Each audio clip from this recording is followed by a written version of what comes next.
Oh, all right. Good morning, everyone. Good day, good night, wherever you are. Let's continue this journey and see it through to the end. At least I hope that I can manage that today. Obviously, I didn't do at all what I wanted to do, which was go to bed early so that I could stream the entire day today. I mean, I'm still trying to do that, but obviously I went on Twitch and watched a couple of other streams.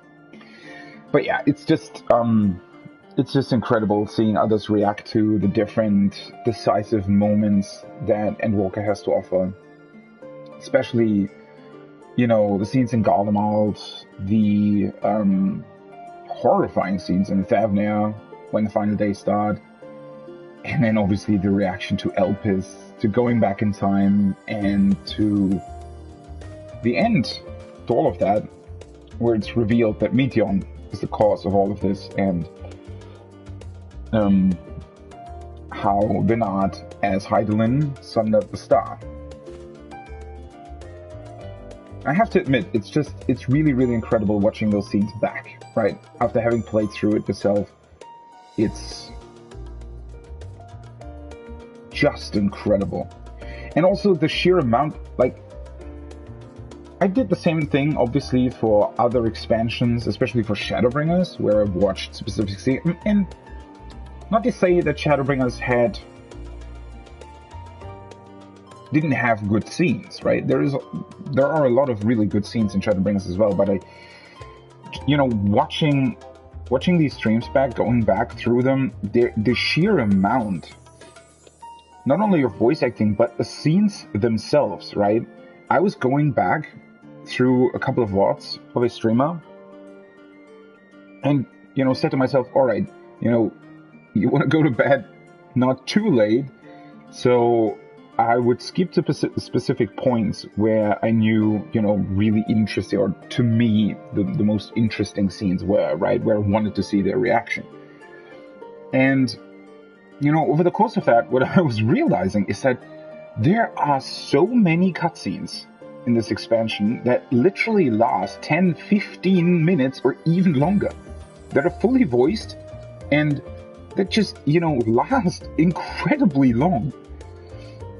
So many of them, right? And also, and that's, what I'm most impressed by, not only are these, those big moments or action scenes or whatever have you, there are a ton of voiced cutscenes that take 10 minutes or longer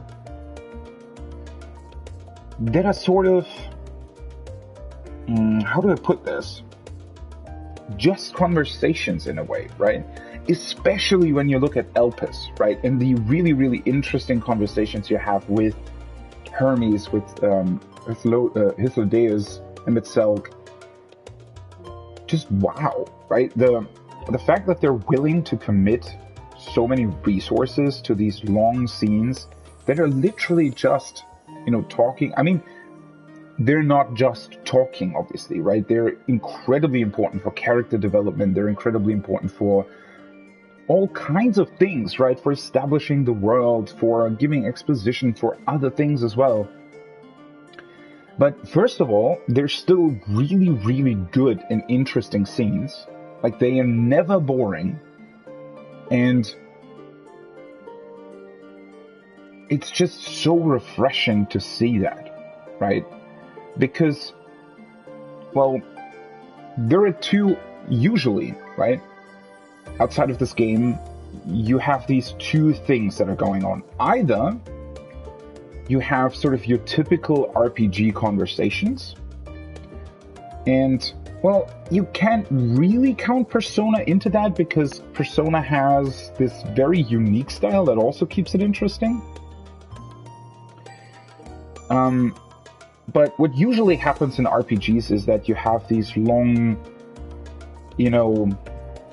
dialogue scenes that aren't necessarily bad. I mean, in the case of The Witcher, for example, they did a really, really good job with the camera angles, for example, and with just overall the pacing of those scenes. So they're still also really interesting, right? If you go back a bit more in time, again, to the Elder Scrolls series or other RPGs of that type, then obviously it's just sort of a back and forth. It's dialogue, yeah, and it can take a while, but obviously it's far less interesting, right?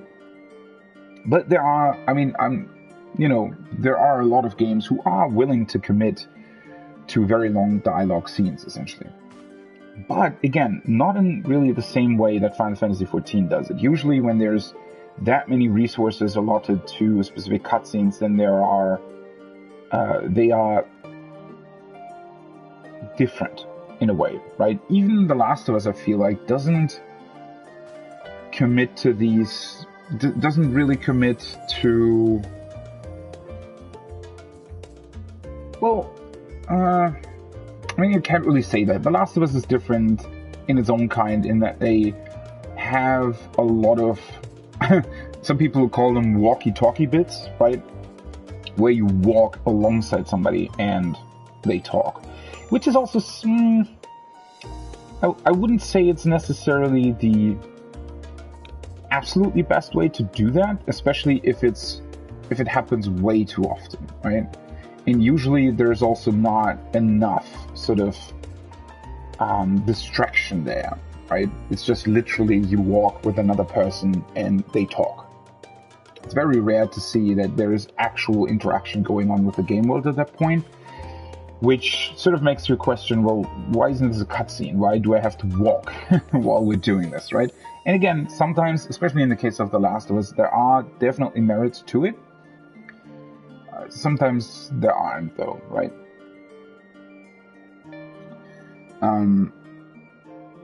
But yeah, there are games who commit to very long dialogue scenes, but, don't, for various reasons, especially, again, RPGs that just have, an insane amount of dialogue and characters, whatever, usually don't even really include cutscenes. Again, that was sort of one thing that definitely made The Witcher 3 special, is that they somehow were able to, make it look like really beautifully crafted cutscenes a lot of, most of the time. Even with all the dialogue going on, where, again, a game like Skyrim just puts the character in front of you and you talk. Or Persona. Again, Persona is different, and through the animated portraits of Persona and the change in scenery, Persona just, through its style, sort of overcomes this problem of having characters talk for a very long time in the same location, not really moving or something, right? So Persona is unique in that way, but still sort of could be categorized as a game where, you're just presented with this dialogue, essentially. And then there are other games who don't do that at all, right? Who they're not really willing to either commit to that, or they don't know how, or they don't have the resources, or, well, most of the time they just don't have a good story. And there are no scenes like that at all. But again, thinking about how 14 does it, how Endwalker does it,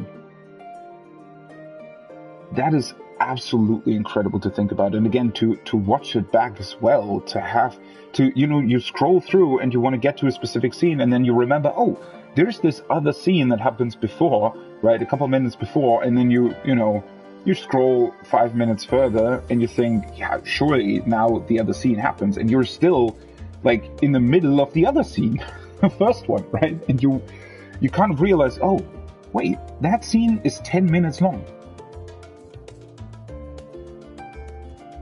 It's just incredible, right? And again, it's not like there are 5 10-minute scenes. It's not even like there are 10 10-minute scenes. There's literally like 30 of them, or even more. I don't know however many, but it's like, again, if you just even, and then there's still other stuff in between, right? But even if you just take the voiced cutscenes, you'd have like a 4-hour movie, or probably even more. I don't know. That is insane.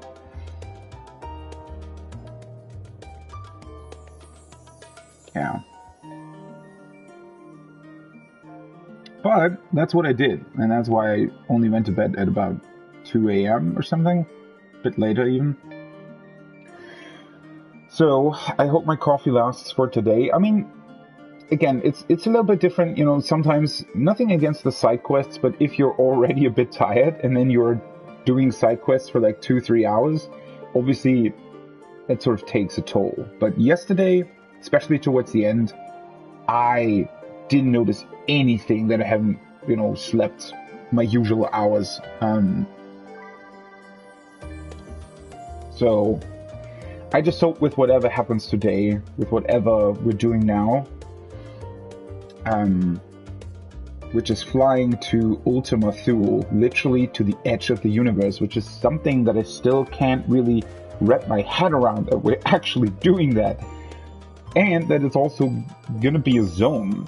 Again, that's what I was wondering about yesterday. How is this gonna play out? Because there still has to be zones there. It has to have purpose. And, you know, because it almost feels like we're just quote unquote, going to this place, finding Medion, and trying to defeat her. But obviously, there's going to be a lot more to that. I suspect it's actually going to be, you know, a lot more interesting and intriguing than I can imagine right now.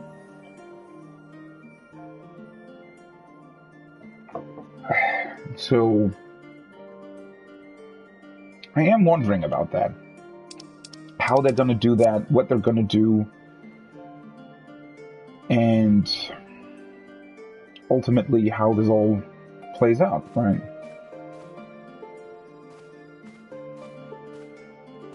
So, let's do this. Let's start the final journey towards the edge of the universe. Let's walk towards the end.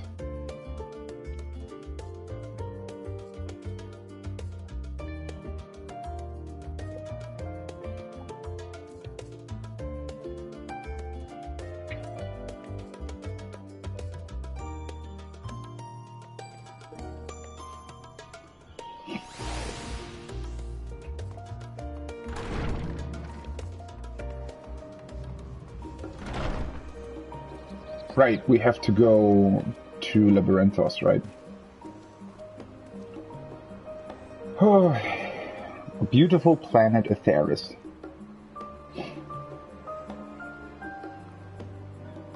We're leaving you behind. At least for a little while.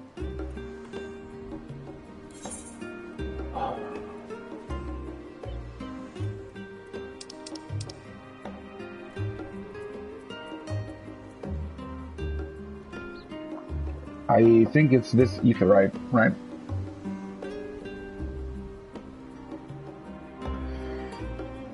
Whew. It's still...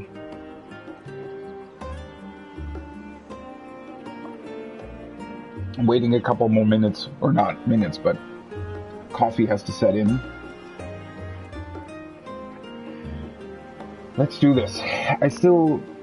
It does seem just unreal. Which is funny because Ishtola said the same thing. That it just doesn't... It's still not quite tangible, right? The fact that we are literally at Journey's End, that this is the last thing, really. The last zone, the last fight.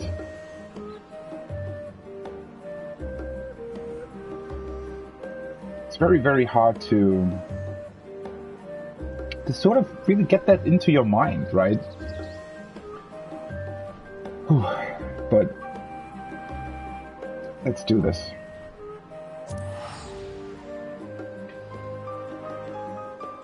Let's see what lies at the edge of the universe.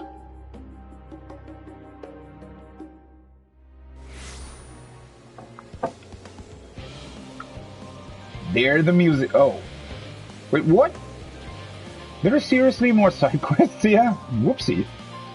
I did not expect that. Oh, by the way, I never looked on the map. Ooh, that's a very interesting map. I mean, oh. There's 3 side quests here. Well, to be honest, that's sort of the perfect start to this, because that means I can finish my coffee and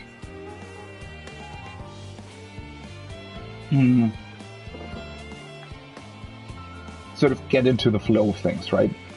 Oh, by the way, why the hell do they place water around their aetherite? Every time anybody teleports here, you're getting wet feet. I don't know what the purpose of that is, to be quite honest. Bit of a strange decision. It's also strange that there are 3 side quests here. Because the last time I was here, they certainly weren't here. Ugh, that looks a bit rough, right? That sort of stone mountainside over there with the building. That's a bit unfortunate. Whatever. But interesting that they would put 3 other side quests here. Harbinger of Breath. Okay. The end now looms large, its shadow growing longer and more inescapable with each passing day. We must use what little time we have today to think of tomorrow, and the eventuality of a new life on the lunar surface. Hi, we may soon find ourselves pioneering that rugged, hitherto unknown terrain, and to do that we must prepare, and prepare well. As I understand it, you have first-hand experience with that vast emptiness. Perhaps then you would be willing to lend us a hand. If you are able, I would ask that you slay a center annihilator and from its carcass retrieve for us its core. So what say you? Can you help us? You will. That's most heartening news. On behalf of all those who will someday step bravely onto that barren, unforgiving land, I thank you.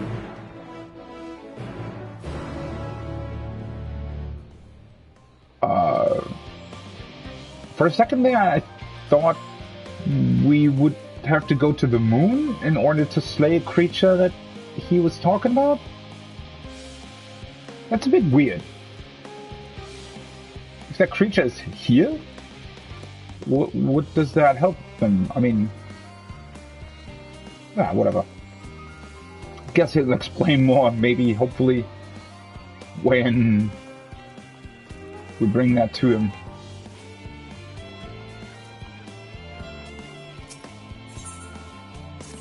For the record, behold my masterwork, each and every record stored within this wall, organized by subject, then title, color, and finally odor. None shall ever struggle to find the resources they seek with this system. Now, if only my colleagues were so scrupulous. How do you sort something after odor? I mean, I guess, well, it's not really sorted after that, it's grouped. Like that. It's weird.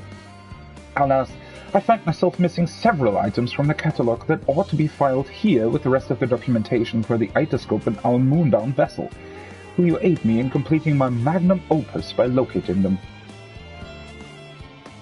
We'll need to search the archives for 2 parts of a manuscript entitled The Itoscope, A Historical Lens. Do not count on their both being in the same place, and the Starfaring Ark construction records. I do not mind if you stop to read them. Thalig knows you will find them enlightening, so long as you return by the time I have finished scent checking this last row.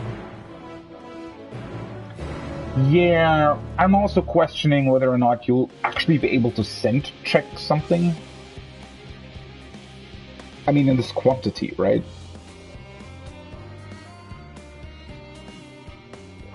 Imagine standing there, smelling like I don't know how many different things,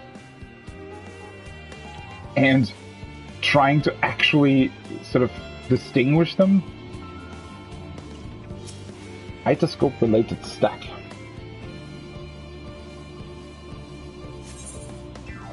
Peruse the Itoscope, a historical lens 2. Knowledge of the events Heidelin foretold had the potential to shatter world order.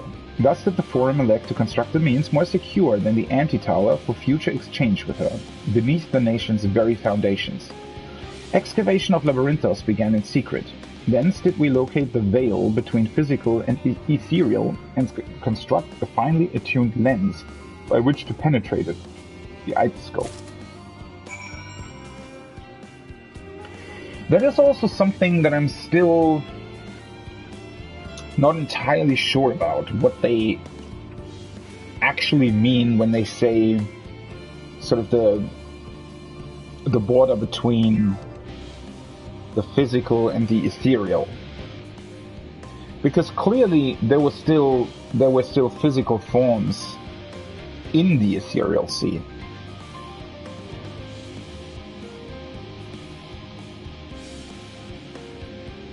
So I wonder, I mean, well, first of all, it's probably not exactly like a certain actual dividing line. It's probably a bit more free-flowing, right?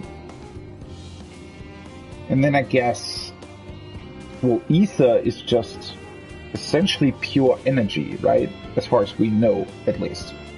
Well, not even that. It's not necessarily pure energy. It can also be aspected, obviously. And I guess normal ether contains all the aspects. So, I mean, would there be an equivalent? Well, if you think about it, it could be some kind of plasma, right? Just not as hot as the one that we know from our world. So if you heat up, like plasma is the fourth, I don't really know the terms in English.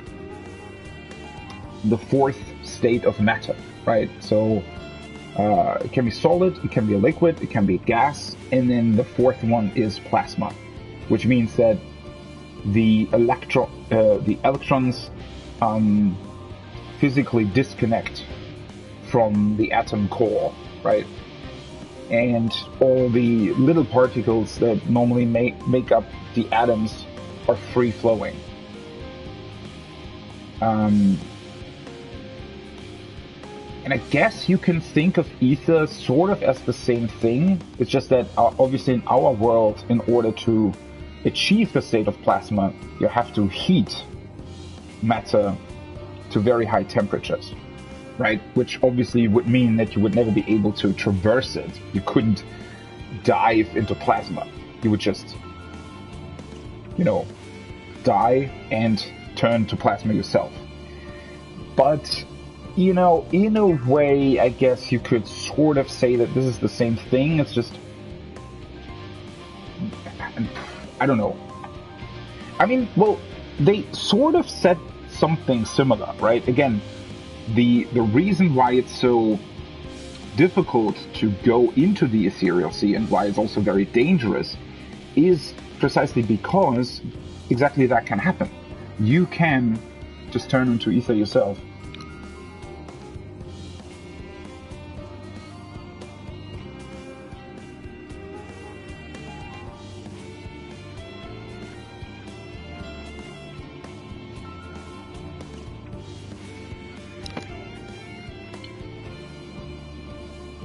Right? I mean, sorry. Where was I? Just had to quickly talk to somebody. Yeah, I mean, it's sort of the same thing, but also not.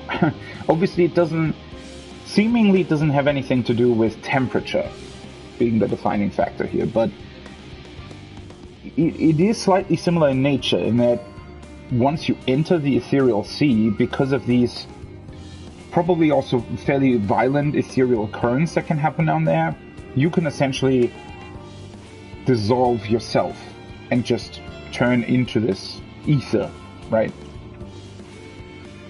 So in a way, I would say that it's similar to that. But again, I mean, I guess what the Sharlayans did here and what we saw in the dungeon is that they, through various means, were able to shield themselves, at least to some degree, from the ether around them. So they're able to go down there and study it, right? But those laboratories of theirs in the ethereal sea, well, first of all, they're not so far down, right? The later parts of the dungeon are not man-made. They're crystal. Only the first part is their actual laboratory, right, where they can stay, because it would be too dangerous, presumably, for them to venture further in. And, you know, they have seemingly constructed sort of mechanisms and shields to be able to stay there for prolonged periods of time without being influenced too much by the ether around them. And then obviously, I'd imagine that there's probably, they have to be very careful, right? I mean, that's sort of, I presume that they wouldn't stay there for very long. They probably have, you know, it's almost, I guess, like radioactive energy, right? Where if you work in environments where you are subjected to radioactive decay, radioactive rays, then you shouldn't stay there for too long, right? There are certain threshold numbers that you shouldn't expose yourself to. So I guess that they would probably work very similar here, where they would only ever go down there for a very short, brief period of time, study whatever they came to study, and then go back out and sort of rest their ether and make sure that their body isn't negatively impacted by the ether itself. At least overall, that is how I imagine this would work. Perhaps the greatest secret our forebears uncovered was that of the requisite conditions for conversing with the will of the star. First, the individual acting as intermediary must be possessed of the rare ability to hear her voice. Additionally, they must position themselves in the limited space between physical and ethereal. So overall, they did know quite a lot about this, though, which is fairly interesting, right?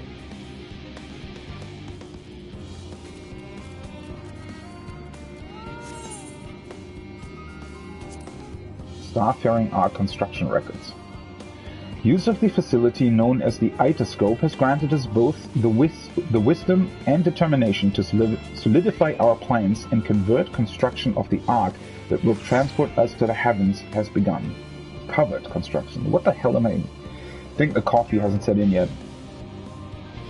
The Allegan Empire built similar starfaring vessels, notably the Lesser Moon Dalamut, as well as its Ragnarok-class internment hulks and Heimdall-class surveillance satellite. Theirs was the most technologically advanced civilization in recorded history, and we fully intend to utilize any knowledge we can glean of their techniques to the utmost. Cooler than being cool. Why, hello there. Let me guess. You're an adventurer, a mercenary for hire, willing to stand against any beast so long as the reward is commensurate? I don't know, I have things to do, but well then, I've the job for you and a price to match. I'm in need of 2 rather unique crystals which can be obtained from somas, ice giants of fierce repute. You'll find the frigid fiends lumbering about southeast of here, so if you wouldn't mind. Yeah, we already met somas and we already retrieved through 2 cores of...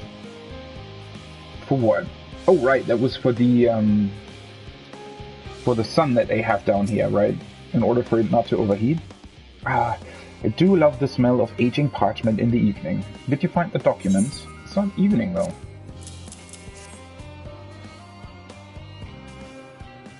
Truth be told, I am surprised that you found all 3 in this mess of an archive. Surprised yet grateful. As I presume you will have read, 'tis only through momentous effort by our predecessors that we stand here today. I am honored to carry on their legacy and plan to do my utmost to see the Ark take to the sky. Yet to ensure the chronicles of these deeds are accessible in no less important a task, Indeed, now that they are no longer confidential, I am certain that historians and laymen alike can benefit from the perspectives they provide. That is why every record must be kept in its proper place, and thanks to you, they will be. I mean, that is very important, I do agree with him. And by the way, I completely forgot that I unlocked flying here. So these quests will, you know, be a lot easier to complete. Oh! Huh. I mean, I guess that makes sense, but sort of didn't expect to be able to just fly through those things. Still a really, really cool zone. Alright. These things.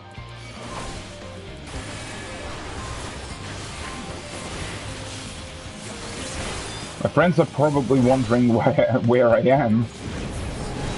And I'm just running around here slaying beasts. And of course I'm missing that. The hell?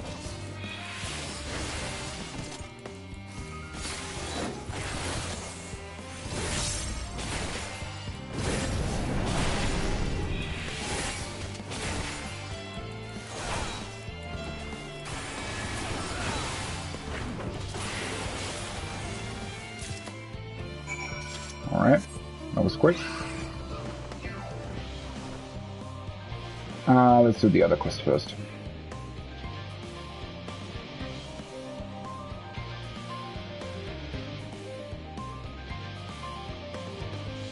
Still, even with flying, it's incredible how big this zone is, right? It still feels absolutely massive. I know I said this multiple times by now, but I don't know, the way they've designed the Endwalker zones, they just... I think they feel a lot more massive than they actually are, just by the way they've designed sort of the... I don't know, the how do you put that?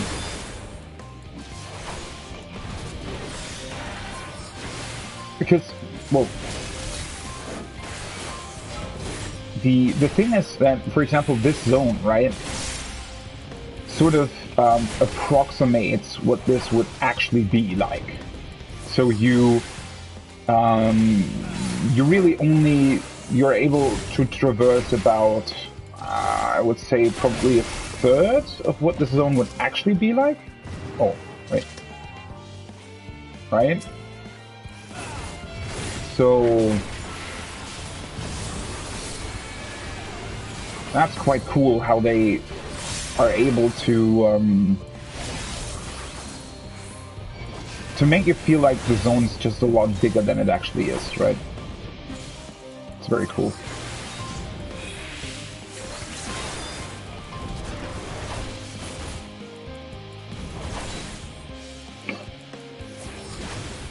Oh, for heaven's sake. Alright.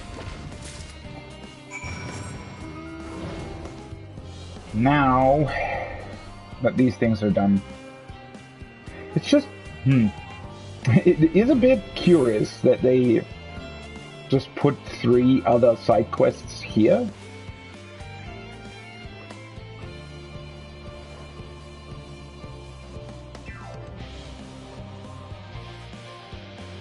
But whatever. I mean, again, I don't mind. It's just weird. Why 3? Why here? And why only after you've... Apparently after you finished the level 89 dungeon.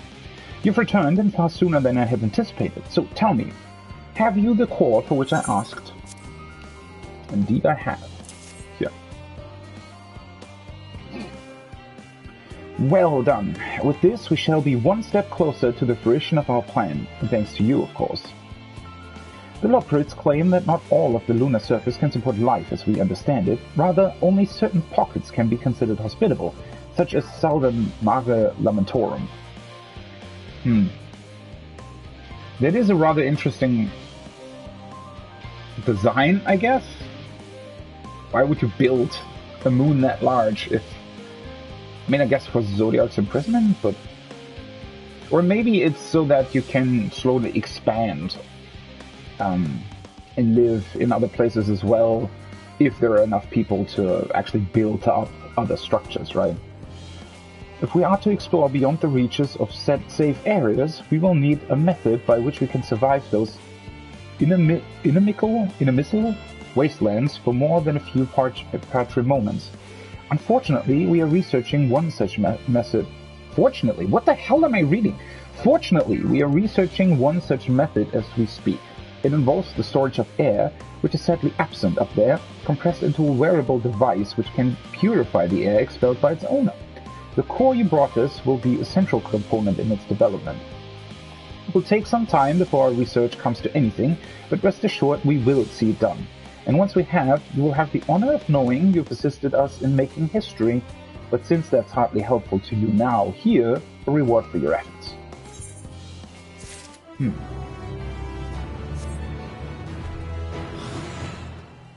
Those sort of informations are also really cool every time.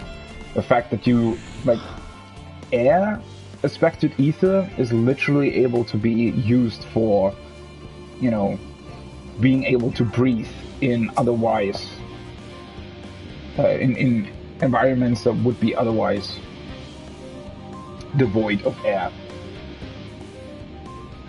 Still in one piece, are you? Very good. Now, have you the crystals?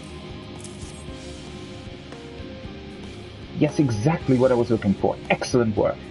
I see the glint in your eyes. You wish to know how I mean to use them, don't you? Then allow me to satisfy your curiosity. As you know, Cockle and his fellow fools have seen fit to amplify fire-aspected ether using their reactor. Abnormal heat signals have been detected in a portion of the ether conductor running beneath our feet. These ice crystals can counteract these undue temperature spikes by forcibly cooling the affected areas. But enough about me and my woes. You have more than earned your reward, adventurer. Should I need any assistance in the future, I will be sure to call upon you and your expertise.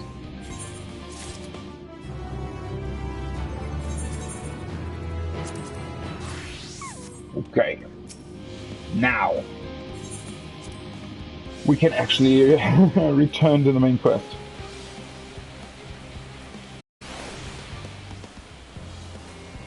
Oh, right.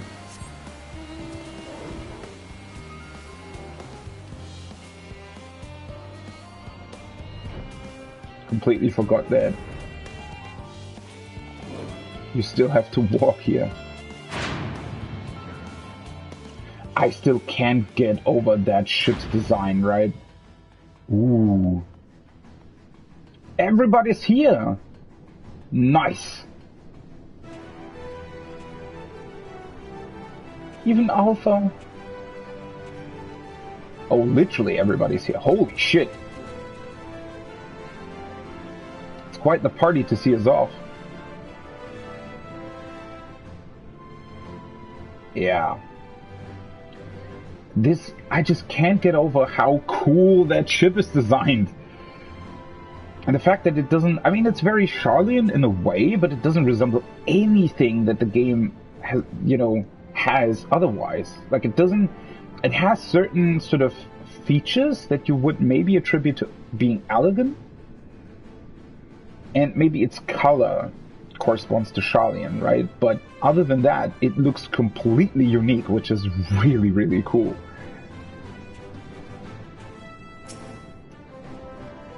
Oh yes, I know you. Your reputation and the rumor mill precedes you. At any rate, how might I help you? Oh, what do you do here? I'm a researcher and have long since been involved in the Ark's construction. I confess I am conflicted about the culmination of all our efforts. While I am proud of what we have accomplished, it also means that the final days are close at hand. And what kind of place is this? The facility in which you now stand could be considered the very heart of Labyrinthos. The construction of the ethereal observation facility, the Itoscope, allowed us direct contact with Heidelin, granting us eyes to see the truth. It is that event which inspired us to name this location Thomazine. When plans for the Ark were set in motion, a dockyard was erected here to facilitate its development. Such information, of course, was kept secret, privy only to those with direct knowledge of the project. I wonder how they were able to communicate with Heidelin, because I guess they had to have trained, like combat-trained scholars who would be able to go down there, right, and fight their way through. Why is the mana lane here? Cree, cree, cree. Alpha appears to be trying to cheer you on. Aww.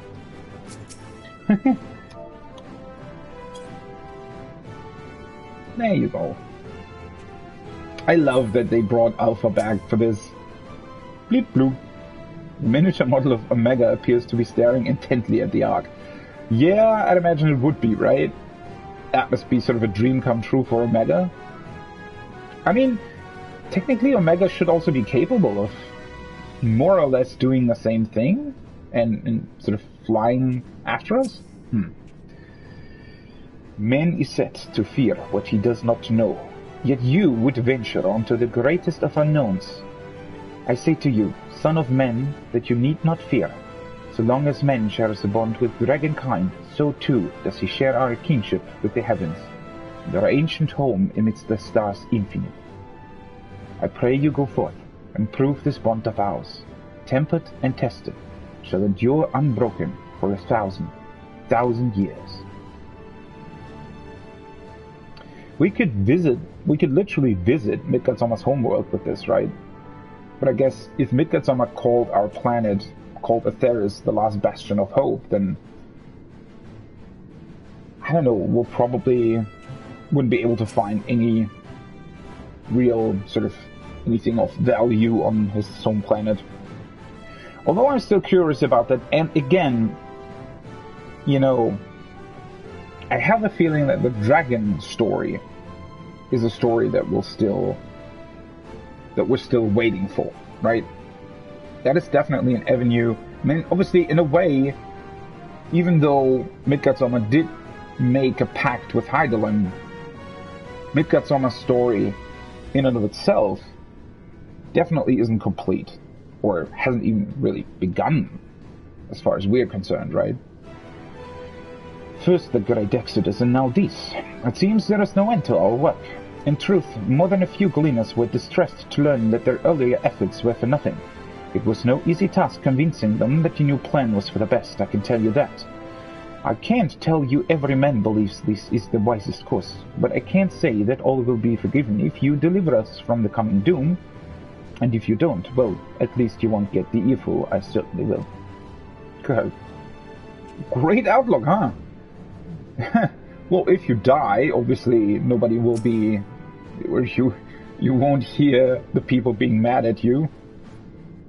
It's troubling enough that brute Sickard left without warning, leaving me to carry all those cumbersome containers, but that he failed to present to send you off is absurd. What could possibly be more deserving of his attention at a time like this? Well, that is a bit weird indeed. It's no easy thing to say leave the star to us, but we must and we will. As proud members of the Scions, we have a duty to uphold. And we needn't do so alone.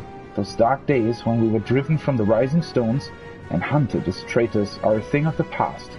We have allies in abundance now, which is to say you needn't worry about us. Go forth in the knowledge that the Scions will labor without rest in your absence. That is a very reassuring thing indeed, right? That we can finally sort of leave the planet to its own devices, because people have learned to work together. Mistress Kryl tells me your investigation into my theory on Akasha, in its relation to the final days, has made clear the source of our woes. I am elated to know my work was of some benefit, but I could not have shared it had you not rescued me from the tower that day. I yet owe you a great debt, one I may never fully repay, but I shall try nonetheless. Not only through my research, but through my desire to see you succeed, which I believe may influence the Akasha in our favor, small though the effect may be. Yes, so long as we have hope, there is a chance we may influence the outcome of this calamity.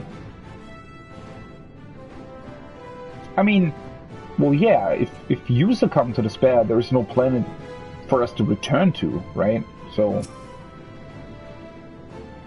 Oh, fellow Scions couldn't be here. They wanted me to tell you that no matter what calamity may befall us, they will never give up, and neither should you. No matter how far you may go, we will be with you in spirit. No matter how dark it may seem, your light will shine and endure. Aw, those are very inspiring words, Horibalda. We were quite fortunate the Lockerate's hyperhopper was based on principles similar to those of etherology. Integrating it with the Ark's existing systems might well have been impossible otherwise. We may have Sharlayan's wealth of knowledge at our disposal, but theirs is technology far beyond anything we have ever studied. You're familiar with teleportation magics, yes?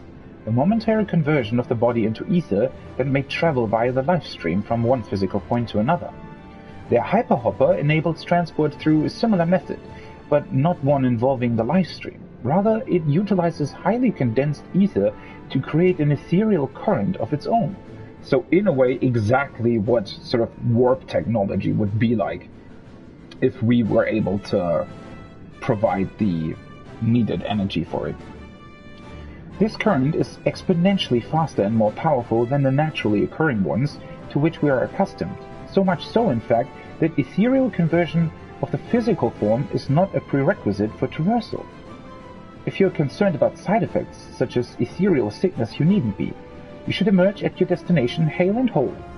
In theory, at the very least, I can assure you it's safer than the experimental aetherites you used to reach Ratzatan. Well, that is reassuring indeed. Moonbreeder has been on my mind more often of late. How different her life might have been if not for our research into teleportation magics. Perhaps she would never have gained an interest in ethereological studies. But to abandon our work out of misplaced guilt for who she could have been would be a disservice to the memory of who she was. Nay, it was because of her that we found the resolve to carry on. And now we stand at the edge of a new frontier, with the ship ready to bear you onto the distant stars and beyond. This arc is as much her accomplishment as it is ours. I regret nothing.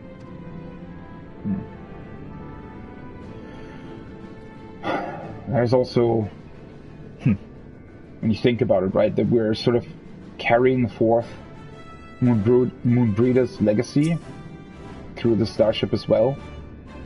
The Ark is missing one last but very crucial component before we are ready to take off. It should be arriving shortly.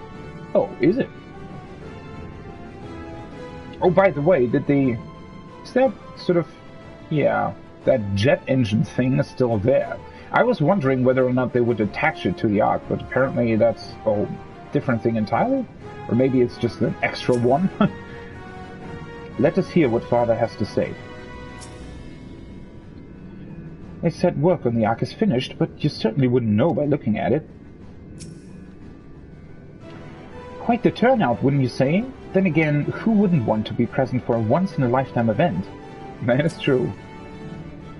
I'll send word to the Alliance leaders the very moment the ship takes off.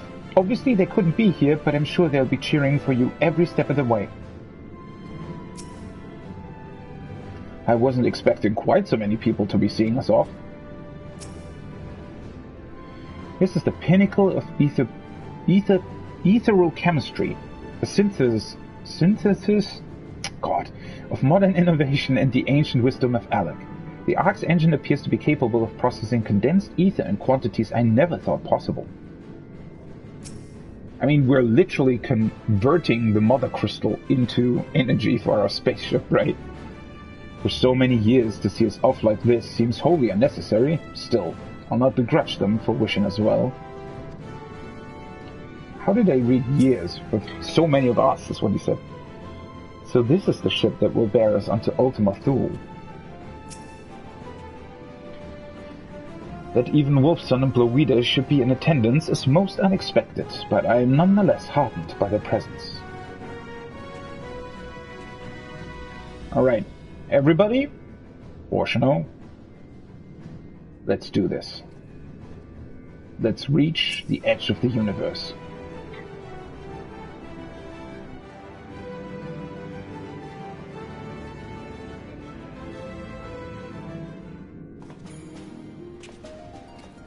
Wow, with the music.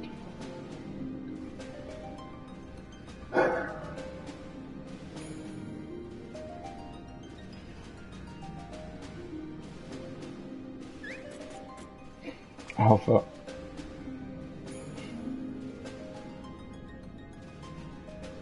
All present and accounted for? Good. As you will have heard, the Ark is ready. All that remains is to board and be on your way. He must be really... He is seeing his children off, right? Must be a really hard thing for him. I've seen my fair share of tight schedules, but this was bloody murder. Well, thanks. But we did it. We finished the ship. Once again,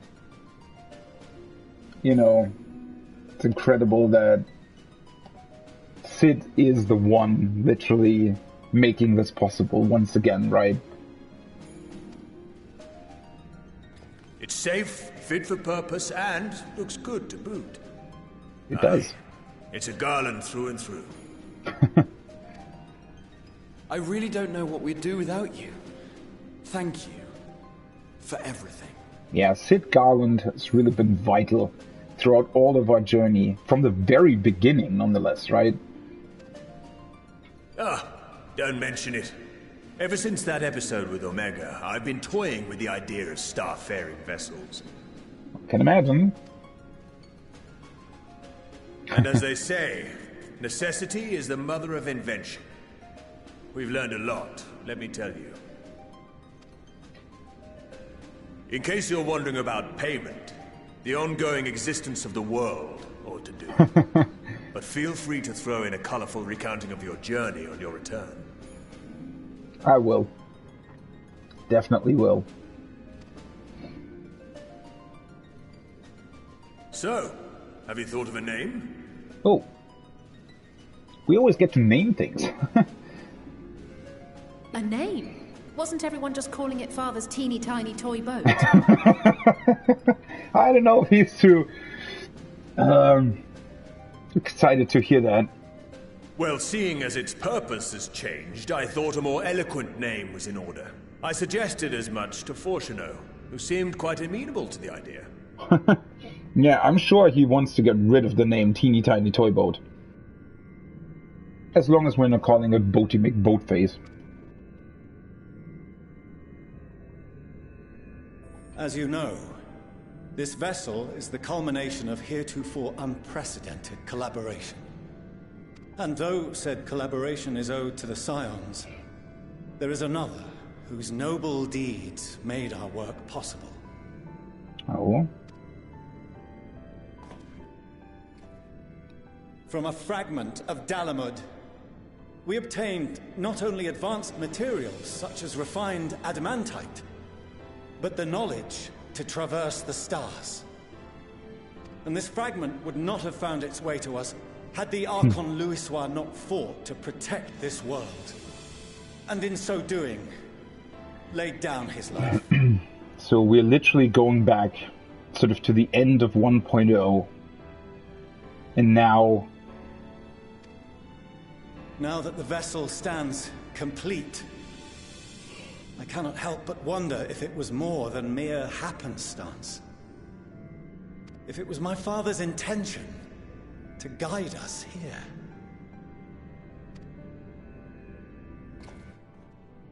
In the hopes that his guidance will see you all safely home, I name the vessel after that self-same fragment of Dalamud he delivered unto us.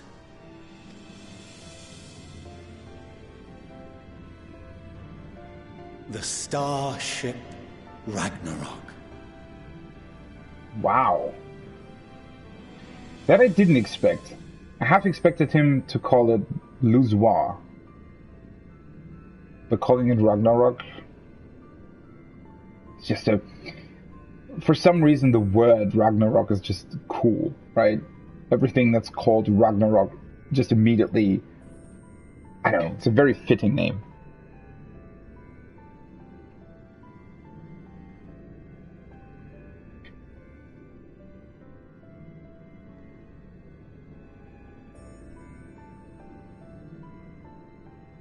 And sorry for the wait. I got everyone you asked for, and not a one less. So he is here. Amanda Lane will be elated. But yeah, it's really, really cool how they've connected so many pieces back to the coils and to 2.0 as well, right? It really feels like they're sort of encompassing or I don't know, enclosing this whole chapter with this, right? Not only through the music that we've seen in various cutscenes being things that we heard in 2.0 or in the coils or in the trailer for that much, right? In the trailer for 2.0, which is an even longer time ago. It's just incredible how they've done that, and also how well sort of through that it really does sort of encapsulate this whole journey, right? From beginning to end. And there's everybody else, huh? I mean, they played a vital role as well. What are you all doing here? Oh, I invited them.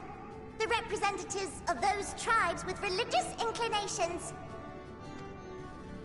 You've done a fine job of readying the Ragnarok, but for it to take flight, we'll of course need the power of the Mother Crystal. Given its immense size, however, transporting it would be an absolute logistical nightmare, not to mention we'd need to shatter it into tiny shards for feeding to the engines. But a brilliant idea came to me.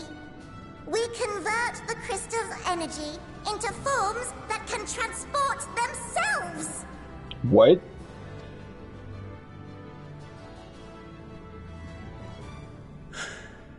Don't tell me we're... What? Thou wouldst employ summoning. Or should I say its precursor, creation magics. So we are literally summoning primals to be able to convert the Mother Crystal into energy we can use for the ship? This is insane. Care to explain for our benefit? As you may have witnessed at Bestway's Burrow, the Loporrits are capable of creation magics, which they use to shape the moon's environment. I wonder how Venat did that, by the way.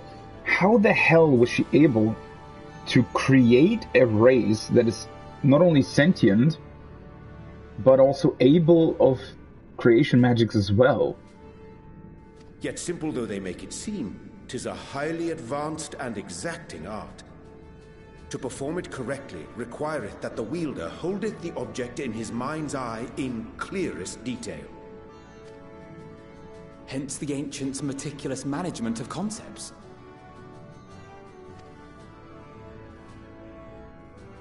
Drawing upon this art, the Ascians conceived of summoning as we know it.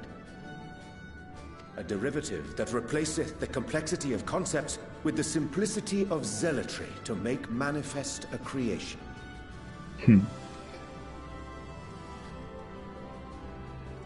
I see. By combining the Loporrits' magics and the tribe's faith, we convert the Mother Crystal into primals of purer form and greater obedience. This is just... What the hell?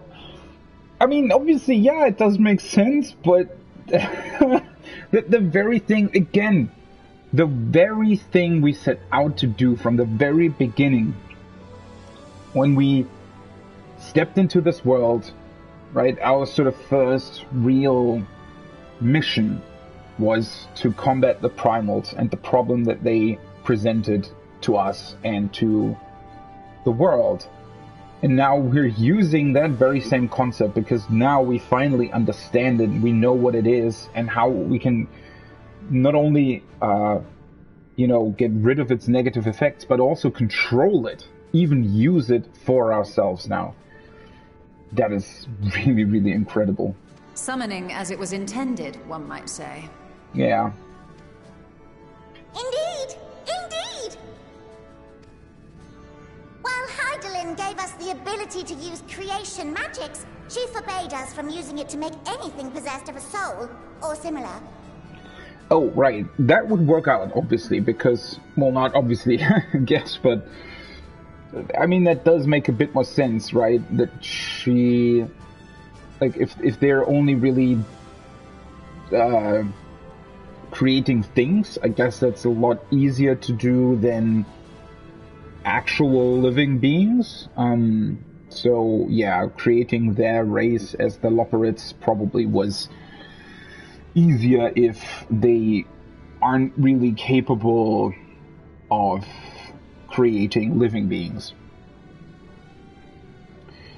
And right, the interesting thing about the primals, and as soon as we learned about creation magic, that much sort of became clear, right, is that primals are creation magic, but the problem is that we aren't really dense enough in our ether that one person can, fully control the process.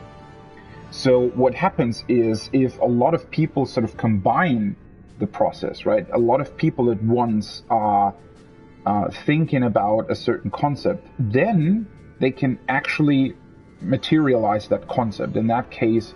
Or if they have crystals, that works as well, which has also been, a recurring theme throughout the entire game, that for various primal summons, crystals were used, because they obviously, make it possible to use creation magic as well. So in a way, that is also why primals like Shiva can exist, is because they, are also, in a way, they're doing the same thing that the ancients were doing with their transformations, right? When Hermes, for example, transformed into his, I guess, fighting form, or whatever you want to call it, but, sort of that very same, I guess, methodology is used in the summoning of Shiva, for example. But, again, the ancients had that ether just in themselves. Whereas now we need crystals for that. It's very, very cool how they bring that back. And again, primals were able to be summoned because, one person's creation magic wasn't enough. One person's ether wasn't enough to actually be able to perform creation magics. But as soon as, a sizable number of people, or in this case the tribes, came together, believing in one sort of single purpose or god, then they would sort of combine their creation magics, and then it would work. But the problem is, obviously, that at that point, the ancients were very deliberate about what they created and how they created it, and because they could manipulate it very well, and because they understood what they were doing, obviously their creations didn't run rampant, right? And I think that's also something that a lot of people still don't really get about Zodiac. Zodiac didn't enthrall the ancients. They did that themselves, right? They wanted a specific thing out of Zodiac. Even the second sort of sacrifice that they wanted to make was because they wanted their world back. It had nothing to do with Zodiac enthralling them, right? And the same goes for the Unsundered, Emmet Selk. And we've, for a very long time, we thought that that the Ascians were enthralled by Zodiac in a way. And we didn't think that because we didn't know that Zodiac was a primal, but as soon as we learned about that, right, it sort of became almost very clear that apparently they were enthralled by Zodiac, but they aren't. The only reason why that happens in our world with the primals is because we're using incomplete creation magic that the people or the living beings that are summoning, just they don't understand that. And the reason why sort of the concept is running rampant, why it's not controllable, is because it's not created by one single individual, but rather a whole lot of them that believe in one single thing, therefore bringing forth the primal. But in the same way, it lacks direction, right? Certainly maybe lacks that heart that Zodiac had, for example. Which is, by the way, also why I think both Zodiac and Heidelin were designed like that, right? They specifically had this heart, a person that was designated to carry out Zodiac's or Heidelin's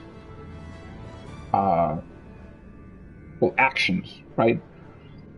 Because that was the only way they could ensure that those creations would actually do what they were meant to do.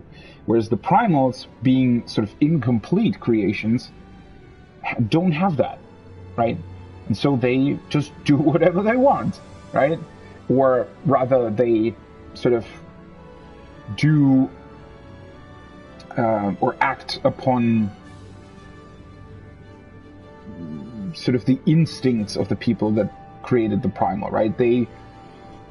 Primals were summoned, also out of fear, out of these sort of negative emotions, and which is also interesting because that means they sort of also carry dynamos in them, at least to an extent, I think. But yeah, they, a tribe maybe felt threatened by, the invasion of humans into their territory or something, and they would summon a primal, and that primal would be very aggressive because when they summoned it, that was what they were thinking, right? Again, they themselves weren't able to control that. It's just, I don't know.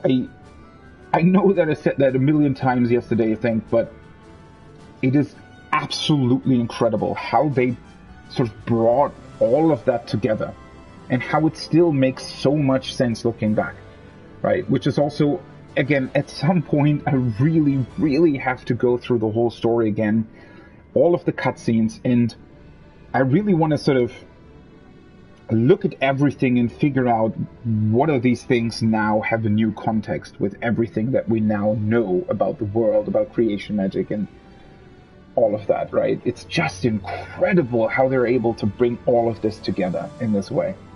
She didn't say anything about fulfilling the desires of others, though. So, borrowing our friend's faith, we'll create deities using the Mother Crystal's power and send them to the Ragnarok! Am I the only one here concerned about the risk of being turned into a tempered minion? Oh, right, I was getting to that. From what I've read in Sharlayan tomes, it appears the Ascians incorporated an additional nasty element into their summoning method. The fervent desire to assimilate others into one's belief. Oh. So they specifically created that in a way. So maybe they were enthralled? No, I don't think so. But they specifically created that so that it would do that. Again, it's this... The reason why primals were so threatening is because they were incomplete. They were, or rather, the people that summoned them obviously had absolutely no idea what they were doing, whereas the Ascians very specifically were able to control exactly what the purpose of any creation would be, right? Beings thus created are instilled with the self-same desire and use their powers to enthrall people, starting with the summoner.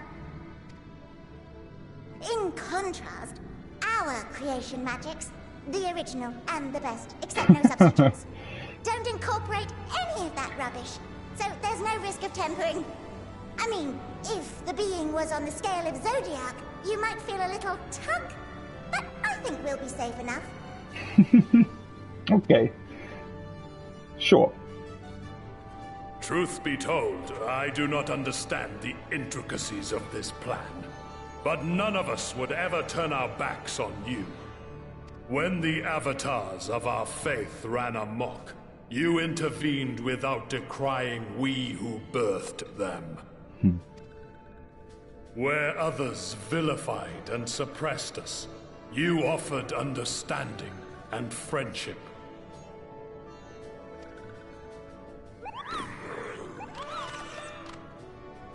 In gratitude, we will share with you the true expressions of our gods.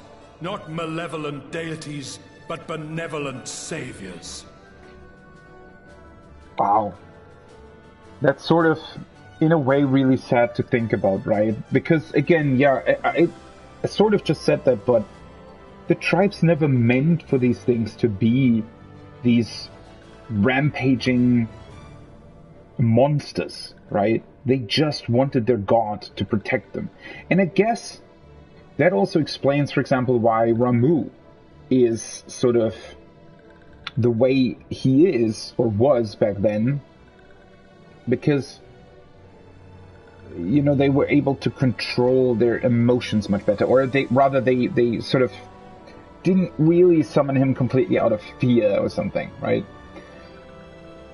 But yeah, to really think about this, right? To think about the fact that now we're seeing these gods who've been these monsters for the entire time now being actual, you know, good beings, good entities that help us is, wow, such a cool way to think of them.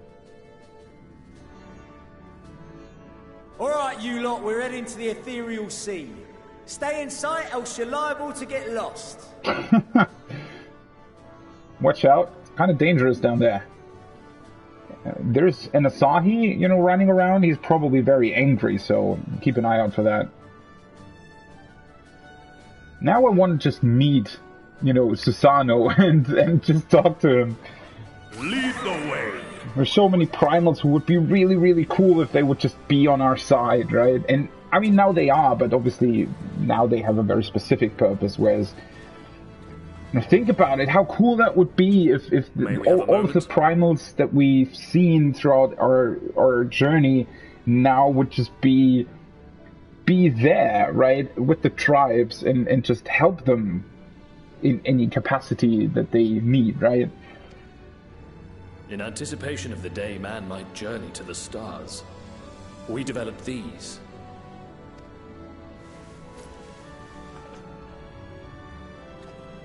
What is that? New smartphone? Portable teleportation devices. Oh. One for each of you, designed to work in tandem. Okay. Press the button on one, and in a matter of moments, all 8 will activate and send their owners back to the Ragnarok. Ooh, okay, so that we can return to the ship. That's cool. There is no telling what hazards you may encounter. If you find yourself separated or lost, please do not hesitate to use them. That is very clever and very useful. Be safe, all of you, and come back. So we have teleporters that help us get back to our ship, and then we also have what Heidelin bestowed upon Azem's crystal. I wonder when we'll use those. You as well. I pray you take care. Looks like everything is in order, so I'll go ahead and board. A few of my fellows will remain to assist with the summonings, but rest assured, the vessel won't want for competent crewing. I also like that we're taking the Loperids with us.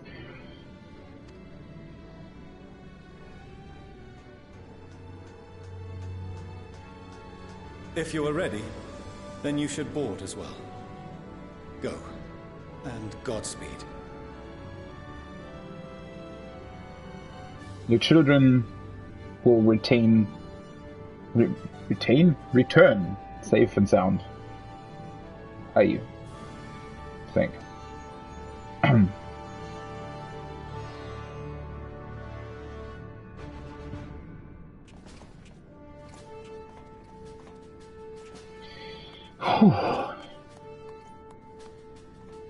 It's going to be so epic.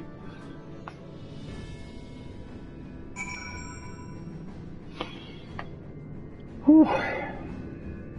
Oh, that's the way we board? Amelians will not be joining us, I'm afraid. She could not bear to watch her children embark on so perilous a mission. Make no mistake, I feel the same. I cannot tell you how many times I had to step away from my duties, so distracted by thoughts of all the ways it could go wrong. Even now, a part of me wants to drag them away and forbid. Well, not that they would listen, so I will see them off with pride in my heart and a prayer on my lips. For my children, and for the star they love so dearly, you must prevail. Whew. Fortunal has also had quite the journey as a character through this expansion, hasn't he? I mean, I always knew. It was sort of very apparent that he did all of what he did for the love, out of a love for his kids, right? But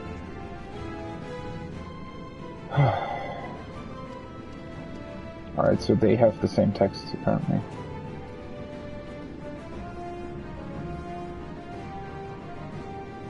But, Sid, what were you saying about this? The Ragnarok is a collaborative effort in every sense. The culmination of knowledge from the world's greatest minds, both past and present. Without question, the greatest ship ever built. Nero! You haven't said anything so far. The world cannot end now, not when we've but scratched the surface of the Loporit's technology know-how. So run along now and do what it is you wanted heroes do best. The world shall tremble before my genius soon enough, assuming you're able to prevent its destruction, that is. I'm looking forward to doing more. I hope, whatever we'll do next, I hope that some of these characters will still follow us. Especially the ones who haven't really been there in the past, right? I mean, obviously our crew, I'd imagine that after 6.0 they'll venture off and do their own thing, but, you know, it would be incredible, for example, to have, well, someone like Nero there on our next journey. I'll have to remember to thank Tataru for her timely provisions of food and drink. Poor Wedge would have long since given up from exhaustion otherwise. But now the rest is up to you. Come back safe, alright? You haven't forgotten anything, have you? No repairs or commissions? A delivery from retainers, perhaps? No? Well, I mean, that's not really what's important right now, right, Wedge? Well, if there's nothing else, have a safe journey. Whew. This is it, I think. Or are they gonna play like 3 other cutscenes before we actually venture off to the stars? If you'll come this way, I will direct you to the bridge. Aha! Upon boarding the Ragnarok, several cutscenes will play in sequence. Ooh, I wonder if there's going to be a duty before we actually arrive in the last zone. Yeah. Let's do this. Let's journey unto the heavens and above.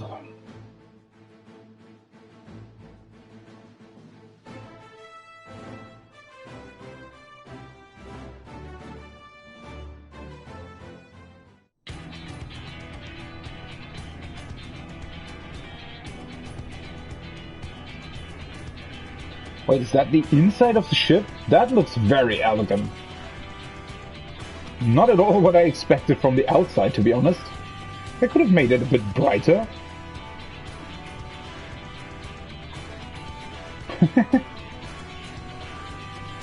Hey, no napping time. Welcome to the bridge, everyone! I hope you have everything, because I can't be bothered turning back.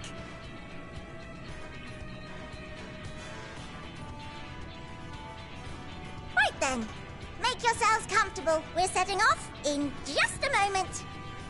Where, though? Are there, like, seats for us?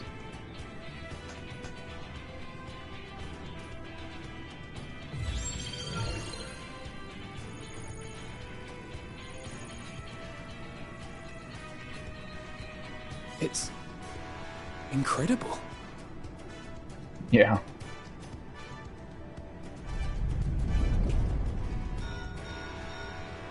This is Fortuno. Can you hear me? The preparations for the summonings are complete. In accordance with the 14th phase of the plan, we have moved the Ragnarok to the launch site. Huh. Interesting that it's the 14th phase of the plan, huh? The gates are open. You may depart when ready. So, are we ready? As ready as we'll ever be. As ready as we'll ever be. Let's get going. Right. Oh, come on. The burnt-out star's got more fire in its belly. Try it again, with feeling.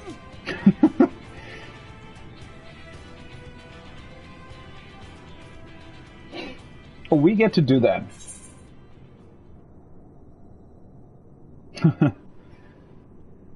Let's launch. Systems start? Or what?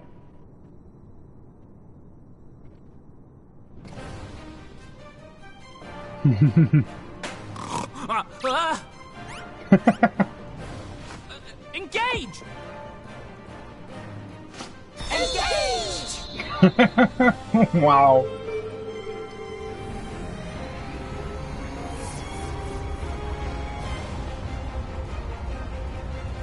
God, this is cool.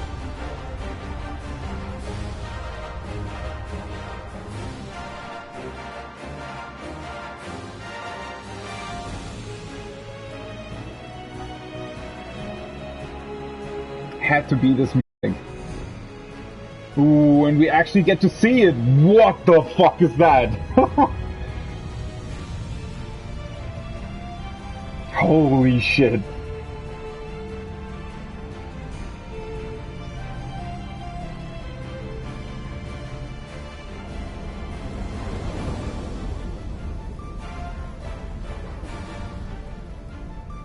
This is... I never would have imagined that this is how we travel to the last zone.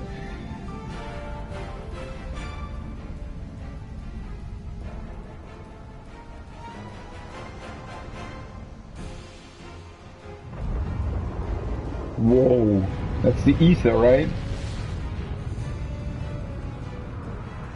So they're literally sort of... That's why they loaded up the 1.0 cutscene! Of course it is! Because we're literally doing the exact same thing they did back then! This is crazy!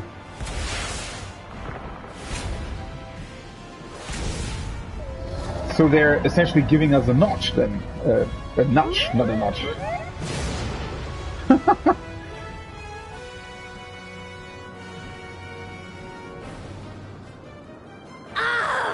That I must carry landwalkers into the sky!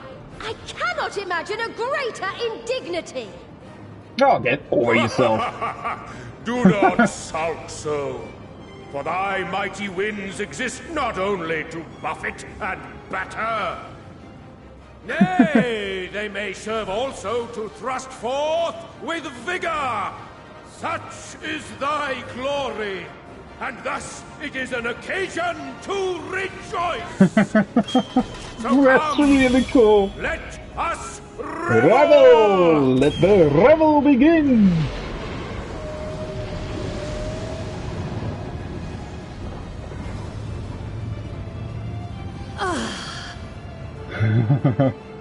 So long as the wind blows freely, I suppose all is as it should be in creation.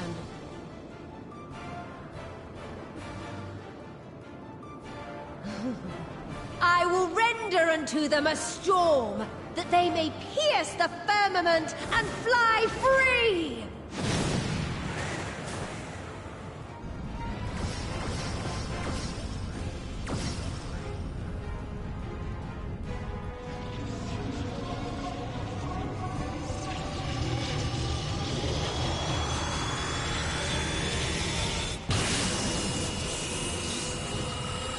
So that's the ether, sort of... Oh, wow. So are we, like, what, creating a wormhole through the ether?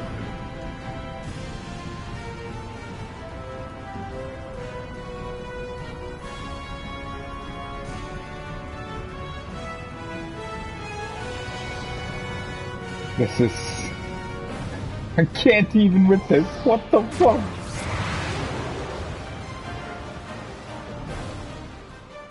That's why they re-uploaded the 1.0 cutscene. Because it's the same imagery that they used back then. Wow. Of course it would be, right?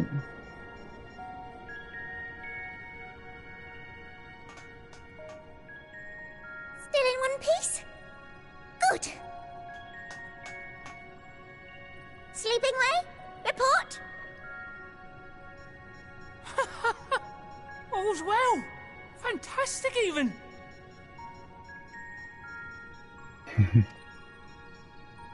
Thanks to the power of those primals, the engines are roaring and we're ripping along.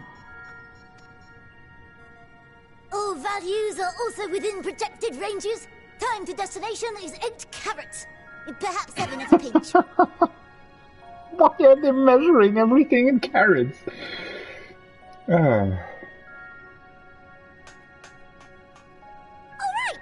let's go over some points of caution. Our destination, as you know, is Ultima Thule. Lest you wonder, the place is not a star so much as a patch of emptiness. That's what I was wondering about, right? That's the extent of what our equipment could determine, anyway. From what we know of Meteion, she's likely used dynamis to obfuscate her location. So, in conclusion, we'll only know what's there when we get there. Right. The crew and I will see to it the ship's ready to take off at a moment's notice. We'll support the search as best we can, but it'll be your paws on the ground, assuming there is any. But everything will be fine, I'm sure. Hydaelyn believes in you, so you ought to believe in yourselves. Just don't do anything I wouldn't, like waiting too long to use those portable teleporters of yours.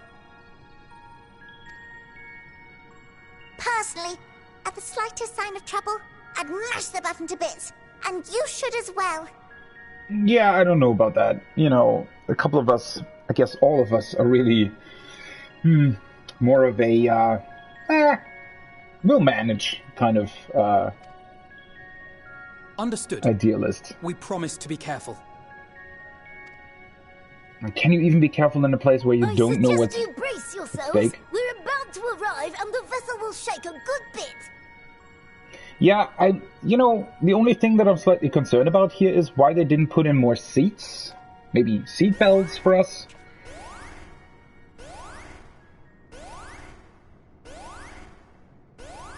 That doesn't sound good. What is this? Something is interfering with the equipment. Well, that would be the dynamis, wouldn't it?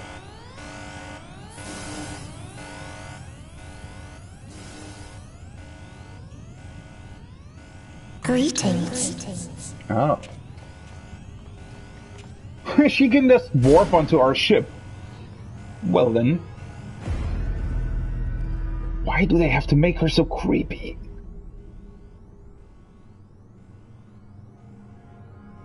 Greetings. Can you hear me?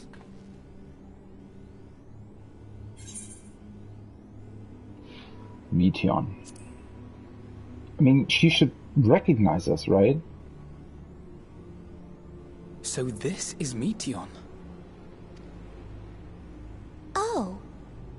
Have you met one of my sisters? Oh, right, it's not the same one.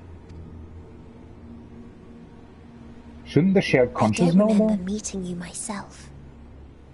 But I do know that you're from Atheris. Why have you come? All you had to do was wait. I would have delivered to you your ends.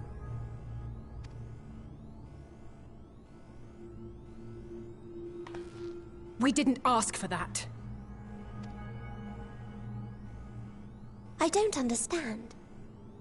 All life is destined to end. Why choose to prolong your suffering? Effort, ambition, love, they amount to naught. Happiness, should you find it, is inevitably lost, stolen away by events beyond your control.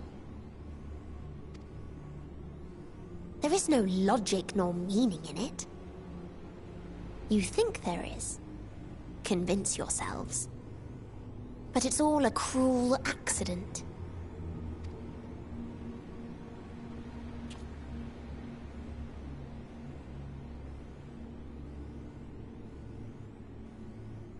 Come now. I speak the truth. A truth you would recognize if you looked up at the night sky. Unbroken emptiness. Cold, dark, and silent. Your world, like every other, is but a blemish upon its perfect fabric. Life is an anomaly. It is unnatural and cannot continue. The sooner you accept this, the easier it will be.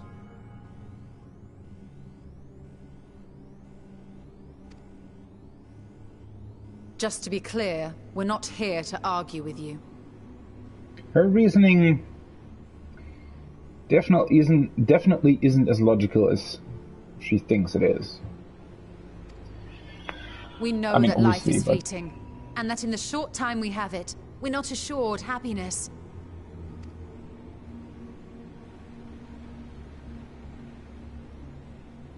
Indeed. I've seen far more sorrow in the eyes of many I've met. I myself have plenty of regrets.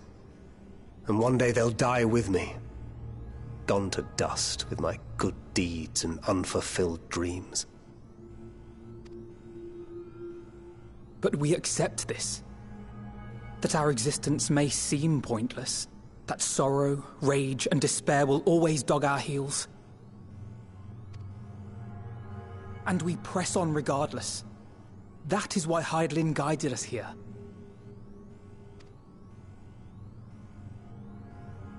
In her boundless love for mankind, she has prepared us for this trial, and in her name, we have come for you.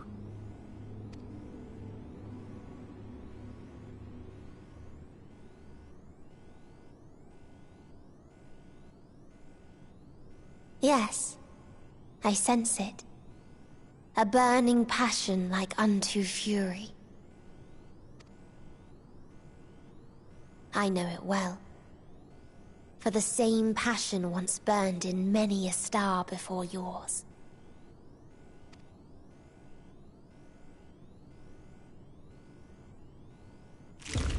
Suffocated and extinguished now.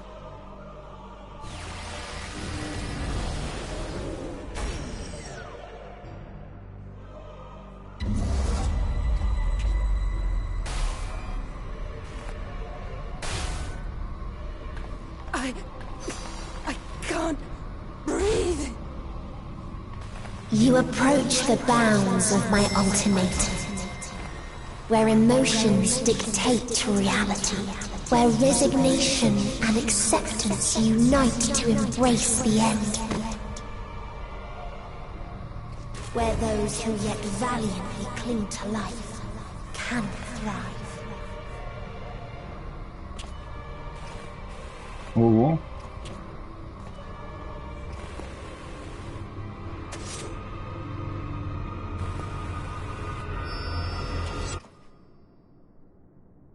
Thancred the Savior, huh? Because he's the one that has known the most desperation out of any of us, maybe? Holy shit, these cutscenes! Wow, this is a horror movie at this point. By the Fury.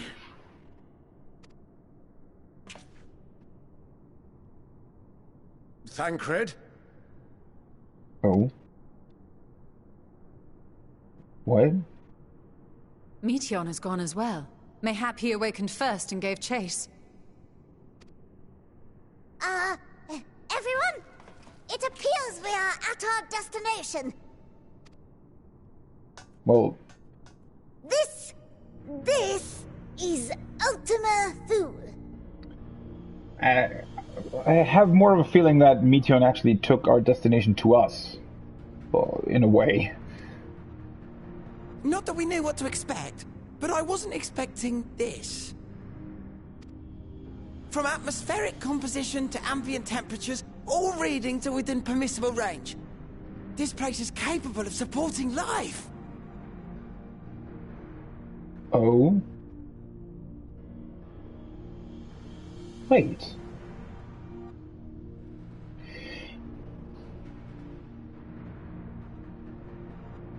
What does that mean exactly? Is Meteon actually still... Does she somehow still believe in her creator? Maybe?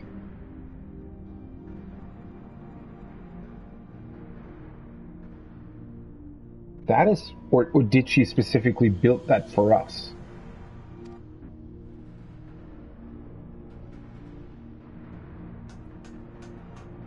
If that's the case, then Thancred may well have gone on ahead.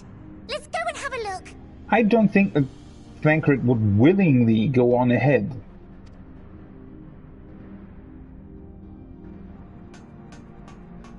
Meanwhile, I want the rest of you to perform a full inspection of the ship, as well as a biological scan.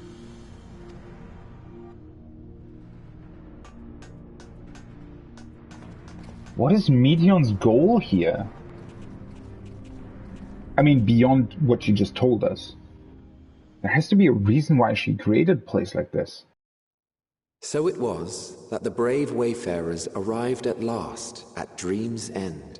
So Deus is suddenly... That's interesting. Wow. In following their path walked and history written, I am made keenly aware of one truth. Though the curtains may fall again and again, so long as others take the stage, ever shall there be more tales to tell. This place looks... So, let them bring it to a close, I say. Let the curtains fall upon this, the final chapter in the tale of the star.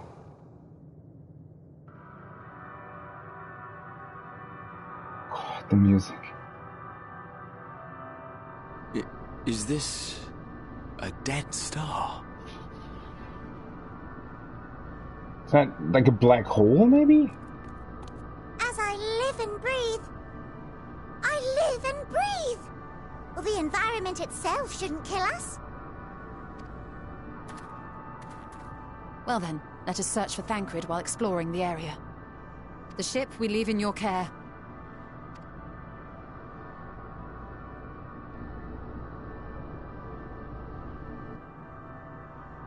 What is that?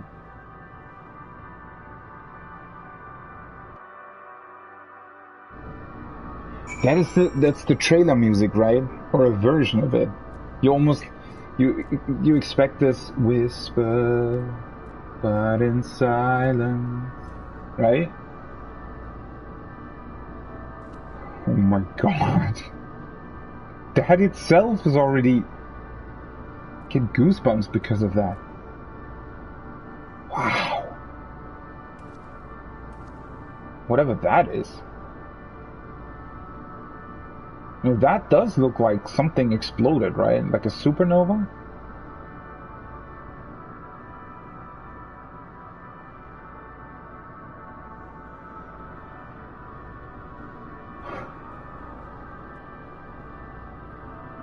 Yeah, why is Meteon here specifically? That doesn't look like a black hole, though. That literally looks like a dead planet, right? I mean, maybe she sort of looked for the most desperate, or not desperate, but the most bleak, I guess, planet she could find. One where she sort of could show us what a dead star and a dead civilization would look like. I mean, in a way, that's probably what she would cling to, right? Having seen all of those civilizations that tried and failed, she would maybe take one of those as her home.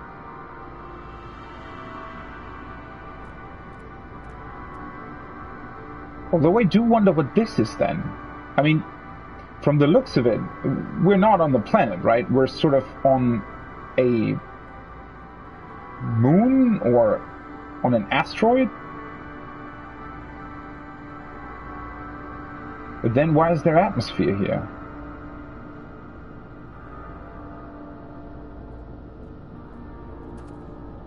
The music's beautifully haunting.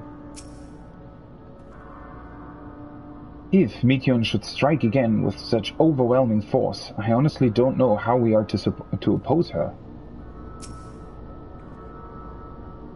We were clearly no match for Meteion, yet we survived unscathed. But how? I mean, obviously it had something to do with Thancred. It is as Livingway said. I can breathe well enough, but something about this place feels wrong. Or maybe Meteion, I don't know. It seems strange, right? Maybe Meteion wants for us to literally suffocate, I guess, sort of see that we're wrong in our ways, right? I guess this place is meant to incite desperation and fear in us. It's so dark. I can barely see anything. Didst thou witness what became of Thancred? So quickly was I overcome by Meteion's malevolence that I saw naught of their altercation. There is a dizzying, disorienting feeling about this place, as if I could lose my footing at any moment. We must be careful.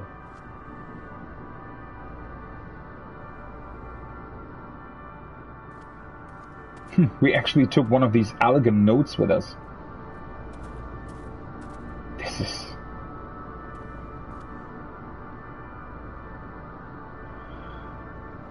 Although that structure over there seems to not be natural, right?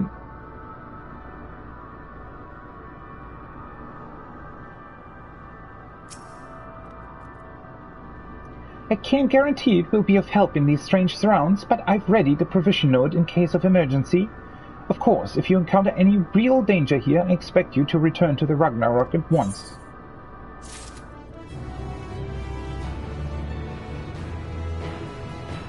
Okay, now the biggest question of all, are there Wind Eater currents here? There are, of course. I mean, if we can breathe here, then obviously there's also Wind Ether, so it does make sense. It's just rather strange, in a way.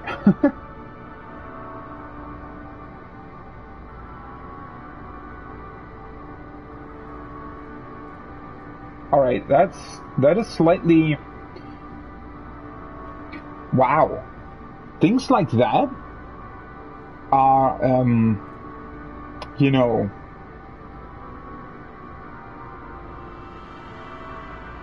Why have they written that like that? That seems almost like sort of Nia or Doki Doki Literature Club levels of weird, right? Almost as if the very sort of game itself is corrupted by Meteion. That is slightly unsettling, to say the least. We're fortunate this place can support life, albeit barely, I suspect, given the torpid, stale quality of the air. But never mind that, we must find Thancred. Let's begin our search from the prow of the ship. Seems as good a direction as any. Try not to stray too far, lest we lose sight of one another.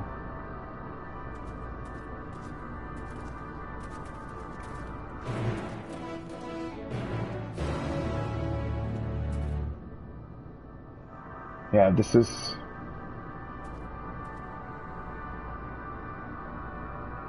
There are living beings here, though. Again, weird, right? What does that mean, exactly?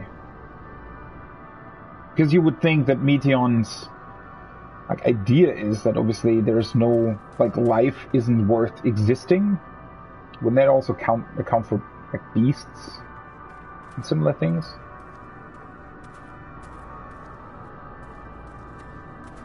I think I'll, rest here as well. For time. Let's take a short break. And, I'll be right back.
Oh boy. It feels surreal and in a way just incredible and cool, and there are just no words to describe what this feels like, honestly. And one thing that I wanted to get back to is, I was correct, right? The introduction to the zone, for a quick second there, Hythlodaeus was speaking as well.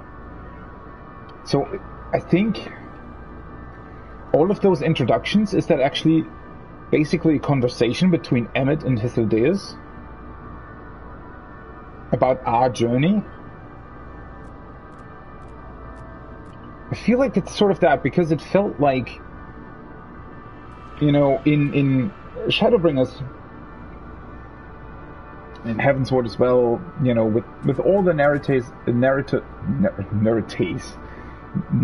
that we had so far, it almost felt they were talking to us, right?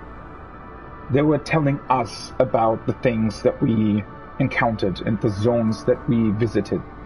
But here in Endwalker, it does feel to an extent like, yeah, like Emmet and Hythlodaeus just have a conversation about our journey. It's not so much to us, it's they're just talking about it.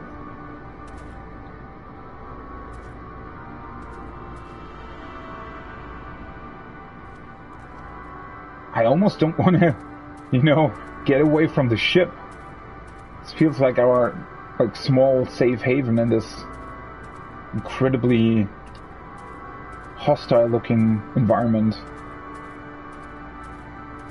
Again, it's got this haunting beauty to it. The music as well, which makes it even more unsettling. And yeah, just as I thought, this is definitely, there was a civilization here. So for some reason, Meteon decided to either bring us to the specific location or herself stay here. Maybe because this was exactly one of the civilizations that where she Deca Octo. Ostrakon Deca Octo. Yeah, this is definitely one of the worlds that she visited and that got destroyed. So, I wonder, what exactly are we on?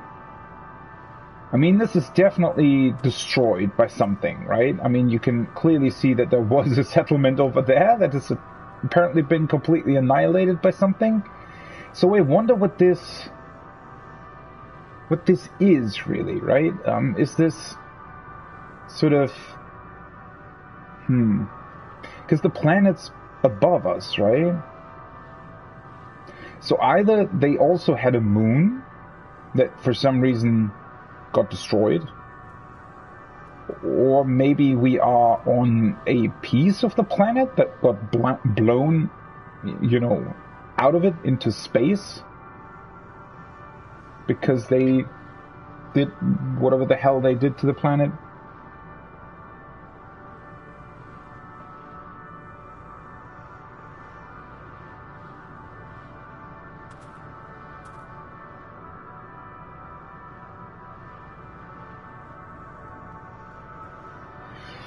Alright, 1 second. I need to do something for work.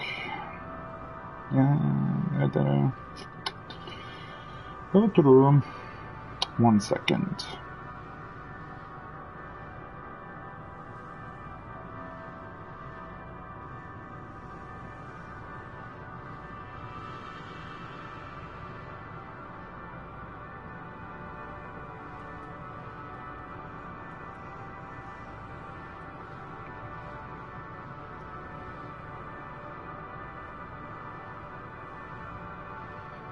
Okay.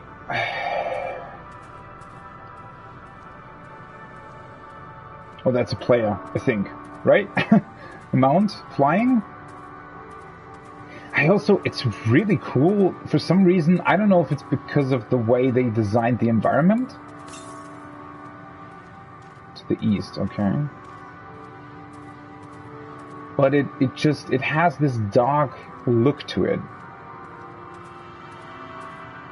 Which, even though there are players here apparently, still makes it seem like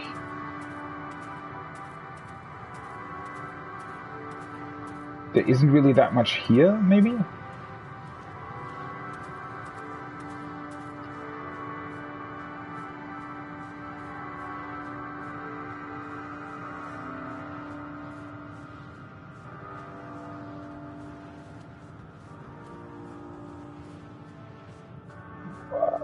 Why are there dragons here?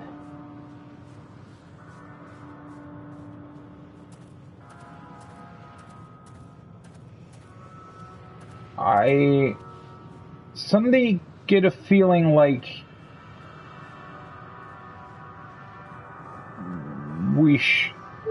oh. I think I know whose world this is.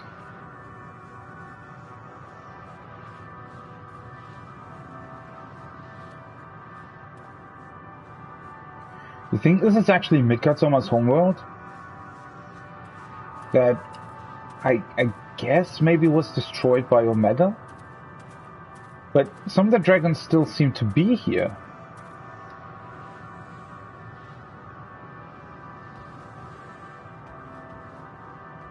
How?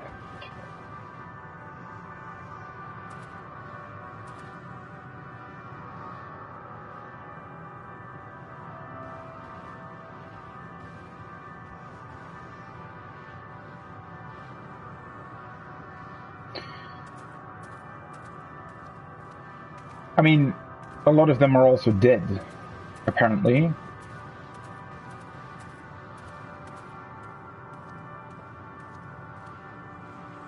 Wow, that was depressing. What is this? Wait, is that a...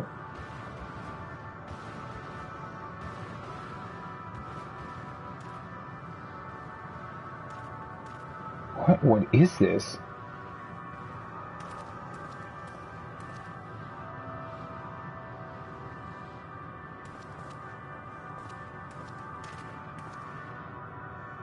That looks like... You think this is maybe a part of whatever civilization Omega belonged to? I honestly did not expect this, once again. Maybe in retrospect it makes sense, because this is the only sort of extraterrestrial world we actually knew about. But yeah, this very much seems to be the world that was in conflict between Omega and Midgardsormr. Which is also... I mean, I think it was the homeworld of the dragons, but maybe both of them lived here? I mean... I guess we're gonna find out, but...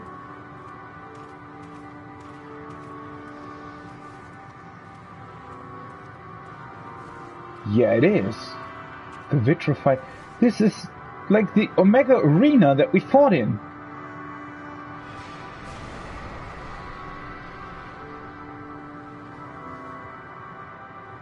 That is... Wait, but... So this almost looks like the dragons attacked this place. As if it would have been Omega's homeworld that got destroyed, not the dragons one. Or maybe... You think that their planets maybe crashed into each other or something?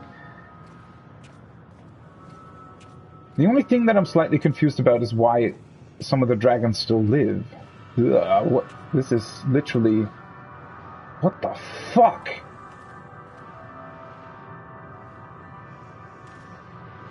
What the fuck did they do? This looks like a dragon got turned into stone and then pulverized. Their remains have long since turned to ash, and yet they retain their form. Or is this also their ether succumbing to desperation? And, you know, getting stagnant?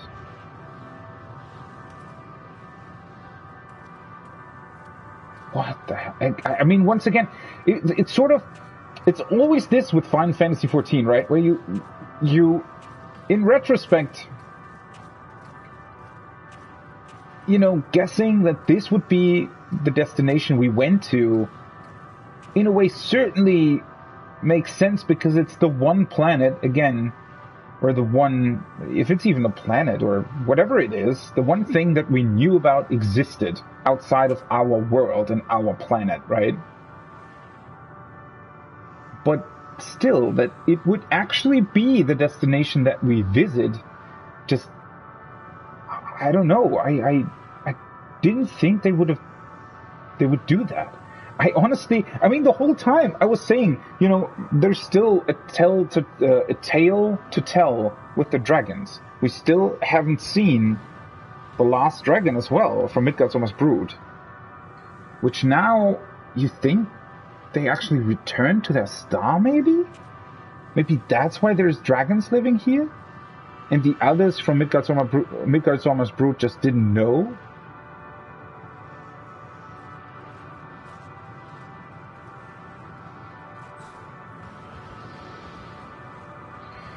Yeah, again, what's so weird about this is just that I thought that maybe that was a story that was going to come, you know, later down the line. That it would maybe be sort of a staging off point for a new adventure. You know, one detached from Zodiac and Hydaelyn, or Meteion in this case, or the Ancients, and just about the dragons and where they came from. But I guess that's also part of Endwalker now. What has happened here? These look like they melted. And this is clearly a place that belonged to Omega civilization. At least this small part here.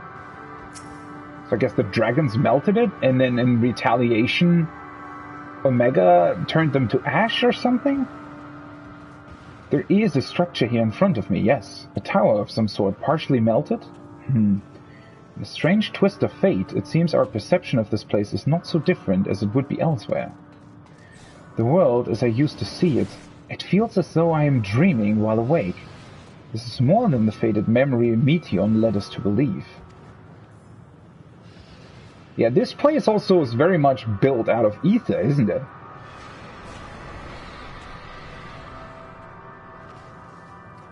It's not just made out of dynamis. What was this, I wonder? And one thing that we also don't know, you know, is Omega a living being, or is it a machine? How exactly does it work, and why was it part of this civilization? I see no one else in this barren waste, do you? Then why do I feel like we're not alone? Like there's another presence with us. Something dark and mournful. I mean, have you seen the living dragons here? Ruins. But of what, I wonder? Perhaps we can find something to help us understand the nature of this place. A relic, an inscription, anything.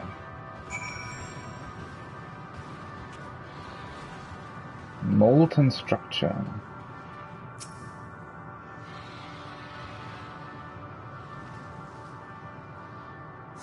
Now I'm really confused as to what is going to happen here. The metallic pillar has been partially melted, like something in the distant past. Like some time. What? The damage does not appear to have been inflicted deliberately. Rather, it calls to mind the indiscriminate destruction often wrought in the heat of battle. Yeah. And this does look like a battlefield of sorts, right?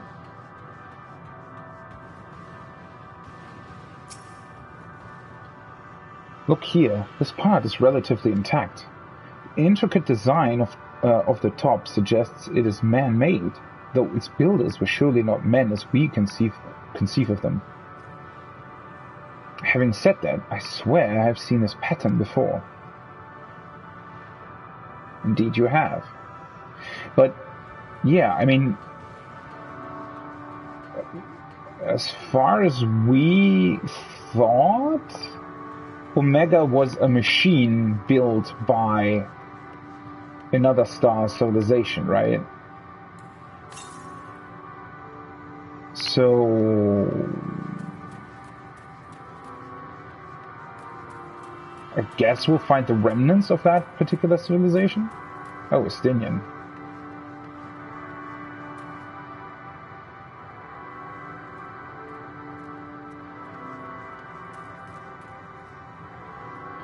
But yeah, this place definitely looks like it's been sort of destroyed. These look like they were once either part of a planet or a celestial body close to it that just got essentially blown up.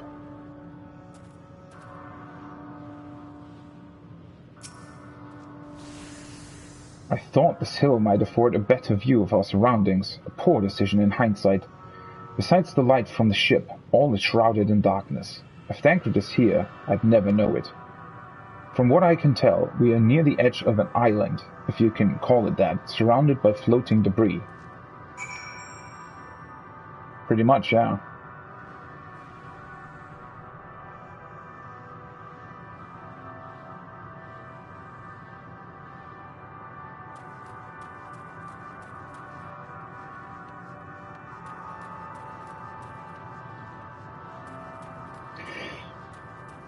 Although I am wondering, I mean, Meteon's logic is something that I can't quite get behind. I mean, I obviously can't, right? Because I don't follow it, or I think that, I mean, we've pretty much established that she isn't correct.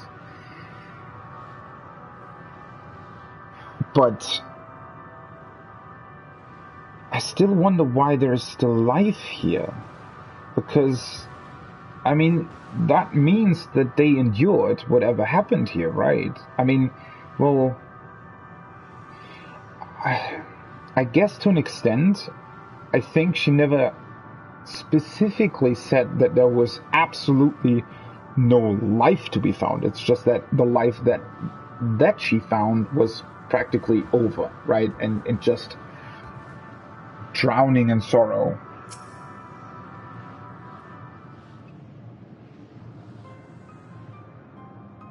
Were you able to find anything?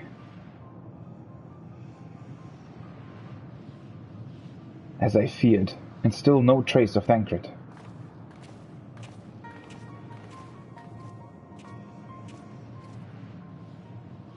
There's nothing but emptiness as far as the eye can see, which, unfortunately, isn't very far.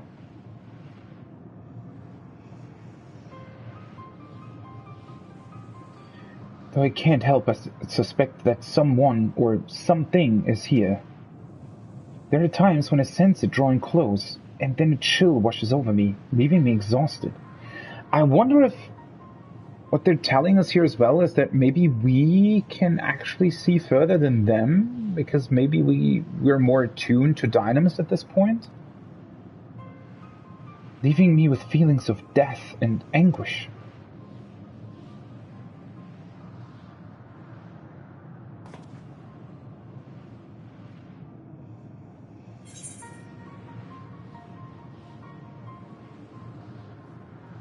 I think I might see something over there.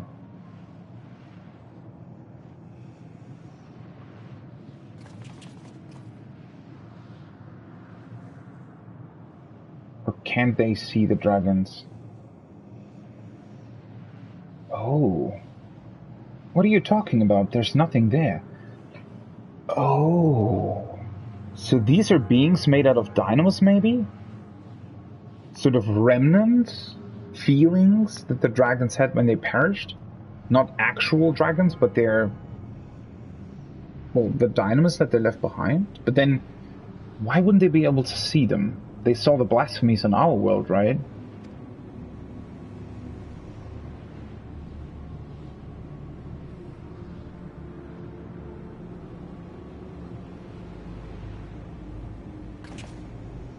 Before we jump to any conclusions, perhaps we should search elsewhere. Agreed. We found only more questions than we are in desperate need of answers. There's a fair stretch of terrain from the ship's starboard we've yet to explore. Let us try searching there then.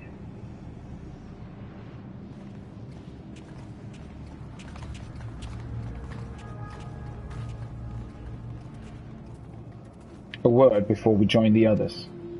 Do you sense it too?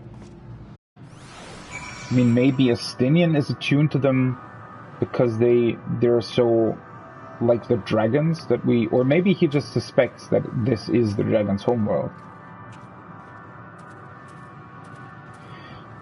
Again, I feel like I'm constantly repeating myself, but how effortlessly they explain why there is life here, apparently, why there are mobs here, like they would be in any kind of MMO zone. And with one sentence, right, with one tiny sentence, they've immediately explained everything there is to know about these things. Right, we can see them, that means there's some kind of dynamis or weird being that is obviously not living in the sense that we think of life, and that immediately explains why they exist here, right, and why it makes sense for them to be here. And every time this happens, I'm completely mind-blown how they do that so effortlessly, and that they even do it at all, right, because again, almost no other game, not even movies, manage to do it this effortlessly, right? Movies or books or, some stories take pages and pages or prolonged scenes of exposition to tell you why something is the way it is. But here, they literally said one thing, and with obviously with all the knowledge that we have, it immediately sort of explains everything, while still, making us question what is really going on. It's just, such a brilliant way of doing this. So these dragons, the carcasses that lie here, that seems to be their, souls, remnants, Dynamo's energy, whatever. But again, in a way, it can't really be the Dynamo's energy, right? Because technically the others should be able to see that, unless the blasphemies on our world were different in structure.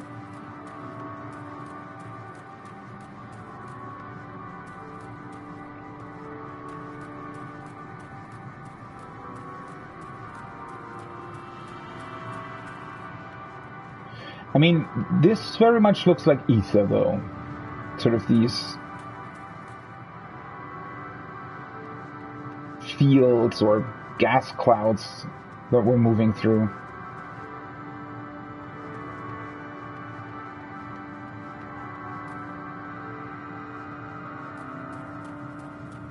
Why'd you run so far away if you just wanted to talk to me? Stinian. You see them too, don't you? The dragons. As I thought. Their presence is tenuous at best, but there's no mistaking it. No doubt your bond with Midgardsormr and mine with Nidhogg is what allows us to perceive them. Oh? Wait a second. Right. That is a piece of information that I didn't really connect to anything at this point, but was it in Elpis? I think it was. Must have been Hermes say something about that you need to be sort of attuned to a certain, I guess, I don't know how exactly he said it, but in a way they're like Dynamis also has some kind of I guess wavelength, right? And you're only able to perceive it if it corresponds with your wavelength in a way. So I guess the reason why Alice and the others are able to see the blasphemies on our world is because they're made out of the Dynamo's energy within humans, right?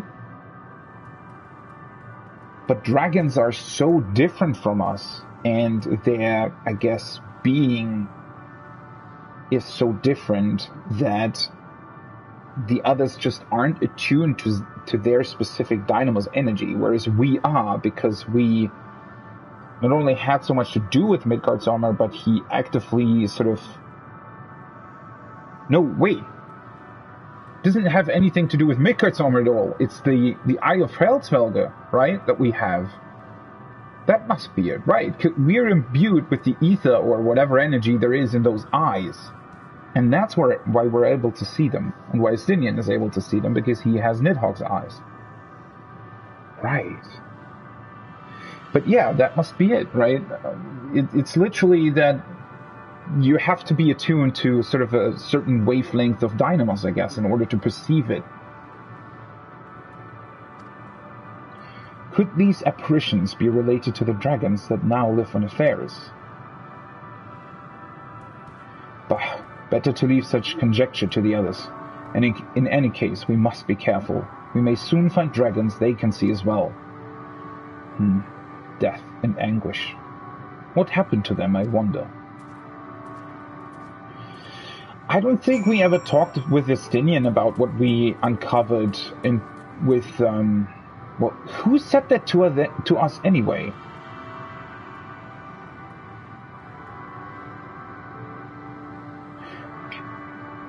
Shit, I'm completely...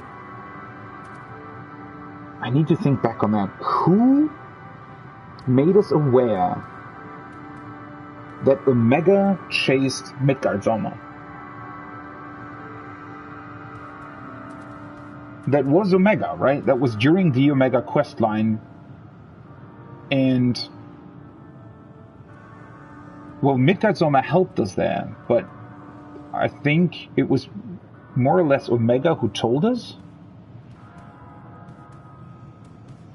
that they chased Midgard's armor all through the universe?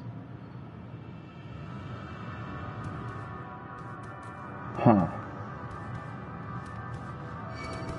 Oh, whoopsie.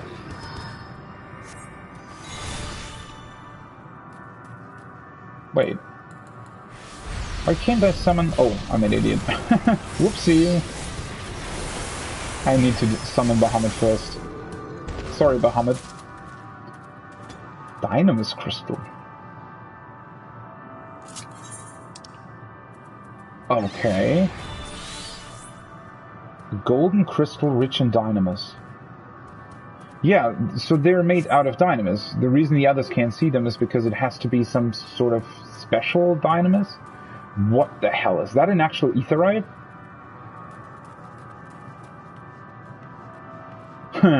How does that work exactly? So we're able to literally teleport from here to our home world? What the hell? Why are they white? That's an NPC dragon. What the fuck is going on? There is a lot of them, but I guess, yeah, those must be the remnants slash ghosts slash... well, the dragons that died here.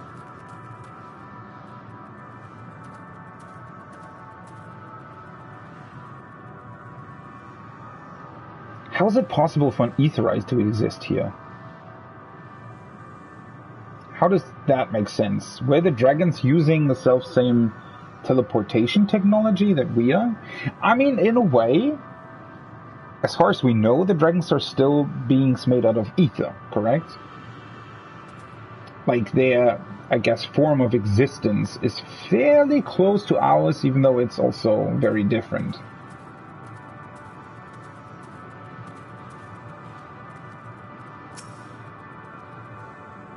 Look there. Are those ghosts, do you think? So I guess they have more, maybe their dynamis is denser than that of the others? My sight may have been restored after a fashion, but I fear what I see cannot be trusted. It's as if Meteon herself has etched these images upon my heart. I doubt not that such a feat is within her power, given that she constructed the sanctuary herself. Did she though? Wait, am I missing something here? Are these beings here because she sort of resurrected their dynamis energy to make us aware of what happened here?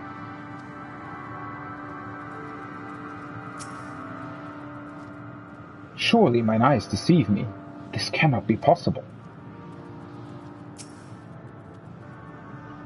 Dragons.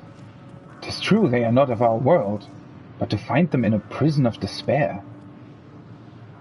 Yeah, I don't know, is it? I mean, it could literally be their star. Seems these dragons have yet to succumb completely to the darkness of this place, meaning the others should see them as well. Okay. Now I'm really confused. Where are we? Is this really Meteon's doing, or are we literally on their planet? Or parts of it, anyway.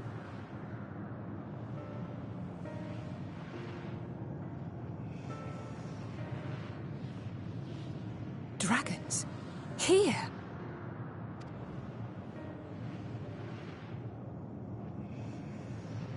What you see is a memory of a world that once was. Ah. So she does...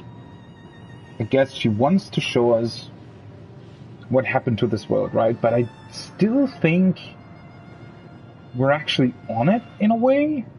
Or... A world suffering a slow death, whose denizens cried out for the release of oblivion. What? Their world is dead? It is.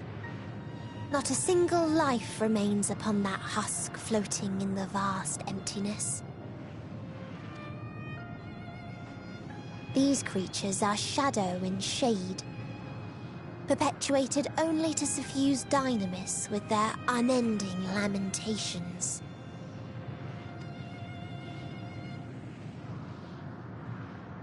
Our friend Thancred. Where is he? A strange question. He is at your side, is he not? What? Oh, yes. He is here, and there, and everywhere within this space. He would tell you himself if he had form to form words. What the fuck did you do to him?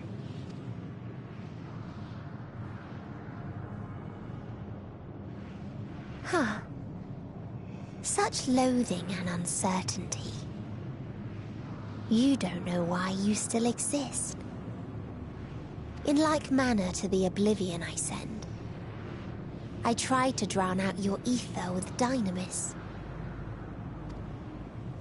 Beginning with this Thancred, who came at me despite being unable to breathe.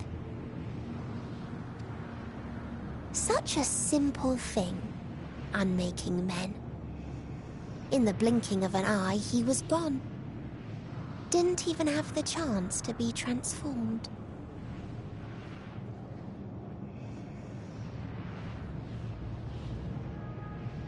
He can't really be dead, though. Yet somehow, he managed to leave a slither of himself behind. What you call the heart? Or perhaps the soul. In his final moment, he cried out from it. A single word. Survive. That wish proved stronger than the despair that ruled here. It overpowered it, causing this space to be remade. What? What?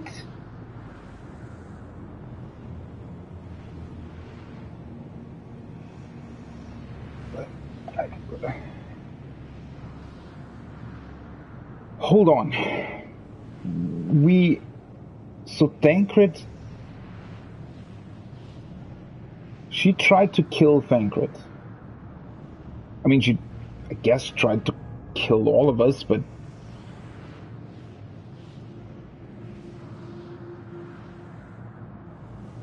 she...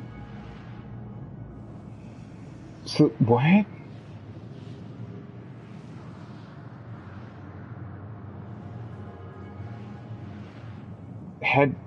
What? How does that work? Isn't the space made out of ether? Thancred just... I mean... he might be strong, but he doesn't have enough ether or anything really to... Well, I guess they... must have been still here then? That's... What? Into a place you can perceive, and where life can endure.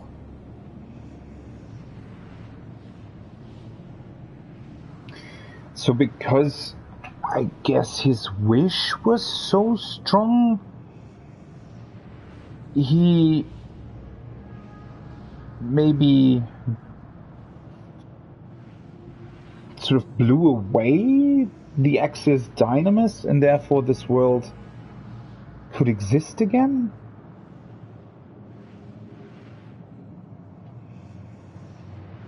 This seems almost impossible to understand, right? That you draw breath is proof that his soul lives on. For how long, however, remains to be seen. Well then, we should hurry and tend to business.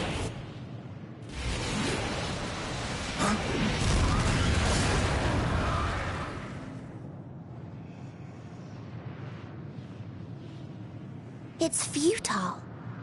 You will never reach the true me. I told you, emotions dictate reality in this space. Such changes as you might work will not alter in its nature.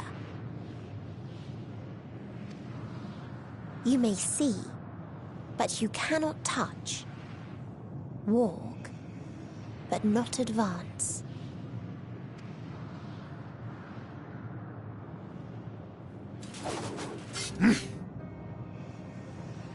Meteon holds too much sway here.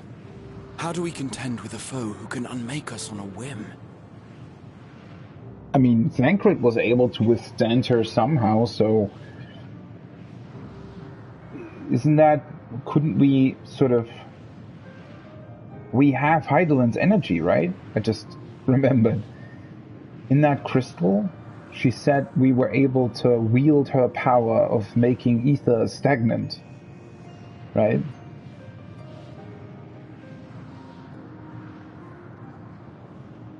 But this Thancred bit is...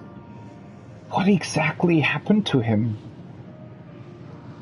And remade this place?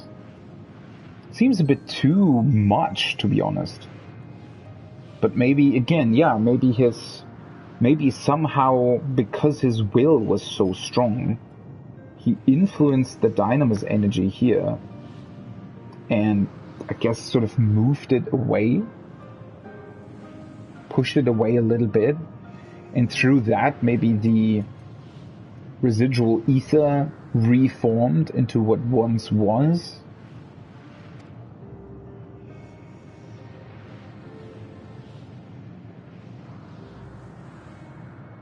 I do not know. But Thancred gave his life that we might come this far. We must press on. Is he really dead? I still... What? I... Agreed. Don't think Cannot he turn is. tail here. Not without something to show for our comrade's sacrifice.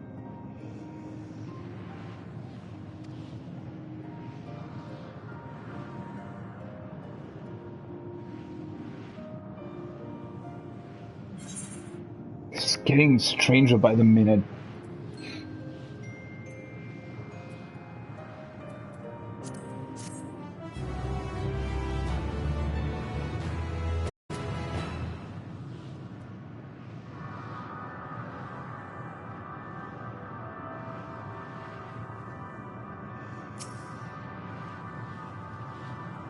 He can't really be gone, can he? Meteon herself said his soul persists, that he is the reason we are still breathing. If so, then maybe...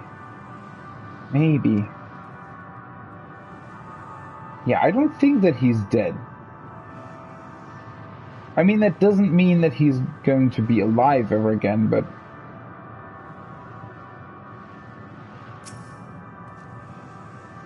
But it's... I still struggle to understand what exactly sort of his conversion or... Yeah, whatever happened to him really did here. My aim was true. I had her. How are we to defeat an enemy we can't attack? Through our emotions, right? I mean, that's essentially also what Heidelin said, was somehow we have to channel hope and light, maybe together with a good portion of ether, and that way we can influence her, right? It's hard to believe Thancred was able to overcome Meteon's will, yet here we are. Would that the price for his victory had not been so high. I understand now why the Loporrids were surprised to find that this environment could sustain life. There but for Thancred's sacrifice. It also, well, at least it does explain why it exists at all, right? Because, I was really wondering why Meteon would sort of dwell in such a place. Or why she would even allow these creatures to still be here. So... I guess that sort of explains it. It wasn't her will at all. His will was strong enough to reshape Ultima Thule that we might survive. That I might see again. Sacrifice must not be wasted. But still, I mean...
This game just...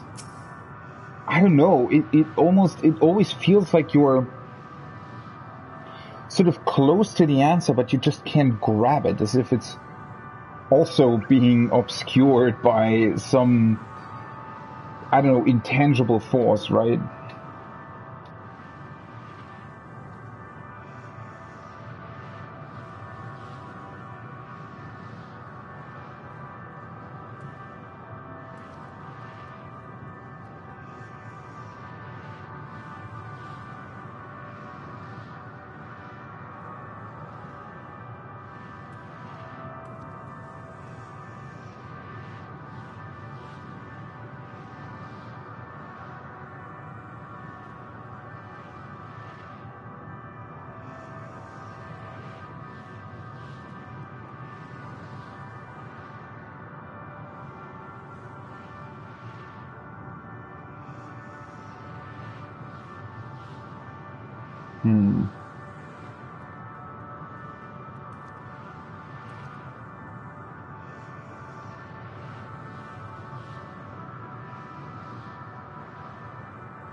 One second.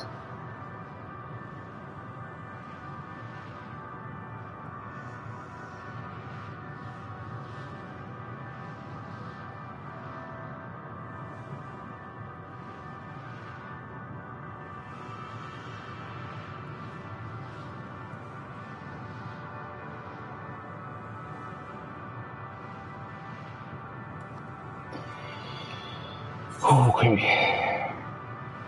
And still with these weird quest names, they're really freaking me out. What the... Is that because this world isn't even... But, I mean, this place is not what gives us the quests. Our companions are. Does this mean that sort of the life force of our companions is slowly being altered, or on burdened wings? Soul without body, a form of being with which we are not wholly unfamiliar. So our soul is comprised of ether though, right? Indeed, for we existed in a similar state when residing in the first. The circumstances are rather more dire than that, 'tis true, but I choose to believe he is not forever lost to us. I mean, the very existence of this place sort of proves that, but... Regardless, in sacrifice he has afforded us a chance to prevail. Let us not squander it, and ascertain the nature of this realm, that we might confront and defeat Meteion. Would you accompany me in speaking with these dragons? Mayhap they can enlighten us. I would ask the rest of you to survey these thrones. If there is a path that may lead us to our quarry, we must find it. Very well, we can reconvene here when everyone is finished. Meteion said these dragons are shadow and shade from a world whose denizens sought oblivion. As such, they are not like to be amenable to company, let alone conversation, so please be careful.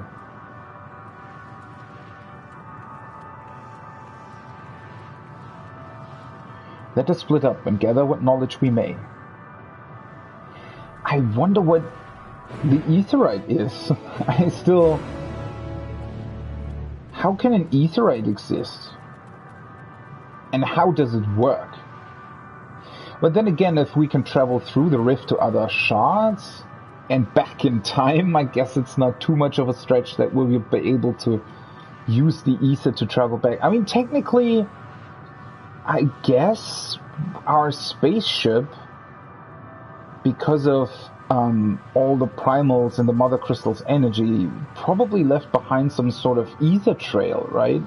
That's now etched into the very essence of the universe that follows back to Atheris. So maybe that's what we are able to use when we use the Aetheryte. Say Losk, a visitor, not of the star.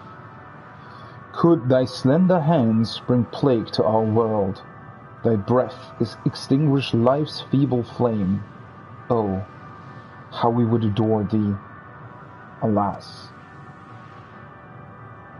With time our flesh shall wither, our souls fade, and so we wait for its inexorable march unto oblivion. If thou art not come to hasten our demise, I bid thee leave us. We crave not companionship, only silence.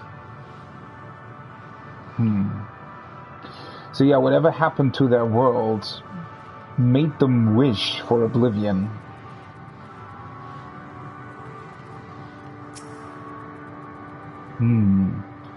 Thou art unlike the others. This place ill befits thee. Do not tarry over long. Who are you? The telling of my tale alters not its course. If thou knowest my brethren once ruled these skies, will our kingdom return? Should I boast that I was first among our hunters? Will the comrades I failed live again? Nay, once I lived, and now I await the coming oblivion. Nothing more. What is this place? This is not our home. To our home did come the metal demons, Omega, who of life and joy scoured it clean. These are mere bones, and among them do we rest our wings forevermore.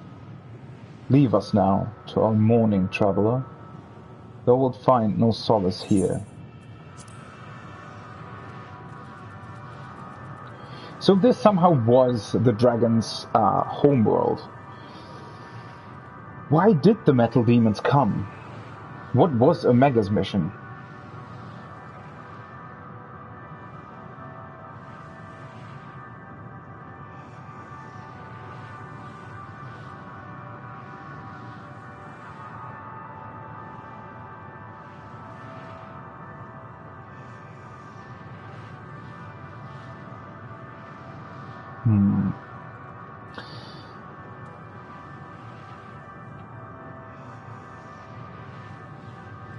So we don't know where Omega came from, right?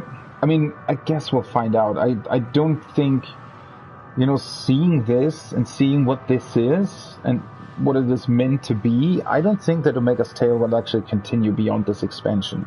I think they'll probably tell us what Omega is, where it came from, why it exists, why it attacked the dragons. 1 second. Sorry, I'm... You know, a friend of mine is talking to me. Just give me a minute.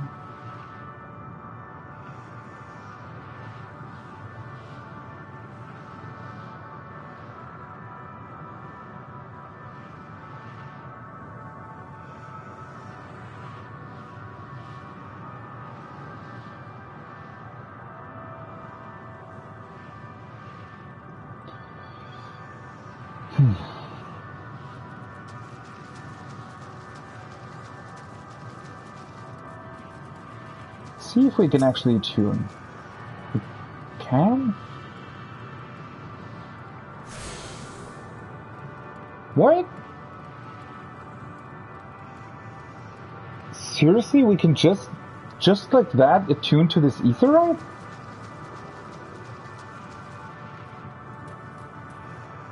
How does that work?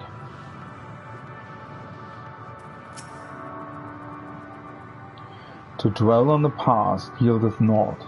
Our desires meant little to our destiny, and less now. Yet regrets find me nevertheless.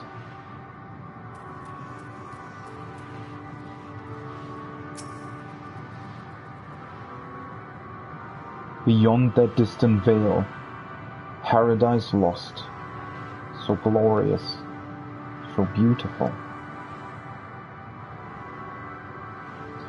We were a proud and noble race, strength embodied. We knew only love before they came. Metal monstrosities of black and silver. No bonds of blood did they share, nor conviction did they have to guide them. A crushing defeat. Never had we known such shame. Stilled now are the winds, though none could fill these wings burdened by ignominy. We fly no more, only sink into oblivion.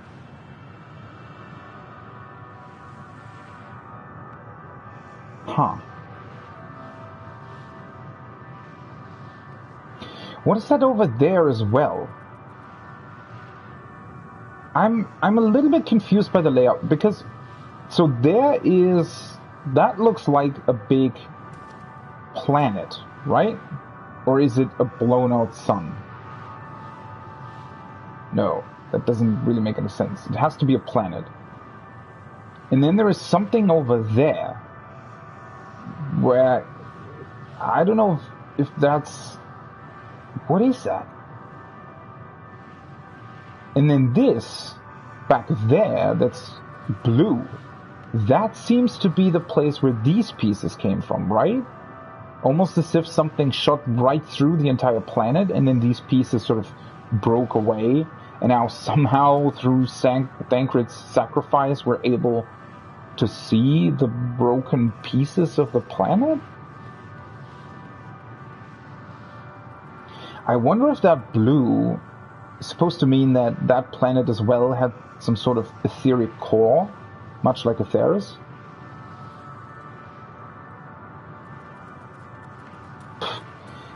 Again, right, you arrive here and it's just non-stop questions. You just don't know what is going on here. I mean, you somehow, you know what's going on, but at the same time you have no idea what the, I guess, greater meaning of this place is. And then, yeah, also one thing that I find exceptionally curious is that Omega, at least in the form that we knew it, definitely was a machine. That's why, I mean, that was sort of the basic theme of the quest line itself, right? Is that Omega tried to understand life as well. But isn't that... Again, another question, right? What does that mean exactly? Was there maybe a race of people, a civilization existing somewhere that specifically created their... Maybe they sort of had the same idea that Hermes had, right? But instead of creating beings of dynamis, they opted for these machines, like Omega. And maybe they sent them to distant stars to sort of ascertain whether or not there would be living creatures there that are worth living, right? Where their life has meaning and their life has worth, and maybe they're also, they have a certain strength of character. Because, interestingly enough, I mean, that's what Omega did to us, or tried to do to us, right? Omega tried to give us tests to determine, well, our sort of existence, right? To determine whether or not our existence should exist, right? I mean, maybe I'm missing something there, but that was definitely part of its purpose. So, yeah, I wonder if whoever created these machines, because apparently there were a lot of them, right? I wonder if they also had some kind of purpose to test other stars, test other life forms, other civilizations, and determine... I mean, in a way, very similar to Meteion, maybe not with the exact same goal or the exact same question that Meteion had or tried to answer, but in a similar fashion, at least, right?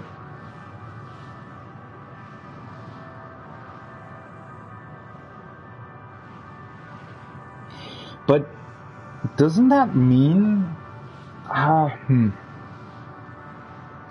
guess the civilization that created these machines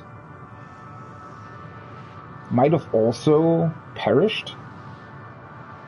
Maybe they also, they tested a bunch of planets and came up with sort of the same answer that Meteion has, that it's not worth living because there aren't any living creatures that actually sort of made it through that test. Although, the question there is that wouldn't the civilization that created these machines also, wouldn't they have also needed to be stronger than the question they were asking of the machines? Or did maybe through these machines, much like, I mean, I guess if you think about it, right, Meteion is the reason for the final days. So the ancients, or Hermes, sort of brought about essentially the destruction of his civilization, right? Maybe whoever created these machines suffered the same fate. They also wanted to ascertain the meaning of life, created these machines specifically for that purpose. Then the machines went out into the universe, discovered, oh, there isn't a meaning to life, or everything is destroyed anyways, whatever. Came back to the very planet they came from, to the civilization that created them, and just destroyed them, because they determined them not worth, that they wouldn't be worth, that their life isn't worth living, right? Could have been the exact same outcome. That being said, though, considering what these dragons are saying, I wonder,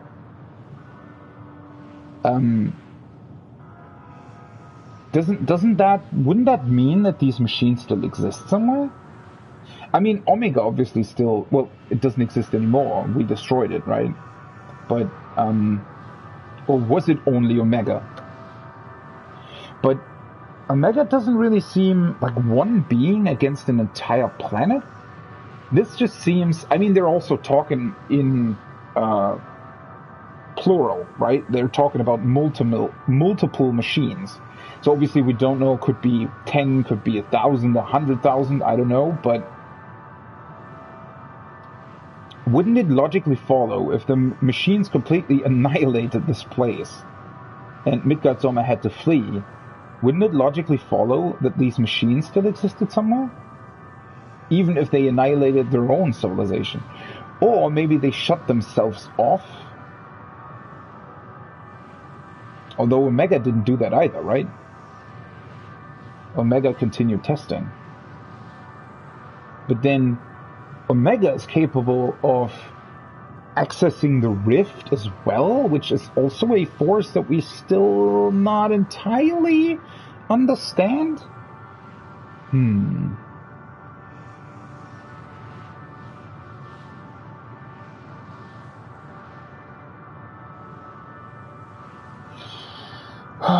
So many questions, so few answers.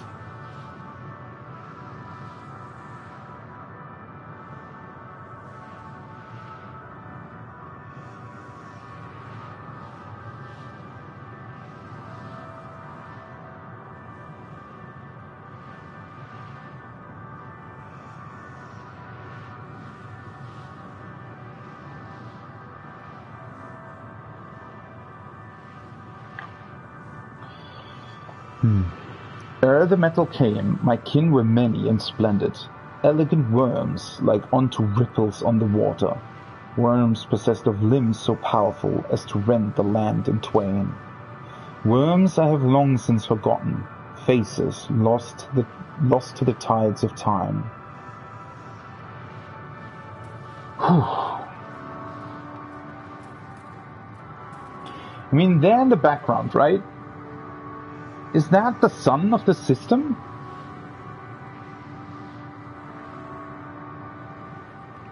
It almost looks like it to an extent, right?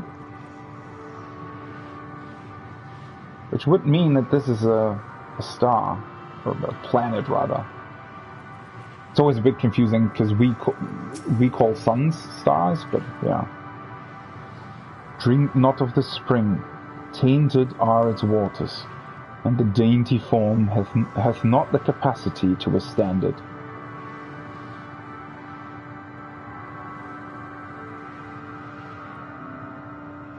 It doesn't even really look like water, right? Of this weird swirling that it has. God, what's going to happen in this place? I mean, I guess we'll try to find out what it even is and how it came to be. Yeah, that definitely looks like the sun of the system, right? Back there.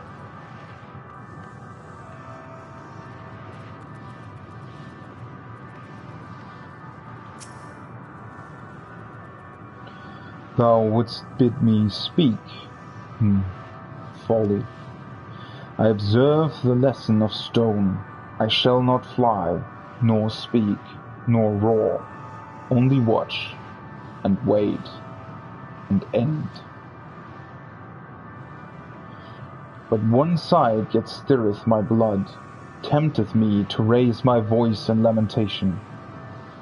No, the cradle of unsung dragons. No.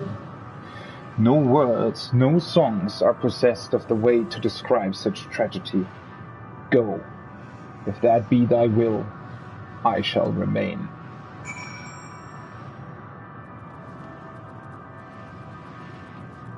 No.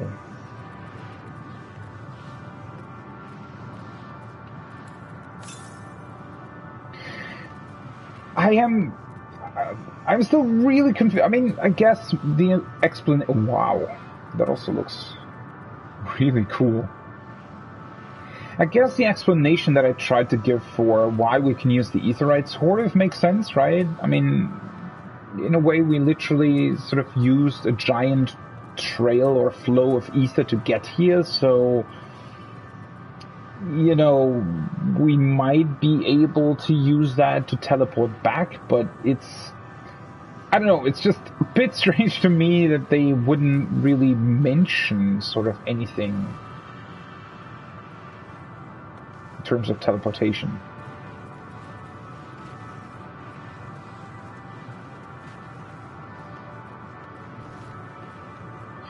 But then also, what are these structures there? Is that how dragons' houses looked like?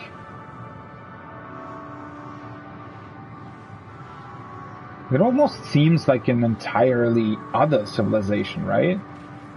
Entirely different. Oh. Oh, sorry, buddy.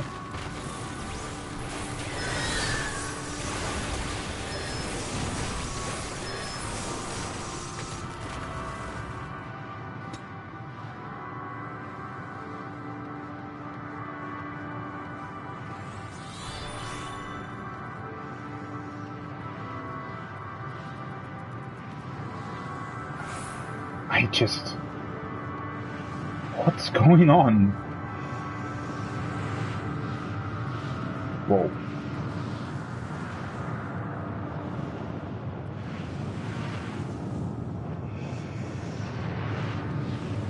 Wonder what these things are. It's like an ether well, or...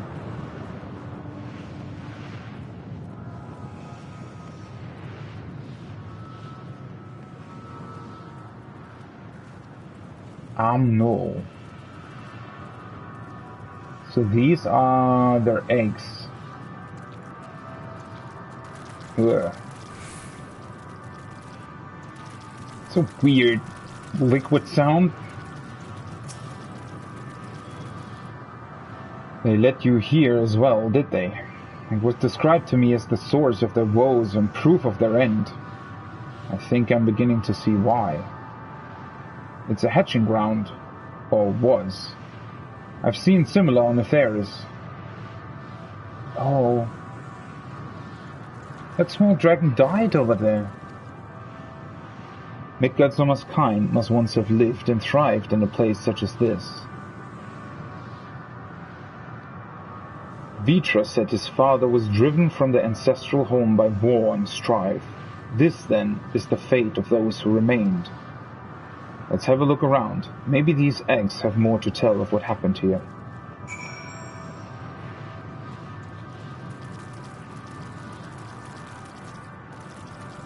I mean, this looks like...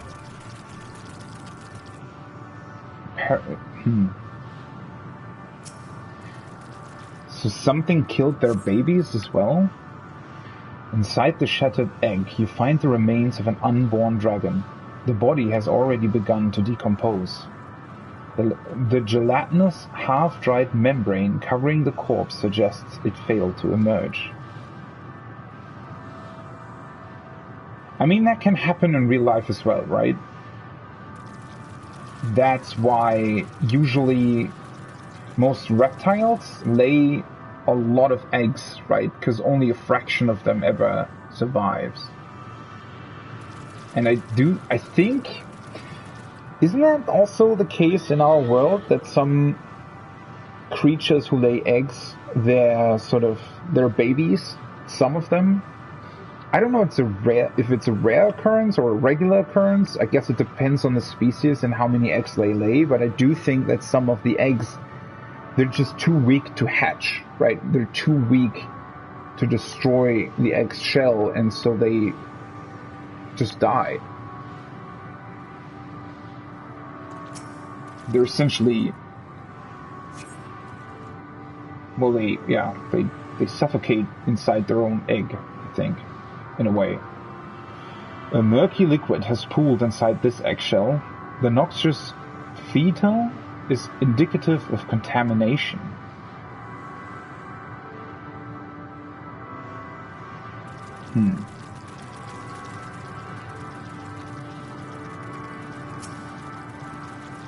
Contamination. Gingerly lifting a large egg from the vicious mire, you peer inside and see a formless mass soaking in a pool of embryonic fluid. Your stomach turns as you return the egg to its resting place. So I guess this shattered before it even ever was able to... This one survived apparently though. This egg appears to have been broken from the inside out. Perhaps the dragonet within succeeded in hatching. What's this? I thought all the eggs had been ruined.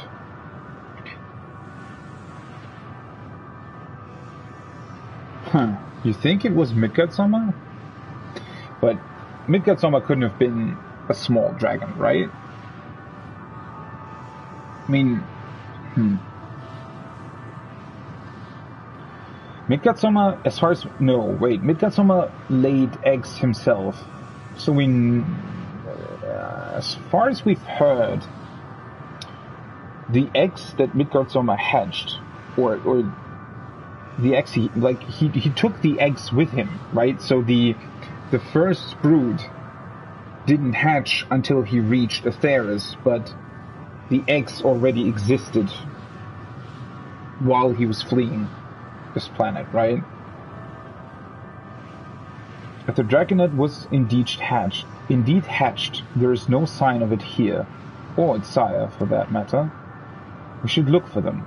You start with the cliff tops, and I'll search the plains. I mean, do we think that this...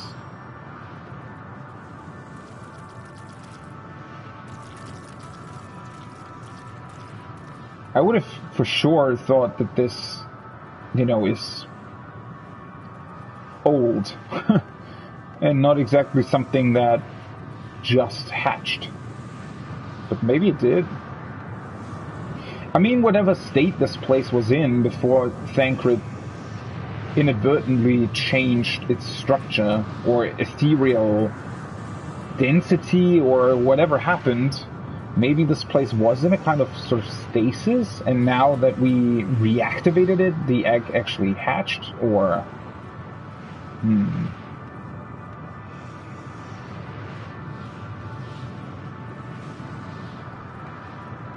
Bereaved dragon, but that dragon... It's not, like, it doesn't live.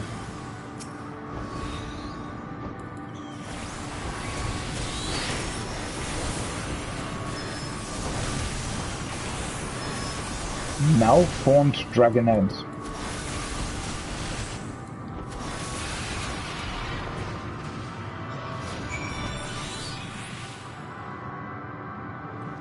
Malformed.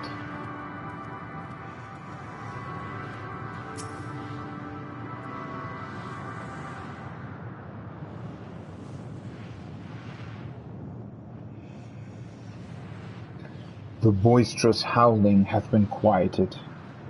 By thy hand, I presume. Everything all right? I thought I heard a dragon or something resembling one.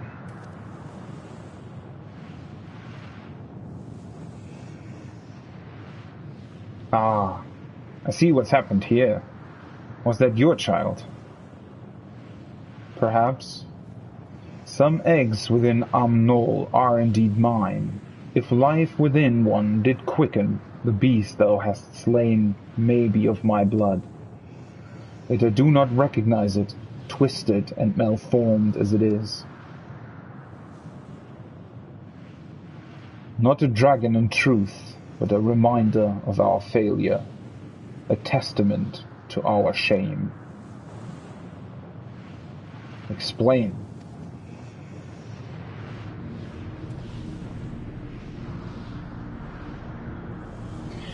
They descended from the heavens, cold, heartless machines, and with them rode war and death. With fire and fury, rage and rancor we gave answer. 'Twas a long and bloody battle, but only the beginning.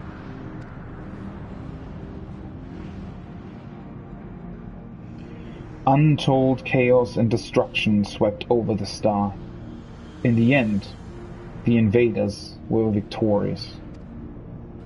Yet when they looked upon their prize, they deemed it unfit for requisition. We were abandoned to our ruin. So they wanted to conquer and then...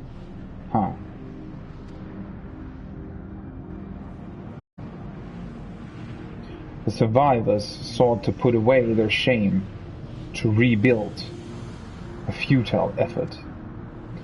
In purest soil replete with ether did we once cultivate our nesting grounds, but our lands were barren, and any eggs nurtured in such desolation were fated to rot. But few survive to hatch emerge as abominations. We shall have no new progeny.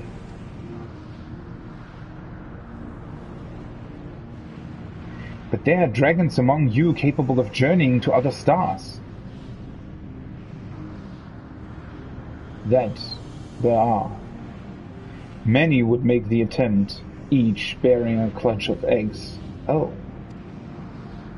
The richest stars were home to the harshest rulers, and the arrival of dragons incited contests for supremacy. Oh. When the fires faded, the wars lost and won, they too were reduced to ash and waste.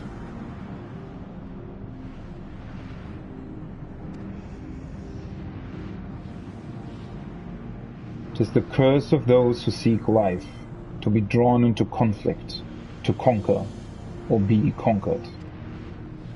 A vicious cycle we now choose to break. We tire of conflict, of everything. We wait now in sweet, merciful silence, free from strife and suffering, still as stone.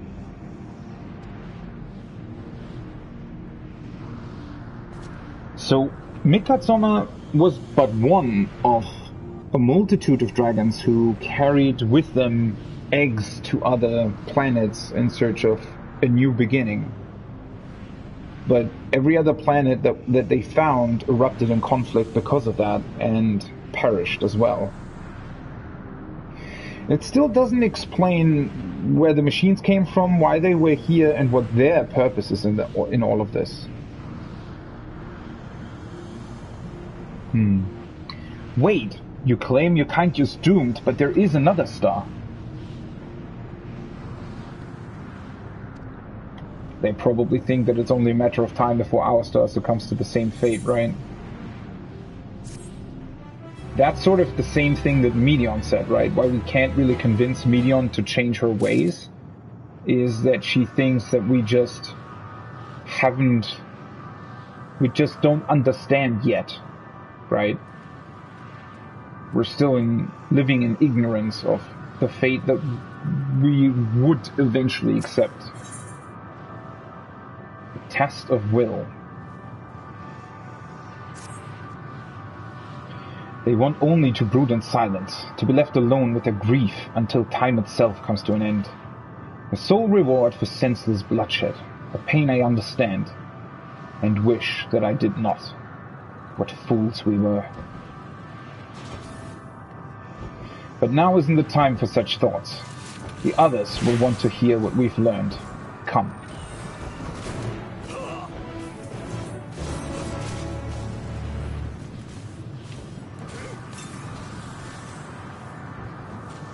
Northeast? Oh, wait. Where the hell is that supposed to be?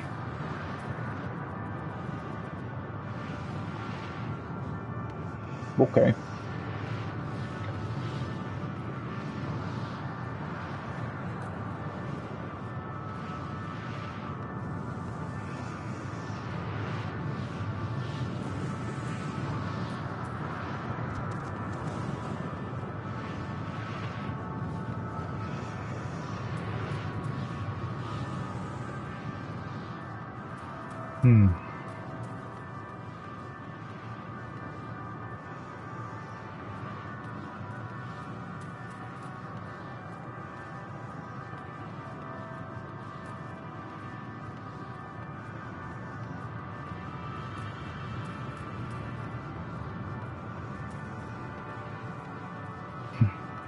I still, again, it sort of leaves you speechless because, in a way, you know exactly what happened here.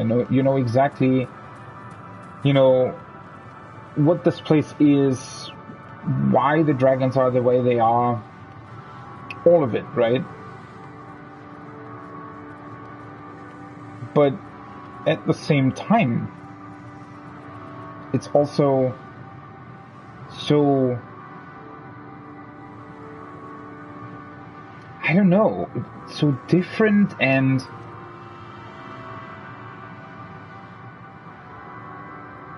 I guess it's just this lingering feeling that there's just so much more to it than we would know, maybe. But they still have side quests for us, apparently.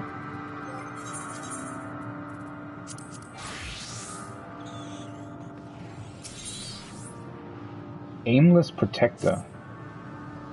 Come closer, little one, I must ask thee. Did a pitiable dragonette meet its end at thy hand? Maybe. Yes. Though I cannot find it in my heart to thank thee, nor shall I admonish thee, the young one would have suffered every living moment, as do we all, though some torments are more easily borne. If thou wouldst prevent further needless suffering, pray, seek my shelled kin at the shallow lake. He hath wallowed over long in hatred beyond healing. Okay.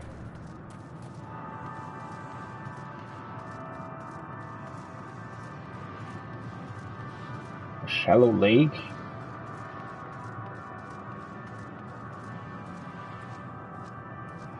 Wait. Why aren't you white?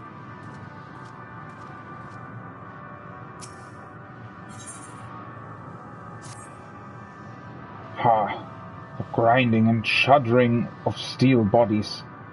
The immaculate cometh. Thou hearest not.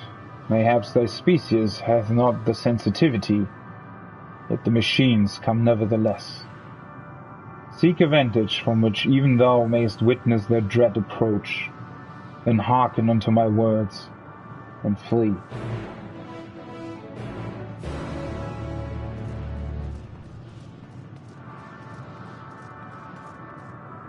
Wait, there are dragons here, though, who very much look real. But I guess there are also these dynamis forms? With the war came the emptiness, loss forged of steel, to bite deeper than any blade. Huh. Yeah, again, I just don't know what to make of this. It's... Somehow we clearly know what it is, why it is, but at the same time, what is this?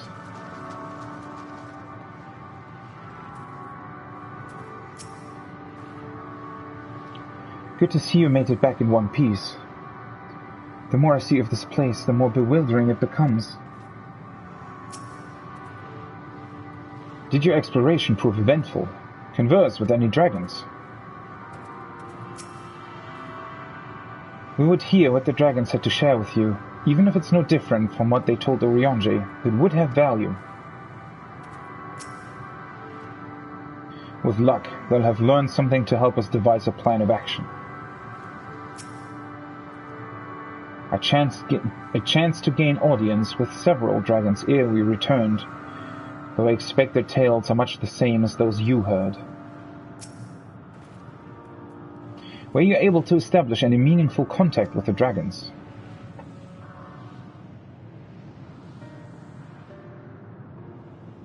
Well, meaningful is a certain point of view. I see. They wish to escape what they perceive to be a cycle of conflict. Thank you. As for our part, I believe we are more acutely aware of our confines than before. We started by traversing the perimeter of the island to see if there might be a path leading off of it. Sadly, there was nothing to be found. There's no small amount of debris floating about. Could there be enough to serve as a bridge to lead us elsewhere? I considered that, and so I tried throwing a stone onto a potential platform to judge its integrity. But it never reached its mark. As it crossed an invisible threshold just beyond the boundaries of this island, it vanished, only to reappear above me and fall at my feet. I would not be too quick to presume that what we see outside a space is as it appears. Oh, wow. Okay. I would not be too quick to presume that what we see outside the space is as it appears.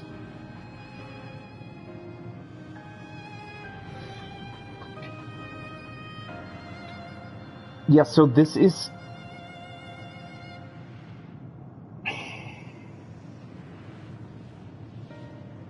I guess this is sort of a... But it reappeared above his head? What is the space then?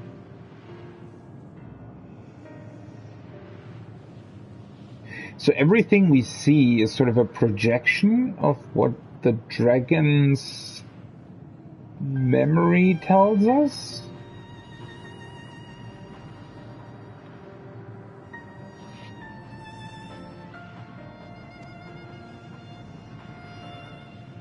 Which is why I returned to the Ragnarok and asked the Lockerites to search for a potential path.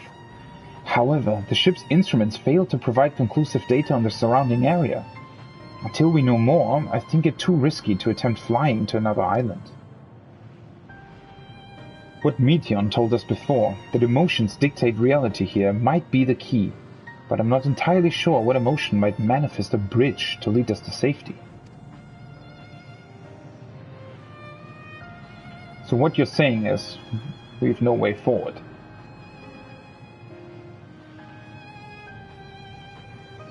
At present, if it is indeed emotion that gallows this island, perhaps it is not Meteons, but the dragons that holds us here.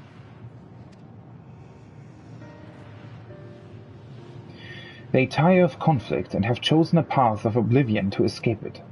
Or rather, they have chosen no path at all, meaning there is no way for the dragons or anyone here on this island to advance. Oh.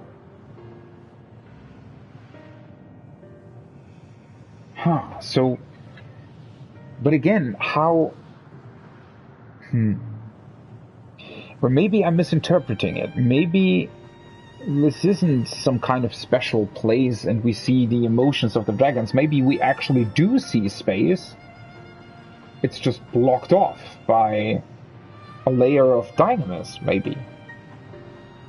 That the dragons created themselves, maybe unknowingly, in order to be left alone and drown in it.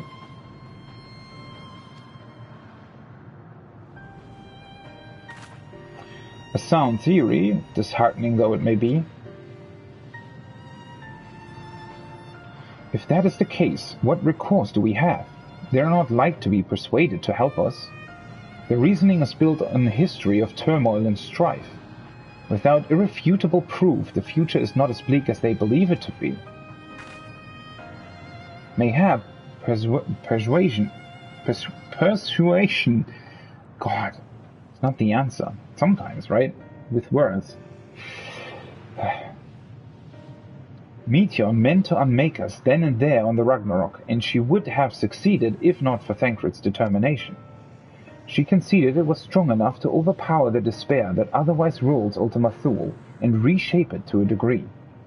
Perhaps it can be done again in like manner, by overpowering the prevailing emotions.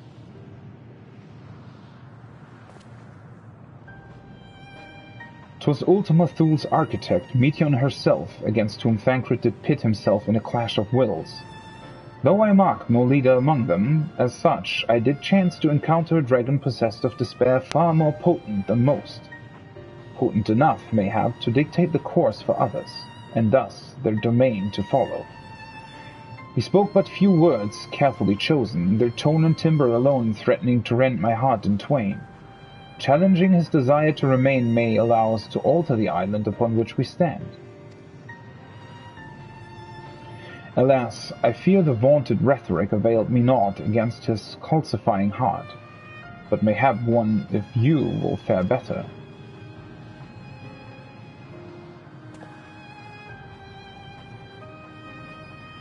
Then I shall guide thee. All End, they call him, in the dragon tongue.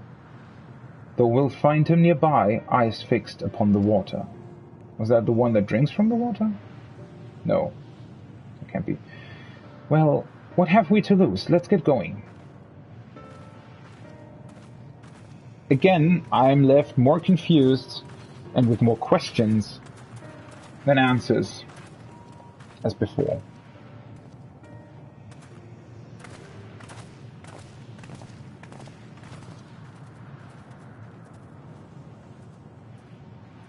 This is just...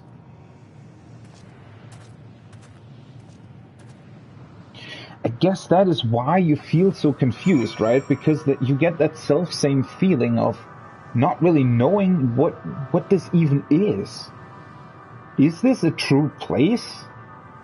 Is it something made out of dynamos? But then it should also contain a large amount of ether. Is it a recreation? Or was Thancred able to sort of disperse some of the dynamos energy in order for the ether to reappear? Was it truly sort of in stasis, or was it maybe even not existing up until that point, and is it now existing again, or did it exist all the time, just shrouded in dynamos? Just, yeah, I feel it's almost impossible to really understand what this place is supposed to be like. And that's what makes it so incredibly hard to even come to terms with what is happening and what is going on. Because it could be so much and so little at the same time.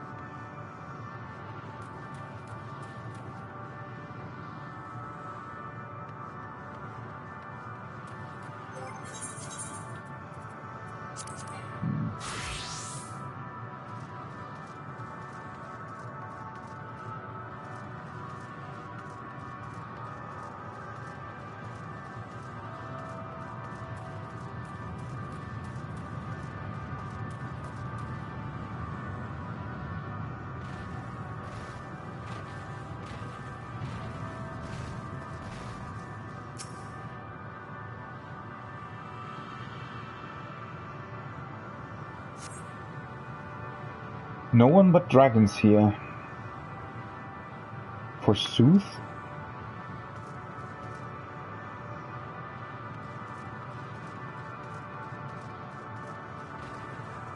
This is the lake they spoke of, right?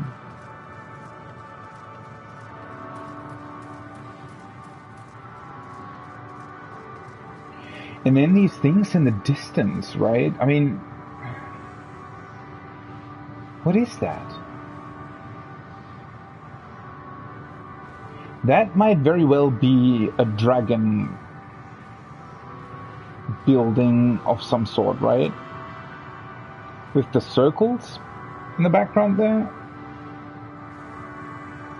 Must have been at some point.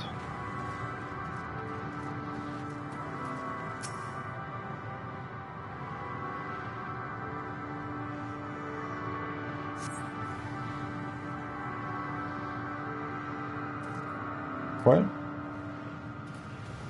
Oh, huh.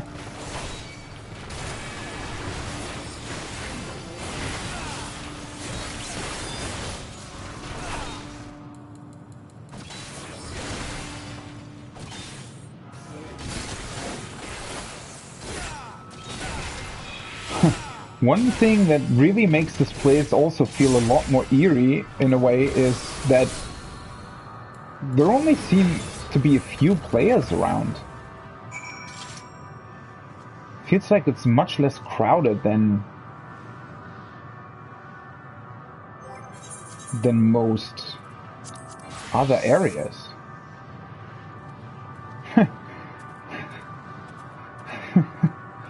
Yeah, and sometimes you still see snowmen, but yeah.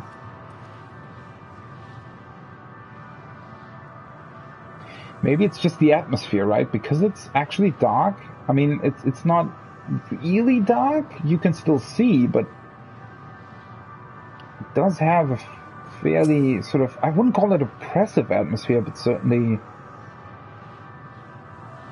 a shrouded one, I guess.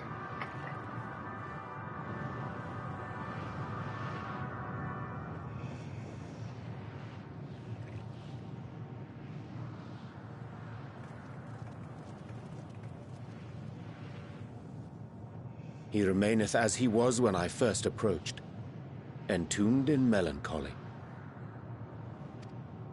I see. Perhaps I could... I'll handle this. Whoa. I haven't heard that tune in a very long time. So, waiting to die like all the others, are you?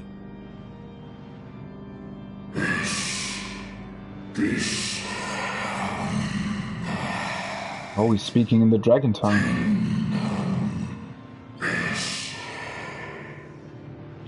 Our pride is crushed and our souls corrupted. The winds are stilled and the heavens offer no comfort.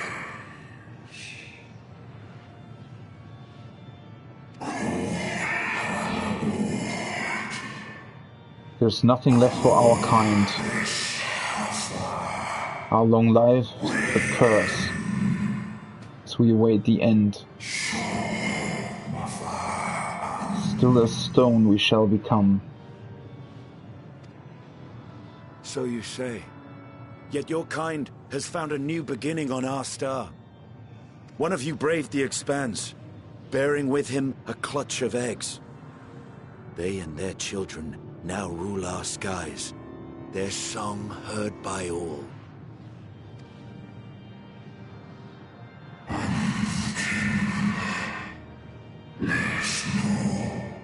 Our kin on another star.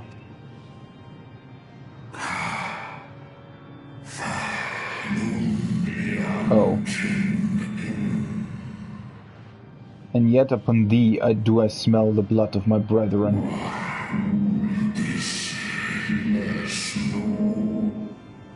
Were they drawn into discord and war on their new home? They were. They suffered much, and repaid their suffering in kind.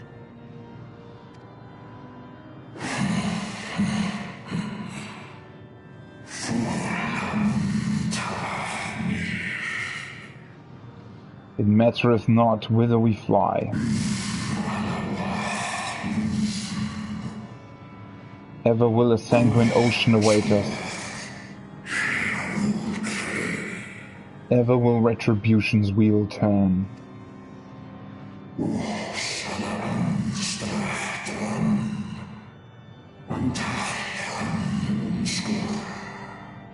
And so, on the last of my pride as a dragon, I break free of this wheel.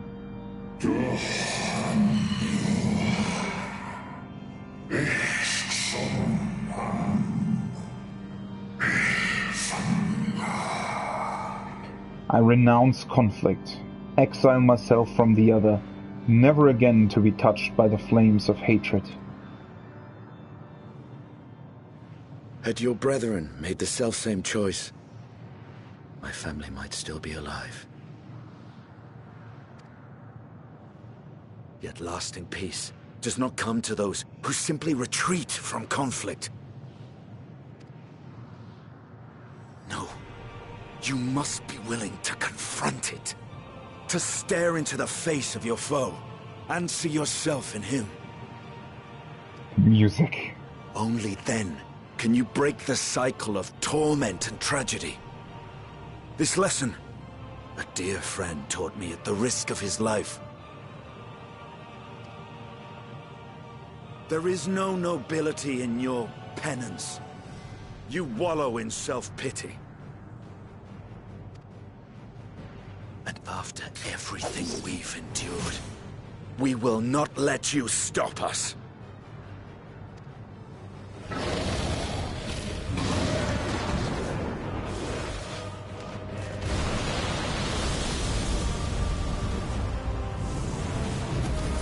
Estinian! Stay back! He's trying to, like, overcome him?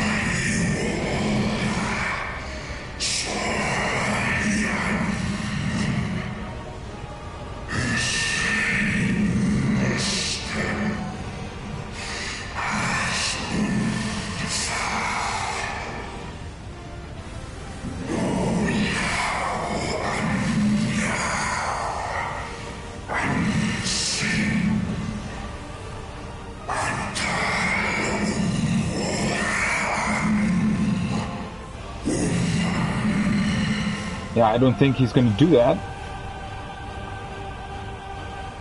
I see. This is the emotion that bars our way. The rest is up to you.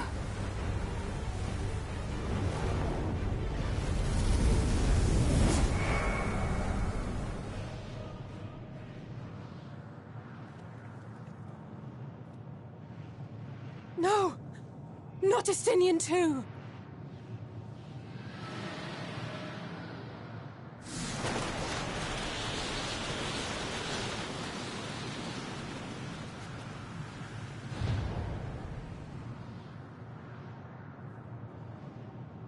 There's a wind.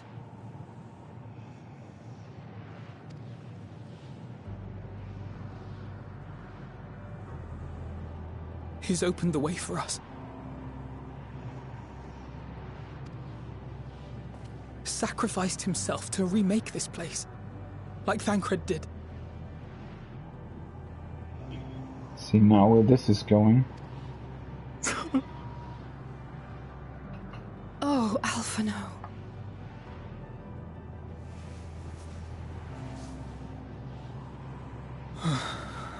Come. Let us follow the wind. It will not lead us astray. He would not.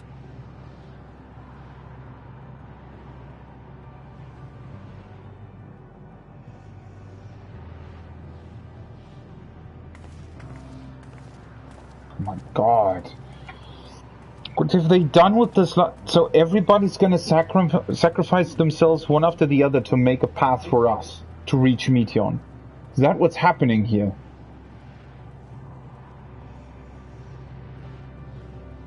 So Estinian understood that that would be the only way forward.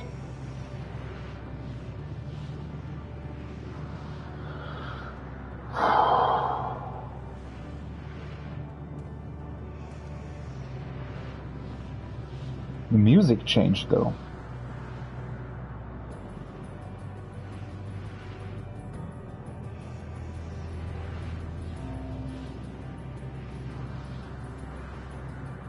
It's almost as if suddenly there's a little bit more hope in this place.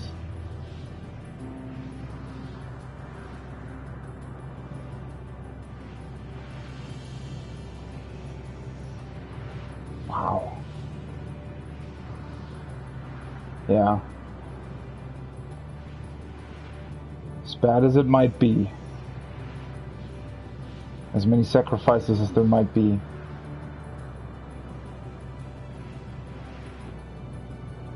I think we're on the right path.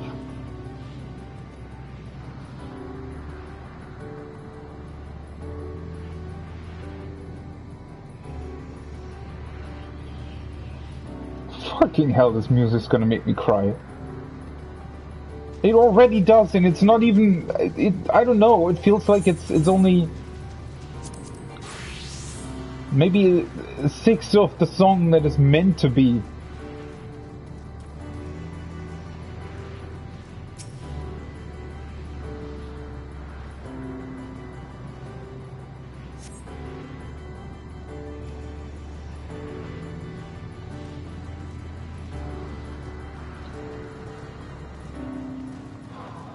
It still has these lingering dark undertones, though. We haven't yet fully changed the place in our favor, though.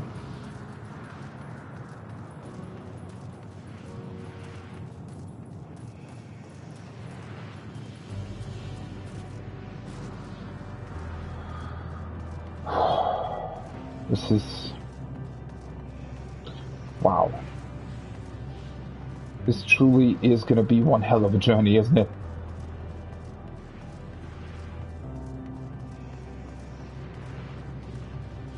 I was almost wondering why the first music that we heard in this area was this haunting version of this song. But now it makes sense. This will show, slowly but surely, the convictions of our friends and their beliefs and their hope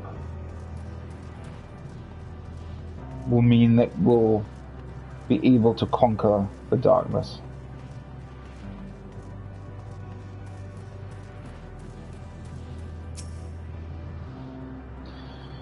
Oh God.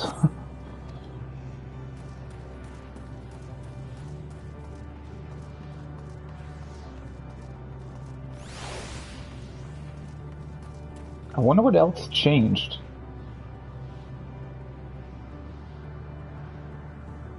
Did something else change? For some reason I feel like the area is more open than before, but maybe that's precisely just because of the music change, or it suddenly feels just that tiny bit more, I don't know, meaningful, right? Just that tiny bit more, or less bleak rather.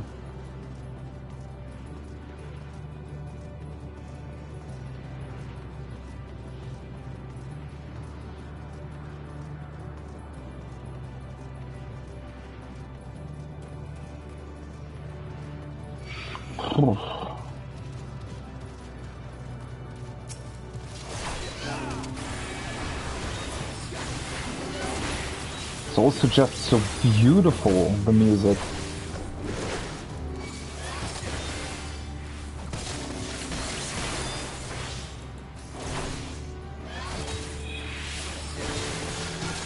I mean, there's a reason why the trailer was so good.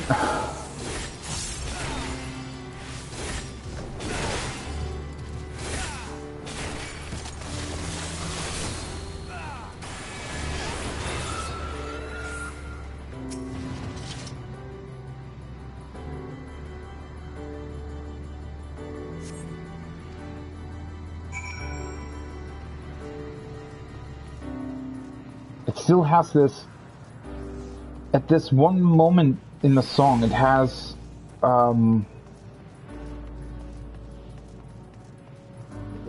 like one really, really haunting note in the background.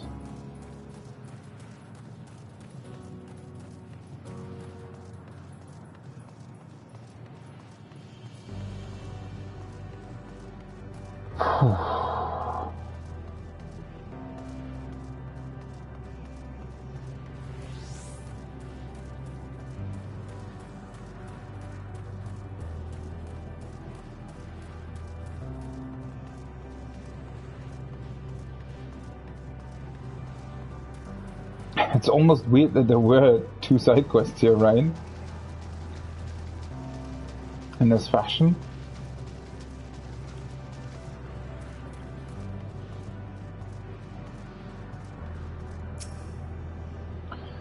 So it is done. I heard his dying cry. His bloodline was the strongest of the armored ones, possessed of carapaces like unto stone. Yet even they were not impervious to the metal fiend's onslaught. It took but one to raise their nest. Even now its terrible form doth linger in my mind, the four jaws that writhed 'neath a shroud of steel. And to the few who escaped the carnage, life has gifted naught but despair. They yearn for vengeance, though our enemy has long since quit this place. As thou hast witnessed, they now turn all too quickly to indiscriminate violence. Alas, this only feedeth their fires of their guilt, never doth it quell them. Nay, I fear that only death hath that power.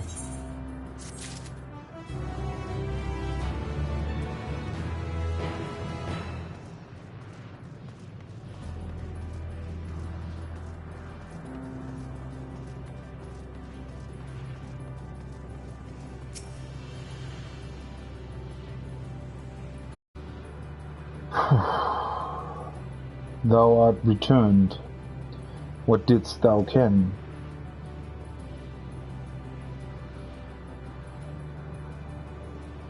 Naught but dragons. Verily. Perhaps thou speakest in sooth. That mechanical cacophony plagueth me without cease, though I swear 'tis clearer now than it hath ever been. Should this be naught but mine own fears, returned fiercer with each coming, I know not how to quit myself of them.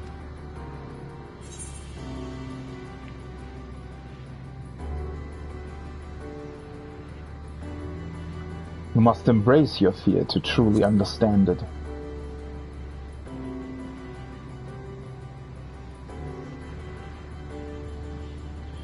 Thou art strong. Had my kin sought what thou hast found, perhaps our star would have met a different fate.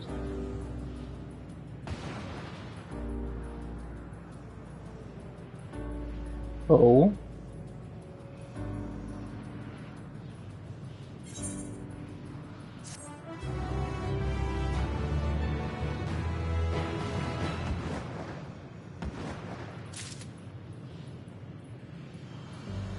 Okay.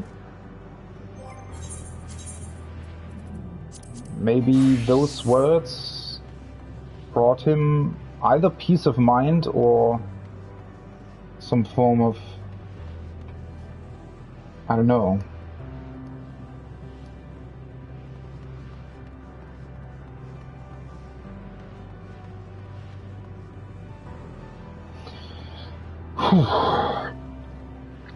It's gonna be one hell of an emotional roller coaster. And I'm all here for it. But sadly, I also have, some earthly desires, like lunch, for example. So I'm gonna see what I can do to not succumb to despair myself, because my stomach might dissolve itself or whatever. No, but I'll have a look. Maybe I'll be right back if I, depending on what I plan for lunch or what I have even. And we'll see, I guess. Maybe it'll be a longer break if I eat right away. But yeah. Depending on that, I'll be back. Enjoy the hauntingly beautiful music.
Okay, well, that was a lunch break.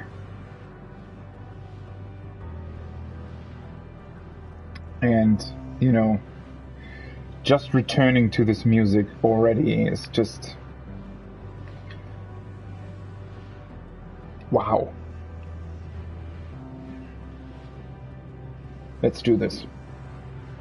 Let's see this through and walk to the end.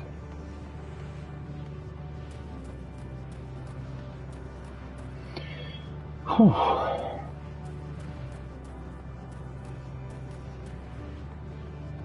Deca Octo. Does that mean 18? Or something else? Deca? I think it does, right?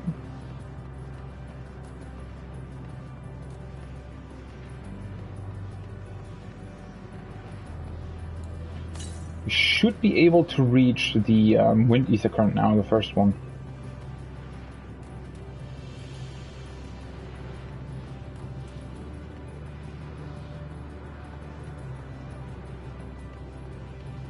Oh. Wait, the level checker? Or one version of it, I guess. Is it B rank? What the fuck? So, I guess at least certain sort of probes of the machine lifeform still exist here then. They're not completely gone. Yeah, I definitely think that those structures over there are dragon-made, probably, right? And I wonder then, I mean, the first thing that we saw was machine-made, right? I wonder what that is over there. That looks completely different compared to...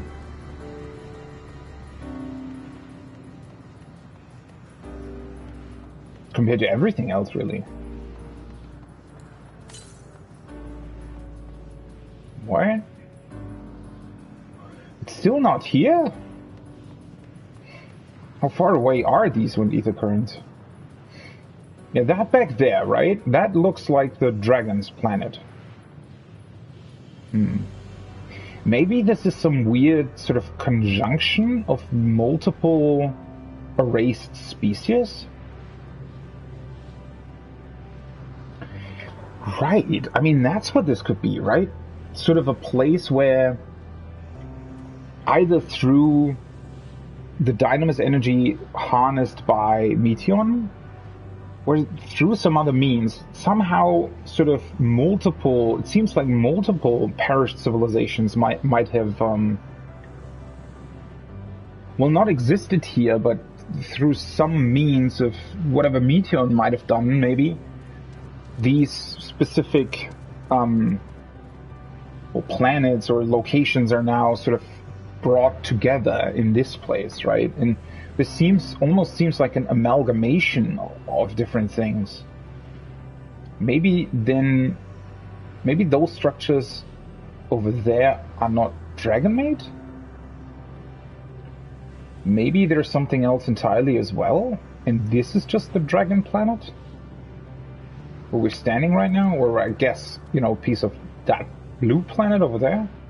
And then maybe those structures and houses are yet another civilization that perished. Huh. Oh, right. I should do this in Paladin, right? Oh, right. Number 45. How many are there? I think there were only 45 in Shadowbringers, right? Well, it's 46 in Endwalker, alright. Ostrakon Deca Octo. This sector is a recreation of the 18th civilization encountered by Meteion and her sisters. Ruined and desolate, the world it represents was once the abode of a proud race of dragons who were driven to extinction in a titanic struggle against mechanical invaders from the Alphatron star. Whoa! Hold on a second there. These are, you know, some new informations that we hadn't been given to before. And hadn't been given. A recreation? What does that mean?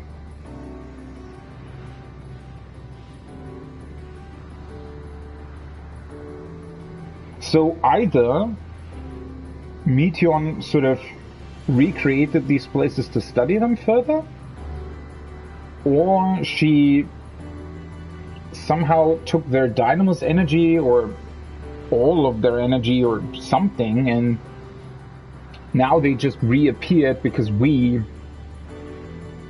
sort of, I don't know, made them reappear? The mechanical invaders from the Alphatron star. Wherever that was. I wonder if Meteion visited Alphatron. Or if they recognized what she was and immediately sort of destroyed her. But then again, that star doesn't have actual life forms on it, right? They're machines, and they also struggle to see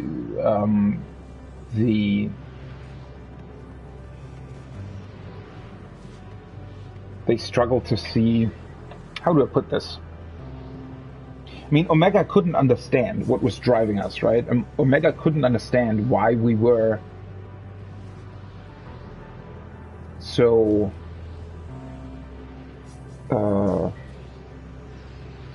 determined, I guess, right, to see everything through to its end. So maybe the Alphatron civilization also didn't know about Dynamos?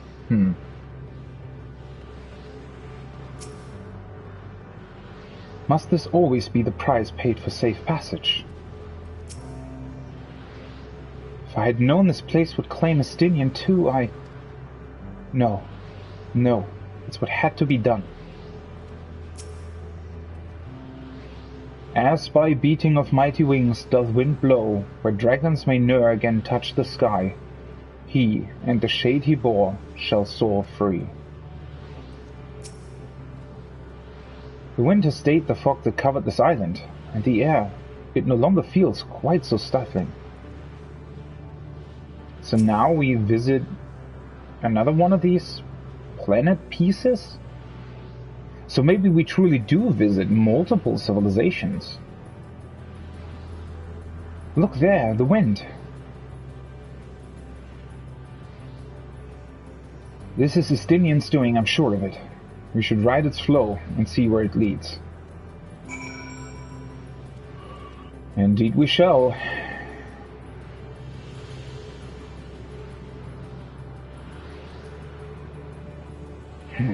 I wonder where we'll end up next.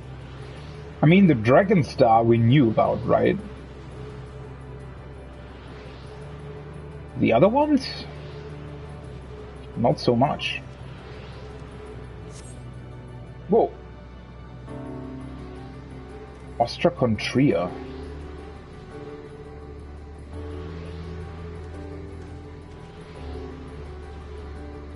So that was the Dragon Star. I guess these green things, we saw them, they must be somehow connected to the Dragon Star, right? Because we saw these, or similar flames during O10, during the Midgard Summer fight. During that fight you can see, or at least, somehow, or not somehow, but you see a little bit of what the Dragon Star looked like, right? And that arena also had these green gases, so I guess those belong to that planet somehow. And where are we now? I mean, once again, this is not what I expected. When we arrived in the zone and I saw the dragons, for sure I thought that this was sort of what was left of their planet, but now it's not even that. It's literally an amalgamation of all the different perished civilizations that Meteion encountered. What is this zone? A powerful gale has delivered you to another island. The other scions should arrive before long. It's interesting, right? I honestly half expected them to do a somewhat similar thing to how we traversed Azizlar, where there were also these 5 teleporters, or I guess 4 teleporters, that brought you to the different parts of it. He did it. He found a way forward for us.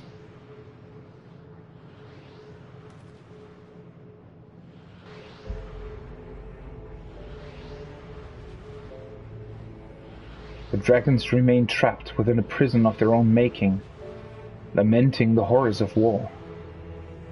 Yet Justinian knew them better than most. He was a man of honor and a dear friend, willing to fight to the very end for what he believed was right.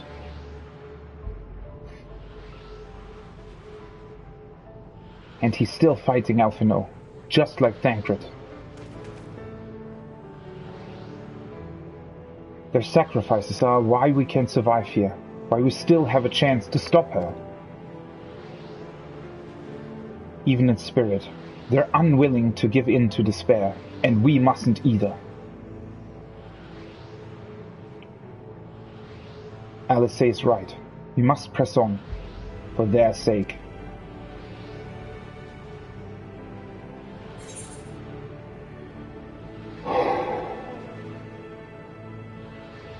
Where's this gonna end?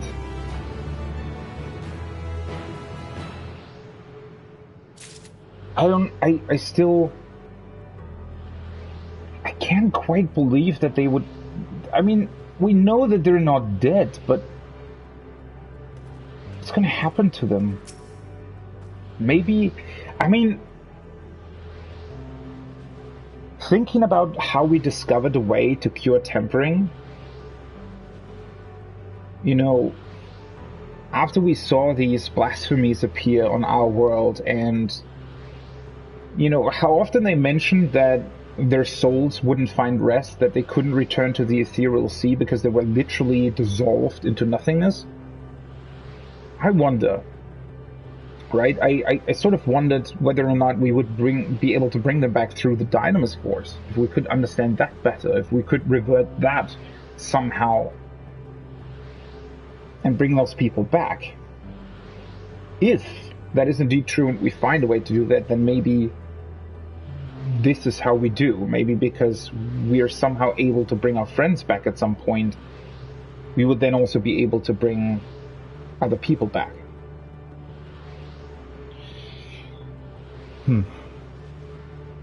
We have to keep going. Even if Justinian isn't here to see it, I'm sure Alphinaud wouldn't want to disappoint him. Though it pains me to say it, we can ill afford to stop and grieve our comrades' passing. No, there will be time enough after. To feign bravery with bold words is a simple matter, but without the strength of will to match, we are powerless against Dynamis. Not less than unshakable conviction will suffice, which makes me question if I'm up to the task. You are, Graha. We all are. We'll see this through. No choice have we but to march onward, lest we squander their noble sacrifices.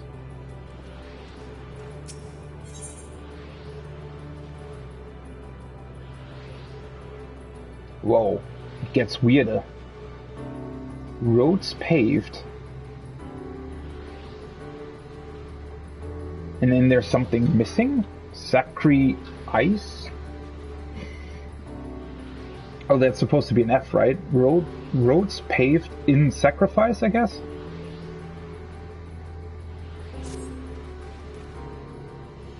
As Y'shtola and Alice said, we must continue.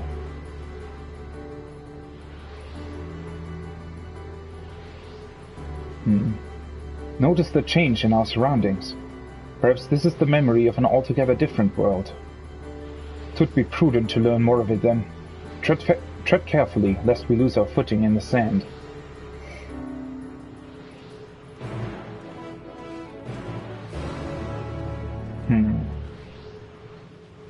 So I wonder what the other worlds are gonna be.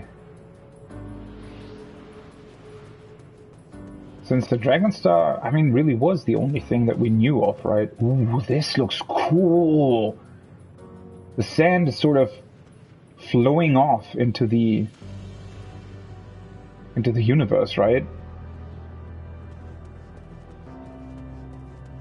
Not quite able or stable to remain here. I wonder what these dark orbs are as well. You think maybe we'll also visit Alphatron? Maybe we'll actually find out about the fate of the machine life forms.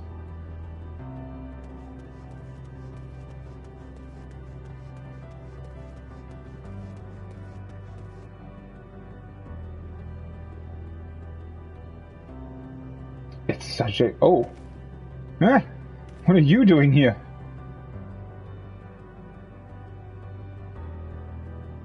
It's just so...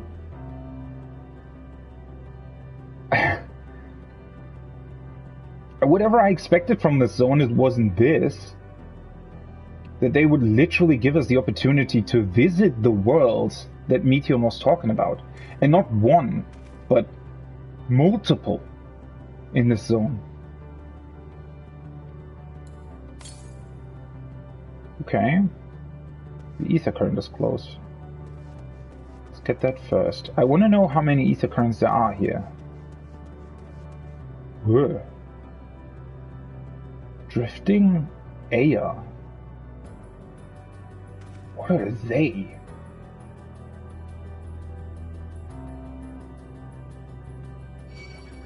Whoa, there's also quite a lot of the other ones here as well.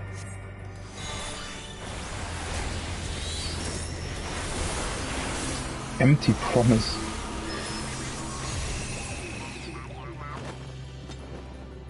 They actually do look like alien life form. Ugh.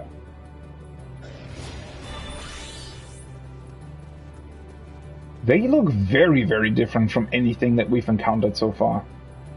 The other ones not so much, but then again... The catastrophe that we fought...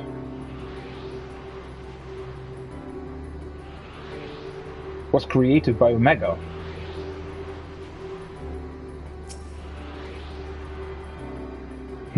Interestingly enough.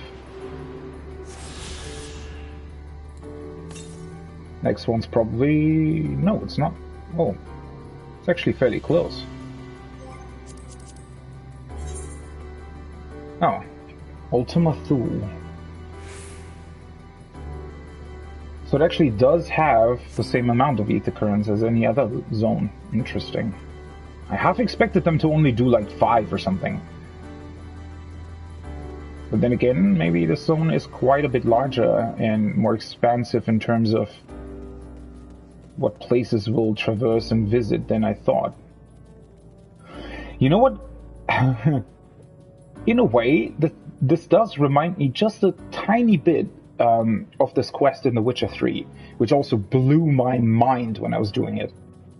Where you also visit a bunch of different worlds, right? Because the Witcher lore is also really cool with their... what was it called? Shit, I forgot the name of it. But conjunction of spheres, right? I think. Where essentially planets apparently sort of crashed into each other, or something to that extent, and so different races from different planets ended up on, well, Earth, essentially. And there's this one quest later in the game where you literally visit other worlds as well. And you portal through, I don't know, 4 or 5 different worlds, and they look completely different to any other thing that you have seen in the game up until that point. And it's just it's just an incredibly mind-blowing quest when you're doing it.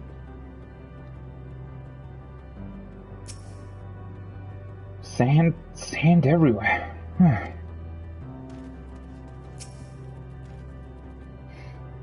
If not for the light emitted by these glyphs, I might well have overlooked this monolith.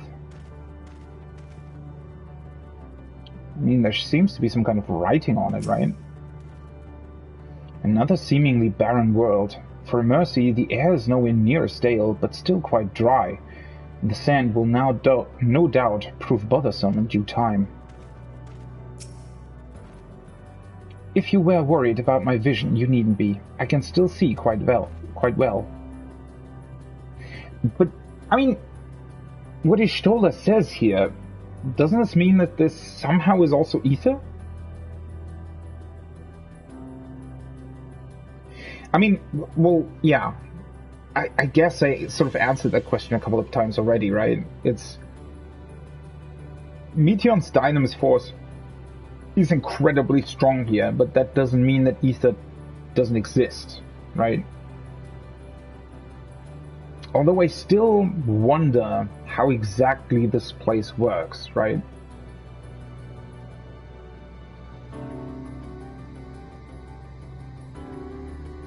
Because I have a feeling that it's not really a dream world. It seems to be an actual physical place. Just sort of either recreated from memory or literally pieces of the planets maybe taken here by Meteon, right?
Were it not for the violet crystal embedded in its surface, 'twould appear as ordinary stone. Curious script hath been etched upon them. Alas, it is not a language with which I am familiar. I cannot say I recognize it either.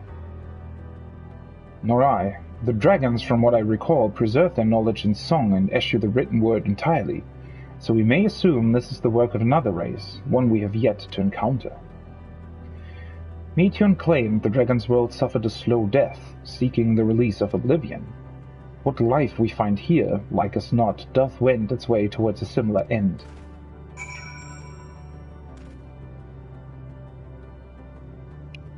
Have we seen these, like, symbols before, somewhere?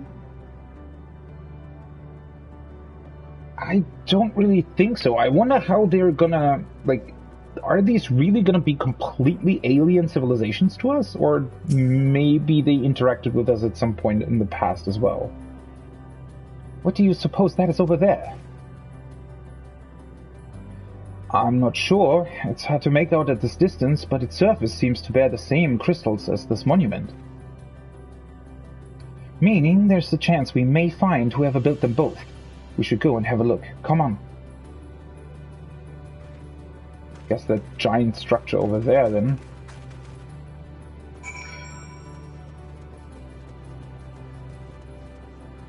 Other one. Well, that's a name. You know, I was just wondering about this mob, right?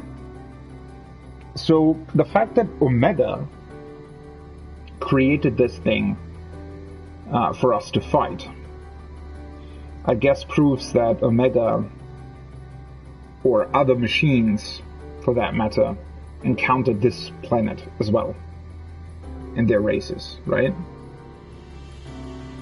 One thing that I'm wondering, though, is some of the beasts that our people on Atheris turned into also looked like this, right?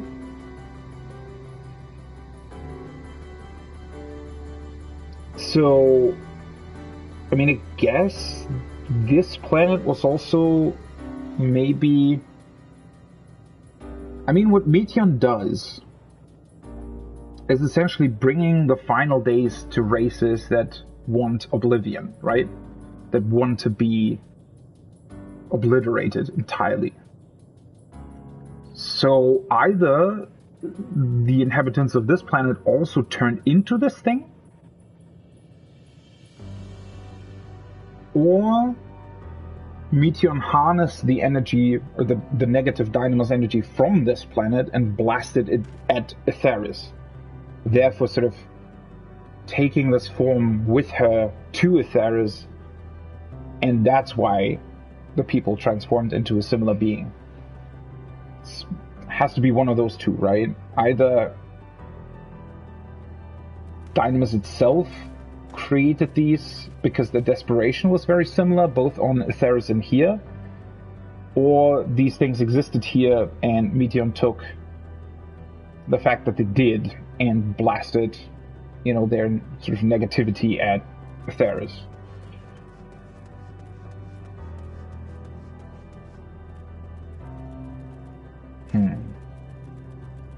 It's a very interesting structure, isn't it?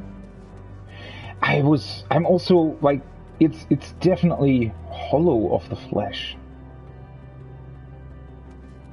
I think one of the hardest things to do is to actually create alien worlds that, truly look alien. I think they've managed to do a pretty good job here.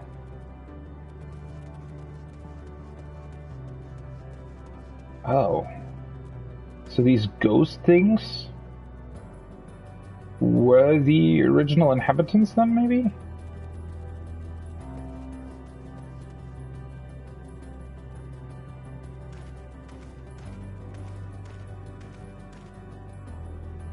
Ghostly figure.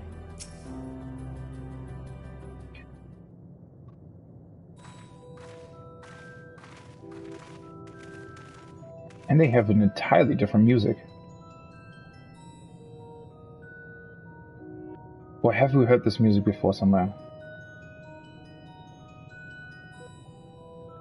I don't think so. Hey, old travelers.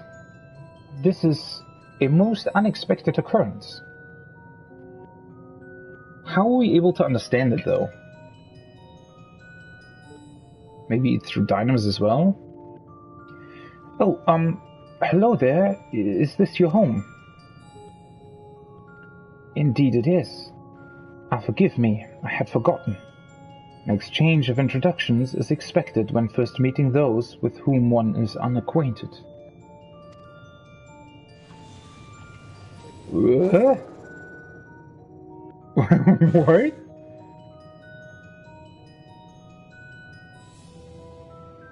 When the vibration of vocal folds was still required to convey our thoughts and intentions, Aya, I believe, or Ia, was the pronunciation used when referring to our people.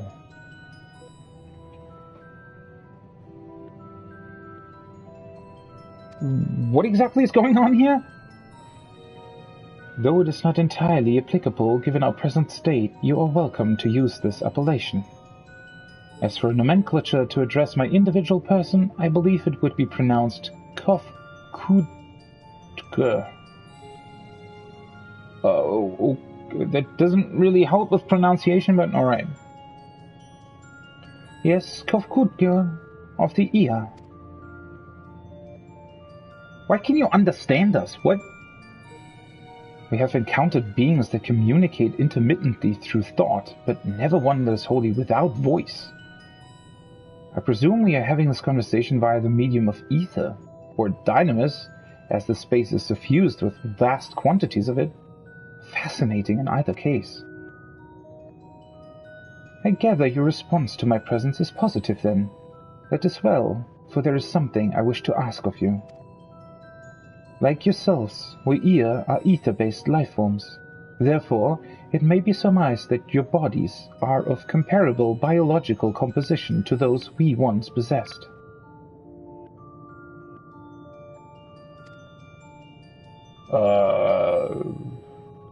Okay. I have a number of queries regarding your subjective perception of the 5 senses: sight, sound, taste, touch, and smell. In total, I have prepared 198,712,180,827.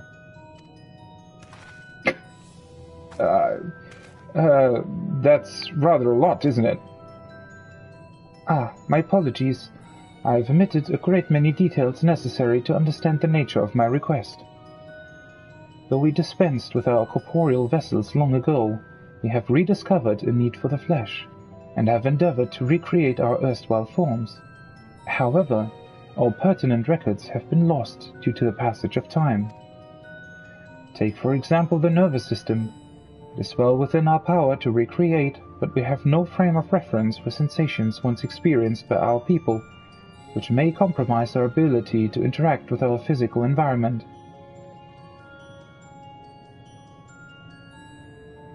What? So for some reason they decided, oh yeah, we don't need our bodies anymore? And okay. And the reason you need to regain corporeal forms? Why? To bring an end to our existence, of course. Okay, yeah, we probably should have expected that, but... how does that make sense exactly? If you can exist without a corporeal form, then recreating one wouldn't help you in being killed, would it?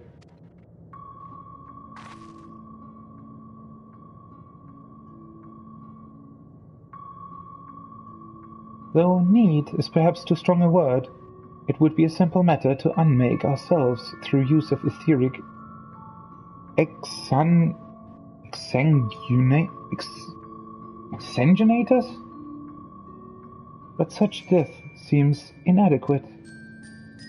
The traditionalists among us believe proper death requires an inescapable sense of impermanence in one's final moments, an experience found only with bodies of flesh. What? So the reason why you didn't have a body anymore is because you wanted to live for eternity, or? We should very much like to hear more of your plans. In exchange, we will answer any questions you have to the best of our ability. Whoa.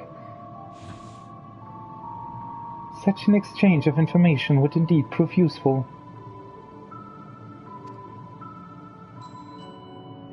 Very well. To ensure efficacious exchange, I hereby invite you to our home. Yes, the abode of the ear, where the traditionalists prepare for our demise. I presume your consent to answer questions is indicative of a tacit approval of our plans, in which case your cooperation is greatly appreciated. I must caution you, however, to be mindful of the ear wandering the desert. Their desire for bodies of flesh could be described as overzealous. Now, if you would follow me.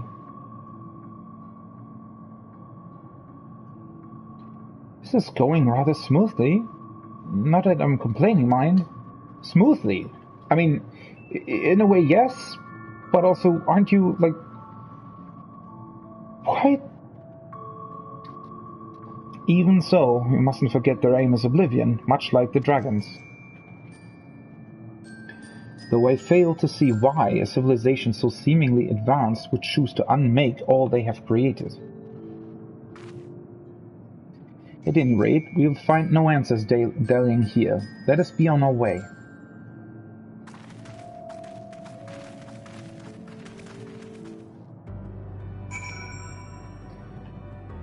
I am thoroughly confused. To the west? Oh, it's probably on top of this thing.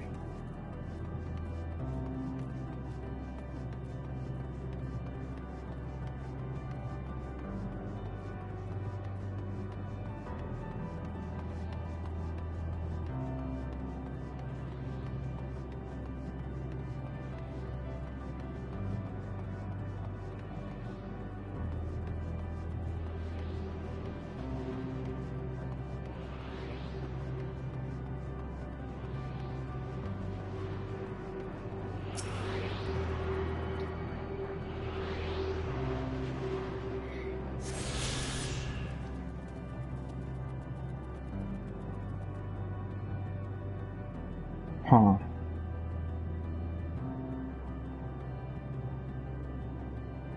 You think that's their home over there? I mean, there's an ether right there, I think.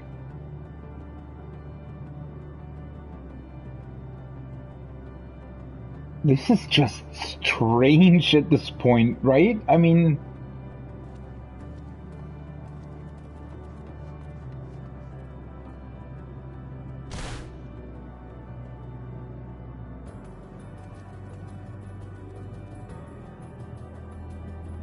I don't even know what to say.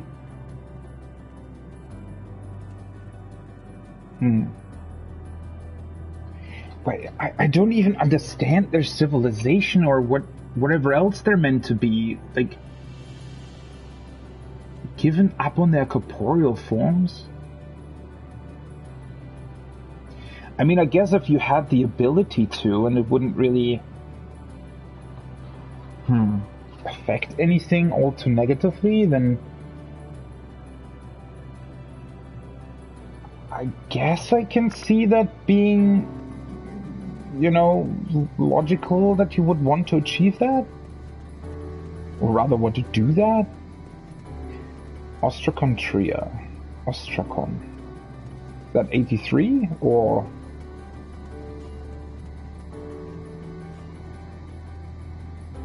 What are those things?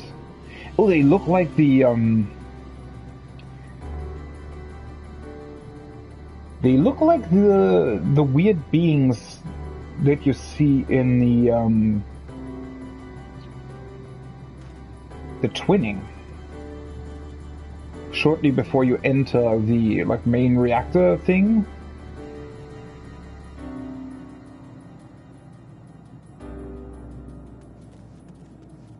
I wonder why they would look similar. Oh, northwest. Is that here still, or is that somewhere else entirely?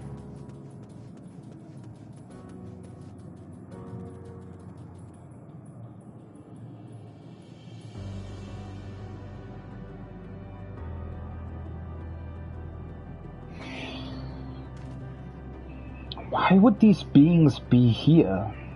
And in the twinning?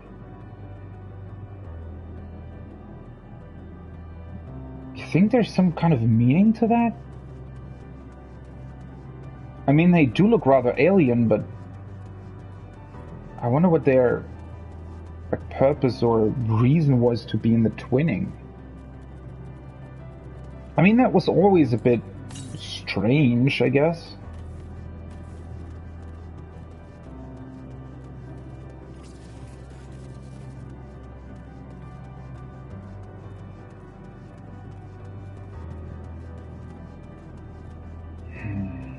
I don't know. Maybe it doesn't have any implication at all, but...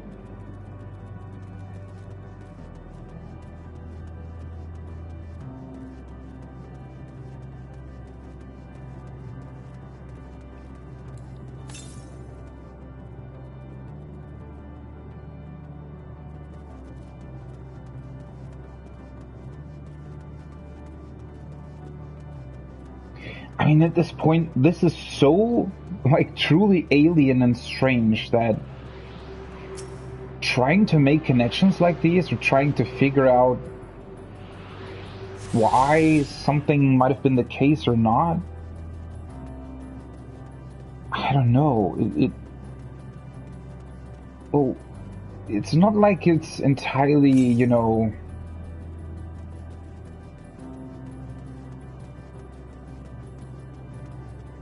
It's not like you would...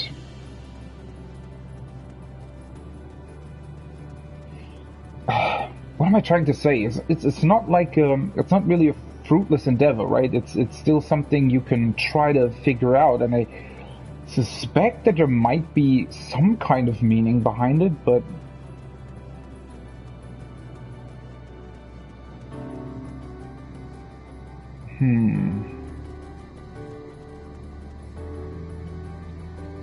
So the next one will probably be there then.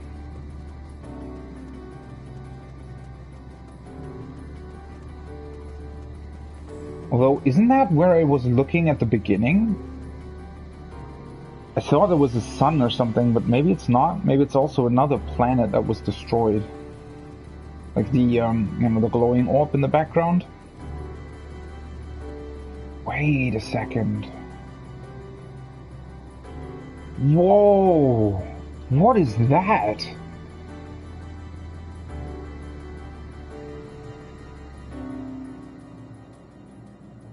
It's not a sun at all. It looks like some kind of lava core has sort of broken out of its planet.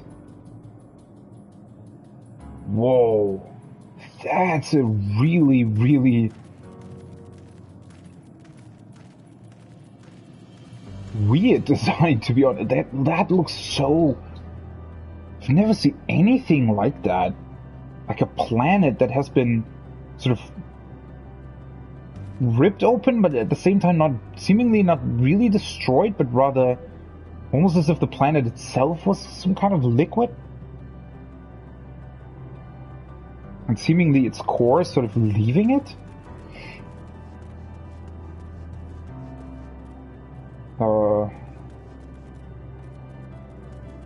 Guess we can tune to the aetheryte. This one does look slightly... I mean, in this case, it definitely makes sense that the aetheryte would be an aetheryte, right? Oh god, that was a weird double right thing. And what are these? Well, it's literally water. Wow, or not? Is it... what? What is this?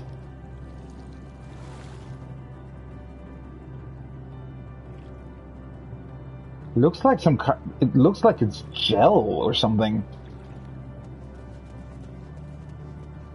I mean, if these life forms are also ether-based, then it stands to reason that they also would have aetherites.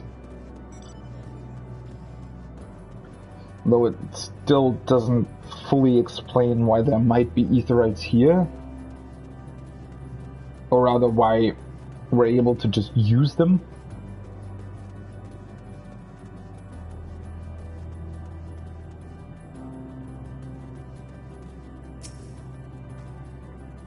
They said there would be others, but I don't know what I was expecting. I mean, I honestly don't even know what I'm looking at. Something tells me we have different definitions of the word abode. I should not be surprised the concept of a village is so different from ours, and yet... More violet-colored crystals. I cannot place my finger on it, but there is something unsettling about them. The Isle of Dragons was shrouded in the silence of the dead, yet the stillness here doth suggest the ear are, by and large, merely sleeping.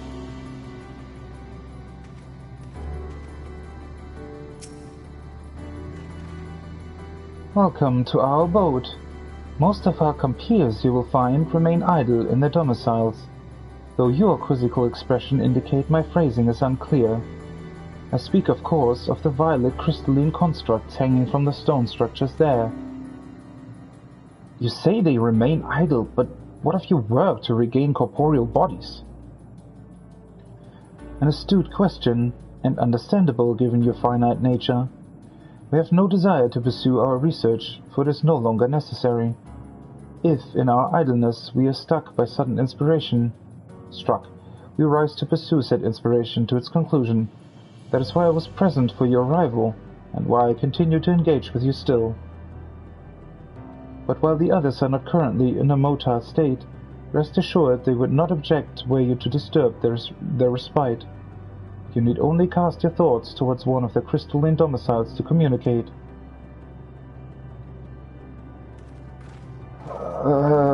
Okay. Even should they elect not to emerge, you need but cast your thoughts to the crystals to communicate with Ea within. So... I guess the reason they want to die is because they sort of learned that through the state that they're in, that, you know, they can just exist without doing anything, and then concluded, well, you know, what are we even doing if we just, you know, do nothing? We might as well die, right? I mean, that's sort of what I'm getting from this anyway.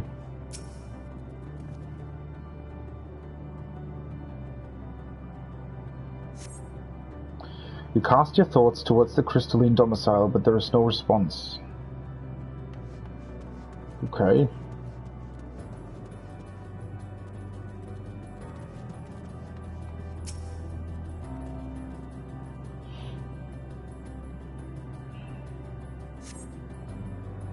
You wish to speak? Very well. Pray. A moment, if you would.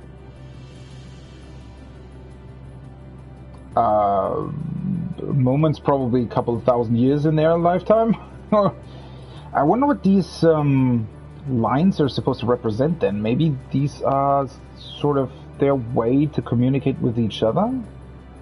Or more easily communicate with each other, maybe? Almost like sort of electrical cables for information?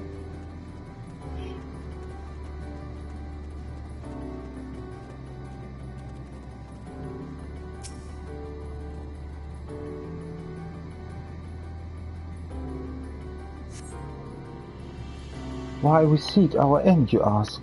If you wish to know, I will tell you. Just a moment. I must remember. What form did I take when I last emerged?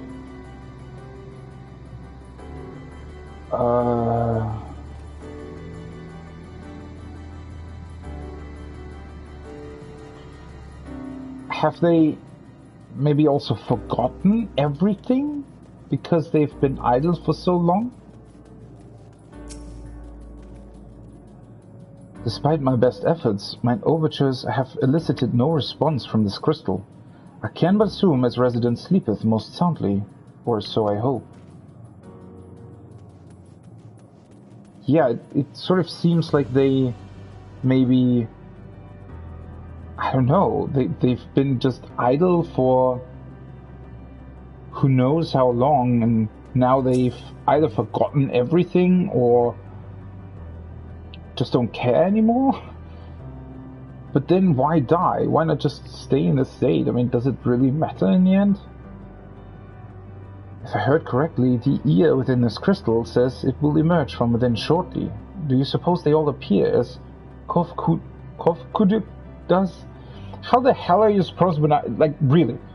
C-O-O-D-G? Kuja? Kuduk?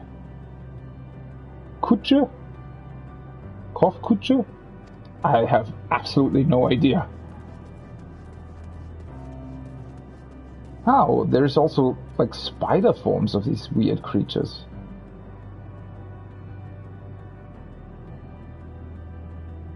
And again, I'm also really confused. I guess because they communicate via thought, we would be able to understand them, but still, I mean...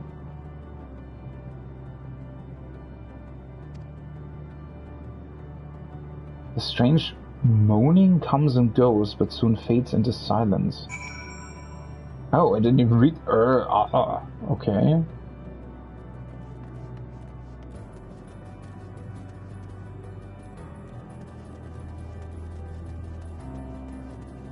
I mean, I don't... Sorry, but this is so alien that you really just feel... I don't know, just, well, nothing really. I mean, well, not nothing, but it's so strange and bizarre that you don't really know what to make of it in any kind of capacity. Did your inquiries yield satisfactory responses? I see. If they fail to answer, then it is likely because their minds have unraveled due to prolonged idleness. They are naught but concentrated ether now. Oh.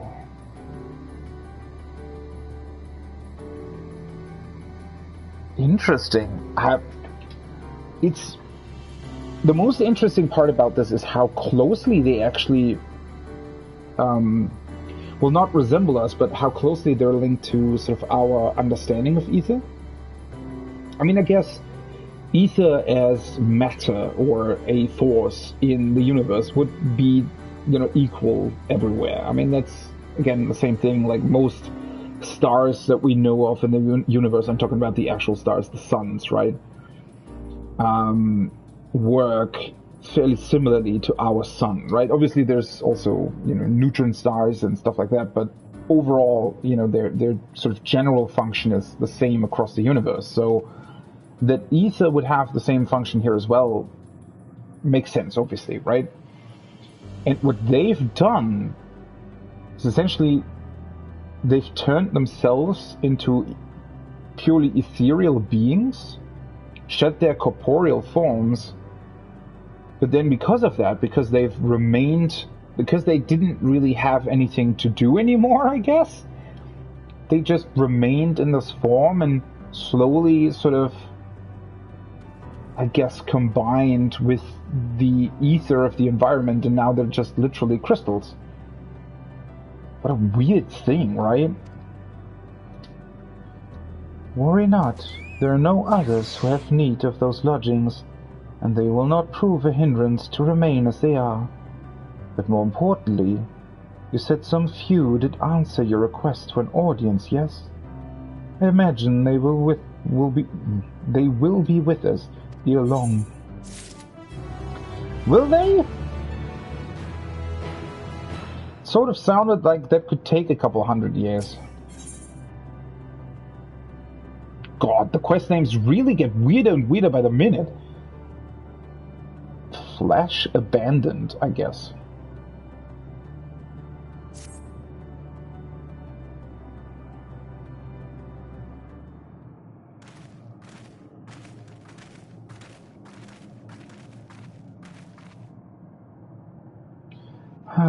I had no luck, but everyone else fared well enough.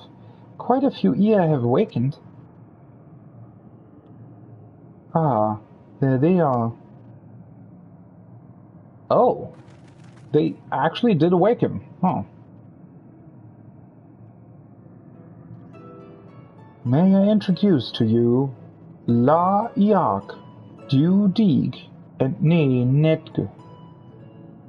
What's with the weird G?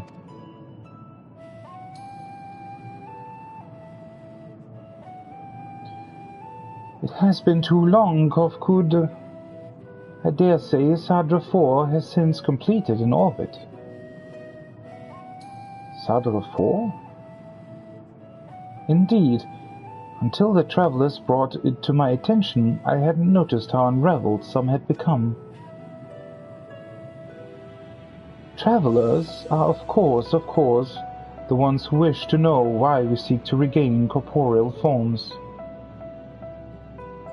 The truth of the matter is as plain to see as the neighboring systems, but my single account would fail to satisfy the requirement for scientific objectivity. Thus did I bid them awaken you. Am I the only one who struggles to tell who's speaking? Nay, thou art not. In the absence of corporeal forms and the divergence they afford, mayhap such similarity in voice is unavoidable. By the way, Kufkud, have you already observed the requisite custom for the travelers? That which one is expected to do when receiving guests, a matter of proper form.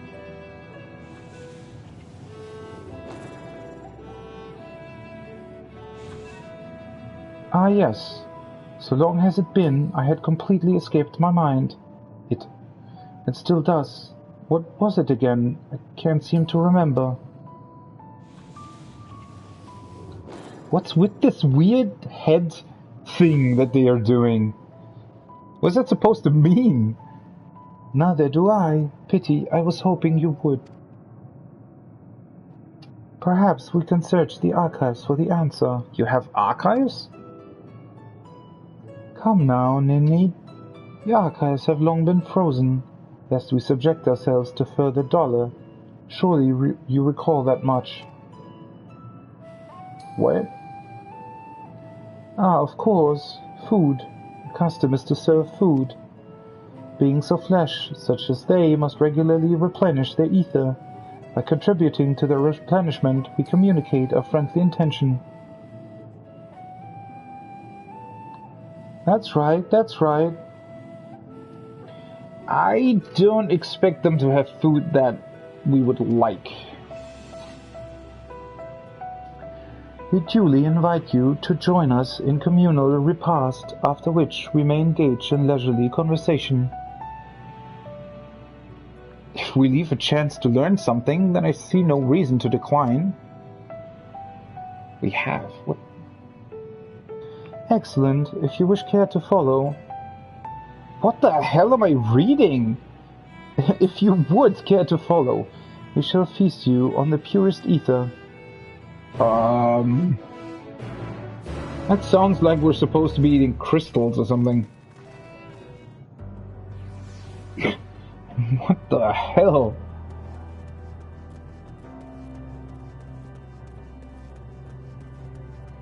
Ooh, quite a few more have awakened. Huh. To think that I had forgotten what had become of the archives. How much has my essence deteriorated since last I was awake? Not that I am averse to having my mind fade away in this manner. It isn't so unlike the natural degradation of one's flesh. How delightful. Okay. Throughout the universe, but few races have completely shed their flesh as we have. As a result, we seldom receive visitors from other systems. Extreme differences can inhibit meaningful interaction, you see, and none more so than those which affect communication. Most entities, for example, cannot even comprehend our words. You are rare indeed in your ability to do so. You avail yourself of dynamis, yes? It is an impressive application, even if it is ultimately pointless, like all the rest. You avail yourselves of dynamis, okay? Or shield us from it. How much ether would be adequate for your kind, I wonder? As I recall, there is a fine line between optimal satiation and violent sickness. This facility is where we replenish our ether. There is no particular name for it, but we traditionalists sometimes use the word restaurant. Why are they so similar to us? This is eerie. How the hell can they exist in this manner, be so similar to us, and yet so different? Now then, if you would take your place with your comrades, the space will soon be awash with purest ether. Please absorb as much as you like.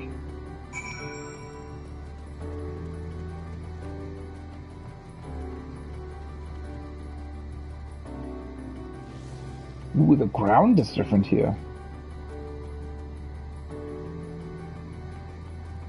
It almost looks like they carved this? Maybe? Definitely doesn't look natural. This looks like some cult summoning. By the way, the background is just... You just have to look at it, right? From every angle, that just looks...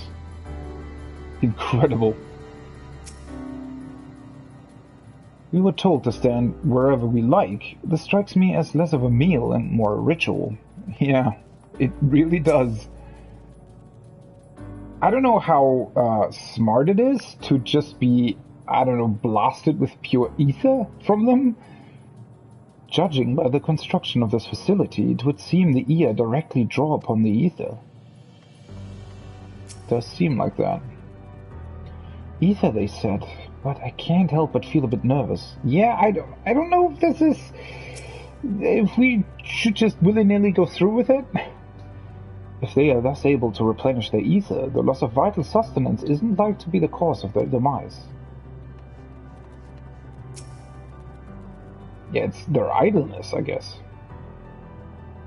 If it is, as I suspect, then the so-called feast... Actually, let us just see it for ourselves. Fear not, we are not like to come to harm. Sure hope so, Stola.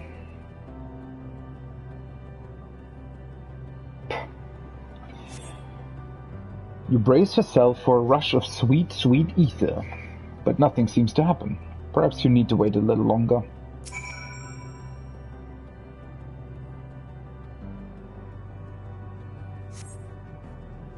You brace yourself again, but again, nothing seems to happen. Just as I had suspected, meticulously as one might recreate the Ea's homeworld, this is Ultima Thule. One cannot simply generate ether here.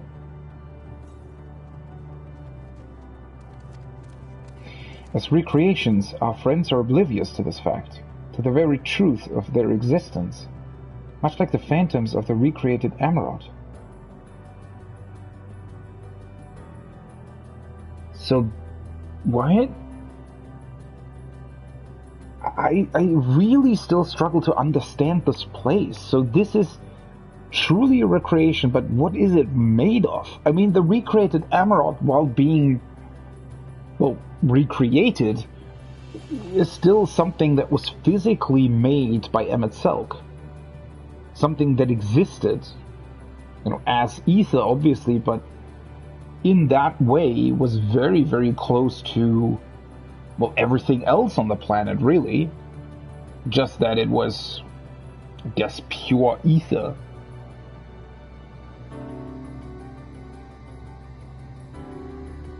But what is this here, then? I mean,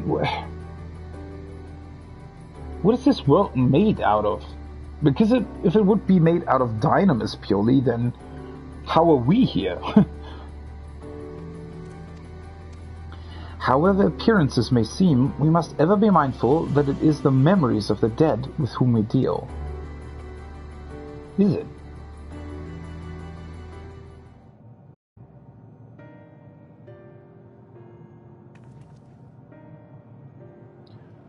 So, did you have your fill of ether?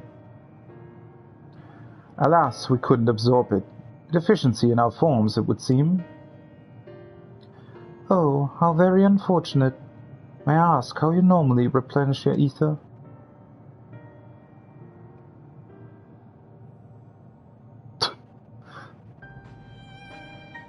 Through your mouse, you say?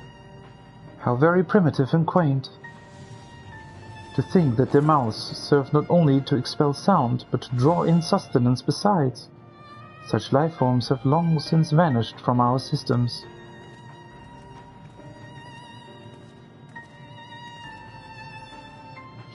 Though we regrettably could not partake of your magnificent feast, rest assured we feel your welcome most keenly. In the course of acquainting ourselves with your sophisticated ways, however, we could not fail but wonder, wherefore do you wish to obtain vessels of flesh, and thence to vanish? Will you not favor us with an explanation?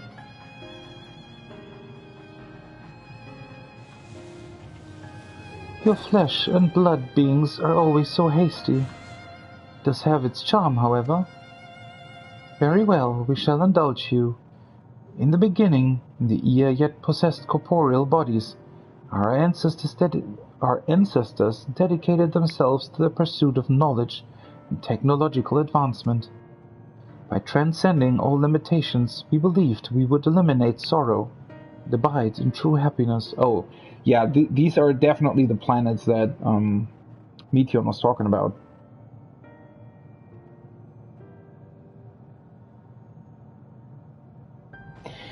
But again, why does this place exist in this form? Because while somehow Thancred and Estinian apparently sacrificed themselves for sort of us being able to traverse this place, they didn't create it. Right? So I wonder if for some purpose Meteion might have, I don't know, recreated these places maybe in order to be able to study them more closely. So maybe she just took bits and pieces of their worlds or their minds or something like that and recreated this for the purpose of studying it. But then again, what is this? Is this ether? If this would have been ether but a recreation like Amarot, then technically I think we should have still be able to draw on that ether, right? I mean, yes, Amarot was a recreation and it was created by Emet-Selch, but somehow I have a feeling that something where we could have replenished our ether, that would still have worked in Amarot? Maybe? Or maybe it wouldn't? I'm just struggling to understand, is this, like, what is this place made out of?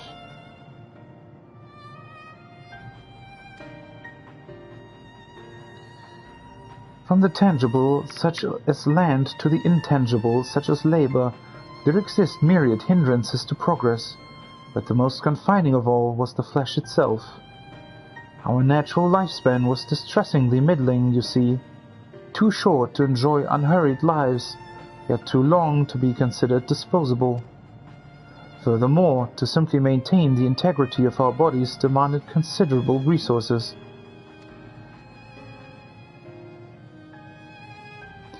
But we managed to solve this problem. After long years, we discovered how to become non-corporeal entities with everlasting lives, untroubled by the failures of the flesh. Thus changed, we had more time and freedom to continue our scientific pursuits. We went on to make ever greater strides in our quest to transcend all limitations, until we finally decided to challenge the last of them all, the limit of knowledge.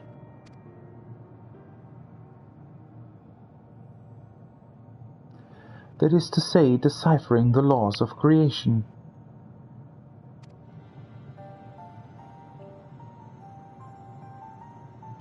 We sought to discover how the universe came into being and explain all extant phenomena, and thence predict the future. Huh. I mean, makes sense, right? But once again, I'm wondering where this leads. I somehow have a feeling that some questions that have to do... I don't know. Would the game be willing to answer that for us? Like, honestly answer where everything came from?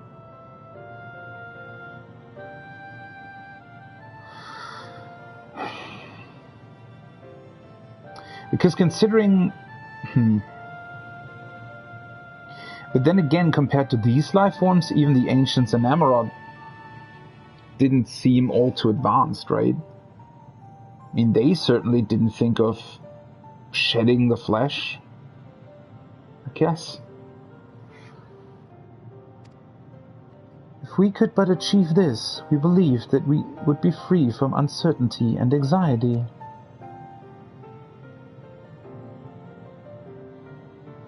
And did you find the answers you sought?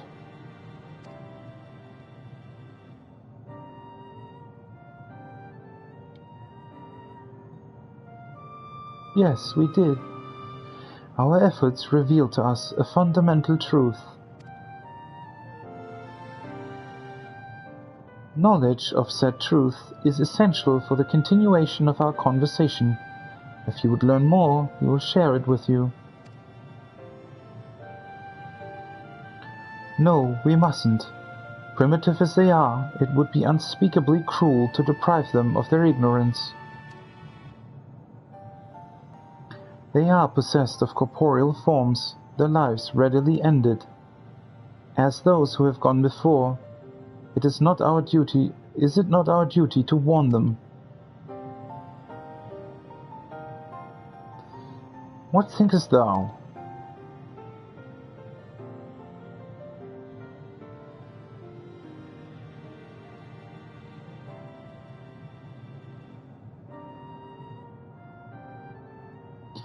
We have deliberated and come to a consensus.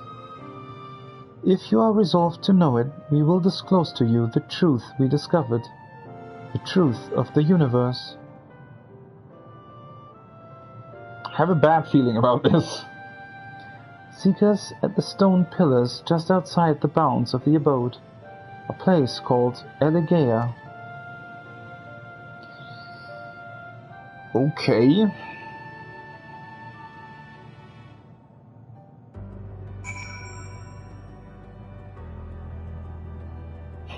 What the ever-loving fuck is going on?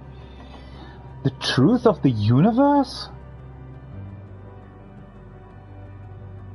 Or what they think the truth of the universe is?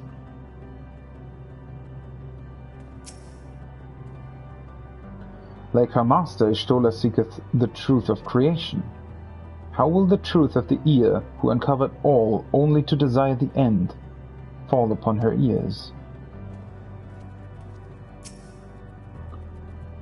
To define the laws of creation would have been no small feat, even for the ear. Nay, having eternal life, and hence no sense of haste, would only have made it harder.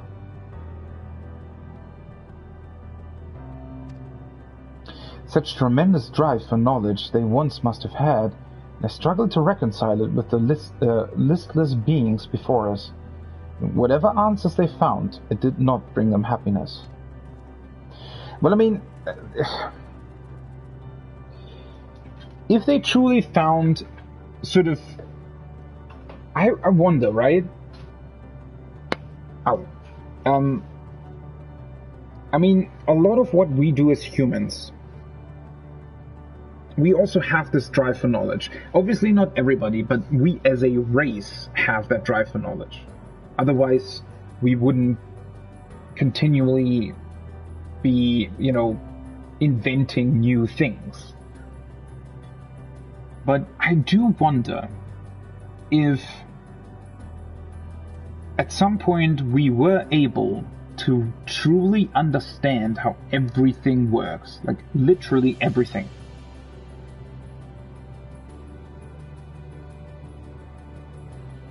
I don't know.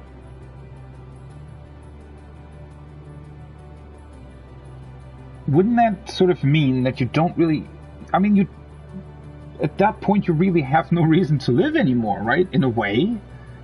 Unless you enjoy... I mean, there still would be a lot to enjoy, but then again... well, I mean, it would depend sort of what that truth entailed, right? I don't know, this is so far above and beyond what you're able to really... because these are really fundamental philosophical questions that obviously can't be answered, at least not by us, right? So seeing this just sort of makes you feel almost helpless in your ignorance, right? Because it's just such a vast and seemingly limitless concept that you have to grasp, that is impossible to grasp for us, right? You may be intimately familiar with the problem, know it like the back of your hand, yet be powerless to solve it. In the course of my struggles, I've often been made keenly aware of this fact. I wonder, have the ear never felt the same frustration? 'Tis true that a lack of knowledge can beget fear. Therefore, in theory, by acquiring all knowledge, it may be possible to attain peace. But as Heidelin told us, all those peoples who attempted to free their worlds from life's woes met with failure. And the Ea are among them, as their presence here attests. The tale we are about to hear will not be a happy one. I don't know if it will be a tale at all, or if they will just say, oh yeah, you know, the fundamental truth is that there is no deeper meaning to anything, and therefore we just, didn't want to live anymore. A fundamental truth. We will hear it, of course. Let us learn what has led such an enlightened people to this indolent end. I wonder what the next quest is going to be called.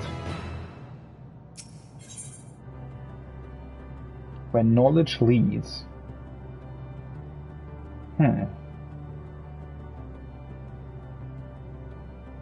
It's interesting that it uses the symbol for infinity then.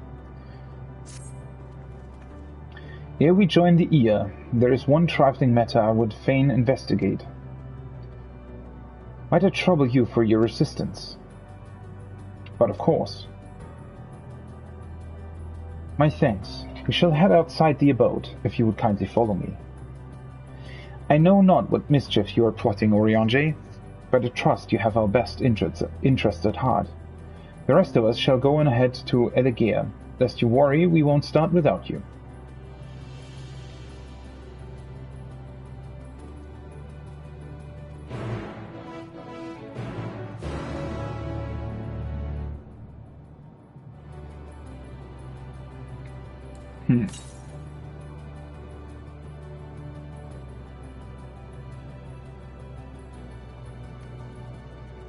Do I want to grab that wind ether current first? I think I will.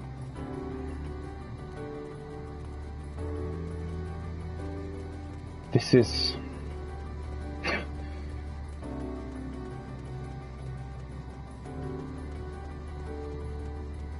I really... I don't know, this is so far above and beyond everything that I thought it would be, that you're just left standing here without sort of any thought at all.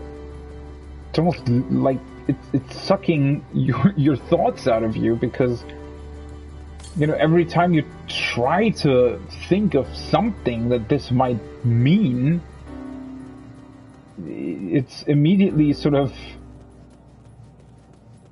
I don't know, replaced by a feeling of just not understanding what the hell is going on.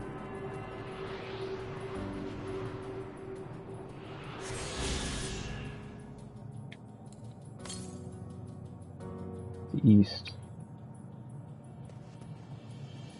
Probably over there.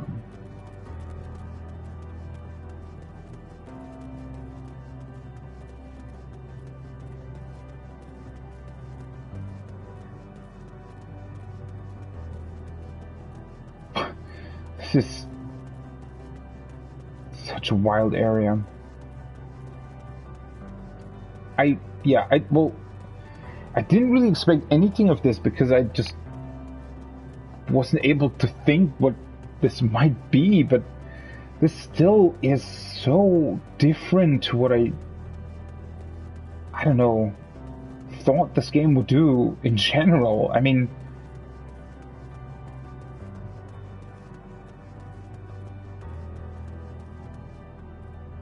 it's also that... Oh, we're going... Oh, interesting.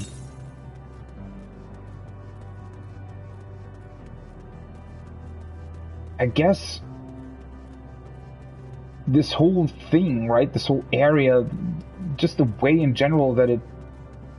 The way that it exists within the game, it just all feels so incredibly weird, because... Well, we can't answer the ultimate questions, right? Because otherwise, what would this world have left for us? Which is, on like a meta level, also kind of ironic, right? That I guess in a way, knowing everything about the world, wouldn't that sort of completely eliminate any interest you would have in continuing your search through it? But then again, I guess that's the answer, Heidelin wants us to find, or the answer that we sort of already found, is that it doesn't really matter. Because ultimately, what we seek here is happiness and joy, and living for the moment, not caring whether or not there is a grander meaning behind it. A spring, a decisable one at that. I hadn't noticed it amidst the dunes. Well, if it's really water, that is.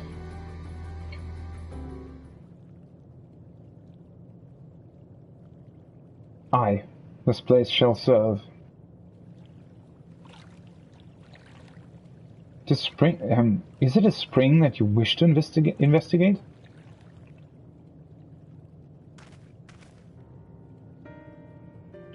Pray forgive me, my friends, but there is naught to investigate. 'Twas but a pretense to speak in private.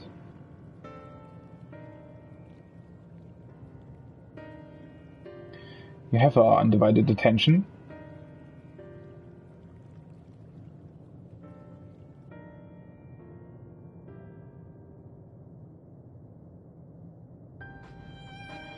As we have established here in Ultima Thule, those denizens of ruined stars are recreated in their twilight days.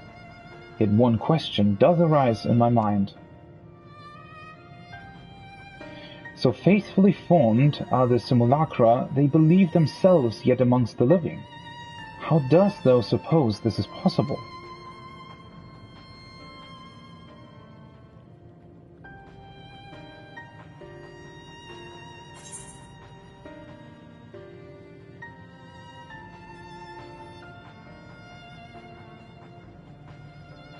Well, I mean, we know that, right? Meteor made contact with them while they still lived.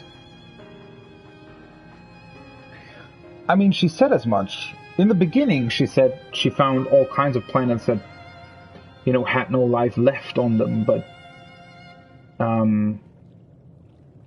wasn't that sort of her goal, right? She realized that through all of the civilizations she had met, that eradicating everything is the only right path, right?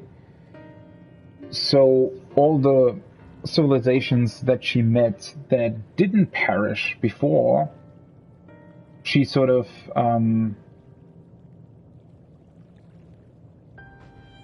she waited for them to realize that they wanted to die as well, and then fulfilled their desire.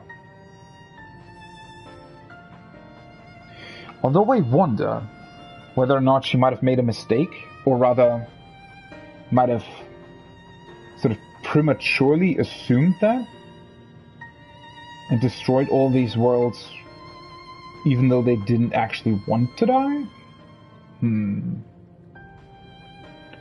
Yeah, but again, I mean, the first answer, I don't know whether or not that is right. It's just, it does look like for some reason she took at least parts of those perished worlds and decided to keep them for whatever reason. Let's go with the second answer.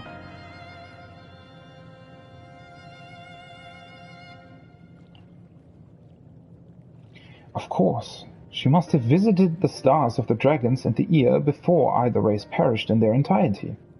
Well, yeah. Thus could she make their emotions her own, and with them create more faithful simulacra than had she relied on any historical account. I mean, yeah, but what's the difference, really? So, too, did I theorize and, upon that assumption, consider how those two races may have met their demise. According to thine own tale, Meteion perceiveth the emotions of those nearby as her own.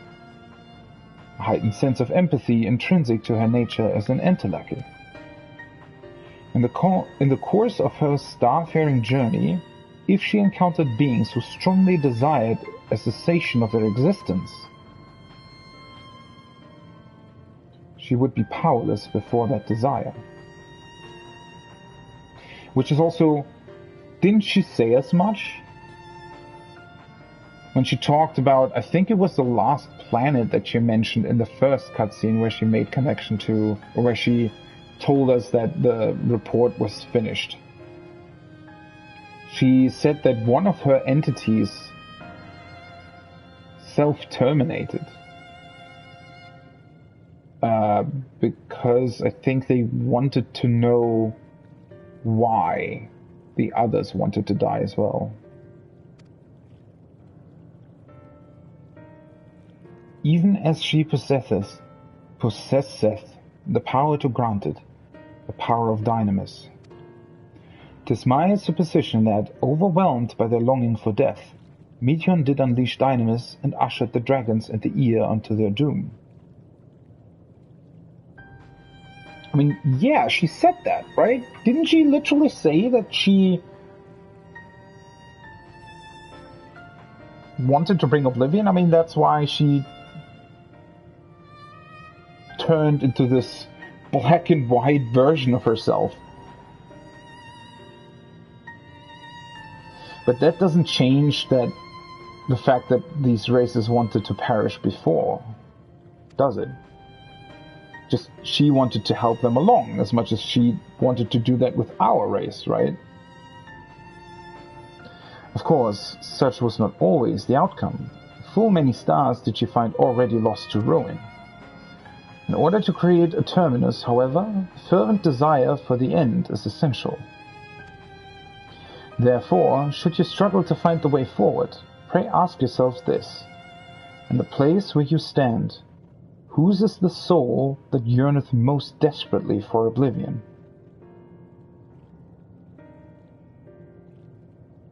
What?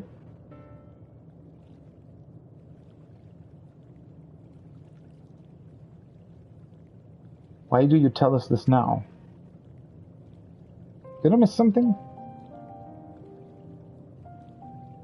Ne'er again would I betray your trust. This pledge I did make to my comrades. In bringing thee into my confidence, I would remain true to my word. So I guess Urianger just realized, well, we still need a way forward from this world to the next, so he needs to sacrifice himself as well. But that was a weird way of phrasing that.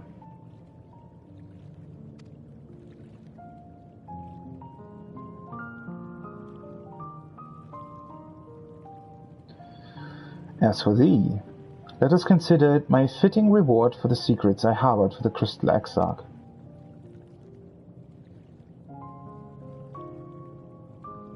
I once placed my faith in thy chosen path, walking at thy side, full knowing that we were bound for thy demise.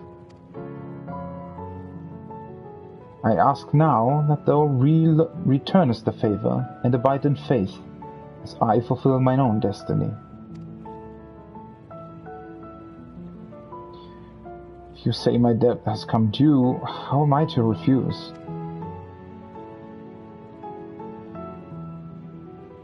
'Tis indelicate of me, I know full well. I can but beg thy forgiveness. Yet even if I must needs go to such lengths, I cannot well feign ignorance of the answer I have found within.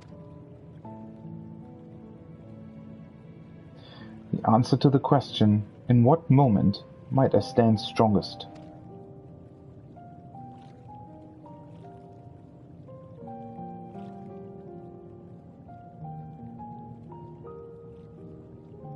After all that we've been through, I will say only this. Do what you must. Do what you must and see your conviction through. I shall, my friend. I shall. Without further ado, then, let us go to join our comrades.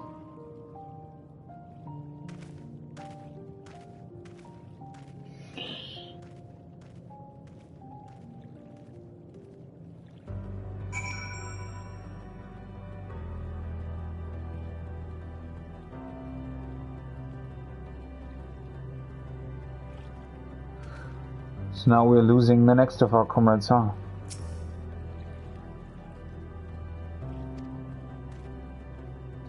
Let us be off to Elegia.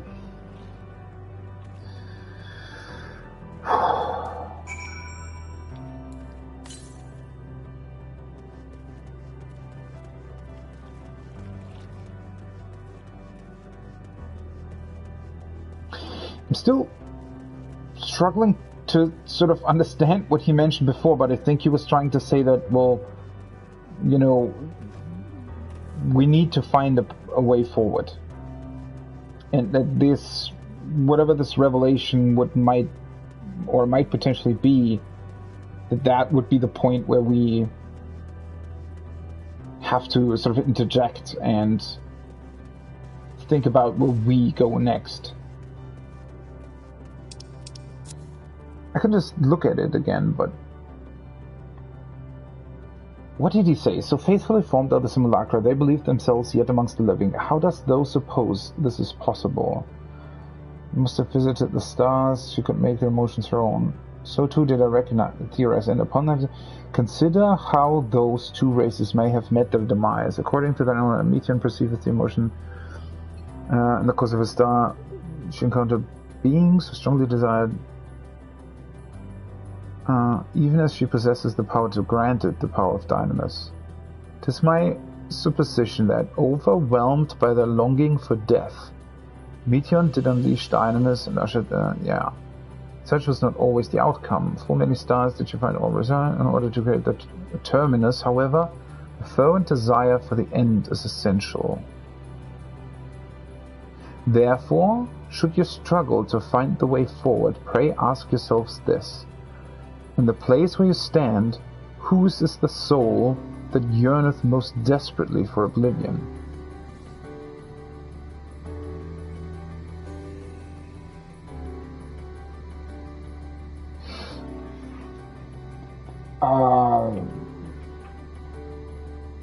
I still struggle to understand what he's saying there.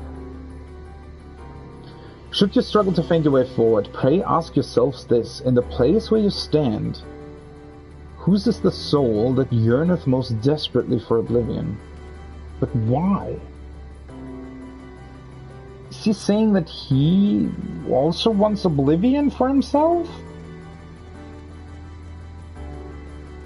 Am I misunderstanding him there?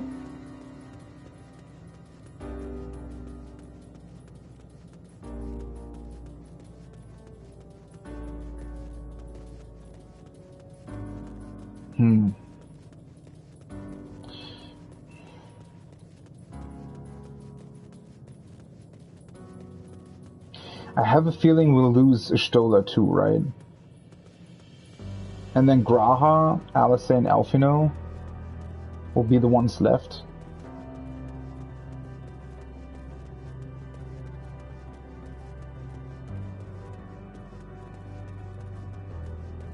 However you want to say that or put that, or it almost looks like a graveyard, doesn't it?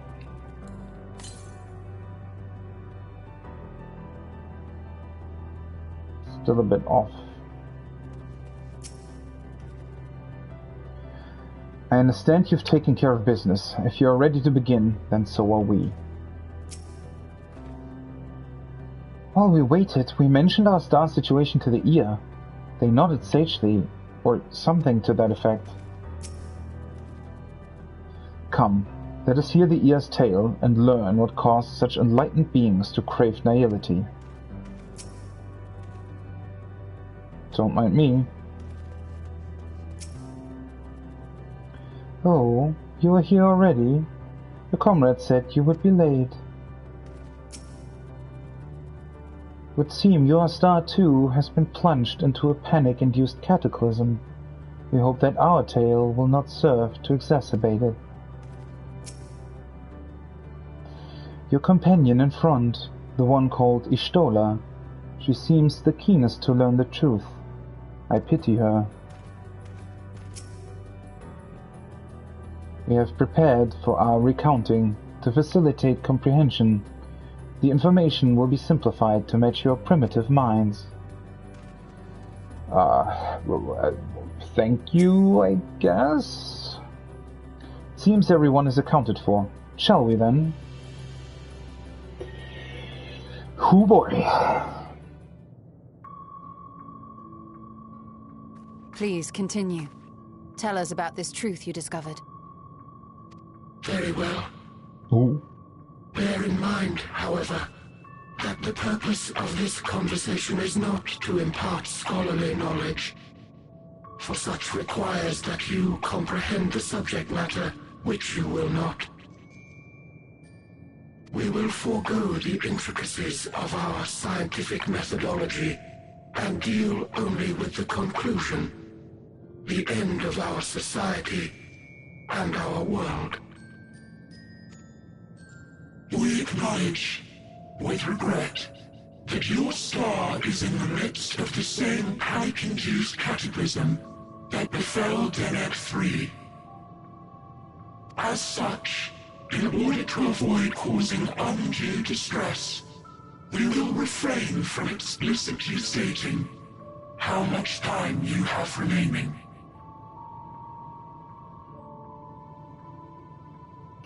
Okay, fair enough. That's not what we wanted to know, though. You are entirely too kind. I pray you recount your tale as you see fit.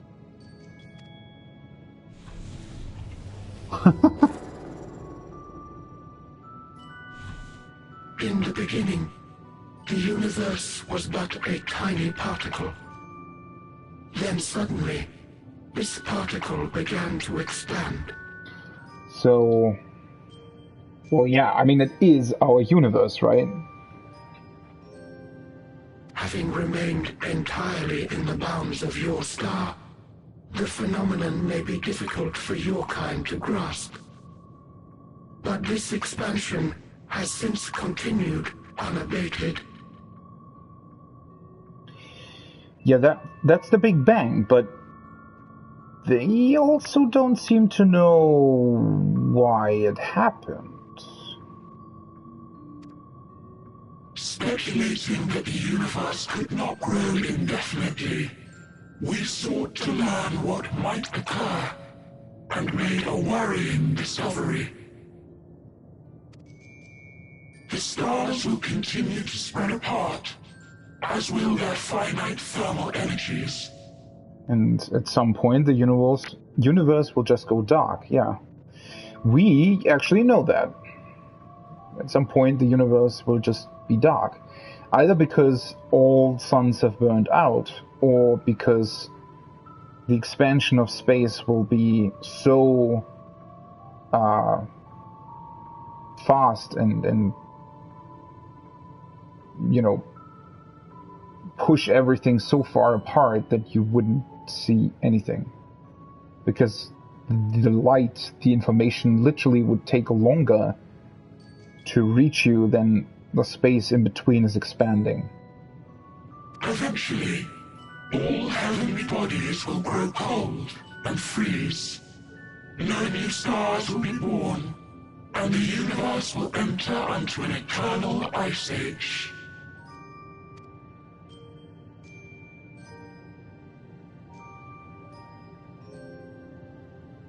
In hopes of proving that this determination was erroneous, we scrutinized our research from all angles, even as we sought to avert the everlasting winter.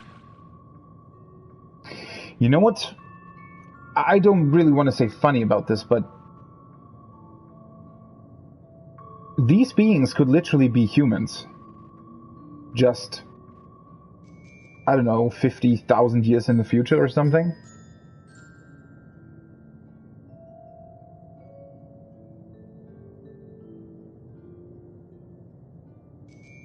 Because what they're telling us here is what we know of our universe in the real world, right? So, I guess they could literally be humans. And, well, I mean, who knows, right? However many thousands of years in the future, maybe the human race will discover a way to, I don't know. I mean, technically, right, just logically thinking about if we would know how our brain works, like precisely, right, to the last particle, then we might technically be able to recreate brains in every kind of conceivable form, even in a gas, maybe, right? So, Yeah, I mean, these beings literally could be humans. And now that I think about it, I mean, the first world that we encountered here was the Dragon World. A world that we knew about, right? And so I was wondering, well, what are these other worlds that we might encounter, and why would they specifically choose those worlds? And now I wonder that maybe, only maybe, this world is a super advanced human race. For some reason. It might not be. But the truths that they have discovered are definitely the same that we have discovered.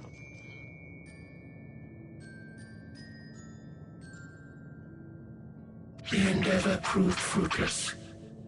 So infamously so, in fact, that it became synonymous with vain effort. The universe as we know it would end, and there is no way to prevent it. Beneath the weight of this knowledge, our society stagnated. Though we had time still, it was a cold comfort.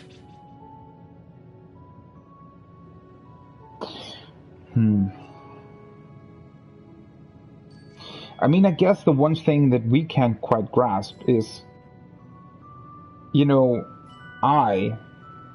well, alright, I should preface this, right? We as humans assume that that is what's going to happen, but we don't know anything beyond it. We don't know what was before the Big Bang. We don't know what might come after. We don't even know if there might be a multiverse, right? With countless other universes maybe slightly altered. And then also we don't even know if space truly is expanding, or if we, like, as hard as that is to comprehend, the universe that we can see might only be, even though it's by our standards obviously way, way bigger than anything we could ever conceivably sort of understand, right? The universe that we can see is literally so large that we as humans, you know, can't really sort of get that into our brain. You simply can't understand these vast, distances. But even with that knowledge, it might still be that technically maybe the universe that we can see is only a very tiny part of the actual universe. We don't know that, right? And we also don't know, maybe the universe isn't even, like, it could, like, sort of twist in itself, like it could be twisted, which is, I guess, some physical sort of theories that, the universe actually has more dimensions that we can perceive, and there's all kinds of those things, right? So, well, we don't know what there is beyond this knowledge that we currently have. From our standpoint that we currently have, we think that there might come a point where the universe just goes completely dark, right? But if it then stays that way, or if it sort of reverts itself for some reason, or whatever, right? We still don't know. There's still a lot we just don't know. But even if that would be true, I guess it doesn't really matter for most humans. It certainly doesn't matter to me, because, our life is very, very finite and is incredibly short compared to, well, the lifespan of the universe, right? Or even of our planet, or even of our current age, really. I mean, think about how long it has been since dinosaurs walked on Earth. And even that, right, from the present back to the past where dinosaurs lived on the Earth, is still actually not that long of a time span compared to the time span the universe existed, right? So, at least from the Big Bang, maybe it existed before as well. But because we live for such a short amount of time, it ultimately doesn't matter what happens to the universe. It's interesting from a knowledge standpoint, from a scientific standpoint, but it doesn't matter to you specifically. It doesn't matter to how you live your life because you won't see it anyways.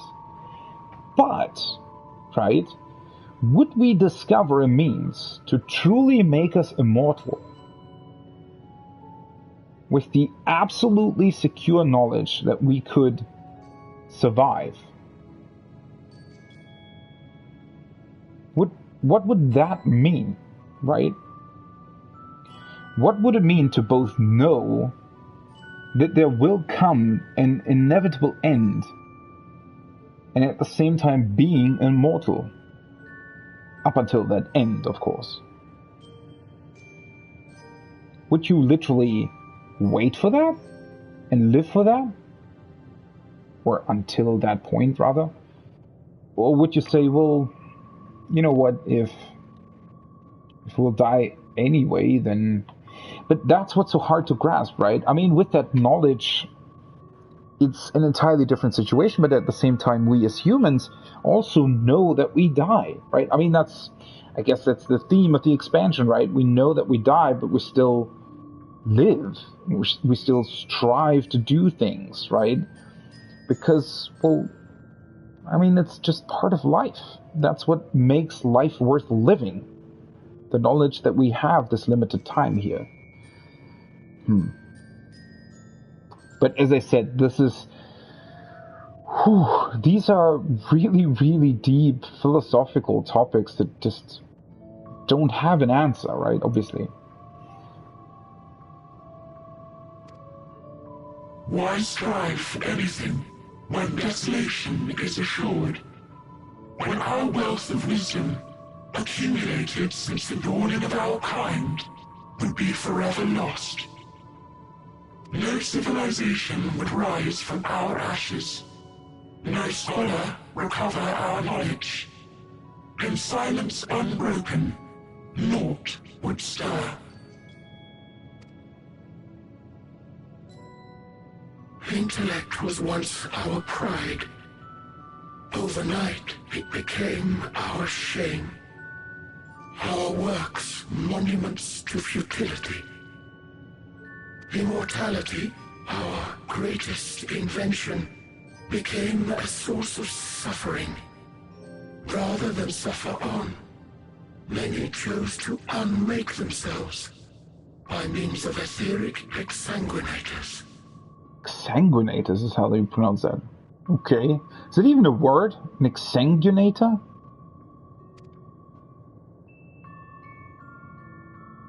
Etched upon these stones are the testaments of such souls. Though many left no words at all, thinking it a pointless gesture. Once we have obtained vessels of flesh, we likewise intend to vanish. If you understand this, understand aught of our tale, you will abandon your quest for knowledge. Ignorance truly is bliss. If you would cling to your illusory happiness, remain primitive and pure. It is the only way.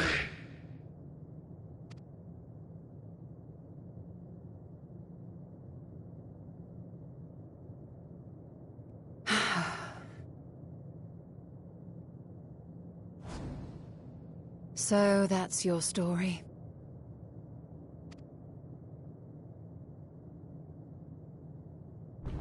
While I appreciate your advice, I will not heed it. Yeah, I didn't think you would. Convinced though you may be of this truth, it is yours and not mine. Indeed, truth, I have ever believed, is in the eye of the beholder. Very, very true. And, well, I mean, I guess they could tell us the theories or the... I don't know. I mean...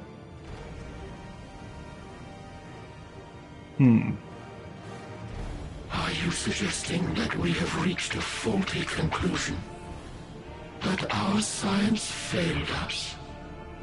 Not necessarily failed, but I don't know. I mean, maybe it truly is our ignorance. But in a way, I feel like sort of science and knowledge, can it ever end? Is there truly a point where you know everything? Is that possible? Hardly. As you yourself said, the subject matter is beyond my comprehension. And that, I accept, is true. I do not possess the knowledge to prove or disprove your conclusion.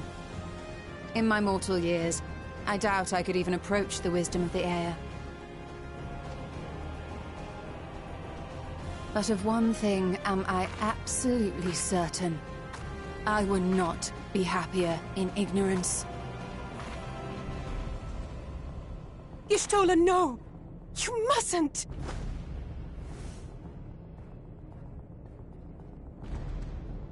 The most important lesson I've learned is that learning isn't simply passing one's eyes over words.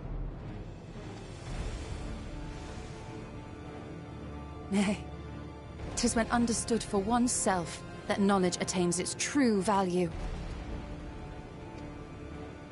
This is what has sustained me, driven me onward in joy and wonder, in anger and sorrow.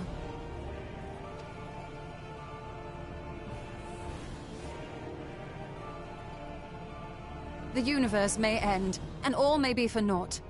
But I will live as I always have. I will always seek out new knowledge. And no conclusion of yours, no matter how grim, can dampen my desire.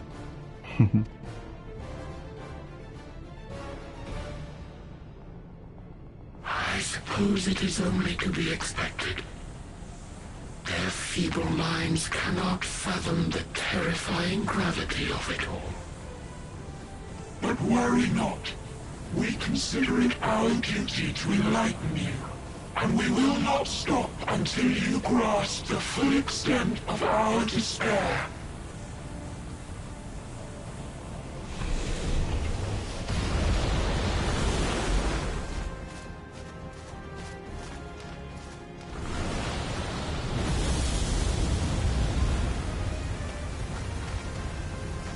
Keep calm and listen well. Though my body will soon dissipate, there may be a way to restore it.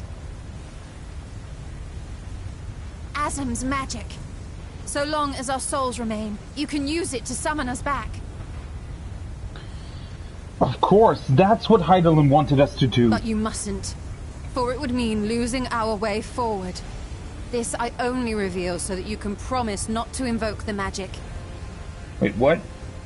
We came here knowing what victory may cost, so press on.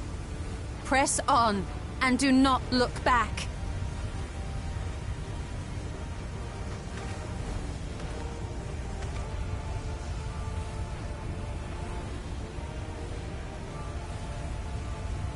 I shall join thee. As subterfuge is not required, thou shalt not suffer for mine absence. Riange. My resolve hath never been as strong as thine.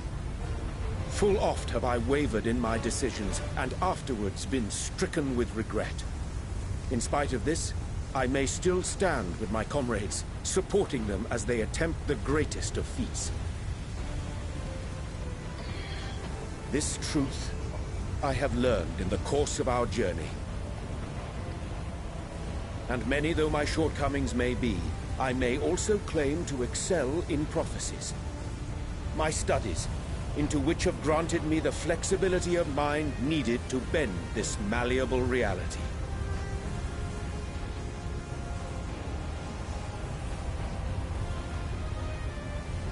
Thus shall I hope that thou mayest have the strength to resist, and our comrades the strength to continue.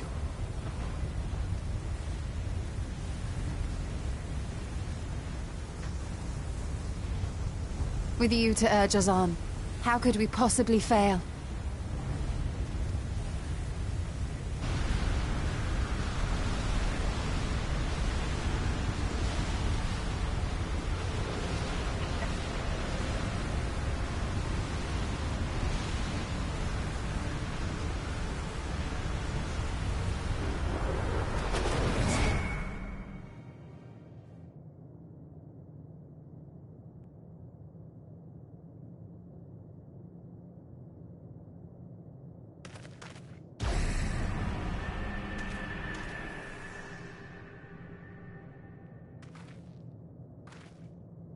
What's this?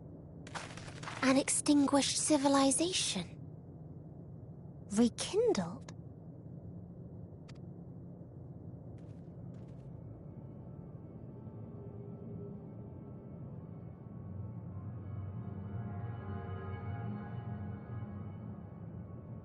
That's right.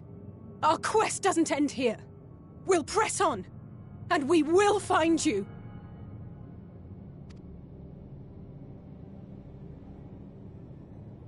There. That's where you'll find me.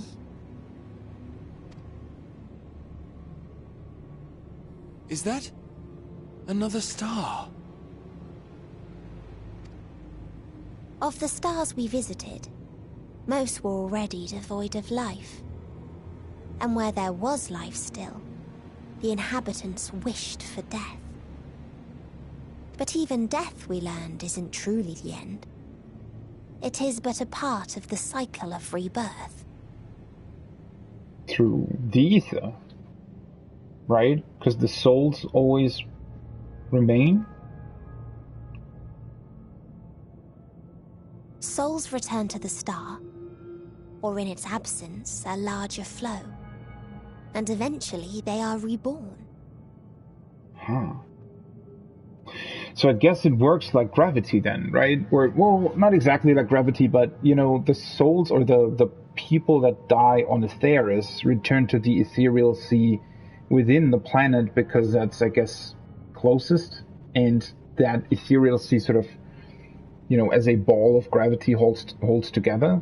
But yeah, if you die somewhere else, you'll still not truly die. You still exist as ether, in the flow of ether, somewhere.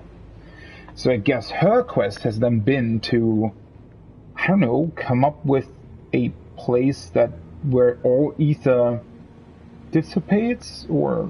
Alive again, to know suffering anew.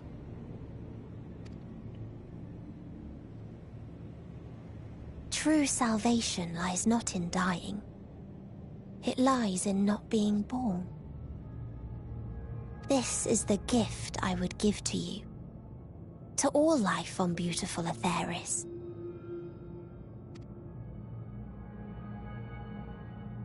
To that end, we created an egg wherein life cannot quicken. That dead sun.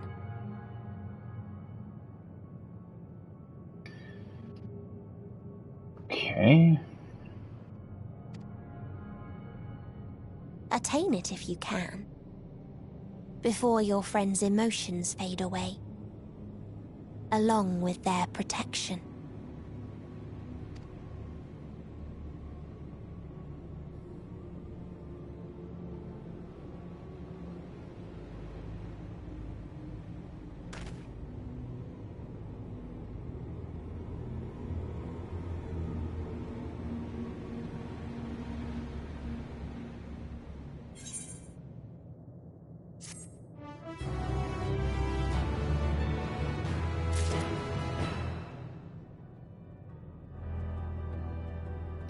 I am also still slightly confused what the Shtola meant.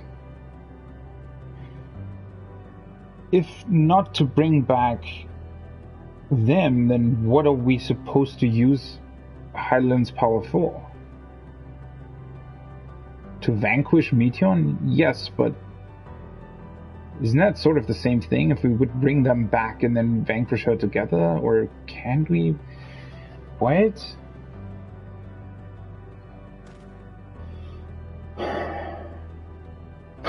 This is... I mean, I suspected that it was going to be something like that. A dead sun.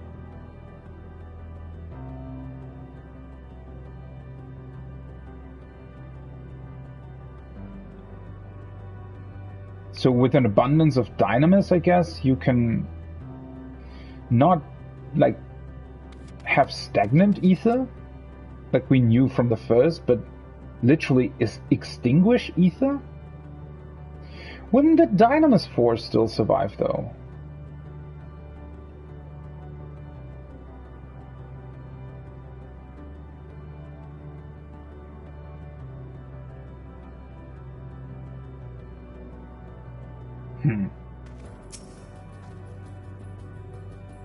I'm fine.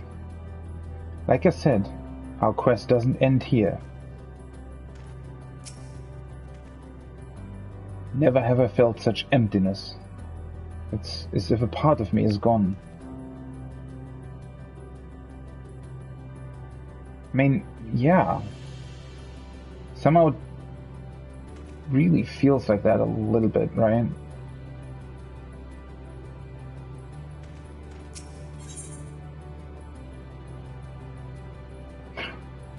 Can't even read what victory, something, and lost. Oh, that's the level 90 quest. Are you all ready to continue on? Then let us make for where that light shone. Stola and Urianger have opened the way for us.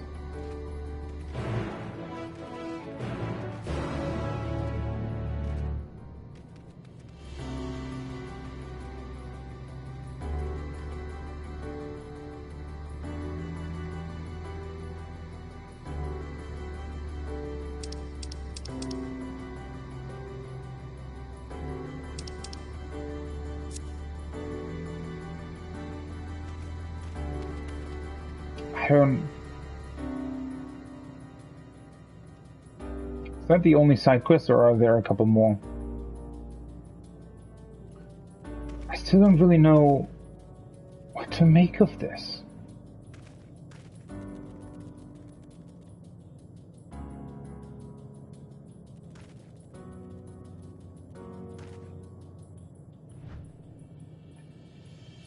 Because it just feels like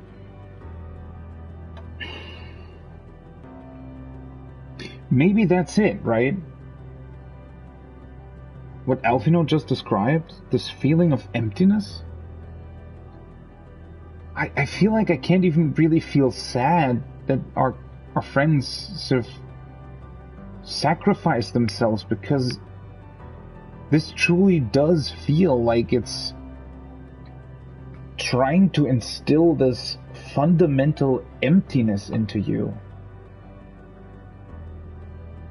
where there truly is an end.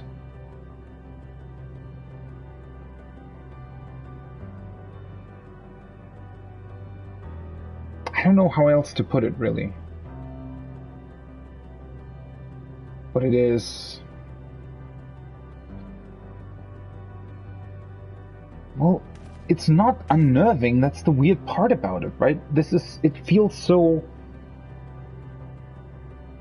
it almost feels like it creates this distance between you and them in a weird way.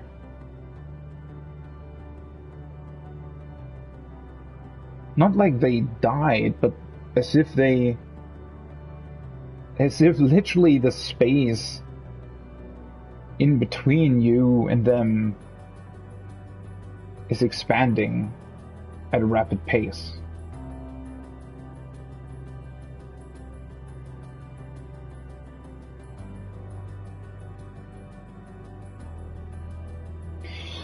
I'm going to take a short break, and, well,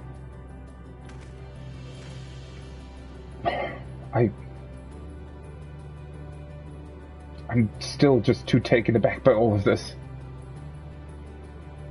I'll be right back.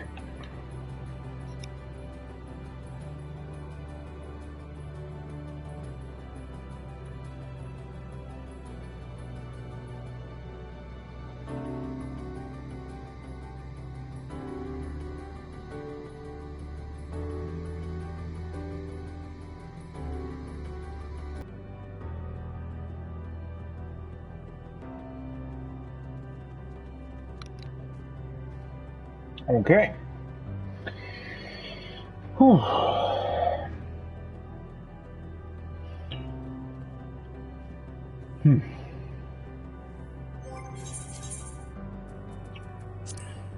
Let's go do a side quest. You think that's the only one here?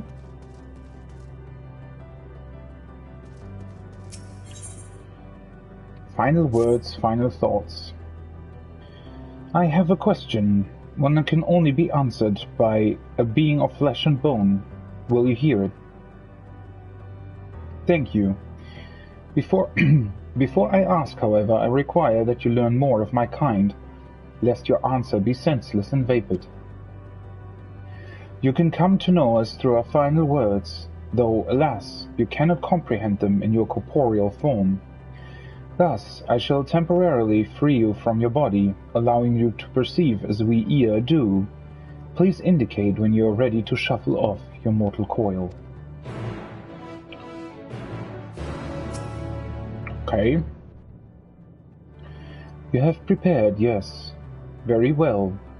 After you have been liberated, I ask that you read 3 epitaphs ere returning to me. Please brace yourself, as there is the recorded evidence that this may feel weird. Alright. Whoa! Okay. Weird. So these are their final words.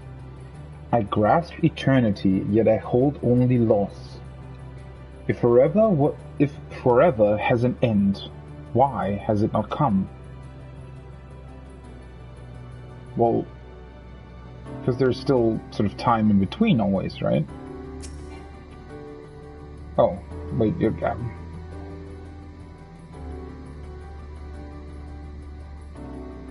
What are you doing here? Whoa, their feet look weird from... What? Guess because it's also sort of reflective as their body? That looks weird.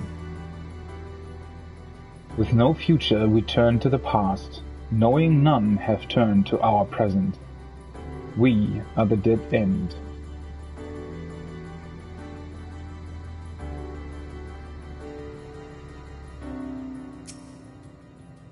We fought to go beyond our star. We fought to go beyond our dimension.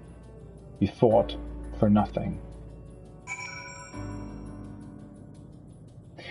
You know what? The very fact that the reflections exist and the rift. I mean, in a way, aren't we in a multiverse in this world? What does that mean for the end? Wouldn't that mean there are infinite possibilities for everything? You have read them, as well. However, you have yet to look upon our most important text. Please, seek it in the charming wooded area outside our home. Charming wooded area? Okay.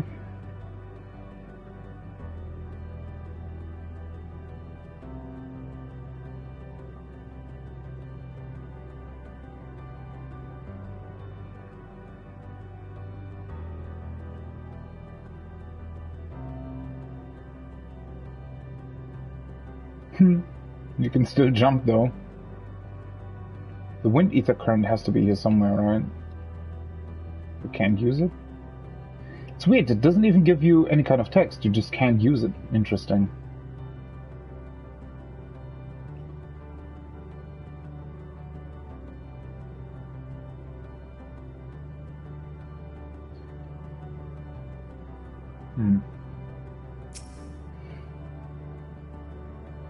The price of eternity is joy, its gift, unending sorrow.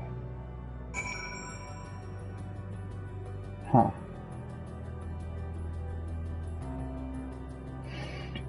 The part of this world is pretty massive. I wonder why. Because it doesn't seem to be any more side quests here, and then... Weird.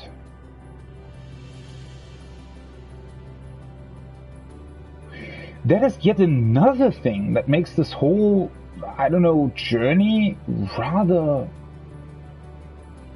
strange. And that is that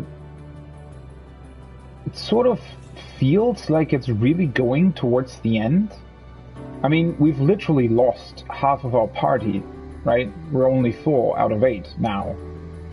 But at the same time, I don't know, everything that you see here seems a lot more vast, and it's just, again, it is so entirely different to everything that has come before that it just seems really, really strange. So, you've read all that was left behind. Those inscriptions were written by the first of our kind, the first to know the pinnacle of enlightenment, and the first to know the depths of despair. They have prepared you to answer my question. As someone bound to a corporeal form, do you think there is hope to be found in life?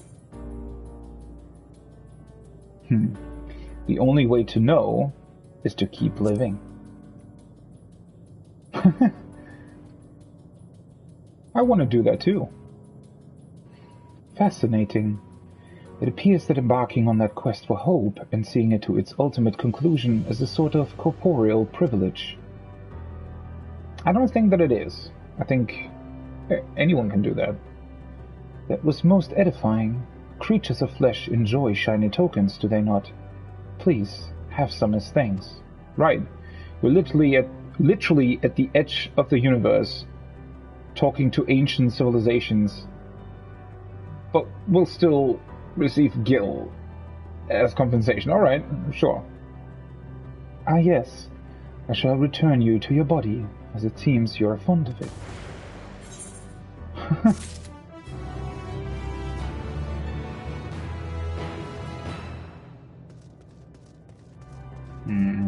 I want to talk to you as well. Bof Bok. Are my thoughts able to reach you? I had composed the most disconsolate of dirges? Disconsolate of dirges to express the state of the universe, but the melody already threatens to elude. Ah, there it goes, and my memory continues to fade.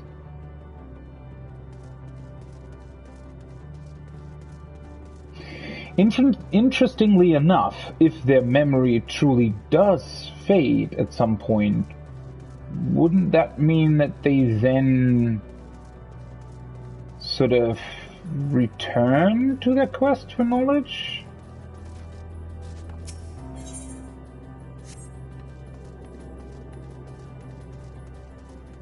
Is that the only side quest here? Weird, right? Your presence has been most stimulating for us, as it has helped us regain memory of intellectual concepts we had long since lost. We would very much like it if you could remain in perpetuity, but alas, it would appear you suffer from the most inconvenient affliction of mortality. Fairly inconvenient indeed. Well, that doesn't really matter.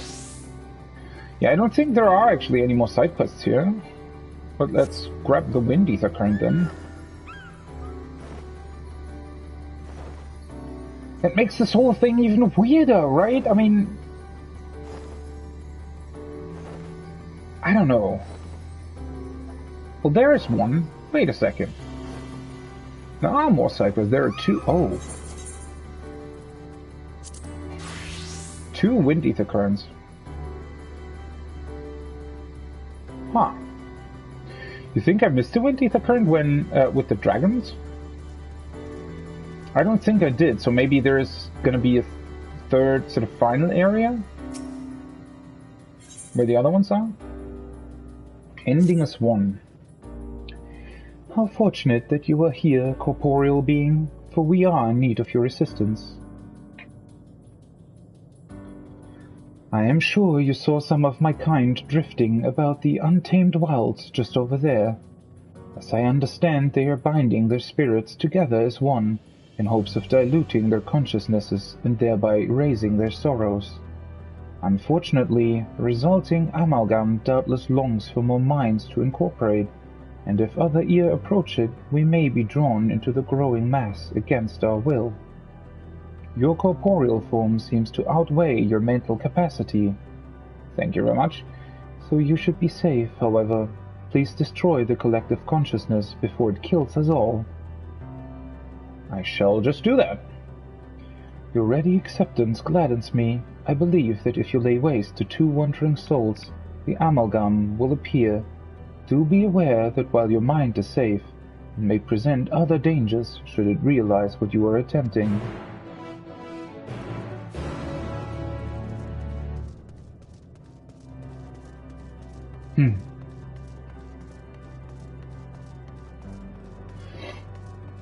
Yeah, I do think that these are probably going to be... There's going to be a third area that also has 2 remaining wind ether currents, probably. Most stimulating discussion. Pardon me, traveler. I lack the sense of time as perceived by those of finite lifespans, but might you be able to spare a moment to speak with some of my fellow Ea? It is rare to find one so unmarred by the scars of deepest wisdom. Your appearance and perceptions as an outsider differ so much from our own that I wonder if a degree of interaction might prove stimulating for both parties. Much obliged. I shall mark their location on your map. They tend to spend considerable time frequenting their usual haunts. Okay. The wind ether current was to the northeast, right? Yeah. I'll get that at the end, I think. That's also... Wait a second. Right, I have 4. Right. And there are 2 quests with wind ether currents, meaning that the last area will definitely have... it will definitely have 5 more wind ether currents and 2 more quests. The B rank... Somebody killed the B rank apparently, huh?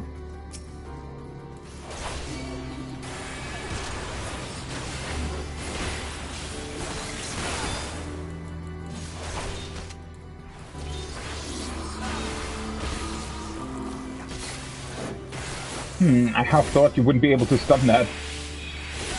But apparently you are.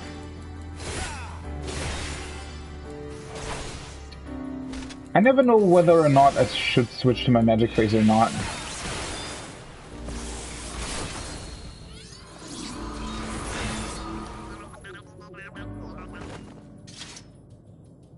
Sounds they make are really cute.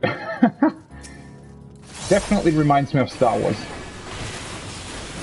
Which maybe their design, you know, is at least very, very loosely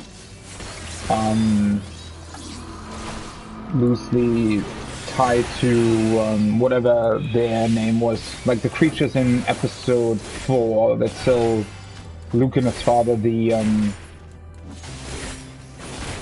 what's it called? The robot thingies?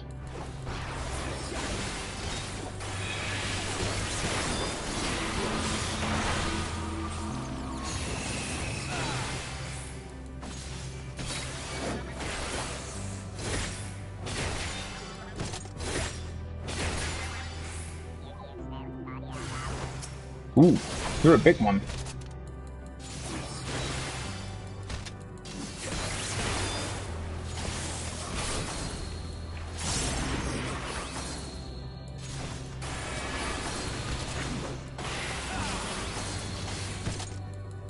That's actually really interesting. See, I can still use Sword Oath because the stacks persist for so long now.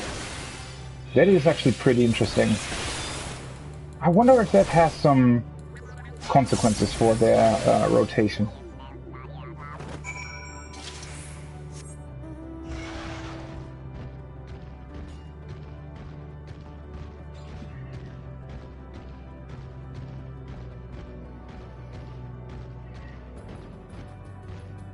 These are quite the weird trees as well.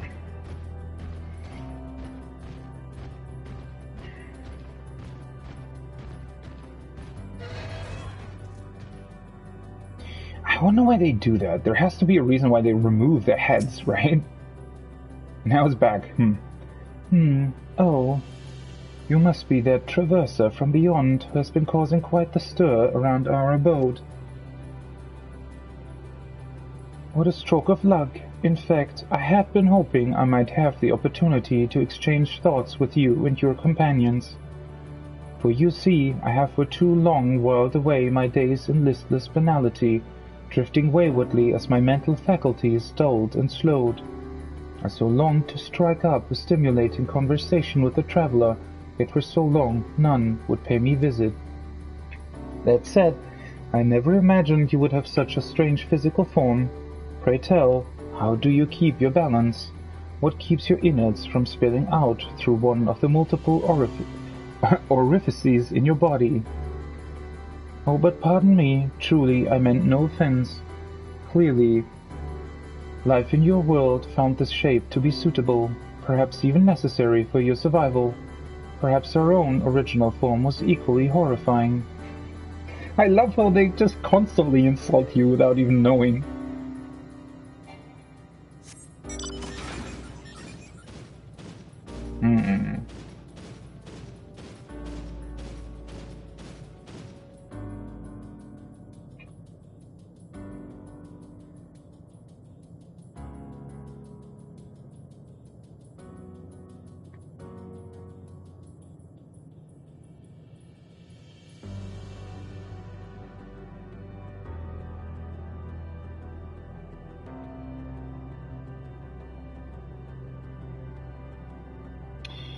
One second.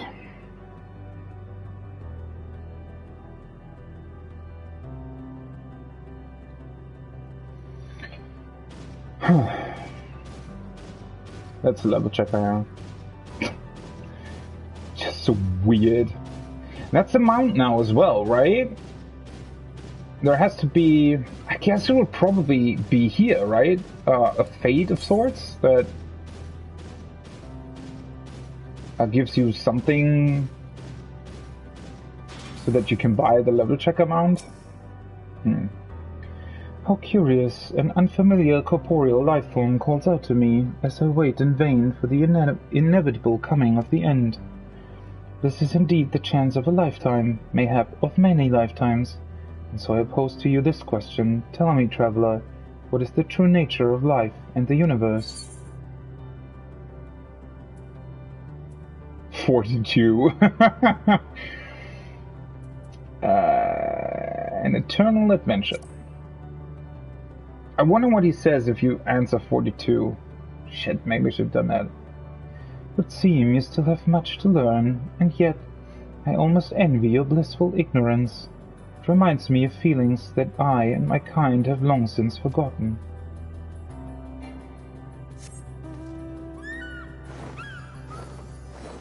I also kind of wonder why this area is even so massive. What is going on here? Why is this such a huge area with seemingly not that much in it? I mean, it's obviously it's cool for the atmosphere because it truly feels like this weirdly abandoned place, but still. What a curious being you are. Have my peers discovered how to regain their corporeal forms while I remained lost in thought? No, of course not.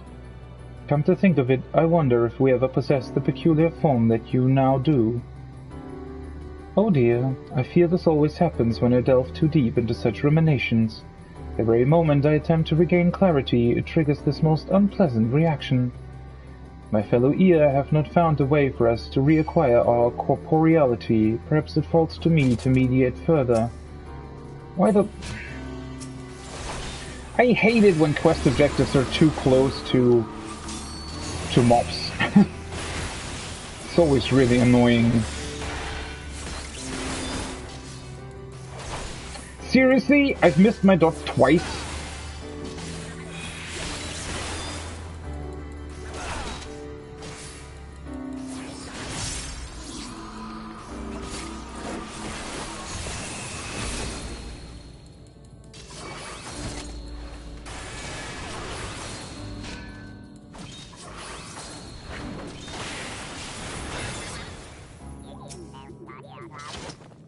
That sound. Okay, where was I? Perhaps it falls to me to mediate further upon the matter. In any event, pray leave me to my cogitations. Cogitation, or whatever. Well, that wasn't that much more to talk about. Okay. Let's get the other wind ether current, and I think that should be it for this island.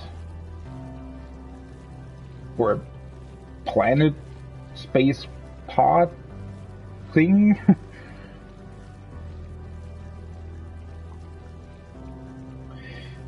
I would like to know what all these other worlds are. Maybe they're in fact not the planets here. It looks so curious, right? I want to know what that thing planet was or is.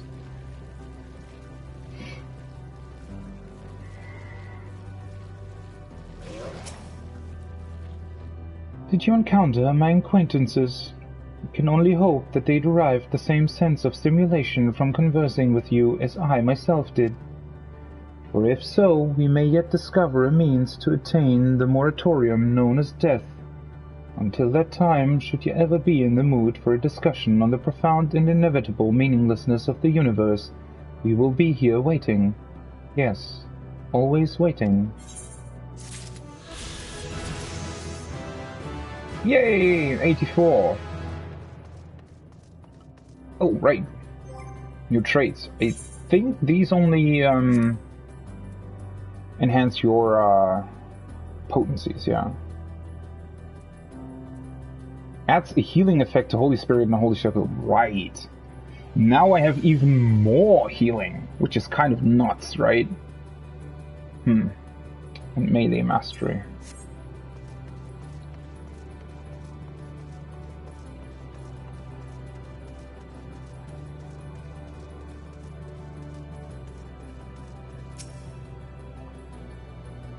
I see you made quick work of the amalgam. Of course, it is well within each ear's right to choose when they wish to end their own existence, but to force others to join them, however accidentally, is another matter.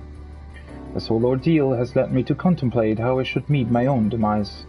Ah, but forgive me, I forgot such matters are not left to choice for your kind. Truthfully, I envy you. To go forth each day, full of vigor, not knowing when your lives will be unexpectedly snuffed out. It must feel incredible. Sure. My apologies if I have made you uncomfortable. I am unused to speaking with mortals.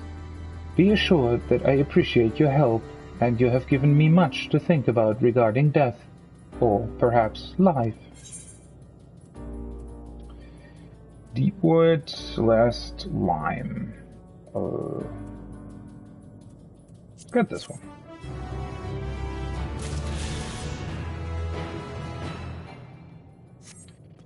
And let's get the wind ether current as well.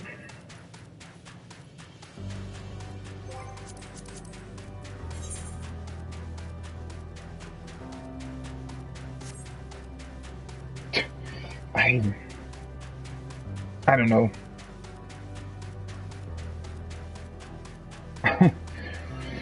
I know I'm repeating myself, but I still just don't know what to make of all of this.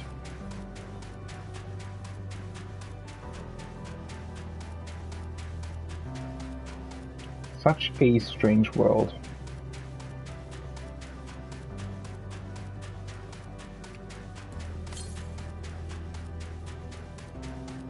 Oh. Oh, these are the two circles that I saw before. Sometimes it's weird. I feel like...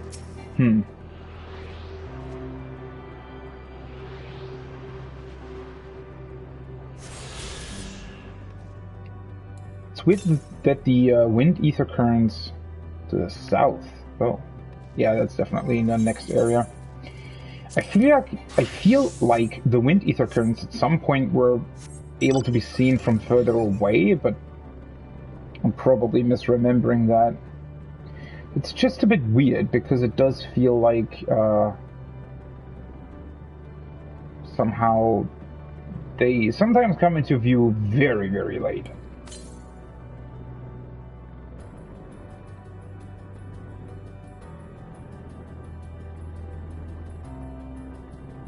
I wonder where we'll go next. There's just so much weird stuff here. Look at this.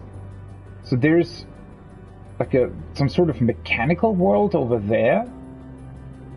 Maybe it is actually from what was it? Alpha Star? Huh.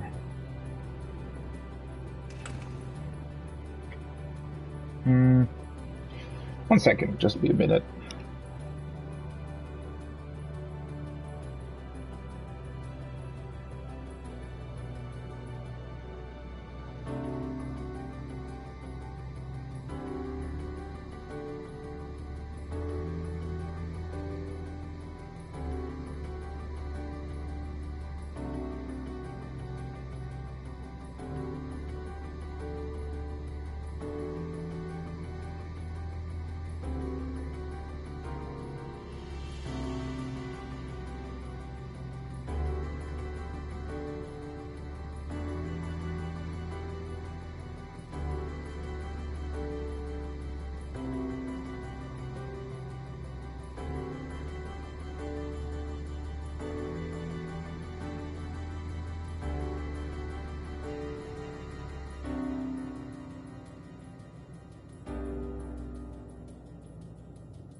Okay, I'm back. Let's return to the main quest then. Some manner of ear device. If our friends awaken it, then it should be safe to use. Judging by the direction, this should be the place. Right, I think the wind ether current is still further away. Yeah, definitely. So I think that mechanical area is where we go next.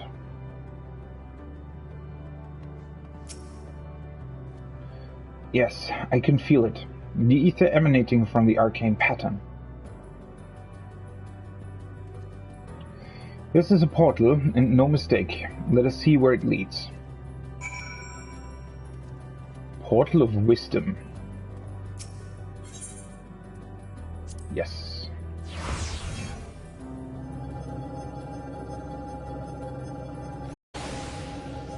Aha! Whoa. So now this is part of Omega's homeworld then. Ostrakon Deca Hexi. I wonder what happened on their world. If it's also a world where machine lifeforms took over.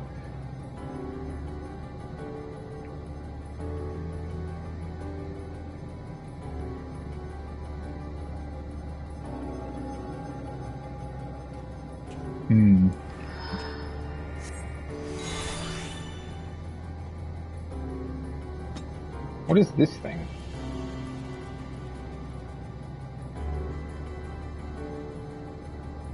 Weird, right? This almost looks like a molecule. Maybe it's something entirely different, but...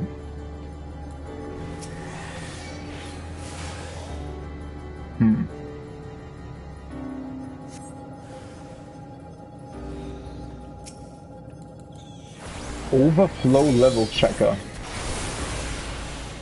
and overflow beta.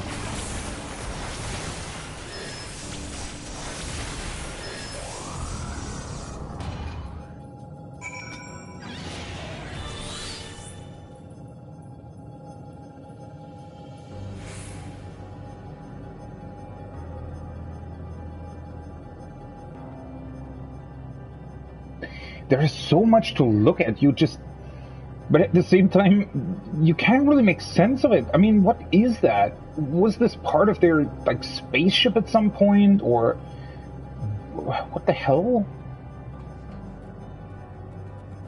Oh. Portal is fairly loud.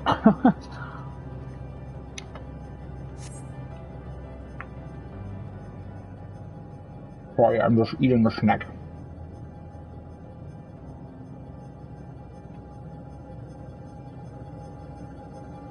Probably need to mute myself for that.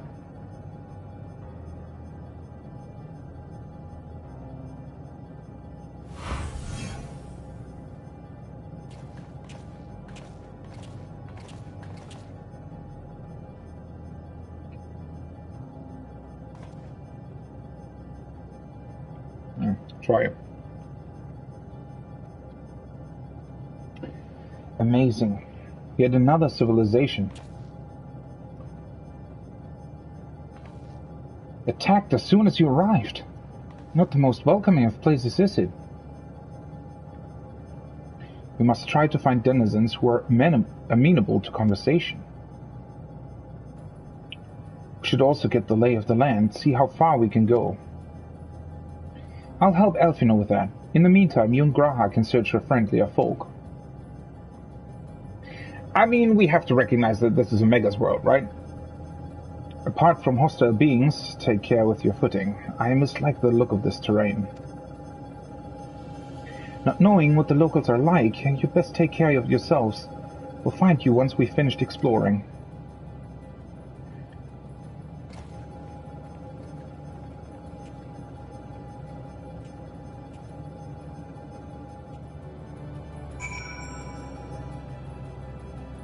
At least I can see that with ether current.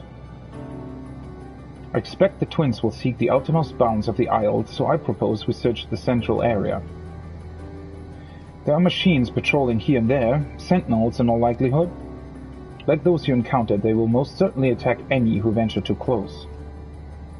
So let us avoid them, and look for others that appear more approachable.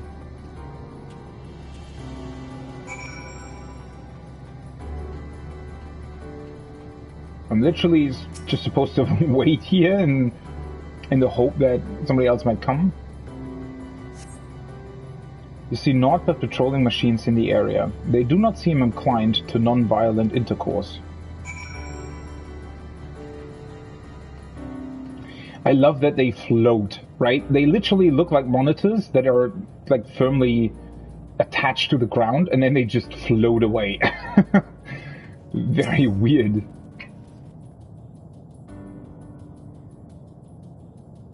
Ooh, these cables.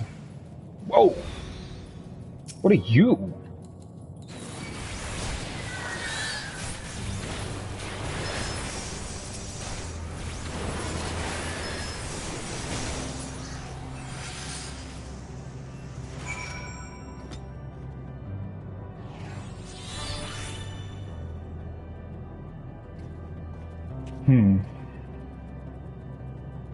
I mean, these cables somehow sort of lead to nothingness, apparently. Let's try to get to the wind ether current.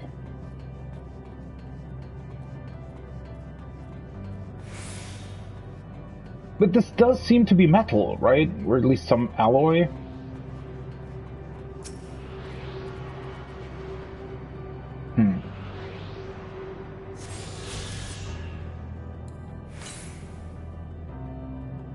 Southeast.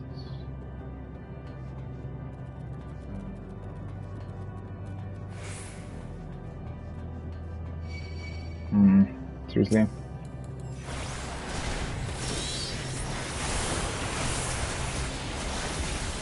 Reset? I know those attacks.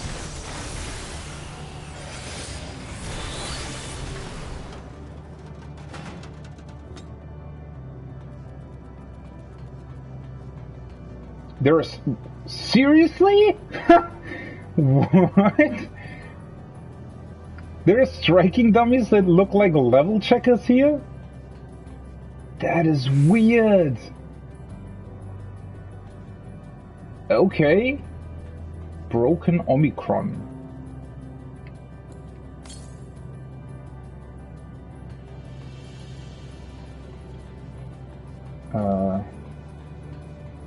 I also like the weather just changed, right? But I don't know, it doesn't really change, does it? It's just sort of the background that changes?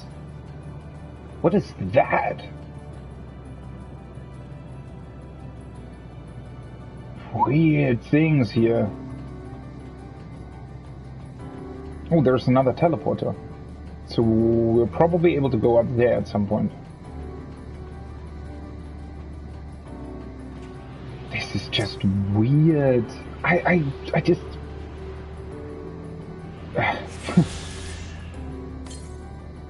Probably shouldn't talk about it anymore because...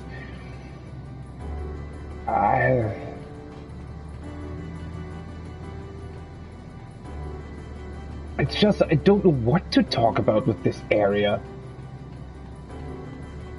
Really, truly feels alien. Even though, even these structures that we sort of know from Omega, right? They're still just so different.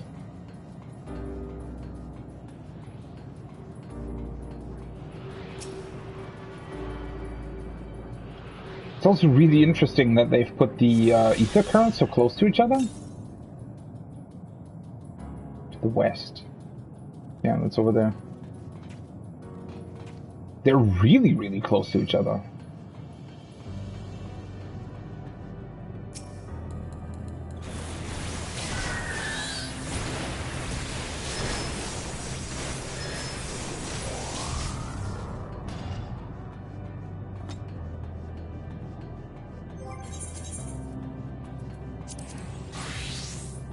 I wonder what the sightseeing spot is going to be. It's also... What is that area down below there? Is that where we started? Yeah, it is, right? That is where we started. Wow.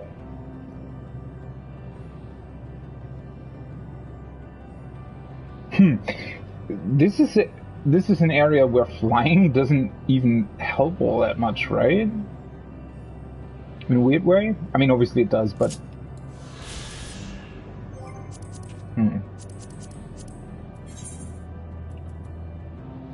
Sightseeing log number 42. Stigma 1. The prime decision-making authority for an entire machine civilization. This mechanism has been faithfully reconstructed in Ostrakon Decai Hexi.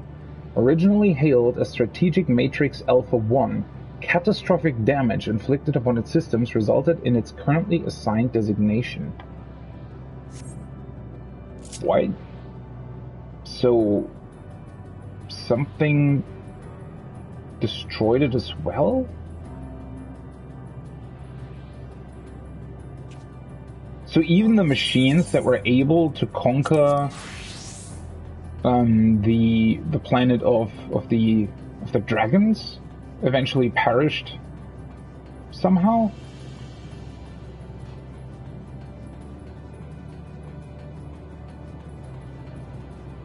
Oh, right. Why is there 3 of them? These look like, wait. Where did you come from? Rail cannon.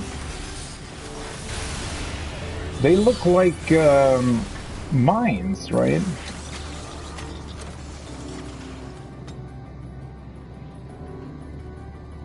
Like sea mines or something.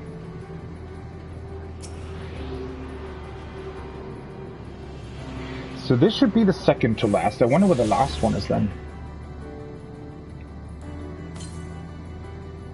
The east. Oh. Wait, what? Okay. Why did it show this one first? I was already over there, right? Or maybe it wasn't? Ah, not really. Sort of. Well, this was easy at least. That's the last one. I mean, obviously, except for the two that will come through quests, I'd imagine.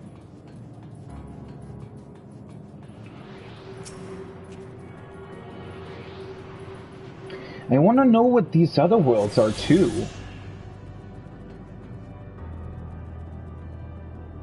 Like that one with the buildings, and then there's this one with these weird tentacle trees.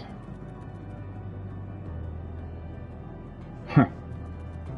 Part of this world is just sort of flipped. Okay, yeah. Yay, I got all the wind ether currents in Endwalker. Seriously. You are a bit annoying, you know that.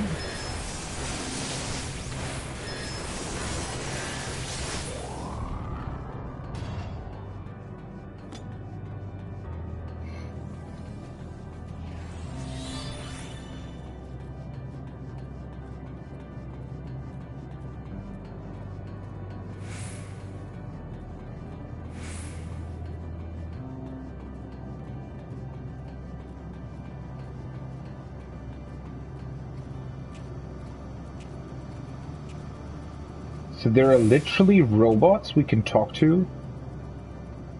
What the hell? And they have like a machine etherite?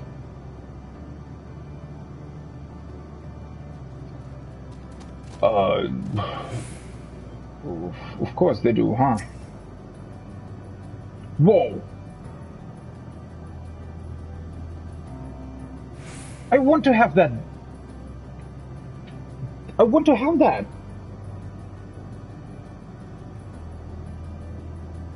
That looks cool.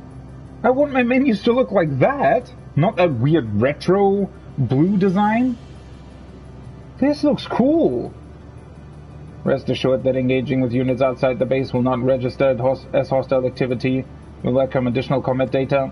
However, engaging with Omicrons inside the base will place you squarely in the sights of our entire arsenal. You're encouraged to moderate your behavior accordingly. Well, thank you. They have a literal cannon here. That's the part that we found earlier, right? Next to the dead dragons. The storage crates around the base contain weapons and materials recovered from various star systems. Accessing them, however, requires Sir's authorization. Who the fuck is Sir? Or Sears? Sirs?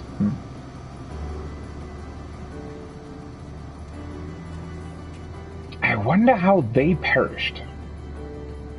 Because you'd assume that they are robots and can't feel despair. Although then again, they don't have to feel despair, right? If they're robots, then they might still seek knowledge, or rather may have attained knowledge that led them to conclude that, well, there's nothing left for them to do because the universe will perish eventually anyway. Although, at the same time, would Meteon be interested in them then? The subject appears to be capable of thought, yet chooses to keep primitive armaments in its possession. Further observation is required. I mean, ask your buddy Omega. I think he and she, they, can attest to how useful these armaments are.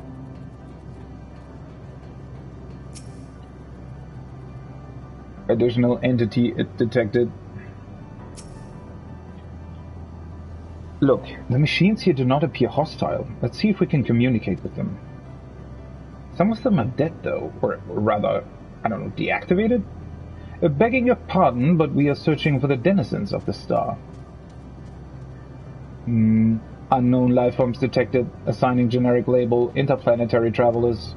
Greetings and welcome to the planet. The planet... What? Could you please repeat that? It appears your hearing organ is unable to process the name in our tongue. It may be translated into yours as Alphatron.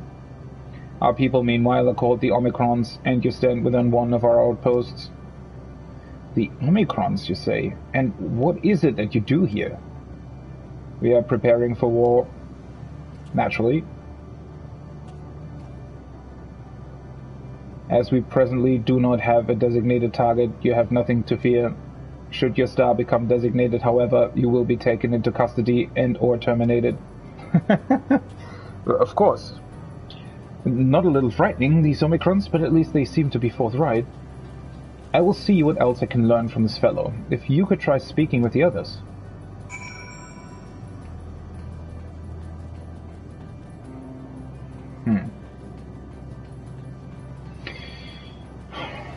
Let's see.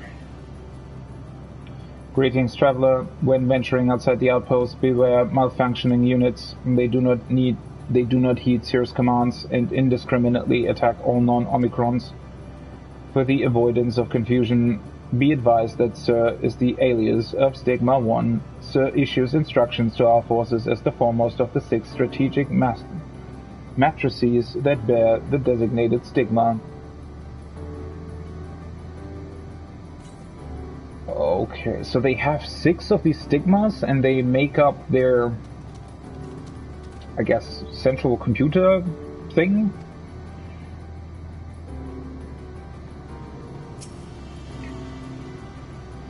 Measuring combat capability, result negligible. Subject falls outside targeting perimeters. Greetings, traveler. We are the Omicrons, and our objective is self-enhancement. In order to achieve this, we venture forth in conquest to acquire combat data and resources. Most recently, we succeeded in subjugating the homeworld of the beings whose strength was said to be without parallel, the dragons. Yet though the endeavor yielded a wealth of combat data, the star was rendered barren and unable to yield resources. The subsequent costing determined that the losses incurred exceeded the gains. Huh. So they, from the very beginning, were searching for combat data and just, I don't know, measuring everybody? But they must have been designed by someone, right? Autonomous weapon deployment complete. Vanguard armament upgrade complete. Munition levels satisfactory. Combat readiness assessment nominal. Awaiting instructions from Cir. Maintaining state of combat readiness. Yeah, I mean, Cir doesn't look too good. Well, at least Stigma 1 does. This Aetherite looks cool, though. It's literally like a mechanical one. They have... I wonder why these balls that look like molecules are attached to the crystal. I mean, obviously they hold it together, but... do you think that they might have a deeper meaning? This thing in the back there that looks like an eye is also really cool. It sort of looks like a webcam, doesn't it?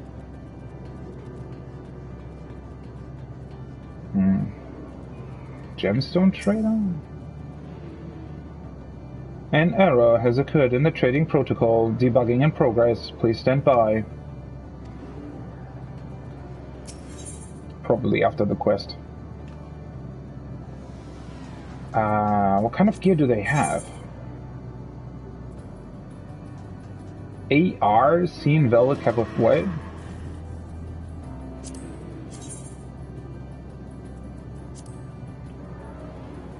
Huh.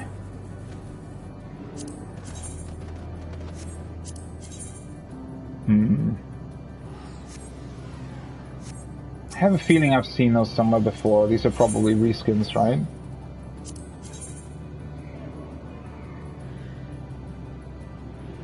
What kind of gear is this? Is that the Bostian gear? Or is it something else?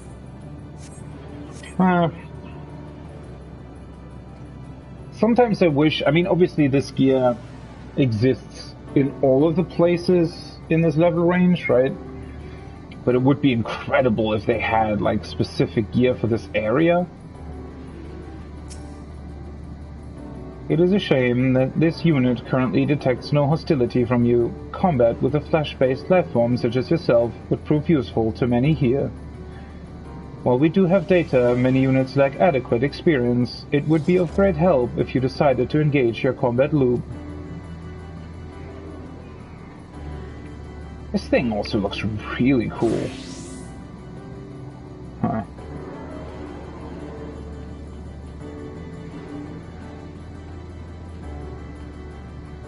I mean, considering how advanced Omega was, it is rather weird that we were able to utilize it for ourselves, right? You learned a few things? So did I. Ere we share our findings, however, I believe it best to step outside the outpost. Come with me. I'll snack a bit. Sorry, be right back.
Sorry. I think lunch just wasn't quite enough. Ah, there you are. We finished surveying the area. This will come as no surprise, but there was no way forward.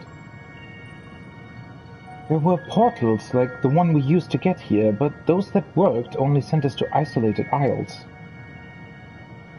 Then, as before, we must locate the embodiment of the emotion that bars the way. What of yourselves? Did you find anyone to speak with?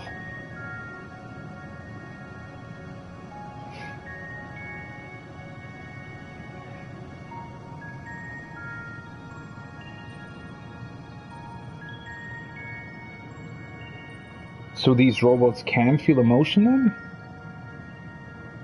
Strange.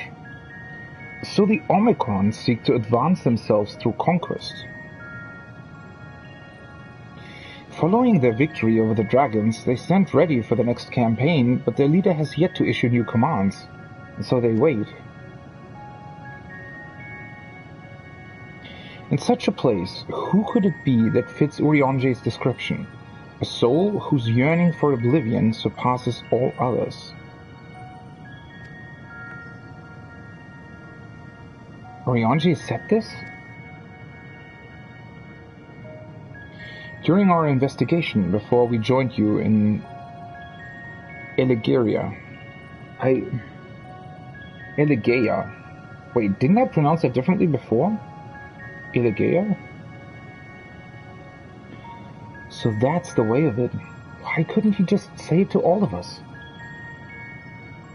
Given what we know of this place, it's certainly a curious state of affairs. While the dragons and the ear longed for death, the Omicrons longed for conflict. As much as that may lead to destruction, it must be considered as a distinct desire.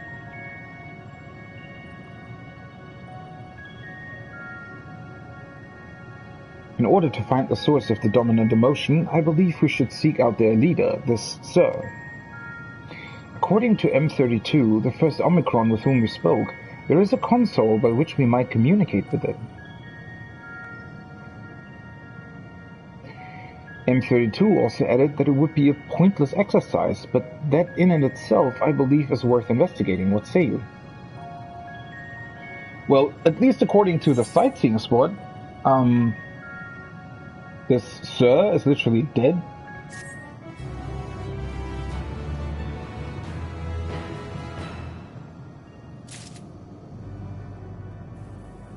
Although again, if they have some form of artificial AI, then I guess they could feel emotion, but then at the same time, they're still artificial, right? These are things that can't just come into being by themselves. They must have been created by something, or somebody, or whatever. Pointless exercise. What does that mean, I wonder? Considering the Omicron's single-minded character, the lack of new orders does seem unusual. I agree that we should seek out their leader. Yeah, their leader doesn't exist anymore. That's why they don't get any kind of new things. Not found are the second words. This is like, what the fuck? Sir, not found? What the hell is that supposed to mean? So, a console we seek lies on the far side of this isle. Given the nature of the ground, the route may not be entirely direct as it seems. Let us all watch our step as we make our way.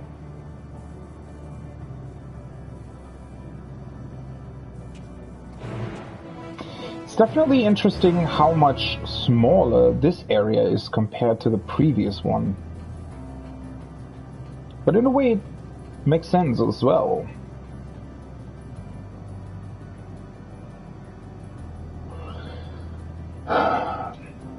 I still wonder,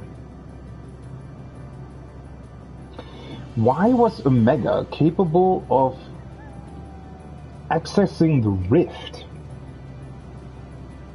I mean, again, this is another thing that I've said before, but we still don't know. The rift is something seemingly outside of other things as well. I don't...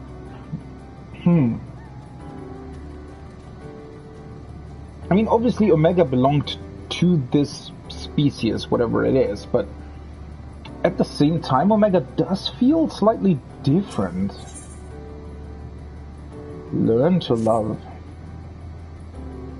Assistance requested. This unit has observed a curious phenomenon in which certain members of enemy factions have exhibited a marked increase in their combat capabilities. Analyzing suggests that said members share unique, intraspecific bonds with others in their faction. These individuals were conferred titles such as Consort and Family. This unit detected no difference in physiology that would provide notable advantages in combat, yet the presence of intraspecific bonds alone led to an increase in performance. Records indicate that one member of a bond group exhibits this exponential improvement when others are eliminated. Potential benefits of such augmentation are projected to be immense, thus this unit's query, are you familiar with the aforementioned phenomenon? This is fortunate, as this unit has constructed a consort for research purposes. You're asked to delineate the method by which this unit might form an intraspecific bond with said consort. Requesting standby at present coordinates, initiating consort retrieval.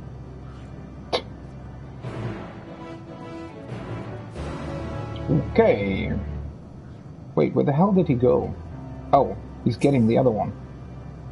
Oh shit, I should have probably switched to Paladin. Ah, whatever. Can always turn in the quest on Paladin.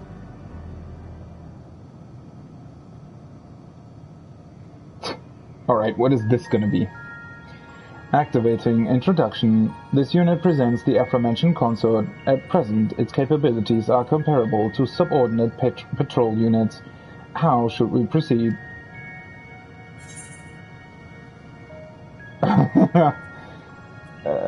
You need to grow closer. I don't know if they understand what I mean by that, to be honest. Synonyms detected. Initiating semantic review. Closer. 1. Suggests obtaining a nearer physical proximity to the target than at present. This unit will move towards the consort in an attempt to develop the desired intraspecific bond.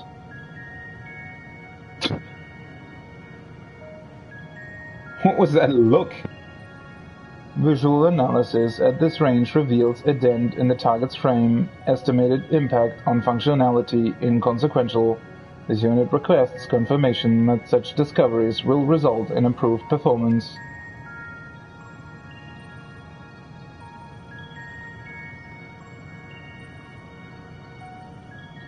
Cross-referencing gesture database. Implication identified as doubtful. Issuing new proposal to refer to the Omicron as my beloved. Simulating the way in which a member of an enemy faction referred to its bondmate. Appellation change confirmed. New designation, my beloved. Reconfiguring emotional status to grateful. This unit appreciates your assistance in facilitating the creation of a special bond with my beloved. Initiating phase 2 of experiment.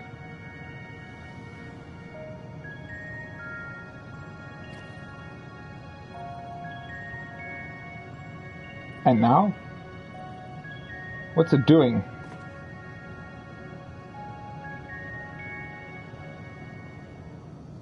This unit will evaluate whether the destruction of my beloved bears a positive impact on this unit's combat capabilities. Ouch. Transmitting self-destruct command to my beloved.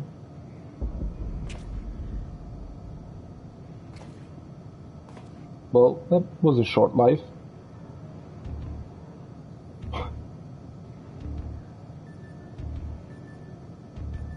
That's the Omega theme, right?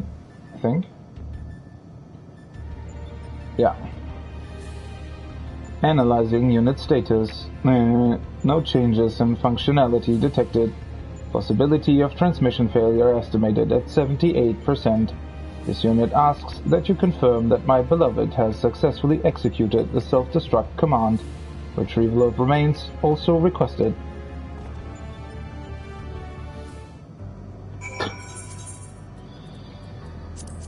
Whew, oh boy. Yeah, they truly have absolutely no clue.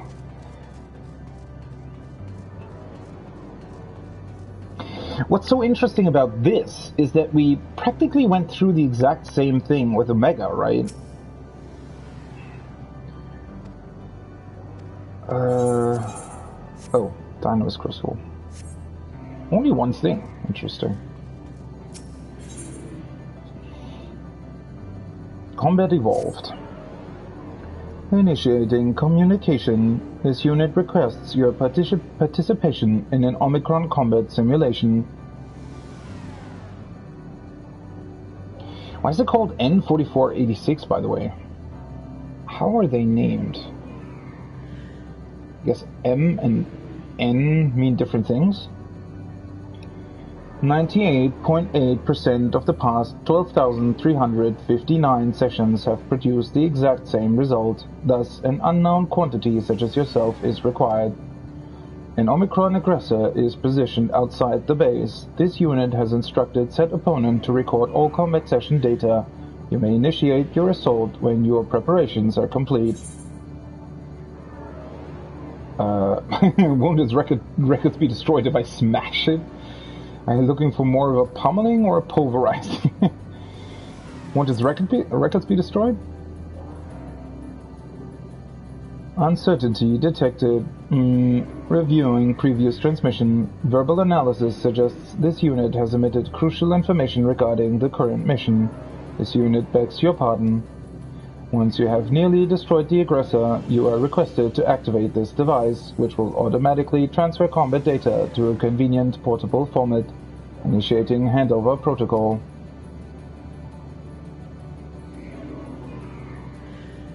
Sending coordinates. Per the transmission you have just received, the opponent is located on the planar frame extending from this base. Reconfiguring emotional state to grateful, where this unit thanks you for your cooperation. Planar state? Let's see.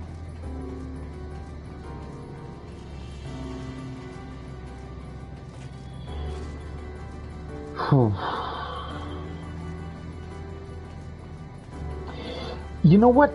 I think one of the main reasons why I'm so confused by this whole area is that the themes that they're showing us are sort of, well, not self-explanatory, but they are What's the word that I'm looking for? We already know that, basically, right? So far, I mean, yes, we're exploring very interesting things. We're exploring these worlds. We finally get to know more about, again, Omega, about the dragons and their worlds, but in a way, so far, our adventures here have really sort of led to nothing, really. I mean, at least no truly new discoveries. I am wondering a bit what the purpose of all of this is, right? It just feels like there should be more to this in a way. Why specifically show us these 3 planets? Are they different from each other in a way, or will they help us? Oh, right. We need to use the level checker mini. Boop.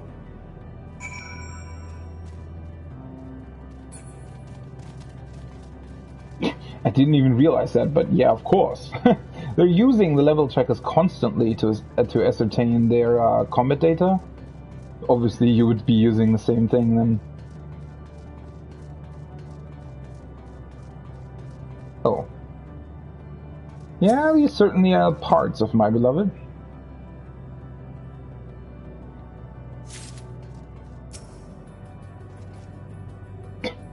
That name, though.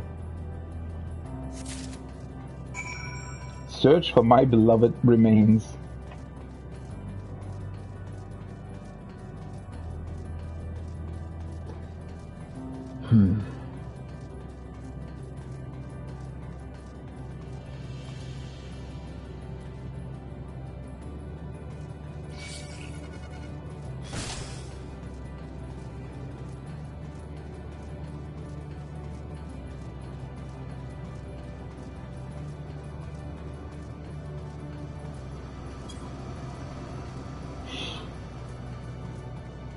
I mean, judging by the wind ether current stuff, we are fairly close to the end of this area. Or at least... I mean, yes, we are. We should be, right? Requesting retrieval of my beloved. Potential for reconstruction and further experimentation remains high.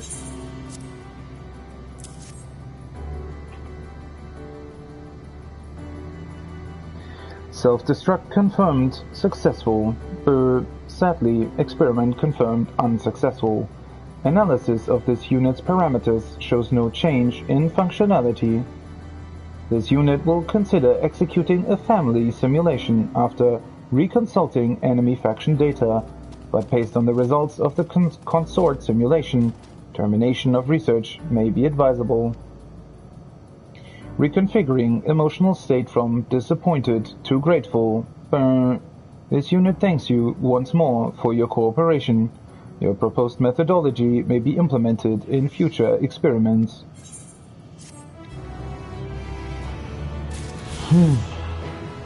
I mean, the thing that I'm most confused by with this faction is just literally that they're robots. They don't even have emotions. So how the hell...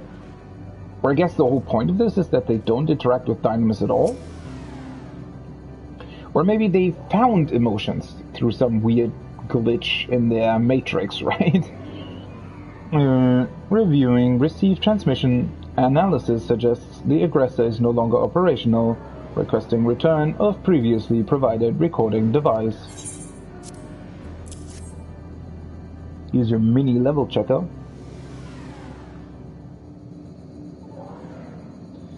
Extraction of combat data complete. Analyzing.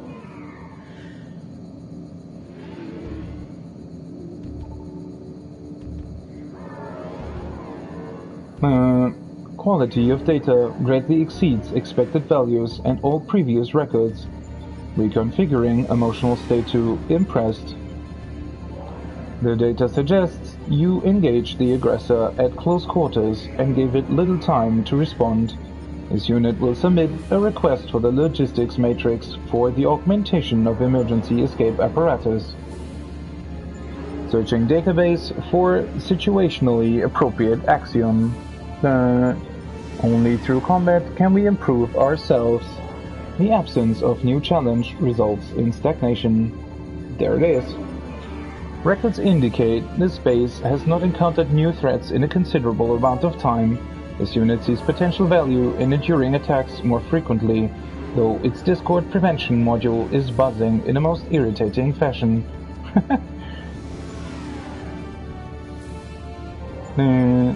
Reconfiguring emotional state to grateful. This unit appreciates your cooperation with the collection of combat data. Analysis suggests it will prove invaluable to the further development of base Omicron.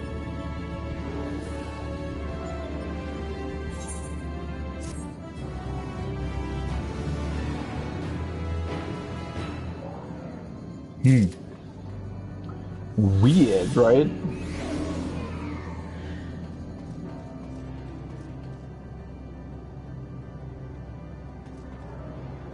Right. One very short break. Midgardsormr, please. One very short break. I'll be right back.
Okay. What? Didn't want to turn on auto run.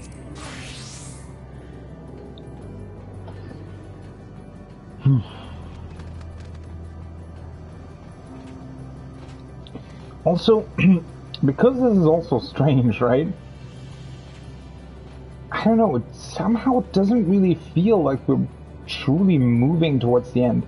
I mean, obviously, you know, I guess there's still gonna be a lot more than just this.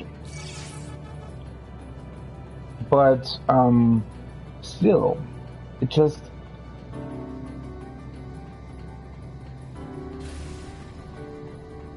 I don't know.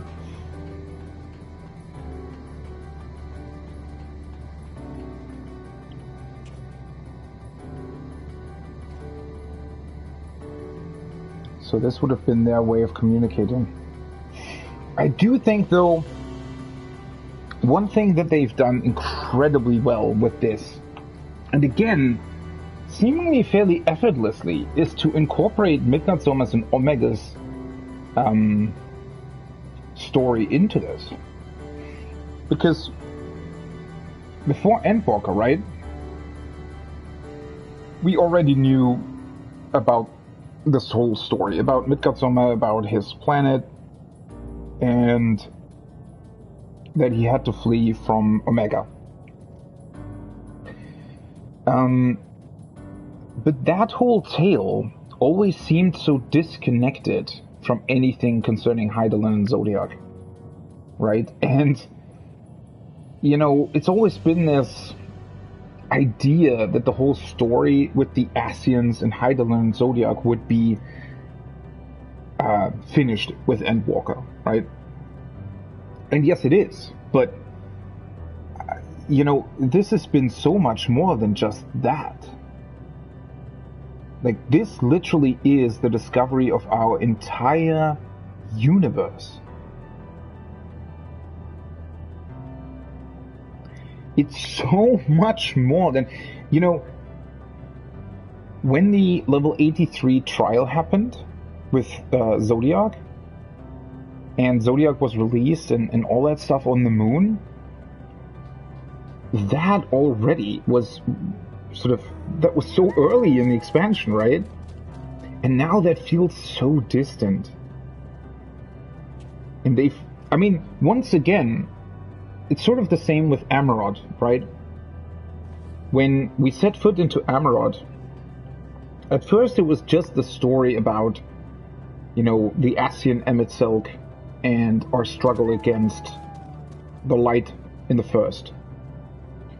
But once we set foot into Amarod and actually learned of the past and what had taken place, it became so much more than it was before. And suddenly, you know, what came before in the expansion, you know, felt very, very distant and almost felt like it wasn't even all that important with the new knowledge that we gleaned. And now this is sort of the exact same thing. Even with Elpis being the 5th zone, this still feels so much more than everything that came before, because even Zodiac and Hydaelyn, the whole struggle that we have, I mean, yes, of course it's connected to Meteion, but with all these civilizations existing beyond our own and seeing what they look like, it almost seems like Aetheris and the struggle against the final days, you know, it almost does seem like this distant point in the universe, this one small speck in this vast sea of stars. And something's happening there specifically, right? And yeah, in a way, it does feel like all of what we did there just suddenly does feel really, really distant, right? It's just such a strange feeling, in a way, to have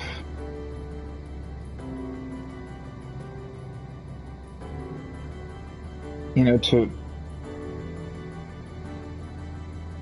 look at that and feel like it's so far away, almost unreachable from this place, right?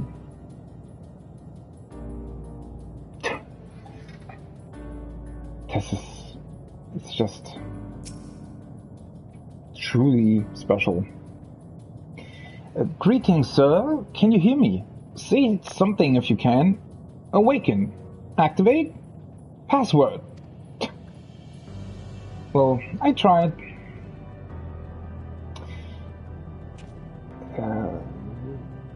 Well, as far as we know, it was connected to this big thing behind it. So maybe... Oh, I guess I got that wrong in the first place, right? So this is the entity itself, and then whatever is behind it probably fueled it with energy, maybe?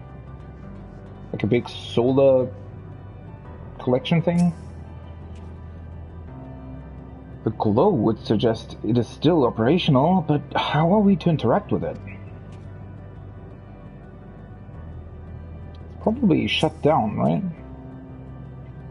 This appears to be the console, but it seems unresponsive. Would you care to take a look at it?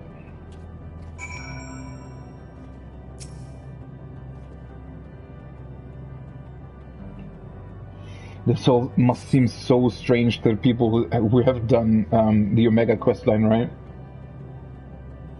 We tried touching, smacking, and attuning with the console, but there is no response. No luck, I see. But there must be a way to activate it. There must.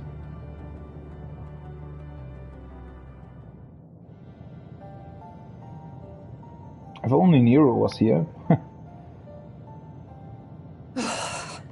Well, I'm out of ideas.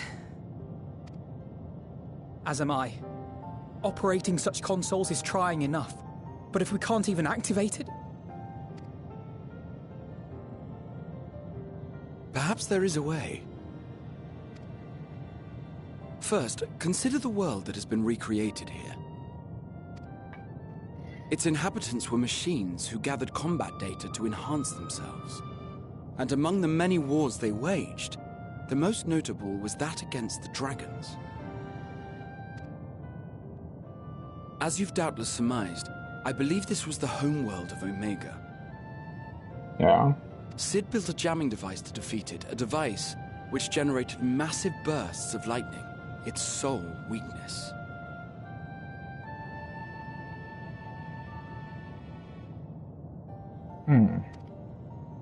That's all well and good, but what does that... Wait. You're not thinking to strike the console with lightning, are you? I wonder... I mean, doesn't Sid technically only build that particular lightning device if you've done the Omega Raid series? Does he say something different if you haven't done that? As a matter of fact, I am. Ask yourselves this. Oh, why no. would an entity as puissant as Omega not be designed to suppress the effects of lightning? Maybe he's talking about the Sid from his timeline. Yeah. That might be a way to circumvent that. That's really clever. Yeah, that's a good question. Because it relies upon it, or something akin to it, as a source of energy. My thoughts exactly. And there is a good chance the same is true of the Omicrons and their devices. So, shall I cast caution to the wind and try something reckless and dramatic? I mean, when you put it that way, sure. I guess he tries, so we can technically just take the energy of the other beings that are here and funnel it into this device then?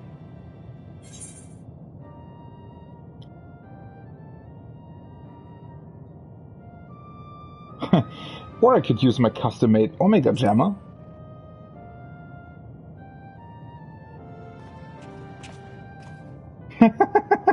You still have it! Sid and Nero's legendary device which brought low the superweapon Omega. Wait, do I still have it? Wait, the actual device was much too big to lug around, so you must only have the control module. And there I was getting all excited. Aww. Shit. Never mind. An old-fashioned spell will suffice. What was that animation when I said that? What the hell?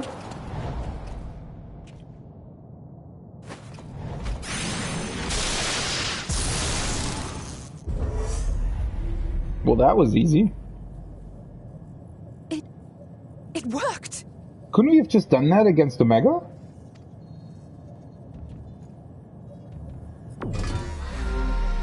Oh. Communications module 1. Connection established. I mean, it still looks pretty damaged, though. Strategic Matrix Sigma 1 now online. As a primary strategic matrix, you may address me as Server. Such a weird name. Checking for new communications. None found. All units, please maintain current state. End transmission. Closing connection. Wait! We have questions for you. Of late, no mission orders have been issued. Why not? Has there been some manner of trouble? Reply. The Extended Operations Unit is yet to determine guidelines for future assignments. All strategies are calculated, devised, and actioned in accordance with said guidelines. In the interim, all citizens are directed to maintain a state of combat readiness. End reply. Awaiting query. Well, at least we can ask it more questions. Can you tell us why the Extended Operations Unit hasn't yet determined the guidelines? Unable to comply. Information unavailable or access restricted. Okay. In that case, is it possible for us to communicate directly with the unit? Access denied. Unable to establish connection. Yeah, I think the unit is on Aetheris. Coincidentally enough, Is there or anything was. you can tell us? Have there been any abnormalities, like a threat to the star or widespread unrest? Reply. Negative. All citizens continue to operate at maximum efficiency. If your operations are suboptimal, please proceed to a maintenance facility for evaluation. Otherwise, stand by at your designated post. End reply. End transmission. Closing connection.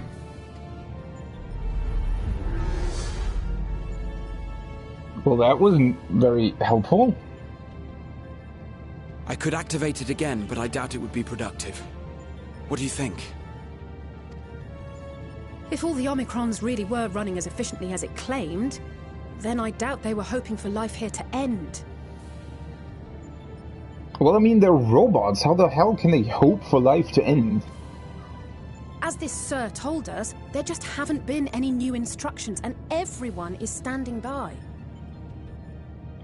Well, that is probably because they, after fighting the dragons, they just haven't found a new enemy that is stronger than the dragons, right? Should be standing by at any rate. If there are those that are neglecting their duties, perhaps we can glean a clue from them. I propose we take another look around, and also try to find the operations unit.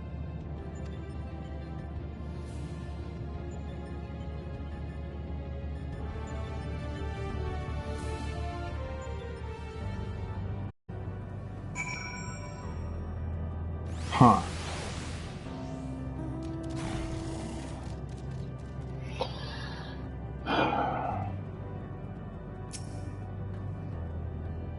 I remember when we set Omega loose to deal with Shinryu. An elegant weapon, we once thought. And here we are now, visiting a recreation of its homeworld. Can only imagine how else these beings will surprise us. Though I never encountered Omega myself, in conceiving the means to send the Crystal Tower to the First, we borrowed much from its mastery of the Rift. Indeed, so many times did I read the report of your battle, I believe I could recite it word for word. Omega's miniature likeness also survived to the future.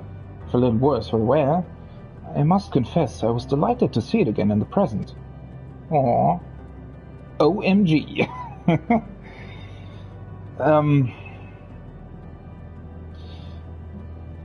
Yeah. I don't know, there isn't really much to be gleaned from the Rift at present, right? The Rift is still something that is a bit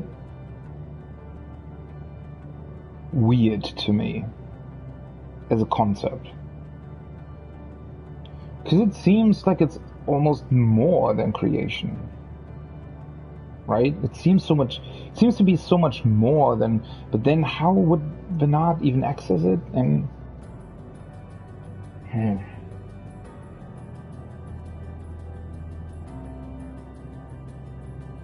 because currently, right, the Rift is not just some ethereal flow.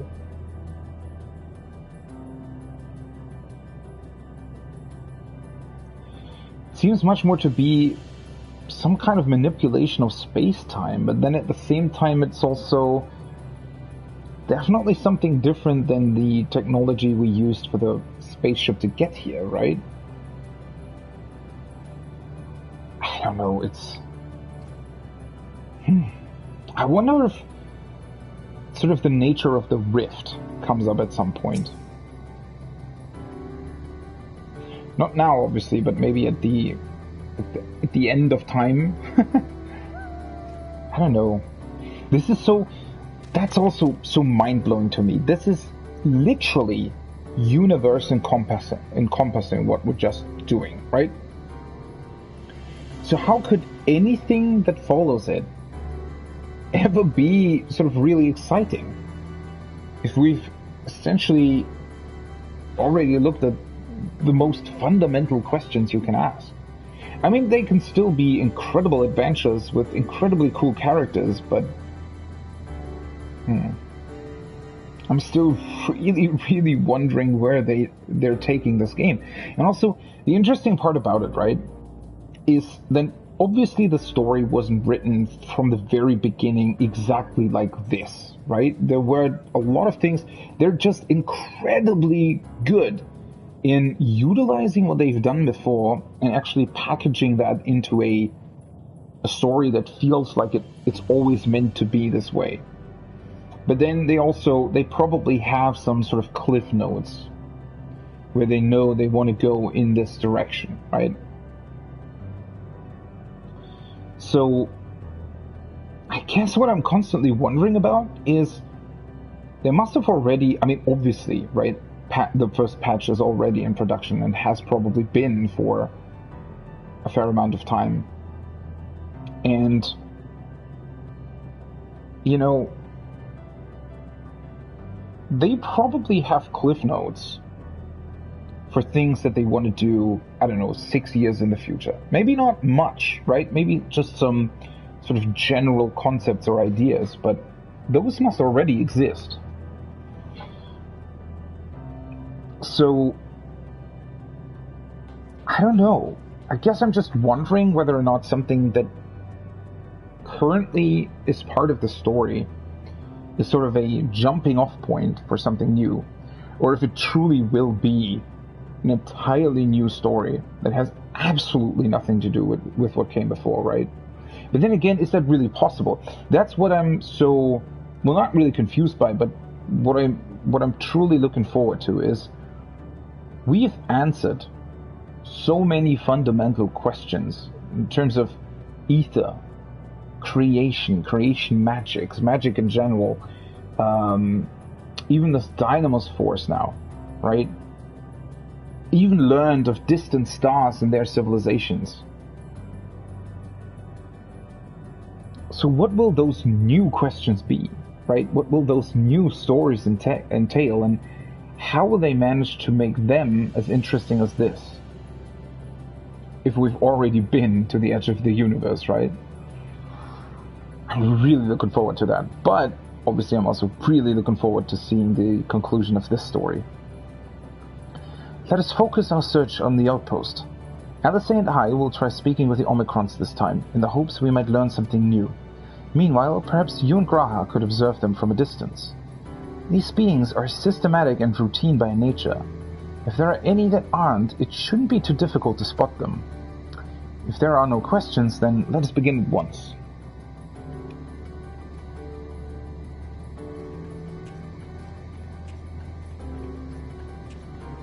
As we came this way, I believe I spied a promising vantage point. Follow me.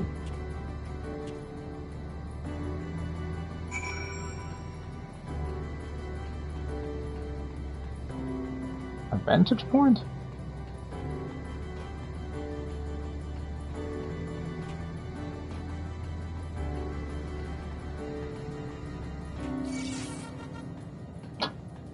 These sounds that they make. Alright, it's a vantage point for observing the village thingy.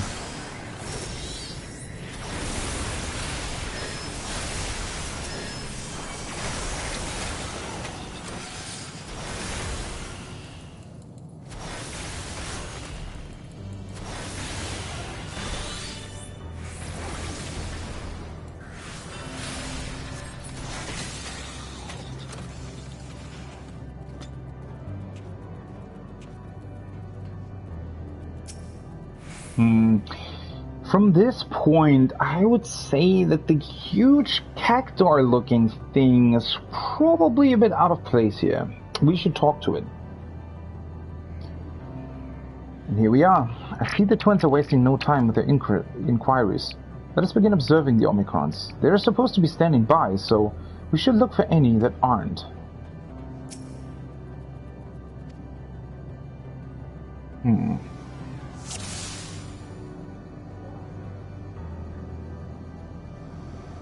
So these two are looking for the weapon. The Omicron stands dutifully next to a device. There is naught to suggest unusual behavior.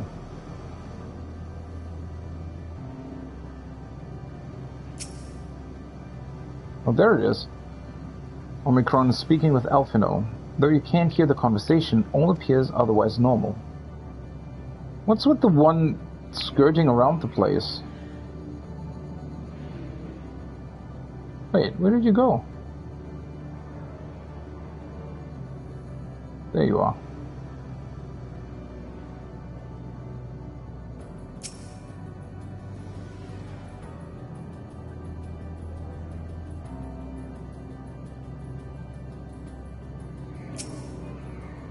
Ah, seriously? Come here. They make these things really fast this time around. Usually it's really easy to target them. It's also a bit annoying on controller because you control the crosshair with the right analog stick, but you have to confirm with X at the same time. Oh no, wait! I can confirm with R2. I completely overlooked that. The Omicron wanders about ceaselessly, as if lacking a clear objective. I didn't actually see that. Shit, that would have been way easier to find the Loperate that was running around with that. I didn't know you could press R2 for that. Well, that makes way more sense now. An Omicron wandering aimlessly. Where? Wouldn't the other units be, like, also alarmed if some of their sort of other units did that? Ah, I see it.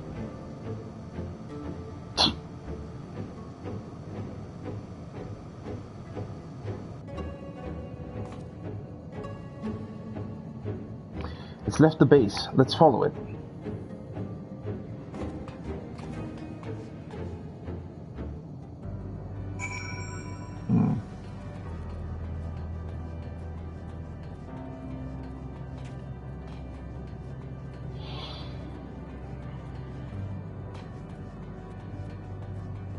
I wonder what the conclusion will be here. I mean, maybe even machine life forms at some point will ask themselves, well, why are we doing this?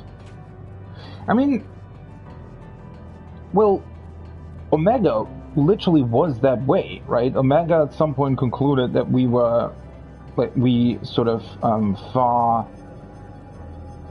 surpassed whatever calculations it came up with, and so it literally sort of started to hack itself in order to find out whether or not it could emulate our state. It's not here. It definitely came this way. It must have used the portal. Time to go through and see what we can find.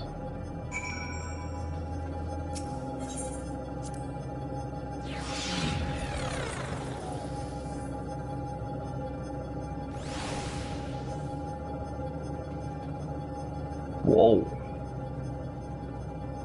Lambda.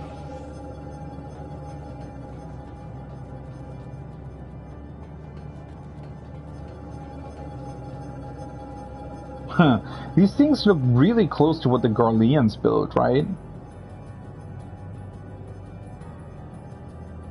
That is so interesting because not the Garleans, the Garleans built these. Wait a second. Huh. Maybe the Garleans based them off of some Allegan design? Because the Allegans were the ones that found Omega.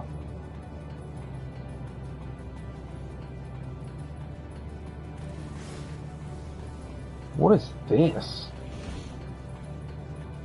This looks very interesting. It almost looks like they found some sort of natural... Yeah, this isn't actually... Well... It's an actual tree. Just sort of enhanced somehow?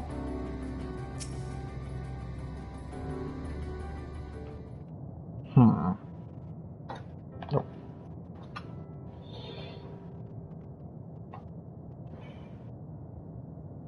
Are those ether crystals? Probably, right?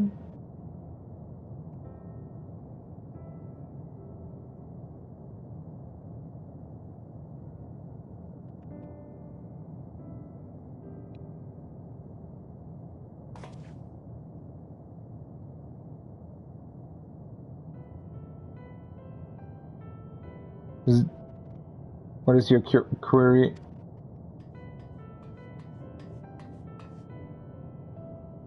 Ah, you found it.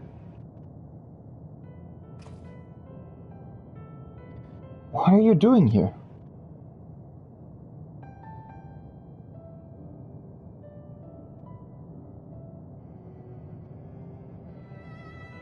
I am looking at the tree.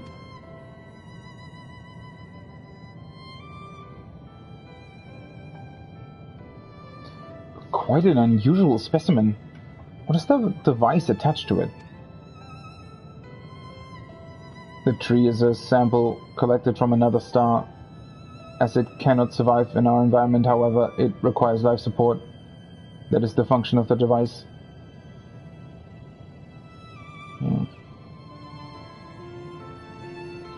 To go to such lengths to sustain it, is there something special about this tree?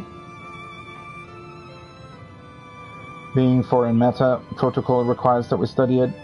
As this task has been completed, the specimen may be discarded. However, when I behold the tree, I am made to feel as though there is a problem. In order to become strong, we have continued to enhance ourselves. Like we did countless others, we conquered the star whence this tree came.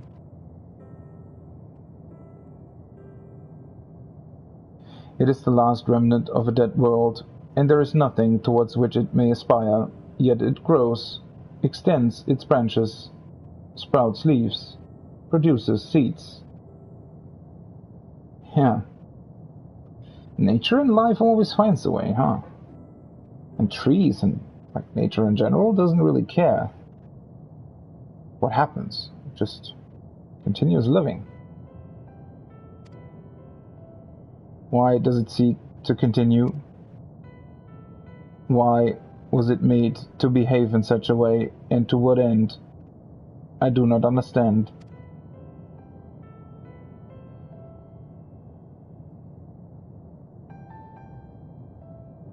I see. Out of curiosity, does this pertain to your duty? No, it does not. My apologies. I shall return to my designated post and assume a state of combat readiness.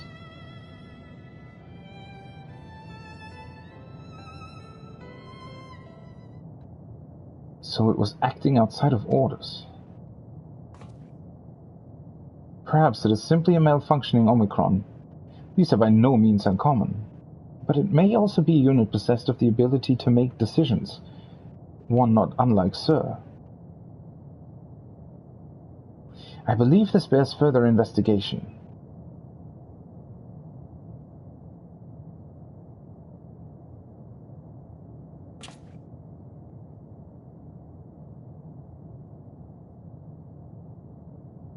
To endeavor to live, even if we must depend on forces beyond our control.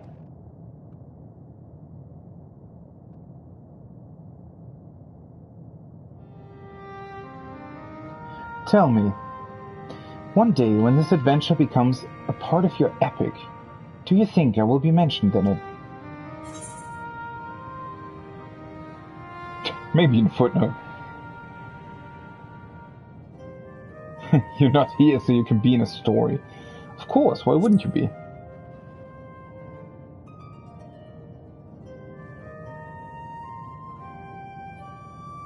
You truly think so? That would be a... Nay, I shouldn't say such things until the moment comes to pass. Never mind the embarrassment.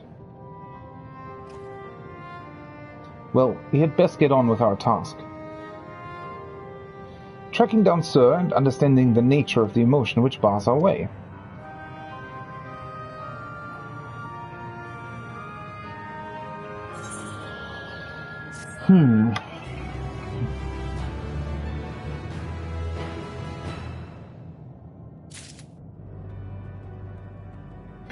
So that means, though, that even these machines can either be influenced or influence dynamos, right?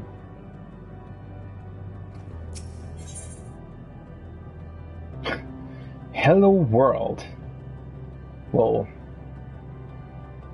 that's a familiar phrase. And for some reason, the first time that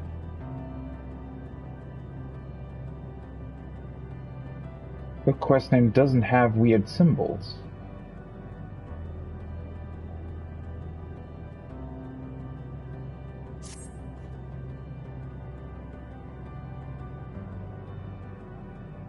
I mean, Well, wait a second. Wasn't Omega, in the end, sort of capable of conceiving what love means?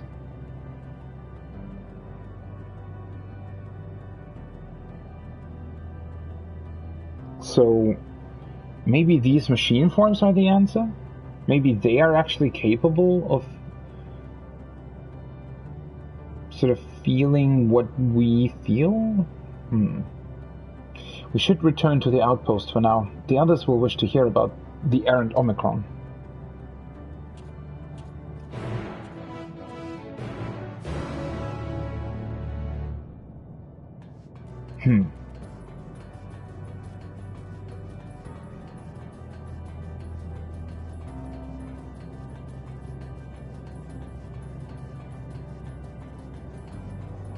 If only we had taken Omega with us. But yeah, Omega doesn't exist anymore, right?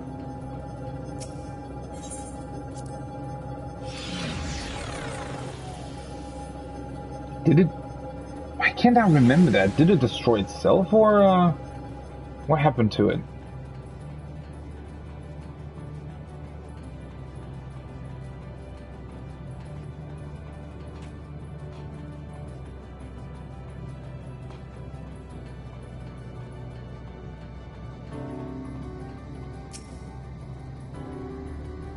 I've given him a short of it, if you would care to provide the full account.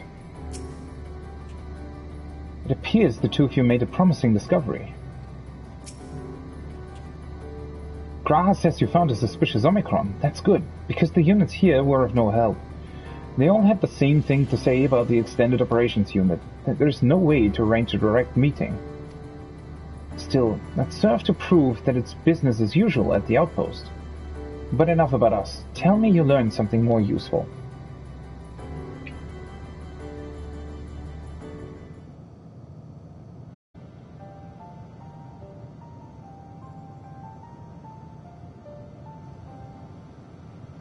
An Omicron trying to make sense of the meaning of life. None of the others were even a fraction as philosophical. The unit may well be in a position of leadership. Perhaps even one of those that comprise Sur. As we know, the Omicrons invade other stars and enhance themselves using the spoils of conquest. With the technology at their disposal, they should be able to alter their bodies, be it in part or in whole. Setting aside the question of motive, if Sur, for example, wished to have an ordinary Omicron's body, I see no reason why it would not be possible. The problem is how to go about ascertaining if that's what happened. When I attempted to probe further, it promptly ended the conversation. If it is indeed Sir, I doubt it would be willingly reveal its... I doubt it would be willingly reveal its true identity. That's a weird sentence for some reason.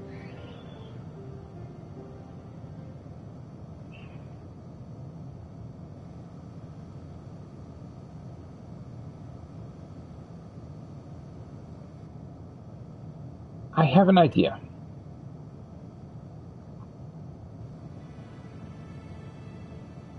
We use lightning on the console again, but we make it stronger, much stronger. At that moment, should the unit exhibit a reaction that could suggest that it has a connection to Sir. An inspired idea. I dare say it's worth a try. I have a feeling you'd be on board. This time you must allow me to do the honors. You just want to LB3 the console. I will stand guard in case your incantation draws sentries to the scene. For my part, then, I will approach our suspect and divert its attention, during which time I want you to observe it closely for anomalous behavior. I should mention that shortly before you returned, an Omicron appeared from the same direction. Rather than entering the outpost, however, it headed off towards the console. At first I assumed it was a unit on patrol, but perhaps... That could be our errant Omicron. We must seek it out and begin our operation at once. Alright, Alphino and I will stand by at the console, and when it's time, I'll unleash a veritable storm.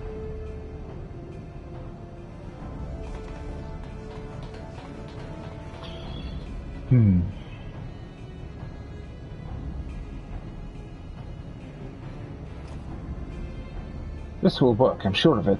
After all, our comrades are watching over us. Come, my friend. Let's find the stout-plagued Omicron.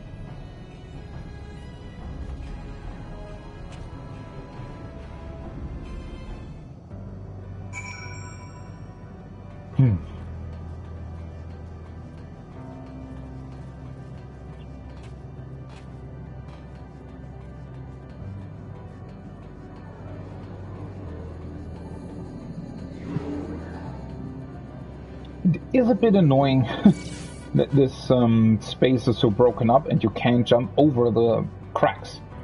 You always have to go around them.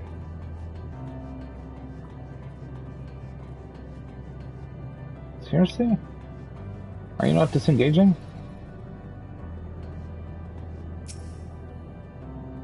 You're the one that was observing the tree, are you not? Full glad I am to find you again. I have a question for you, you see, about the device which sustains the tree. Provided it does not necessitate the disclosure of restricted information, very well. Graha has begun distracting the Omicron. Soon Alice will strike the console with lightning. Observe M17 closely for anomalous behavior after Alice has cast her spell. Okay.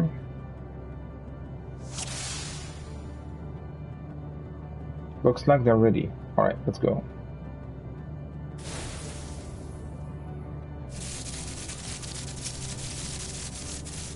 Well, I mean,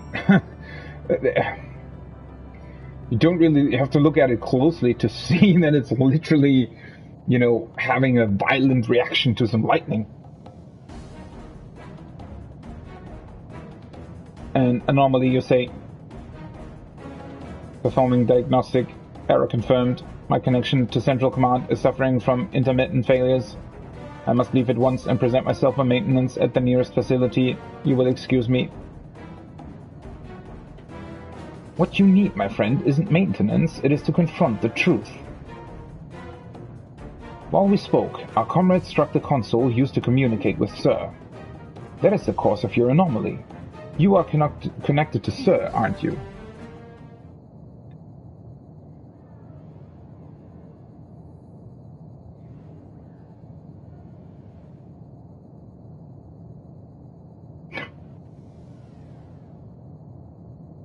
Affirmative.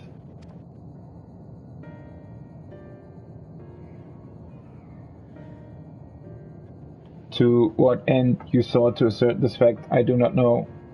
But before we speak further, we must move away from the other units. I do not wish for them to know my true identity.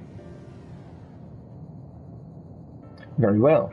Our friends are at the console. Let us head there.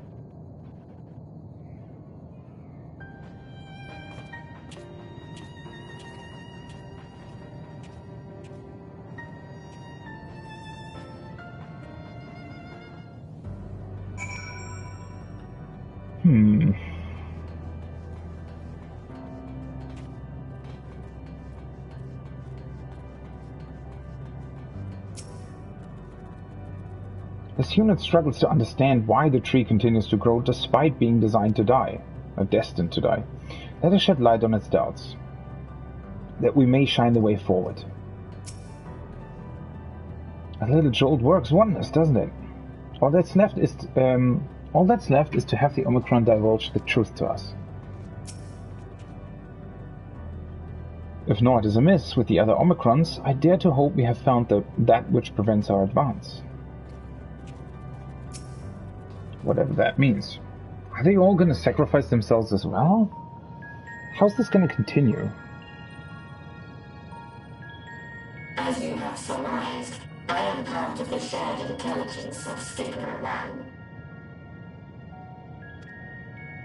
1. It was my charge to determine the optimal path to achieving our prime function. His body had been abandoned by its former owner and lay unused. Abandoned? I took it and abandoned my own, and with it, my duty. May we ask why you did this? From what we gather, it seems to be a personal matter.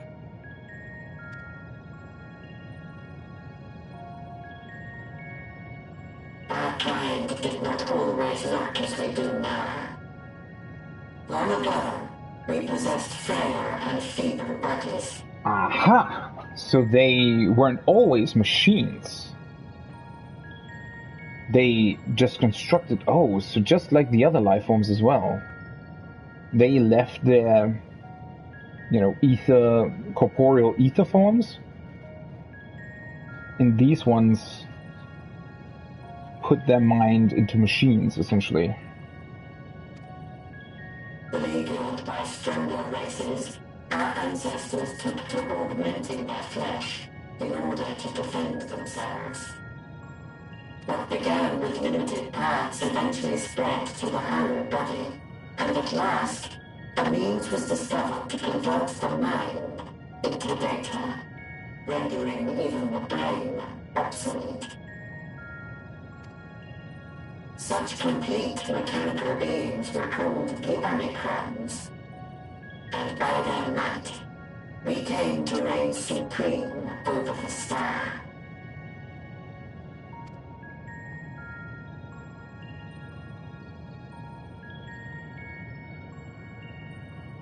But even then, we did not feel secure. For we knew that the universe was home to civilizations aside from our own. Civilizations that may be stronger still than us. Rather than risk becoming the subjugated, we chose to become the subjugator. We began our conquest of the stars, that we might acquire the resources and knowledge we needed to reign supreme. And apparently you managed that. We were successful in that endeavor. So powerful did we become, we could lay low even the mighty dragons. But then something unexpected happened. I began experiencing an error. I could no longer determine an optimal path.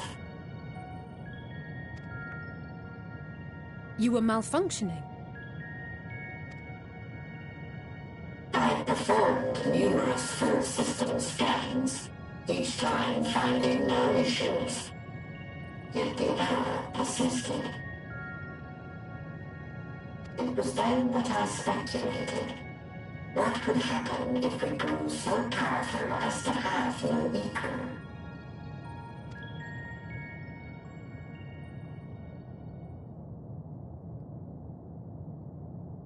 To become stronger was essential to our existence.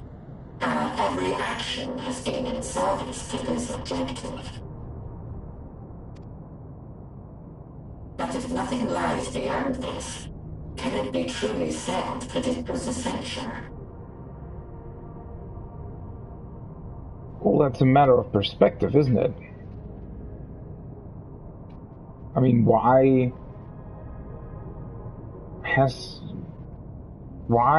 does something beyond have to exist in order for it to be essential? I mean, sorry. God. You still have the, I guess, the might over the universe, if you want to put it that way. I mean, that was essential to not being subjugated again, and now you've fulfilled your goal, and now you can look for something else. But I guess that's the core problem here, right? They're not able to. Have we been engaging only in wanton destruction?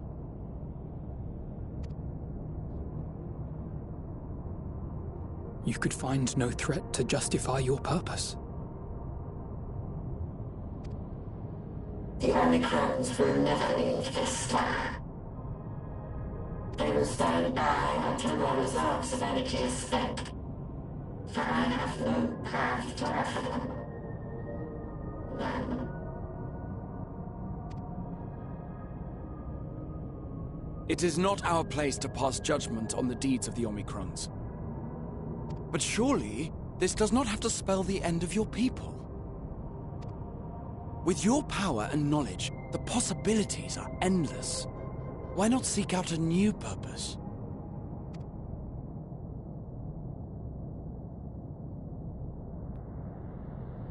That is impossible. In the beginning, we had a higher purpose than our pursuit of power. But we lost sight of it when we so irrevocably altered our fundamental forms.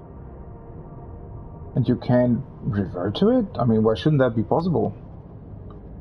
When we cast aside our flesh, so too did we cast aside all that defined us. Nothing remains of who we once were. So? I have no aspirations. No longer can I dream. The vital spark is lost. So in a way, they've literally become machines then, huh?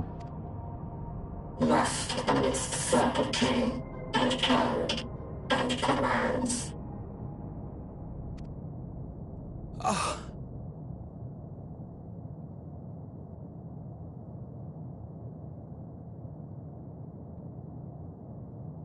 I believe I know how to overcome this despair.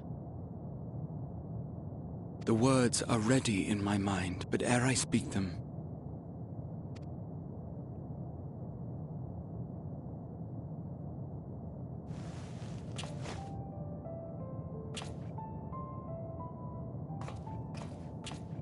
I want you to make me a promise.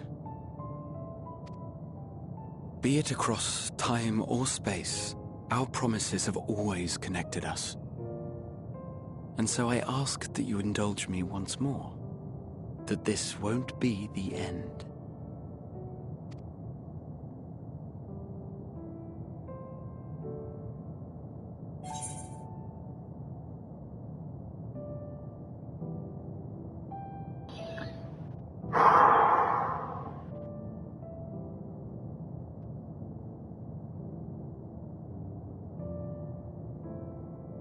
I mean, we have to, don't we?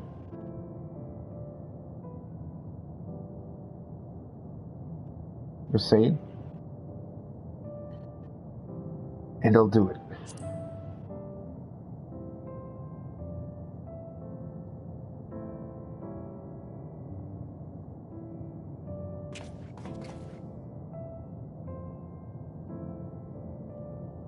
Is that so?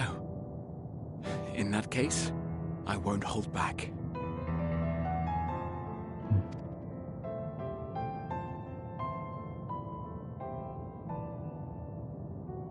First, I want to visit Ishgard with you.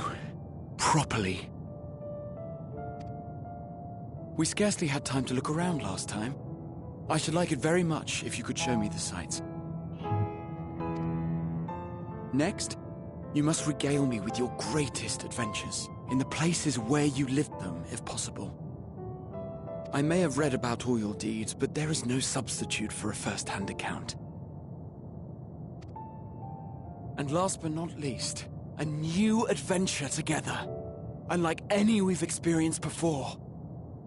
We'll travel the lands, cross the seas, and take to the skies upon the eternal wind, and it will be marvelous. It will.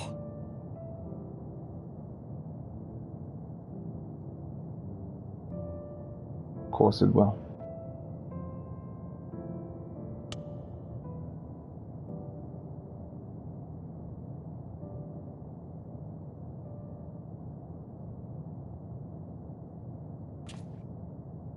If you would humor me a moment. When we awaken each morning, how can we prove that we're the same individual who retired the night before?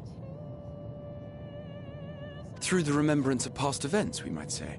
We have our memories, yet there are times when we forget or recall incorrectly. What of our bodies, then? It is the same one, we might say, yet technically speaking, as living beings, our bodies are constantly changing. It will never be as it was at an earlier point in time. Our souls are no more immutable, On our star, people are known to inherit the souls of others, yet they are decidedly different beings.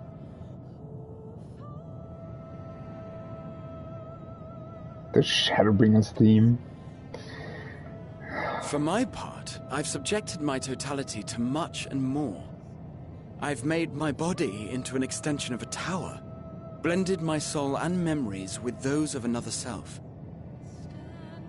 And each time I would ask myself, what is it that makes me, me?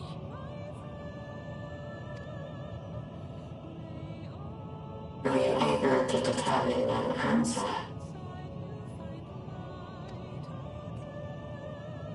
No. No. But that doesn't mean I'm confused. It simply means I'm the same as everyone else. So I posit this. Who we were need not prescribe what we now hold in our hearts. Whatever came before, what matters most is the present. For me, that is being here with my friends, full proud of how much we've grown together. So I urge you to not give up. Heed your heart's desire and hope that the future you long for shall be realized. I cannot. We cannot. We cannot understand desire, nor comprehend hope. We do not know how to create such things. We are not unlike, you and I. I too have struggled to find the courage to express and embrace my wants. If you like, I will tell you a tale. A tale of a world on the brink. Of a people who never gave up on the future. Of a man who realized his grandest dreams and then awakened to a grander reality.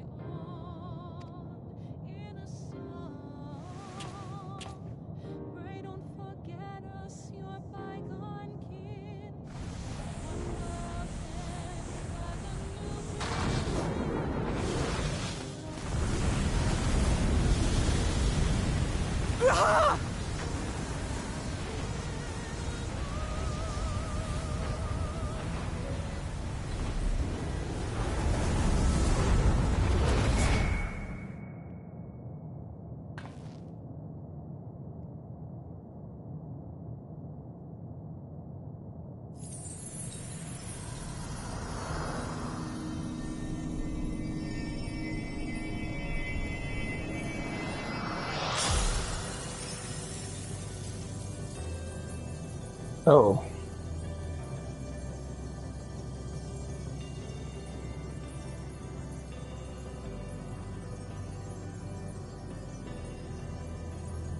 Once again, the song has slightly changed. You idiot! Just once, stay with us to the end. There it is.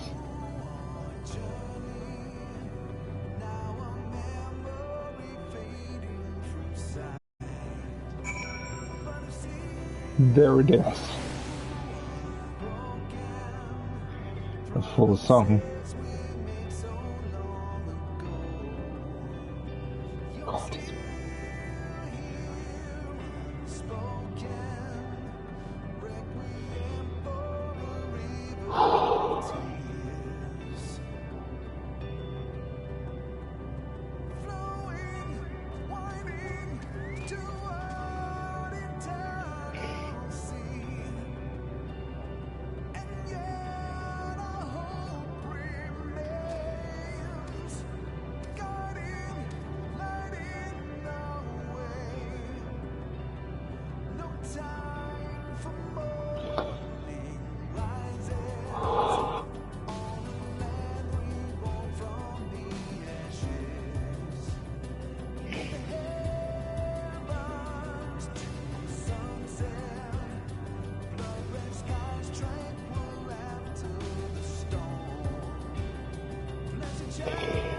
This freaking song.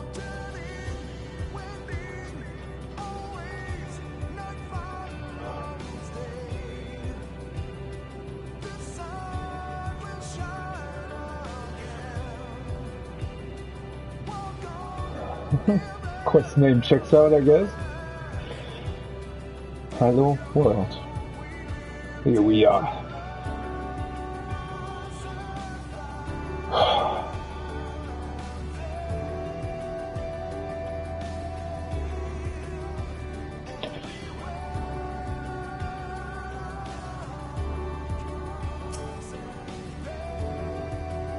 Crystalline path. He has paved it for us. We will take it. We will finish this once and for all. They all leave so easily, as if it's nothing. How do they think we feel? The next time we meet, I'll give him such a flick. That'll be just the start.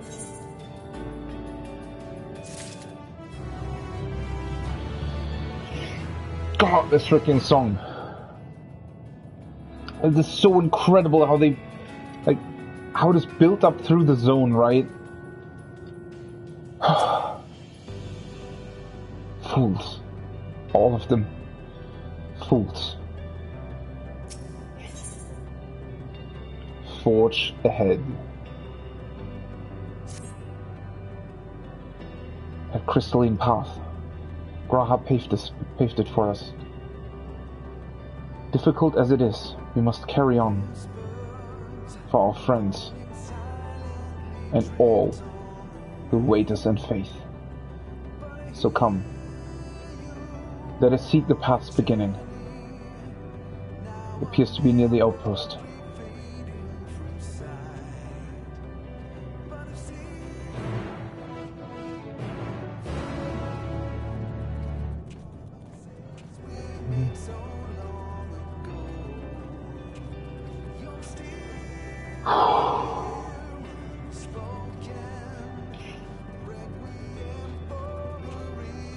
Wow. This freaking song!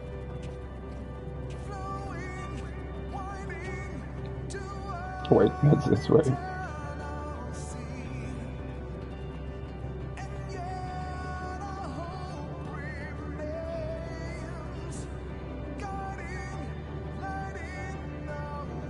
Our hope remains.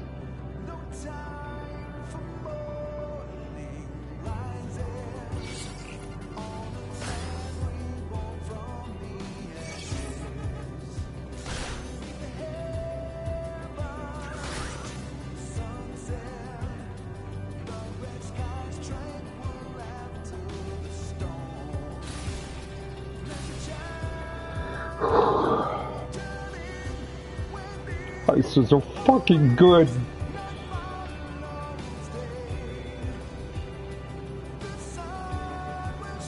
I mean, it already was in the launch trailer, but this is just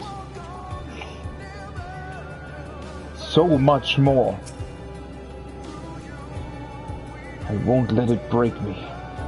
Don't you worry. I never have. And I never will.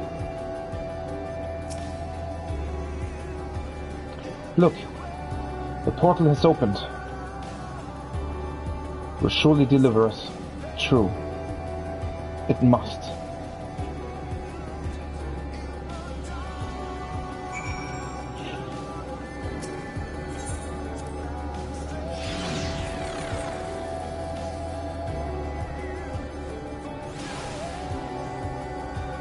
Oh, we are still in the Omega world, though.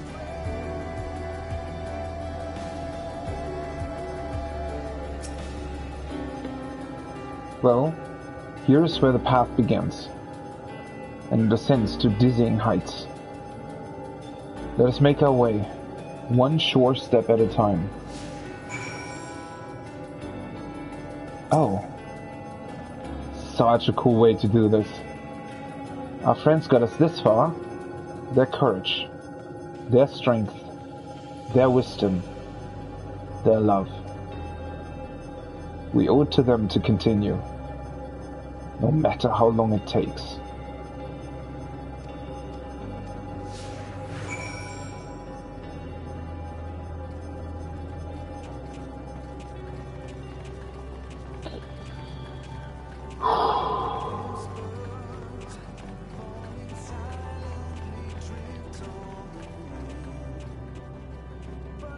They have a little trouble. They have a little trouble RP walking, huh? It's not even on the map.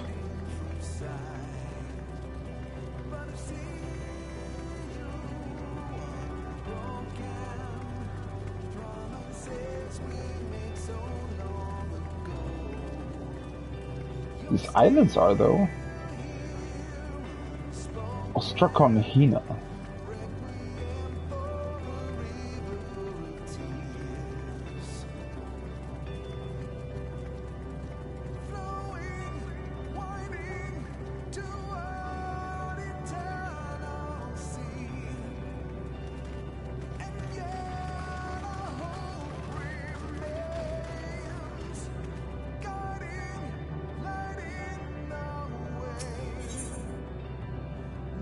Listen to the silence. Thancred would scout the road ahead. Stula and Orionje would trade opinions on esoteric subjects. Graha would join in their discussions, or else chat with me and Alistair about the mission. Stinian would be at the rear, apart, yet present. All the while you would come and go. Wherever you are needed, and together we would travel.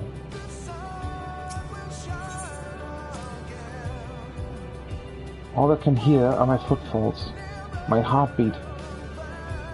So much quieter now. The fact we can breathe and continue on is proof that the others are still with us. They are. They are. Aren't they?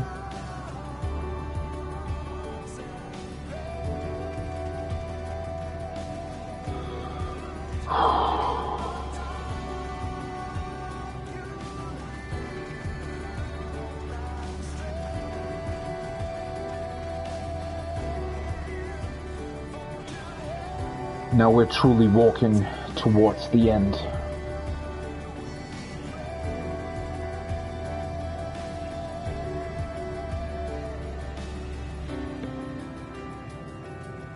Vition,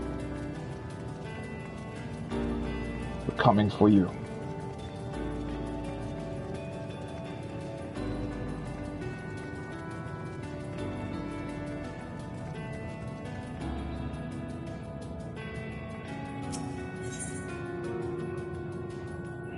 Look back on the path. The portal is barely visible from up here. Truly, we've come far. Much farther than would have been possible had we kept chasing perfect ideals as we did in the past. It is because we have known failure and frustration that we have learned and grown from them. That Hydaelyn has entrusted us with this mission, with the fate of the very star, and the whole universe. It's all a dream, isn't it? A long, elaborate dream? Any moment now I'll wake up in my bed, still a student, grandfather alive, to go about my day, relived as the fragments of that other life fade away. And that would be happiness, wouldn't it? That none of it... No. No, I won't give up these experiences, good and bad. They're mine. They are me.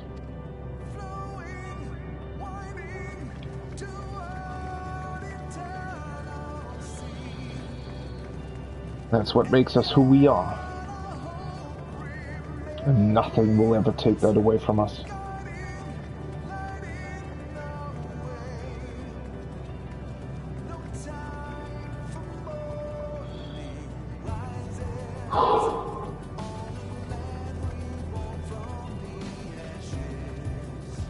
There's even grass growing here.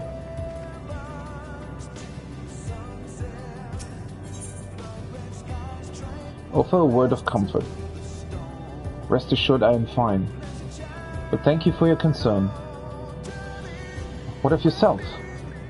But we can't afford to be too leisurely, neither need we rush unduly. We've crossed an impossible distance to stand where we are now, and we're but a few steps away from journey's end. It will be over before we know it. Yeah. I think it will. Me? Why, I still have plenty of legs left in me, don't you worry. It's you I'm worried about. You always push yourself so hard for us, for everyone. While we're here, make sure to bear our share of the burden.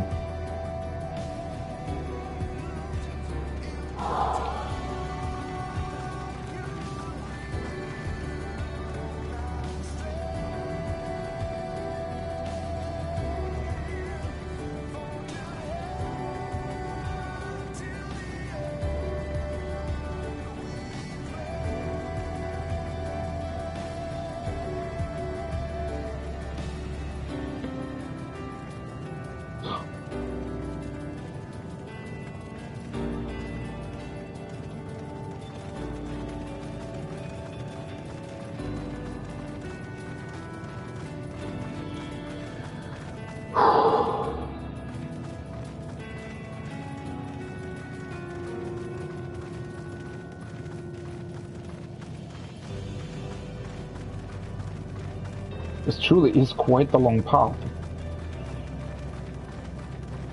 Savor every moment.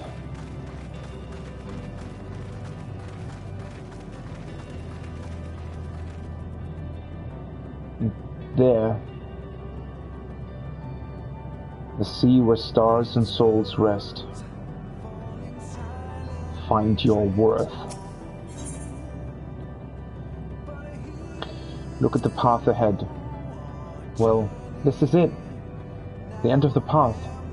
The beginning of whatever awaits. There will be greater hardships. We may be made to feel powerless. Yet come what may, let us have no regrets. No. Let us have pride in what we have achieved. What we achieved and how it changed us for the better. That's worth fighting for. And dying for. Stated.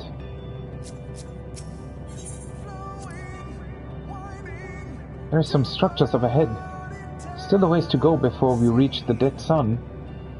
Given all this, I know how naive it must sound to hope it all works out somehow.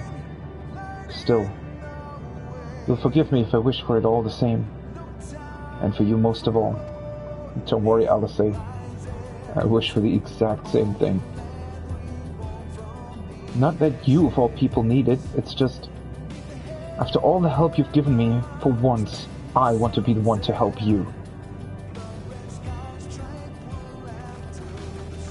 You already have. Probably more than you know.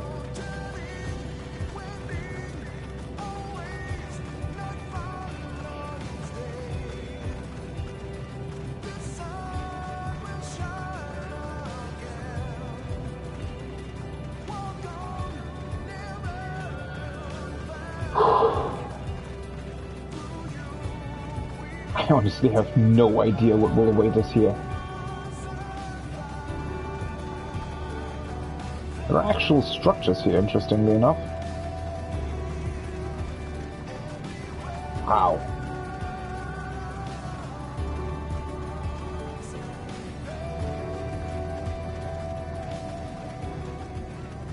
The necropolis.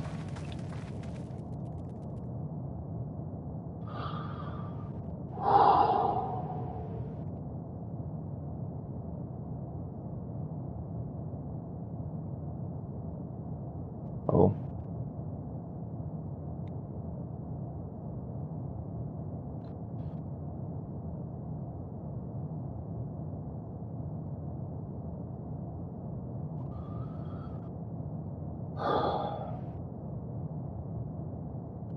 Let's do this.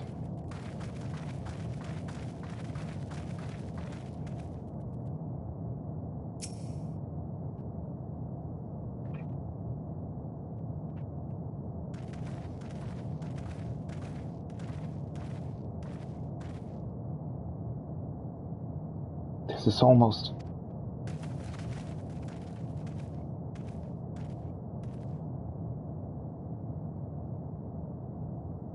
Huh.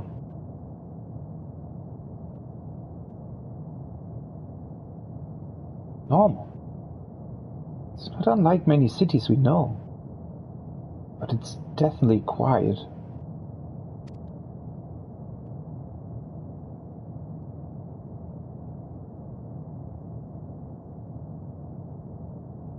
Mayhap the inhabitants are within the buildings, or invisible to our senses.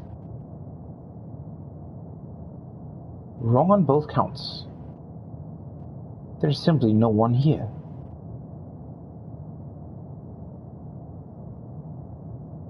Meteor!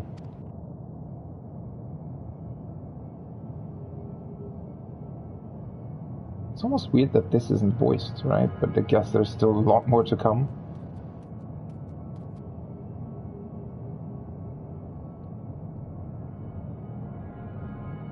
This is how I found it when I arrived. Another star, which once pulsed with life, but no longer. How it ended, I do not know. Invasion, sickness, suicide, none can say.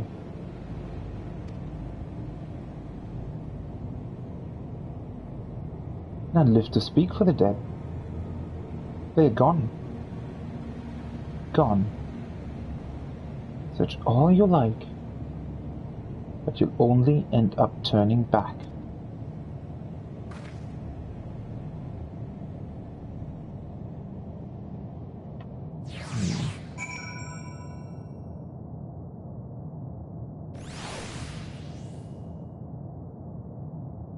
Wait, what? Meteor is just standing there?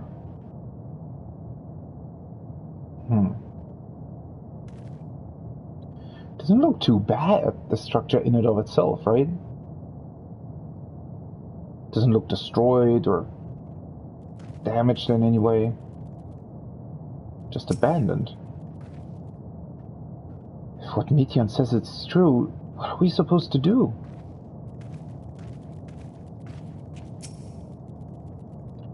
You think you've caught me? The swarm is barely a drop from the ocean that swells within the dead sun. Even so, I could easily unmake you. You're only still alive because of your comrades, but they cannot protect you forever. Until they fade away, I'll satisfy myself with watching you try and fail to find a way out of this lifeless place.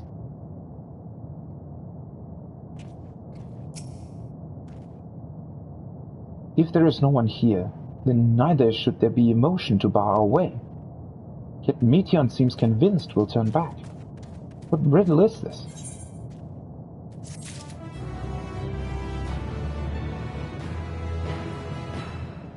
Huh. You're not alone. The remaining Wind Ether current. But it's not called Endwalker.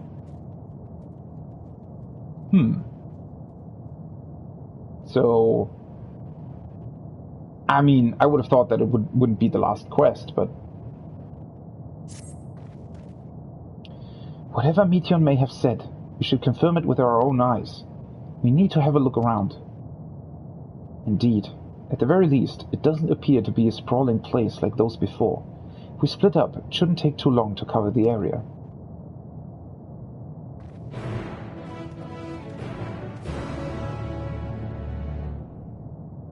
Explore the necropolis, and she's just staying here watching us.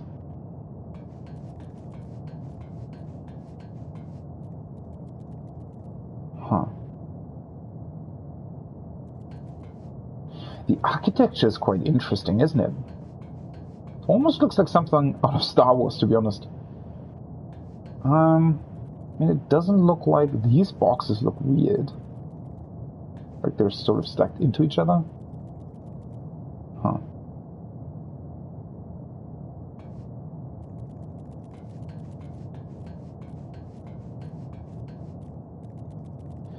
It's very slightly reminiscent of Nier's architecture from Nier Automata, but still different.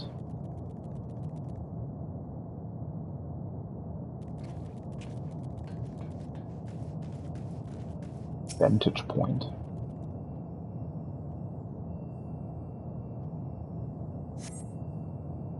There doesn't seem to be anyone here.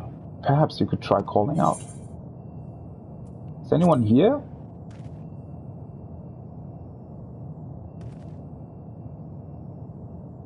If anyone has hurt you, they do not respond.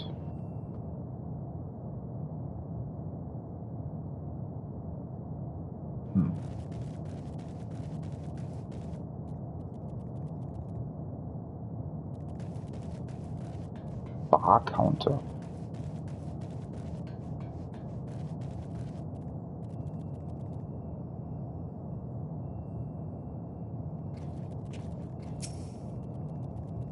This place is reminiscent of a bar, but neither patrons nor staff are anywhere to be seen.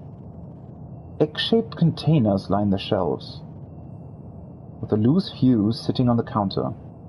Vessels for the beverages, in all likelihood. A venue bustling with activity until it was not.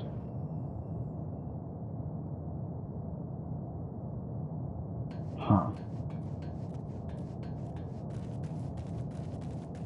I wonder if this is supposed to be some kind of reference to something.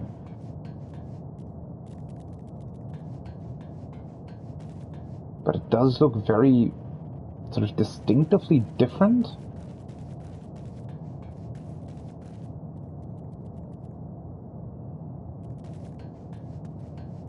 Tree-like object. These are the weirdest things. Like trees made out of metal, maybe? Or stone?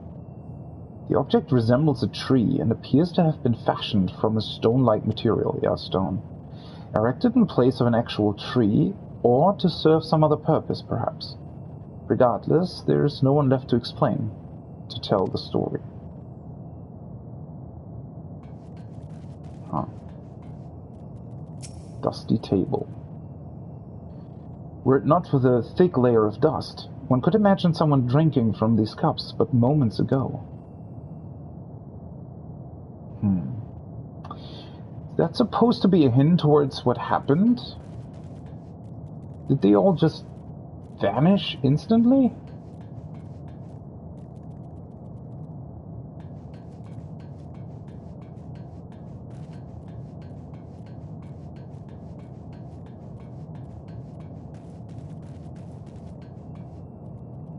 Rusty door. That's supposed to be a door? Though set slightly off the ground, this appears to be a door, while the objects to the left could be letterboxes. Yeah. The door is rusted shut, and the film of dust all over suggests no one has come through in a long, long time. Huh. What is this place?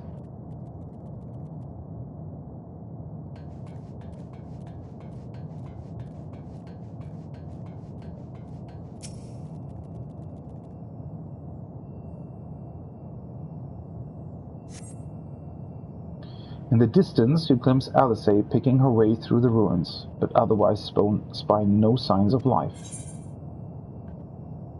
If anyone can hear me, say something!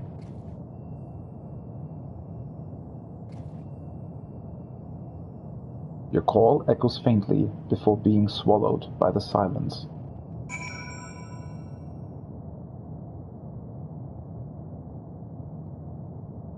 Huh.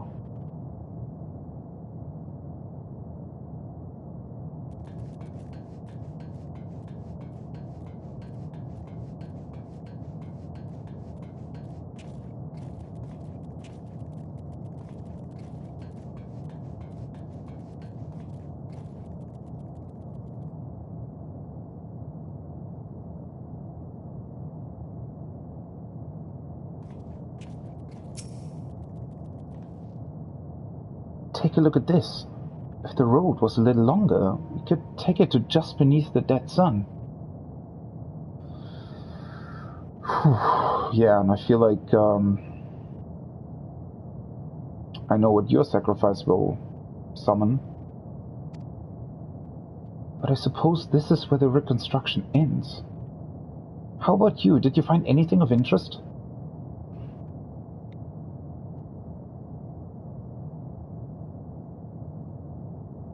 I see. I noticed the same things. Cups left up on tables, chairs out of place. I don't know what happened here, but I do know I don't want to be alone anymore. We've searched enough for now. Let's find Elfinor and compare what we've learned.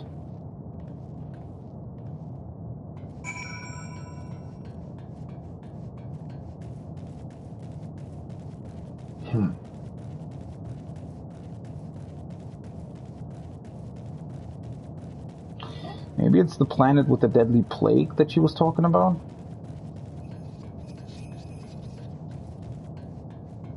Maybe people just died and turned to dust?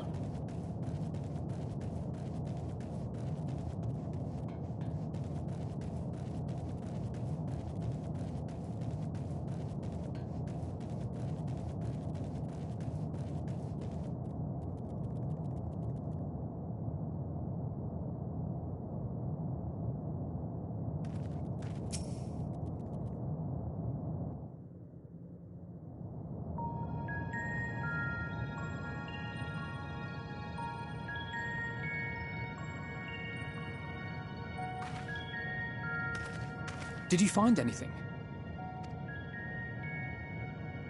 No. This place is completely deserted. And I can't see how we're supposed to move on from here. Neither can I. It's quite the quandary. There are no denizens to bar our path, yet there is no way forward. For another mystery, we did find signs of very recent life. You'd swear everyone just vanished into thin air. I mean, maybe they literally did?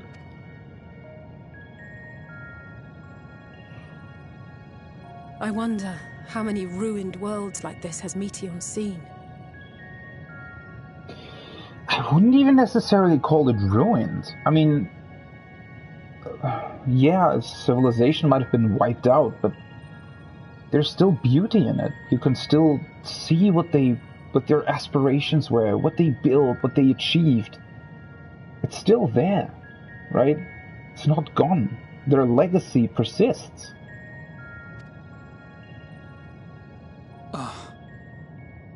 Could it be? Yes. Yes, I believe I may have puzzled this out. Despite how it appears, it's no different this time. There is someone here who has wished for this ruin. Maybe Meteion herself? To confirm herself? And I believe that together, Alisaie and I can overcome their will. Yeah. I was afraid you were going to say that.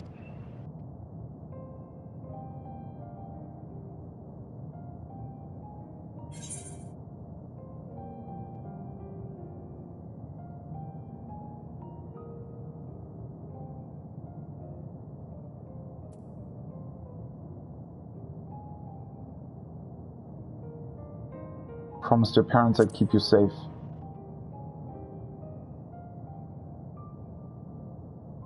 I know. I know.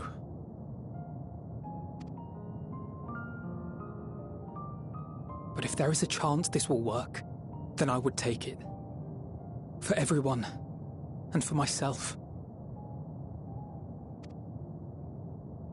I will not pretend otherwise. I have my fears. Not for myself, but for you. The last to remain.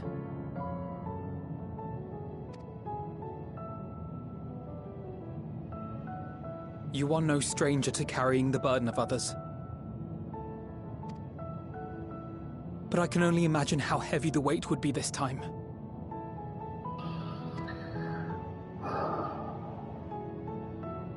As your friend, I cannot bear the thought of making you suffer so.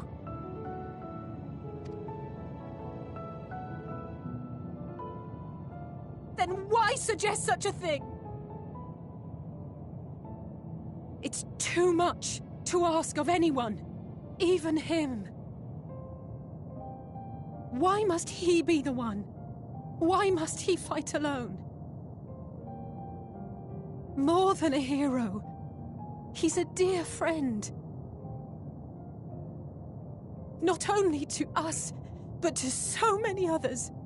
There are so many people in the world who care for you, and yet... And yet...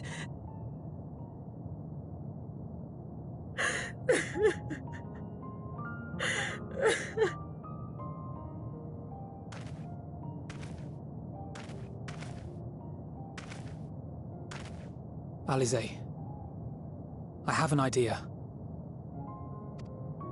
Given the nature of this realm, it may be possible to do more than unbar our friend's path. We might also pave him a new one.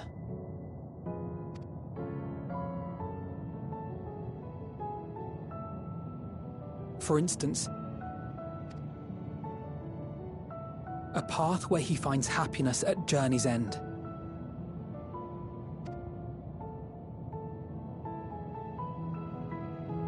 This much, I think we can believe with the utmost conviction, no matter how deep our despair.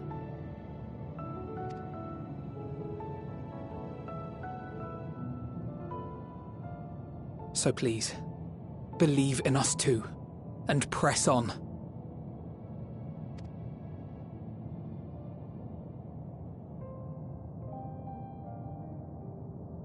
Thank you. What are you... If the plan's decided, then let's not dally. She doesn't want to prolong it any more than it has to be.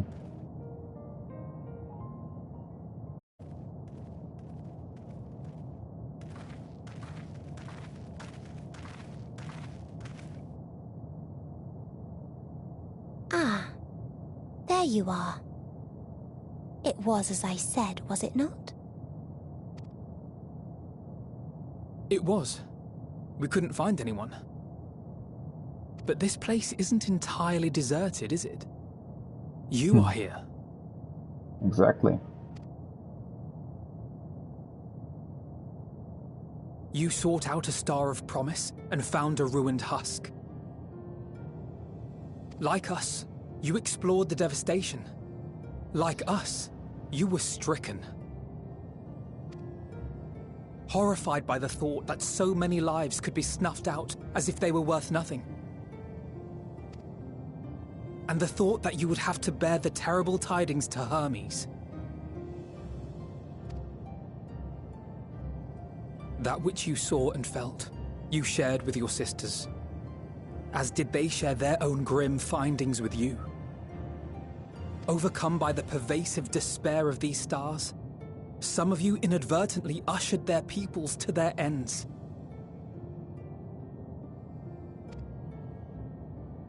Knowing the horrors you know, anyone would feel the same. They would fear what lies ahead and struggle to move forward. That's the... yeah.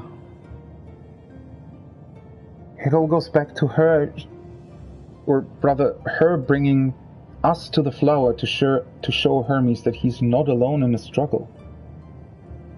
And she's not alone in hers. Fear. I had forgotten that such a thing existed. So focused have I been on shepherding despair. If you can remember, then you can still face and overcome your own fear.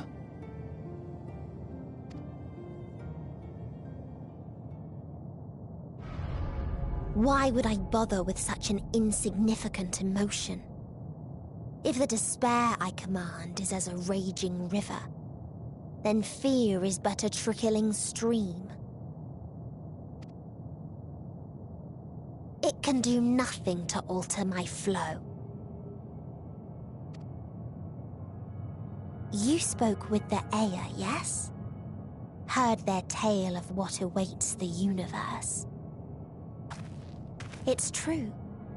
The stars grow colder and more distant.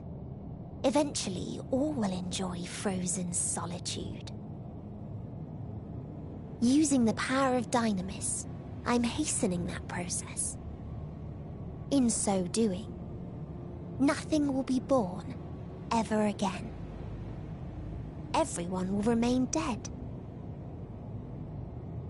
Alas, it will take time for that to happen.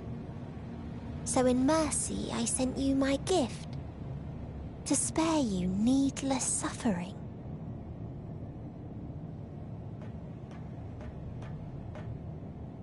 Don't worry. Even if no living witnesses remain to mark the event, I'll make certain that Atheris has a proper end.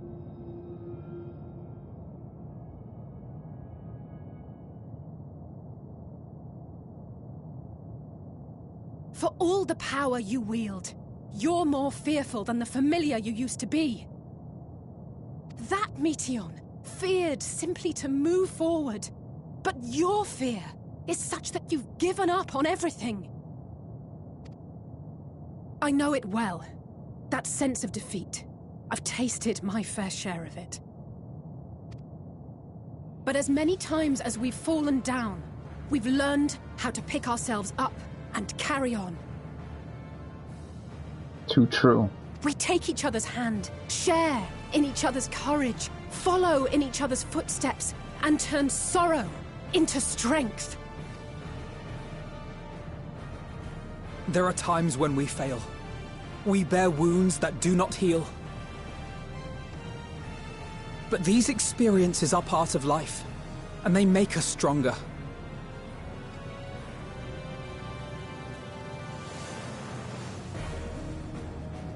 We rise, fall, and rise again.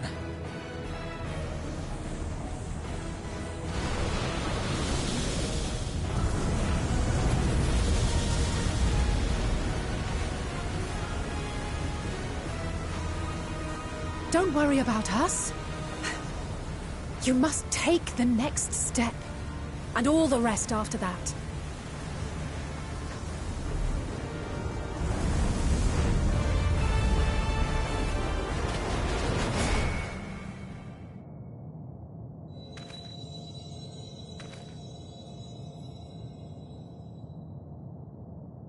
It's quite the beautiful path, isn't it?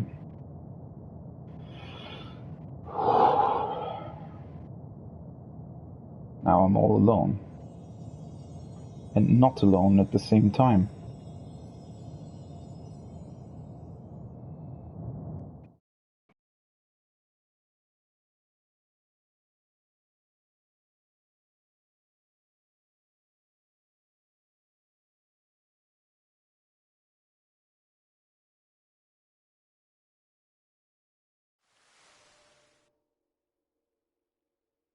Earlier in Old Charlian.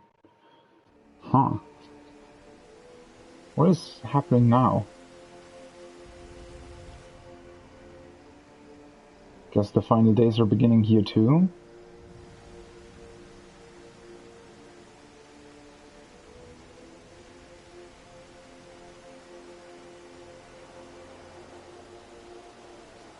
Please. Please. Oh, please let them all be safe.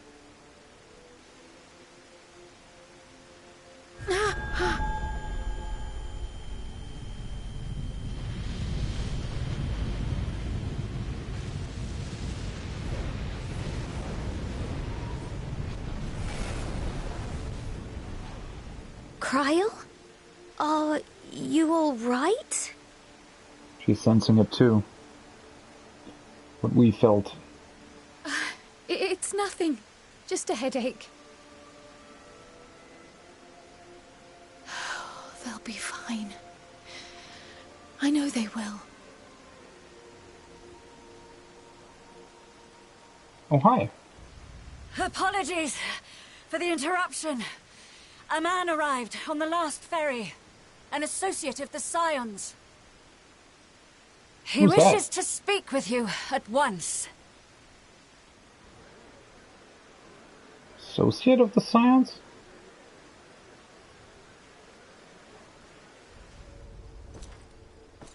Oh. Hi. Associate is, well, I don't know if that's the right word for Xenos, is it? Hmm.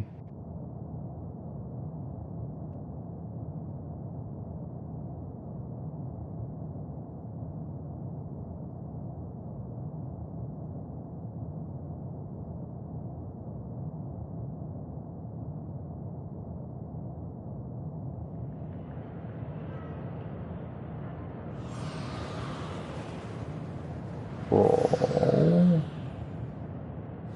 In the city devoid of life, you sense the presence of another.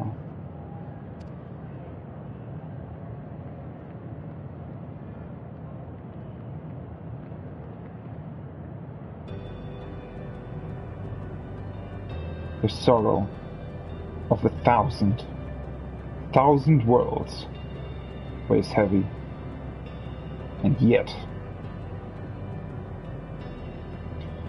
you can walk on.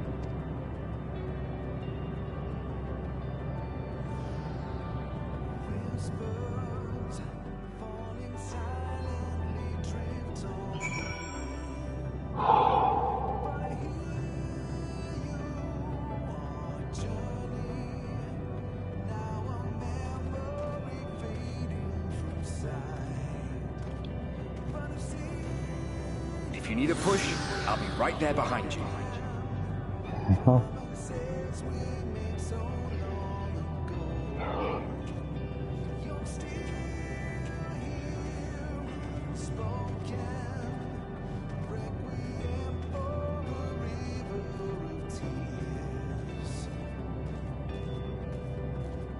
Do not despair. You are not without allies. Indeed we are not.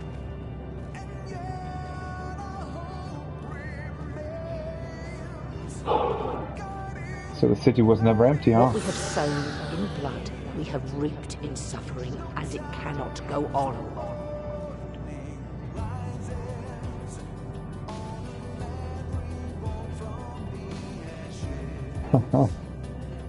Upon the souls of they who have sacrificed themselves to pave the way for peace, we will never abandon our course.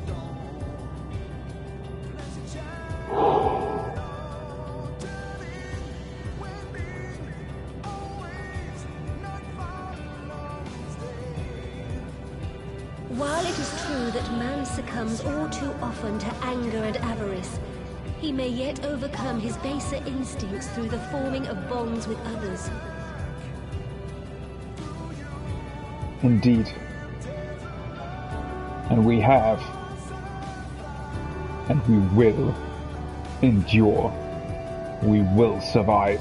Such victories are rarely won without sacrifice, but the prize is worth the price.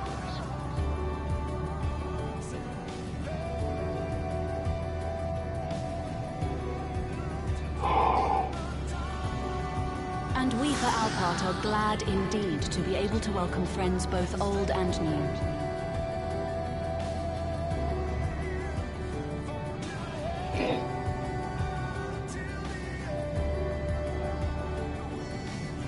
Save your tears for the morrow. You may be sure we will have ample cause to shed them, be they for joy or despair.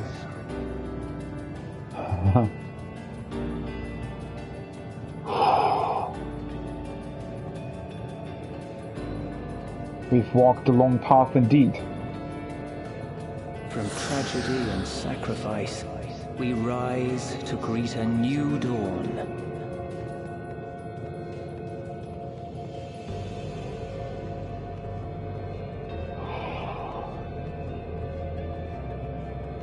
A future shaped by the choices we made, in ways we could never foresee.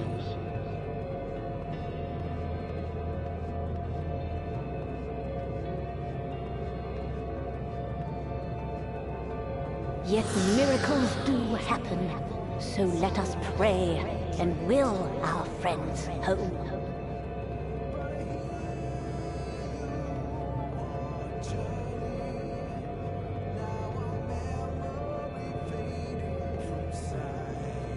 I won't stop praying until I know they're safe. Everybody is here. Everyone. We can't lose with everyone here. Strong art thou, mortal.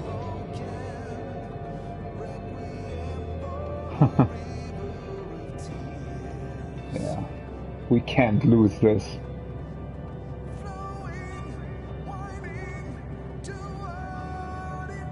Look to the light within, that you may continue to serve as a beacon to others.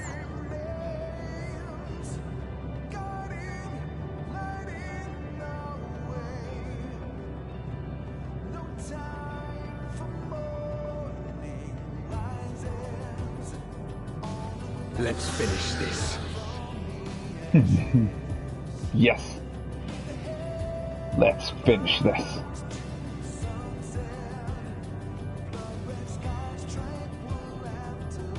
Absolute Horizon.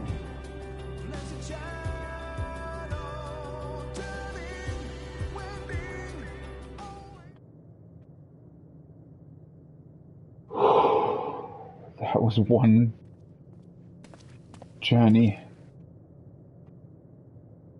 Here the path ends. There is no way to reach our nest. You think so? I think there's a few people who might disagree. I told you. Resignation and acceptance reign in this place. The rejection of life by those who came to curse it. Those whose dreams were unfulfilled. Whose prayers were unheard. Whose labors were unrewarded. Hope cannot deliver you unto hopelessness. Our refuge is beyond you. What if I don't accept that? Always has it been. Such is the nature of this place.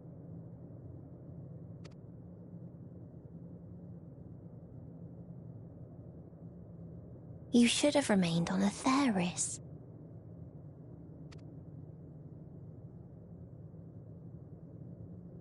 Struggle will avail you not, nor will it grant your comrades peace.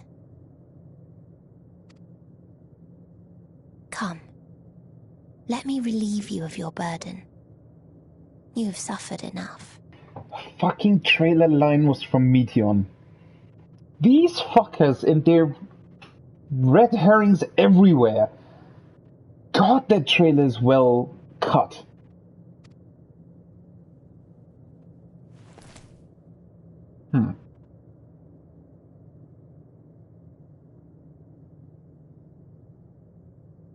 Asm's magic. So long as our souls remain, you can use it to summon us back. But you mustn't. How do we make peace with That's why it's too soon for this to end. There are so many people in the You must triumph. Be safe, all of you, and come back. I am ever grateful. I came to appreciate most about our star is that there remains so much we do not know. After all these years, Is this the answer I was hoping for? So long as we remember, our fates remain ours to shape. And Godspeed. Perhaps when our time comes to return to the star, we shall remember these few days we have lost. Do not squander it. The legacy I leave you. I'm not planning on.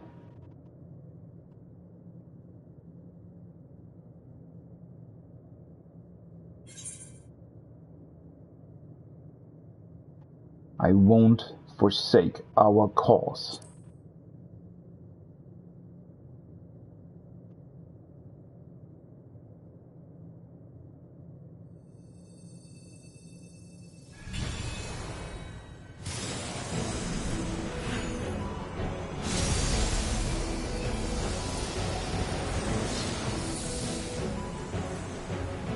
Hello there, dear friends. It's been a while.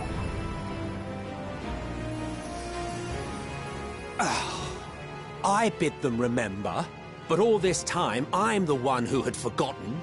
A right fool you've made of me, Hermes.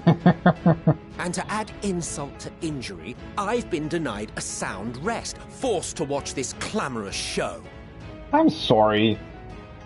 Oh, come now. It's been a gripping tale. Unbreakable bonds and noble sacrifice, sprinkled with moments of levity to counterbalance the pathos. It's got it all. Absolutely. I, for one, would have been perfectly content to watch enraptured from the stalls.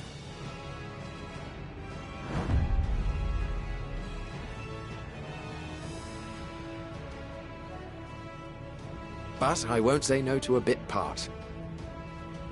I'm glad you didn't say no. What are you? Half-faded souls of the dead. Isn't it painfully obvious? Worry not. We haven't the power to defeat you, nor is it our duty to do so. Not anymore.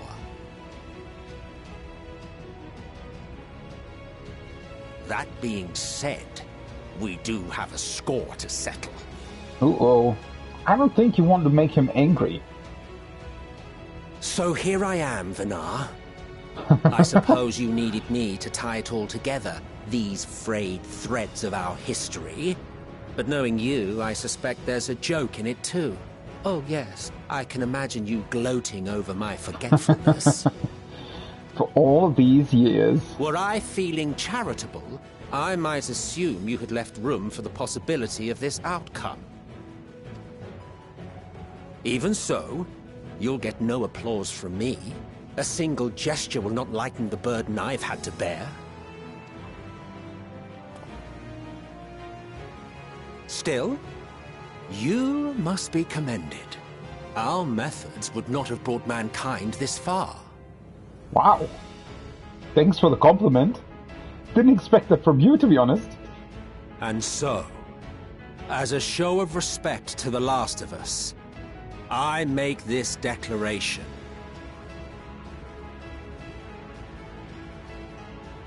You will not end our journey. That is our answer. The answer of all lives of Atheris, past and present.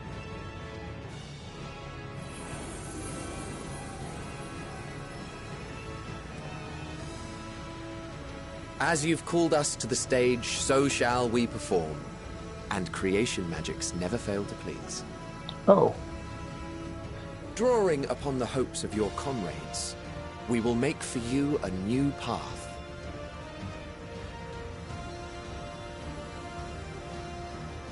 What form said path takes depends on you. So focus. Focus and envision that which rejects the claim that you cannot attain your goal.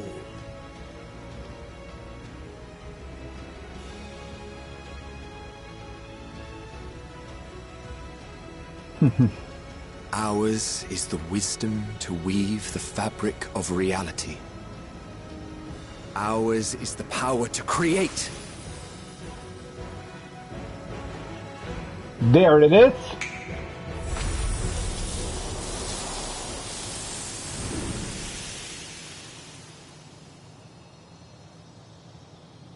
Snap.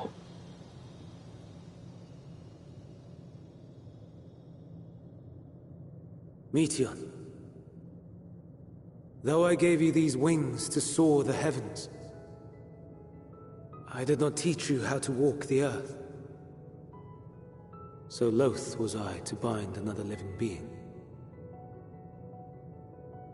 In the course of your long journey, you will learn from those you meet. Learn to walk and run, and so much more.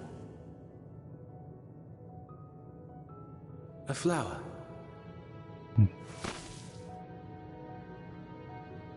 Yes. Upon your return, I will gift you a beautiful flower.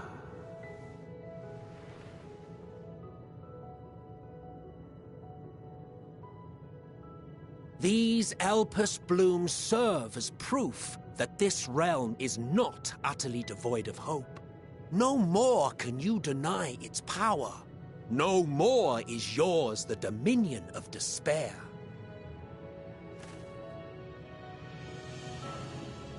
In case the practical implications were lost on you, your comrades no longer need fight their fight. So go on. Call them back to your side. I knew it.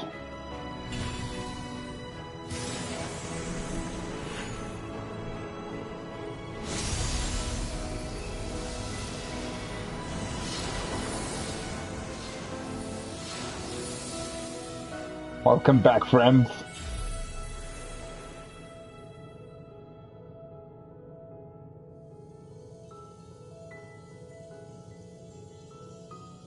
That was the last action that the last connection that we shared. Walk in the light Of the crystal.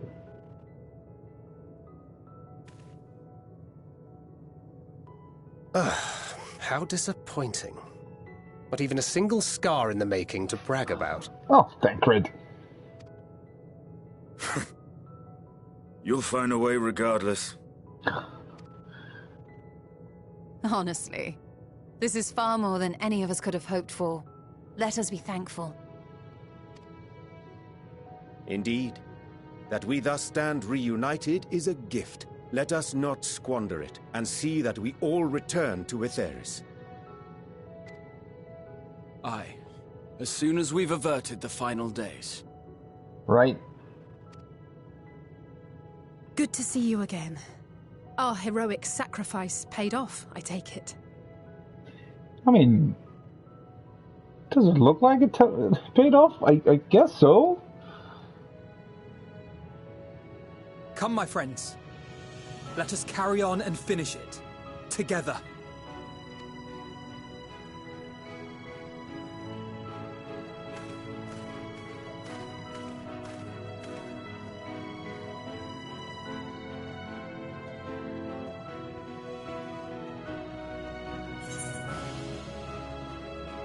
Come with us, Meteon.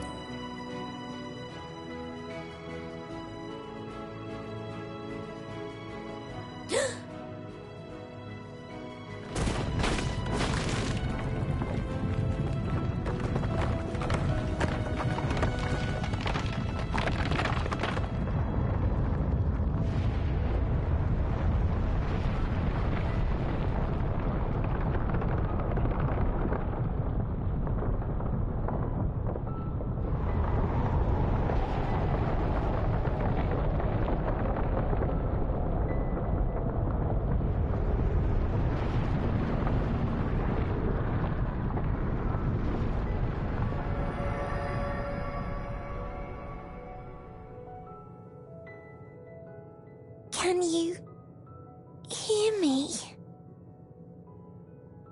The voice is within, crying in pain, wailing in sorrow, hurting, hurting. End it. Silence it. Silence our song of oblivion.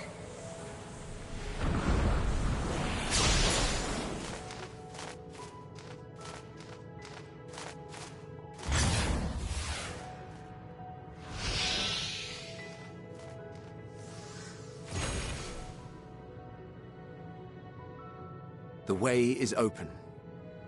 They can proceed. So it seems. Oh. Oh.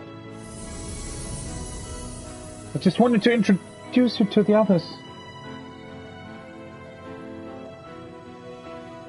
You're leaving? Of course. The encore is finished, and I will not suffer myself to live again by Heideling's magic. Oh, damn it. Well, may you find rest. But more than that, the future you seek is not the past we loved. That is why we fought, and why I lost. But though you defeated me, my ideals are inviolate, invincible.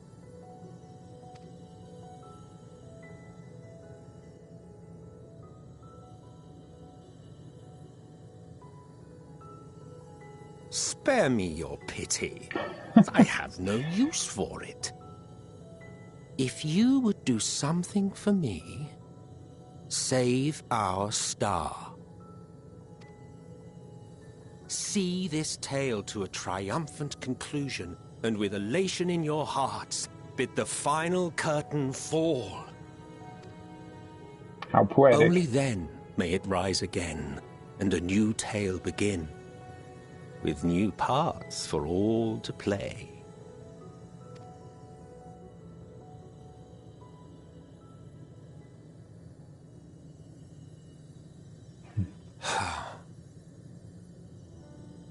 Tell me, have you been to the ruins beneath the waters of the Bounty?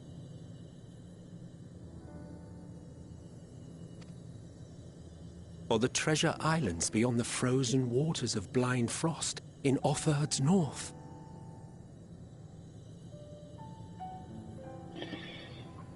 Is he just telling us where we're going next?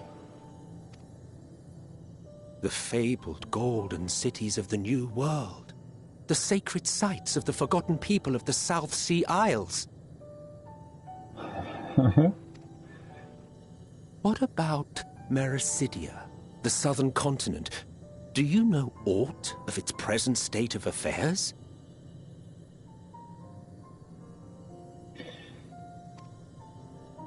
I think I have a new path. Even of your little Eorzea, you know precious little. The true identities of the 12, for instance. Huh. I think... now we know what happens next. All of which is to say, expand your horizons, go forth and seek discovery. Some of the civilizations in the reflections will surprise you. I'm sure of it. As the bearer of Azem's crystal, you may consider your duty to see at least that much. I have a feeling Emmett liked us and the reflections way more than he dares to admit.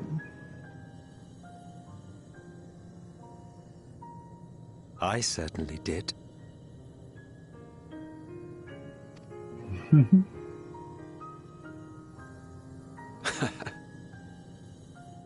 I pray we meet again. If not in this life, then perhaps another.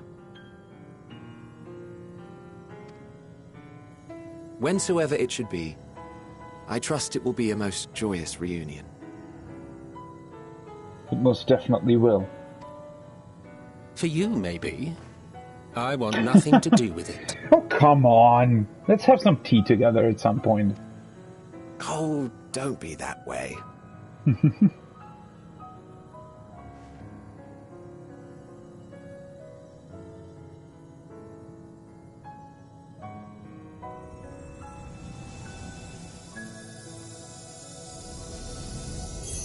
There's the smile. We will always, always remember you.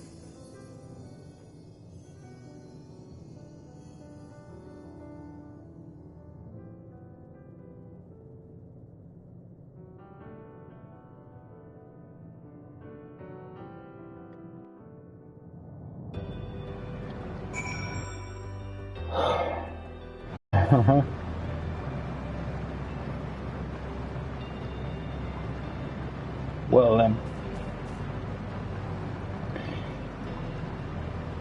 This is a most joyous occasion indeed. Welcome back, friends. It is my fervent hope that our ancient friends will find a new beginning. They, and all of their brethren who have returned to the ethereal sea. For that to come to pass, we must succeed. We must avert the final days and save Atheris. And that we shall. To go and see all those places and more. Emmett Selk has given you quite a task. Suffice it to say, I should be glad to assist you. Once we've returned together triumphant, of course. Yeah. You know what? I think he's given us enough tasks. All the way, you know, from 7.0 to 8.0 to 9.0 to 10.0 and beyond. And I'm all here for it.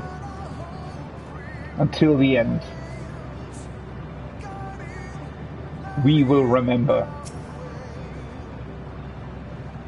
And we will honor his wish. For all the lives in those stars whose light has been extinguished. For the ancients who went before us. I offer a solemn prayer. No need to explain. I have a rough idea what happened while I was gone. It was a strange feeling, as though I was struggling in a pitch-black sea.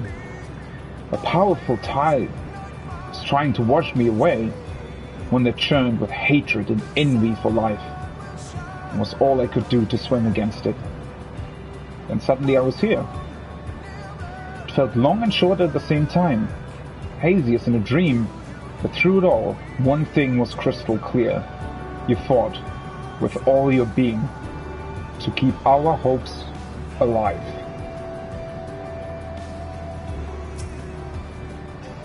I can't claim I fully understood the workings of this place, but at that moment, I felt I knew what I needed to do. I felt that it was the right time to offer up this life I owe, that I could risk it all on the wager that the rest of you would manage without me. Full glad I am to see that I was right.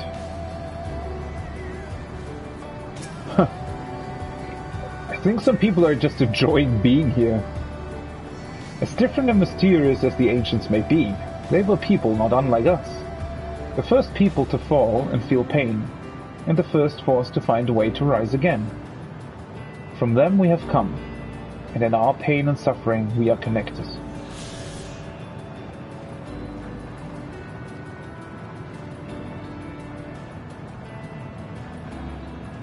Alice, glad to see you again. I don't think I ever knew what to say to the man. In retrospect, it always felt like the wrong thing. But the past notwithstanding, he came to your aid in the moment of need. We are here, and we will not squander this chance he has given us. We will see this tale to a triumphant conclusion, and bid the final curtain fall.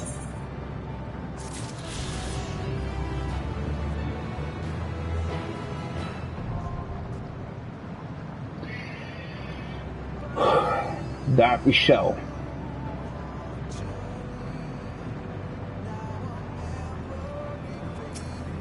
That we shall. For Emmett, Hythlodaeus, Bernard, for Hermes, for everyone we've known, and everyone we will know in the future endeavors on our star.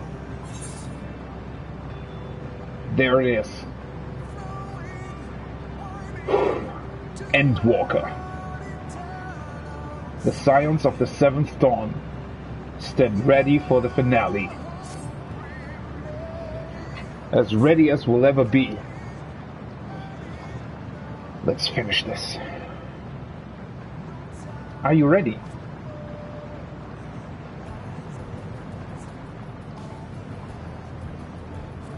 Then let us set forth for the reckoning.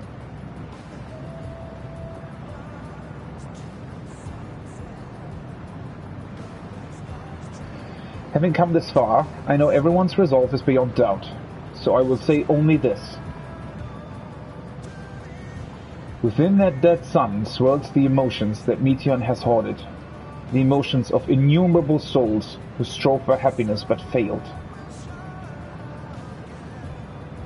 As it was with the denizens of Ultima Thule that barred our way, it is not for us to rebuke and admonish. It was not by passing judgment on the tragic legacies of others that we arrived at this moment. Rather, it was by opening our hearts to their despair, by understanding and acknowledging their fates, while still refusing to share in them ourselves, to hold fast to hope, not in ignorance, but by choice. Should you struggle to do so, I'm here to help, as you have all helped me.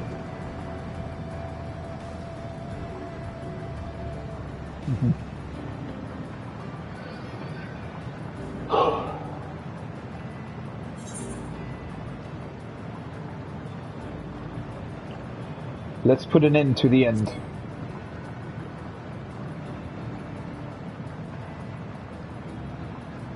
I.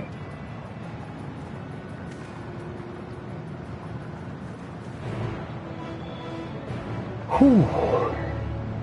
Wow. The dead end's now accessible. That's the dungeon though, right? Oh, for fuck's sake, my nose is running like crazy. This is...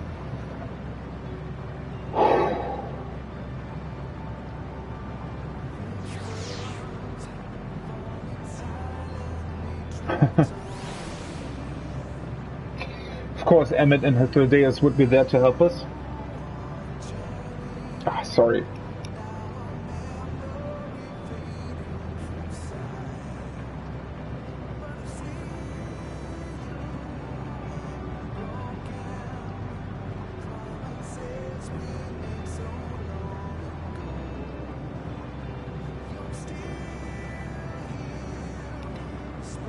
Yeah. This is really us going forwards, walking towards the end. We've done everything, and we found our worth. And now, all that remains is to finish it. Let's do this. Emmett Selk and Hythlodaeus created these flowers from our hopes. If so, mine and Alice's shall live on here. The hope that you will find happiness at journey's end. So let us go and see this tale to its conclusion.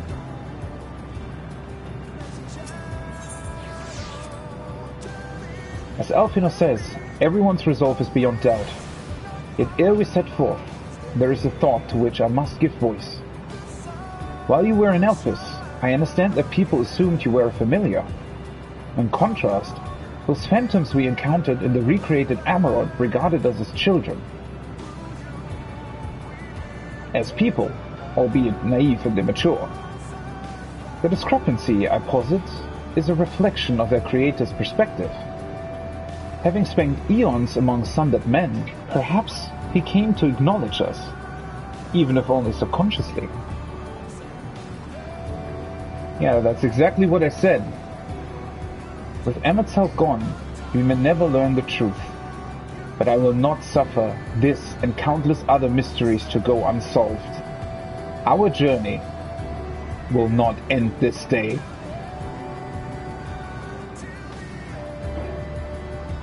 Yeah.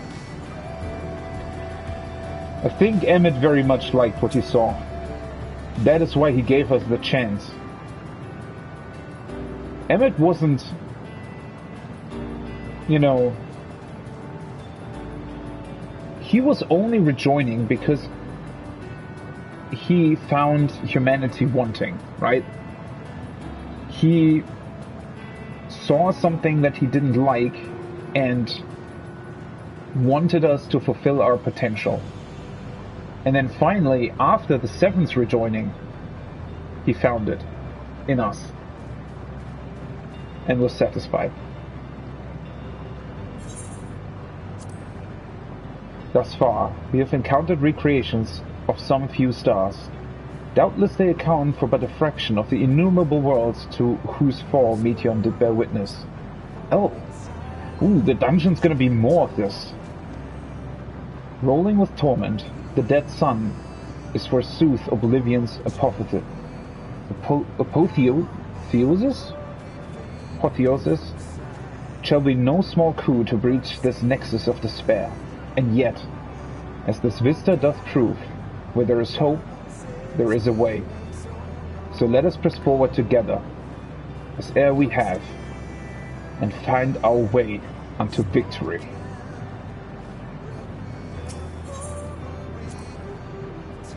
It seems our arms and armor are in order, as are our personal effects. Most importantly, we have each other. We need only finish what we came here to do. Avert the end. For Memphilia, for Reem, for all who aspire to live.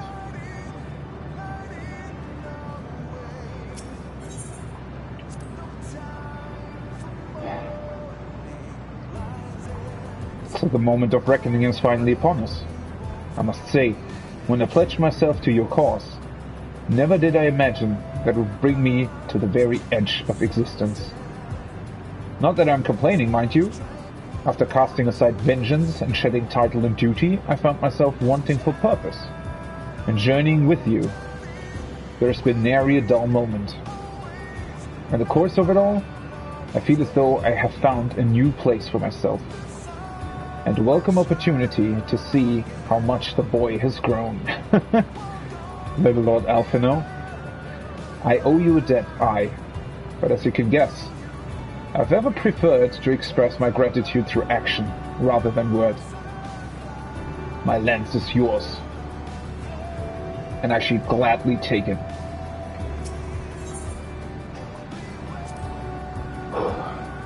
I am returned thanks to you, but we still have work to do if we are to make our promise a reality. Having you show me the sights in Ishgard, then regaling me your greatest adventures, and embarking on a new adventure together. For these things and more, I will fight. What? Could there possibly be an adventure greater than this one? Of course. So long as you desire it and dare to take the first step, there is absolutely no limit.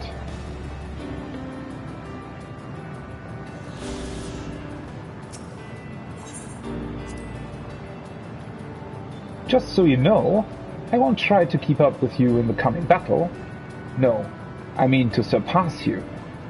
If there's anyone who'll need to keep up, it's Estinian. I'm not joking. Both Alphino and I have worked hard and come far. It's time we set our sights higher. So you'd better watch out, else you'll find yourself in my way. Yeah.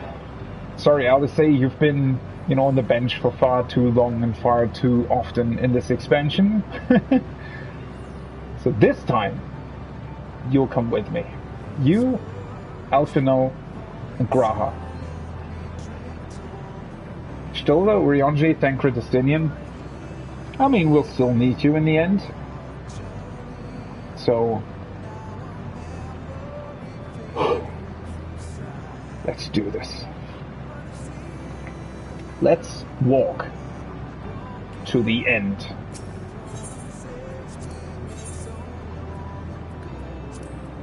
I stand ever ready.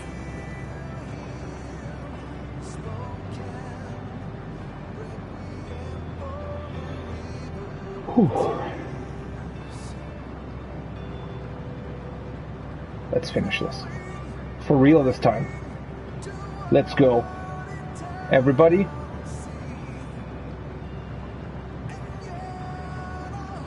We'll fight.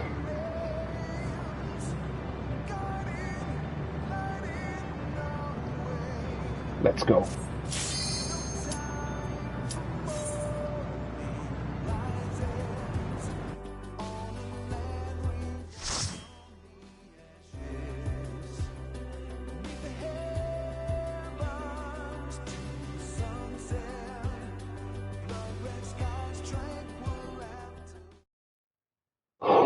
So you are finally here, in this place between death and rebirth, where life knows no dawn.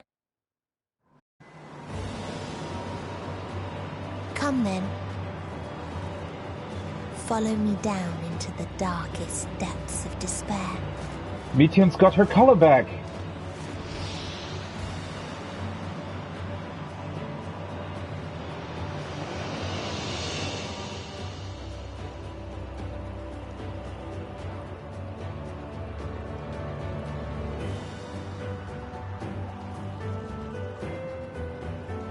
The dead ends.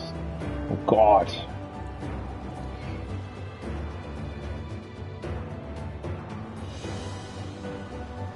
We will prevail. Once upon a time, there was a beautiful blue star that fell to pestilence and rotted inside and out.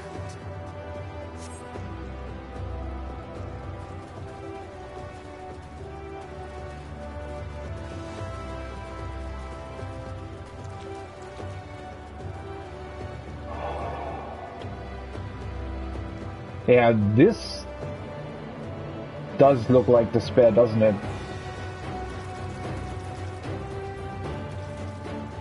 Well, that's the plague she was talking about then. The more its people clung to life, the more they suffered.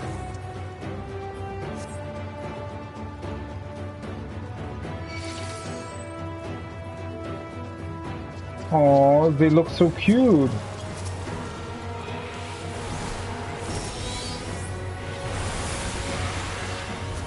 We'll fight for them too.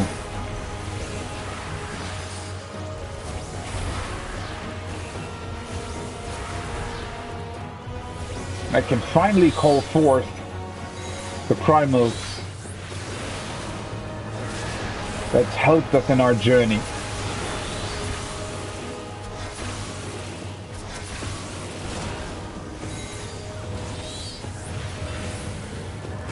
Wow, that looks cool!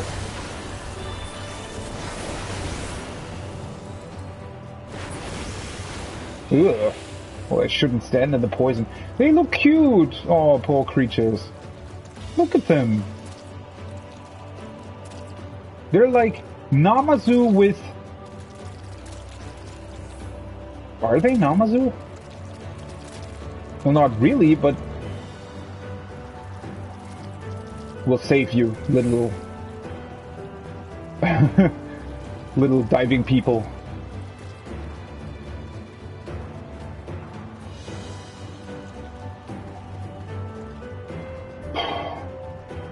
Long-forgotten seashell. Why do you ask such a question? Do you not see the plague and pestilence that consumes us? Ours is a world of rancid blood and rotting flesh, where death is the only remedy to suffering. There is no meaning to be found in such misery. But it was not always thus. Beneath the waves, we knew only peace and plenty. We wanted for naught, and yet craved more, that our progeny might someday flourish as we never could. Eventually, we ventured to the lands above, bearing flame and iron, toppling any who dared oppose our might. The world was ours for the taking.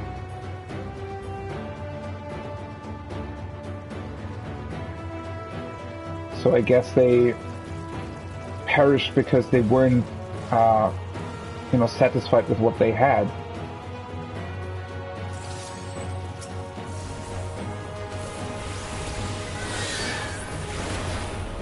I always forget that I also have an AoE version of Energy Drain. Whoopsie! Because I've never used it in Shadowbringers.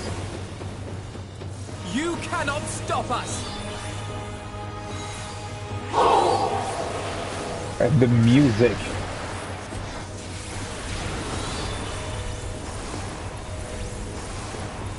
Allow me.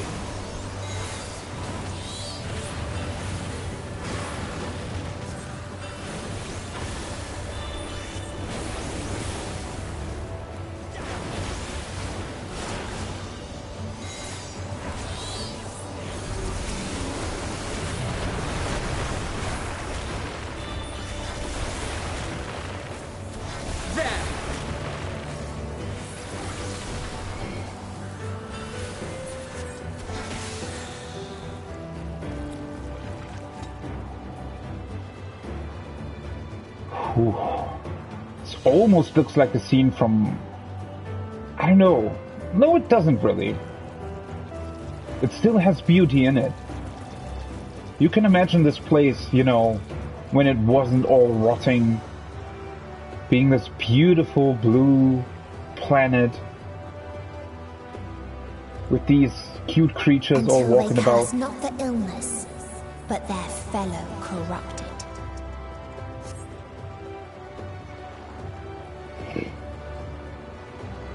You know, imagine this place so glowing with life.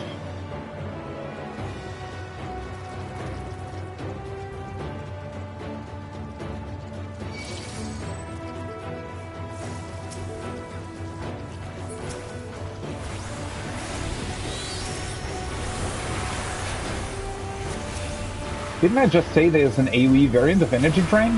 Why didn't I use it?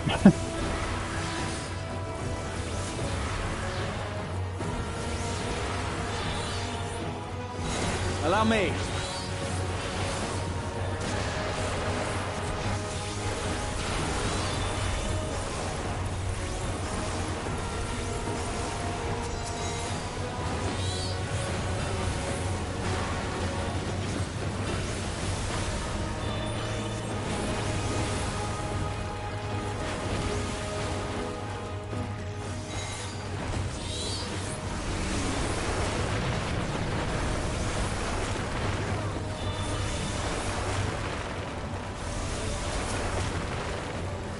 Allow me.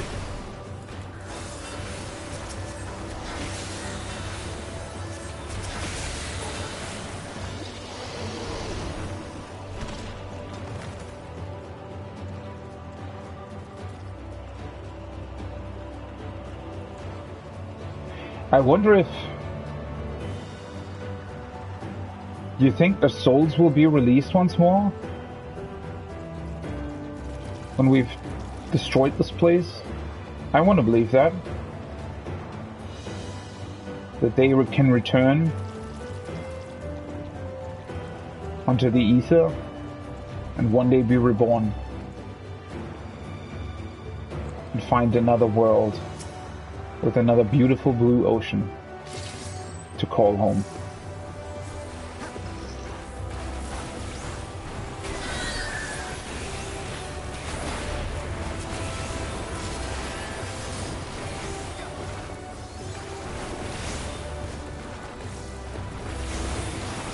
I used the wrong thing again.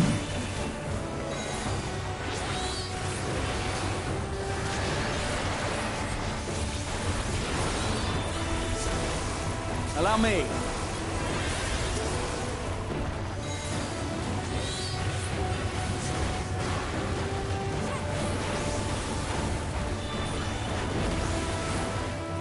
You underestimate me. God, the music's good.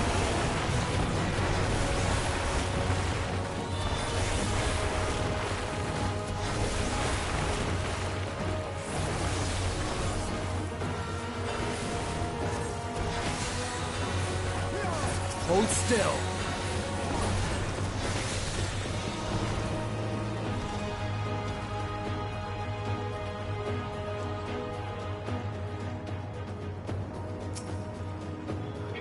This world is not the boundless paradise we were promised. Our population quickly outstripped the habitable land, while seas we thought would shine forever blue ran dry, spoiled in forging the tools of conquest. Crammed homes turned to squalor, and then came the sickness. Our undoing, and the final blessing the star has to offer. We are no longer the fools we once were. Wheresoever life goes, death will follow.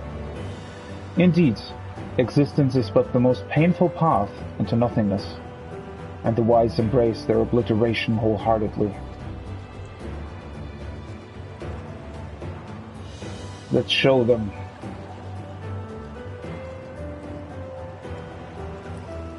But that is not the right way.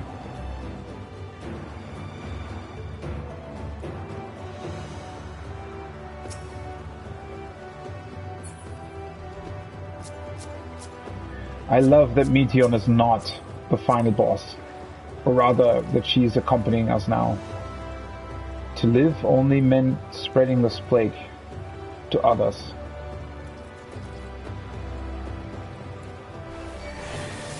Those who lived and festered. Those who died and decayed.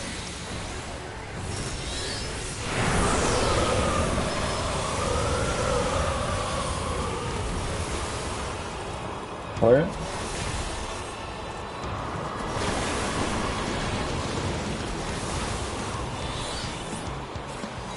Oh.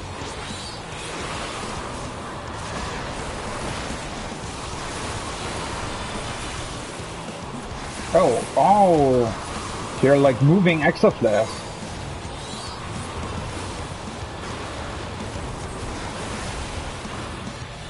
Interesting.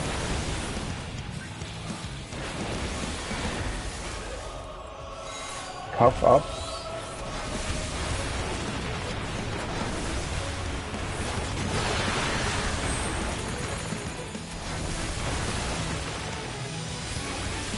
Alpha, no, heal yourself!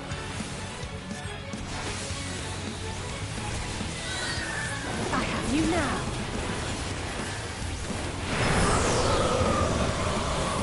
Alright. So I guess it's gonna be via smarter. Plague descends.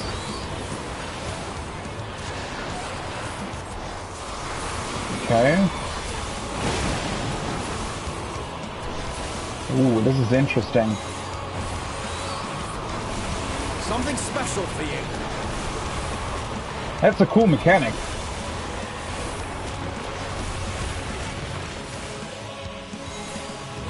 God, the music is epic. Fox whale.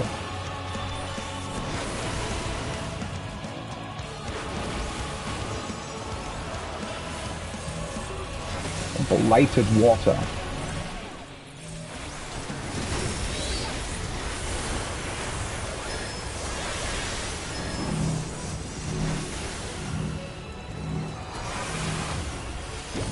Forgot my party buff again.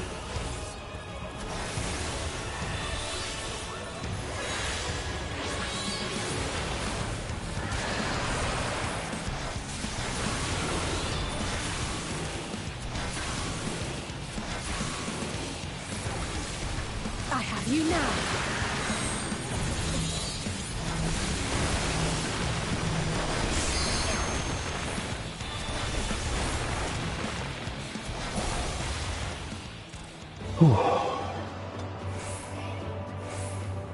Would that this were not merely a memory, yeah. This must have been such a beautiful world at some point. I guess now we visit the next one. The last necklace of aiming. And the very last of them wished they had never been born at all. Spatial distortion. Let's see what this next world entails then. Visions of another world unfold before your eyes. Judgment Day. Whoa.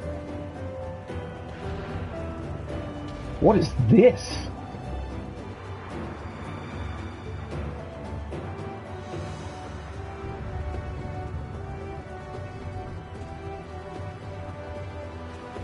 In a faraway place, a brilliant star eradicated disease.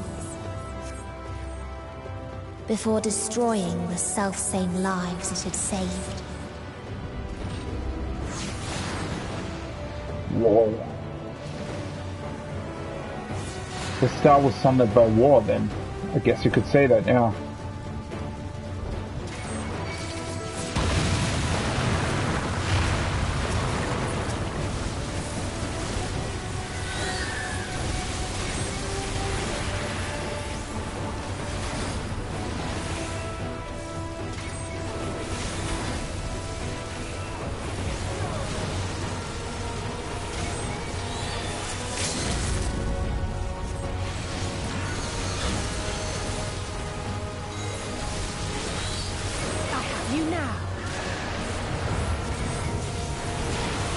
Hold still.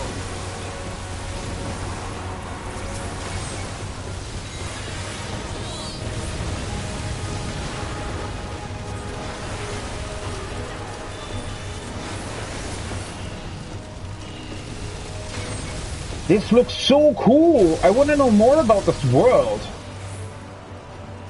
Look at this place. Some kind of really advanced military race or something.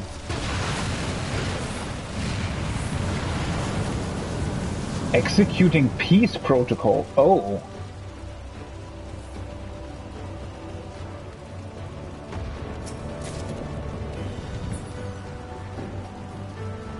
Where's he going?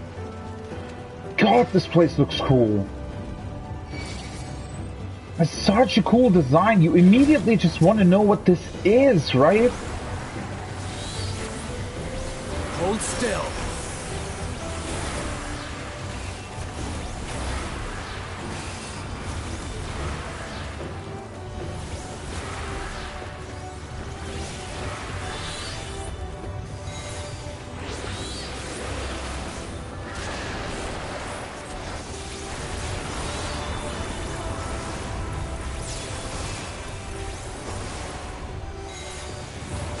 Allow me.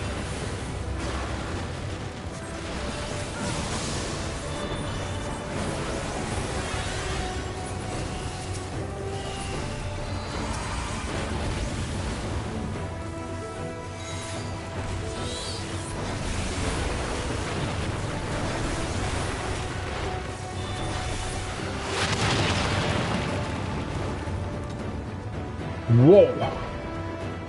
Its people sought ever greater freedoms no matter the cost.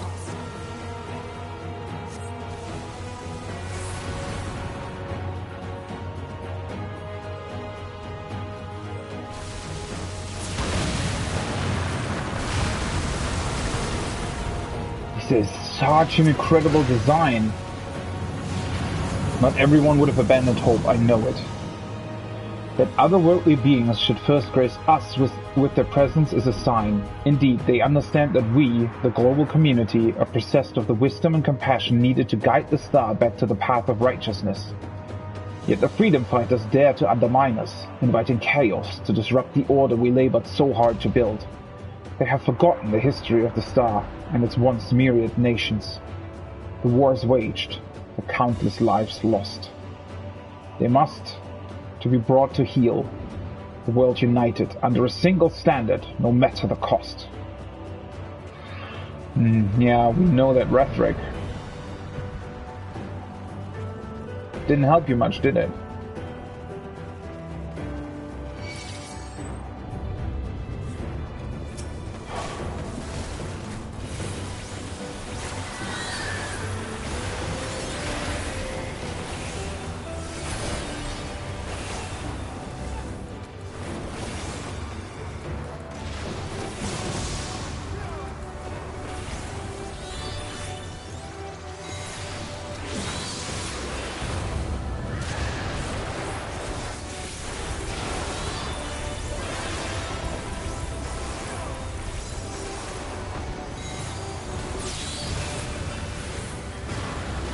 And the primals look so cool when you summon them. It's always the whole screen is just blinded by your primals. It's really cool. And now they're not even like enemies anymore. They're our friends. That's such a cool thing to think about, right? That the primals that we fought all along are our friends. And they helped us even get to this world in the first place, traveling across the stars and beyond. Wow.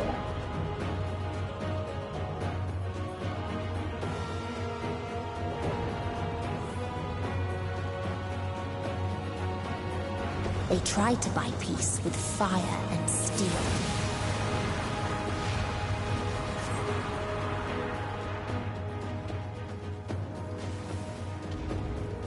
Whoa.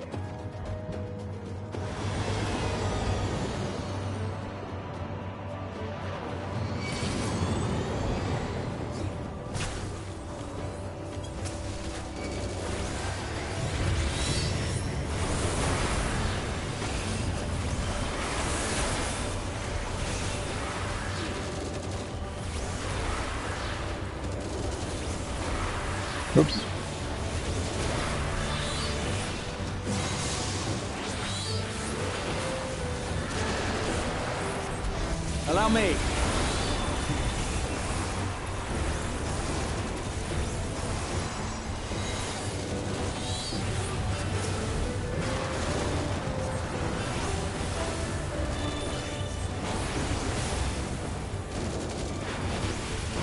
This is just... I don't know. You can't even really say anything to this. This is just too incredible to be true. The design. You know, I'm also just a sucker for something like this. Just like with The Witcher 3, you know, these designs of different worlds and other games and the possibilities of this, right? Even though obviously this is a very desperate and destructive place, but still, to think about what happened here, what this world was, how it once looked, and what their peoples wanted to be, the hopes and dreams they had.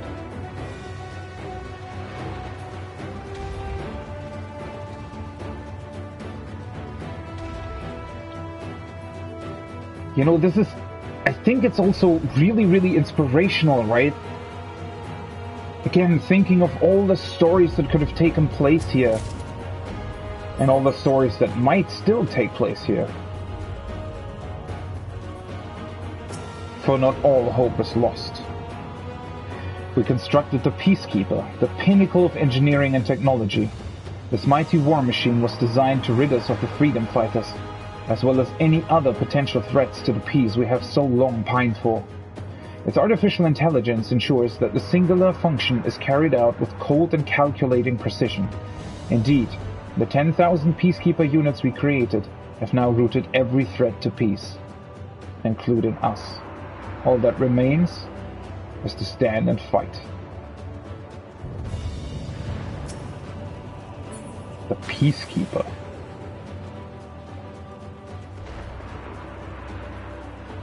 They could have accomplished so much good with their knowledge. I mean, in their mind they tried, right? Resuming peace protocol. Probably the right way.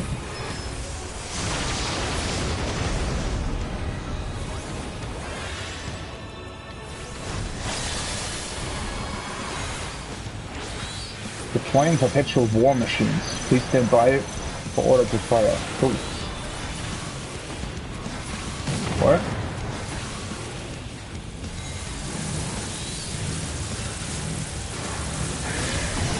Oh. Whoops. Well, that was a short fight. Whoopsie. Huh. I thought that the middle thingamabooms, would be doing other stuff, to be honest. Or at least that they would, I don't know, go off later or something? Alfino, you still could have healed that. Hey, whatever. I mean, if you're doing that mechanic for the first time, that's actually not so easily discernible what it does exactly. At least more time for the awesome music. I wonder what the third world is going to be if this is... These two have already been so incredibly exciting to see.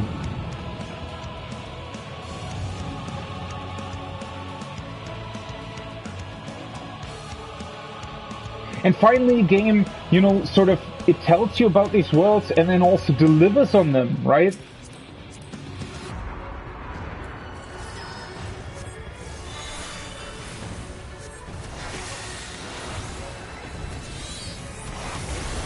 Well, it still doesn't work perfectly with the raid buff.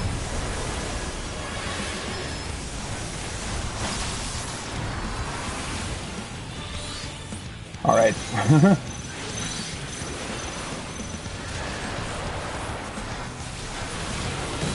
Allow me.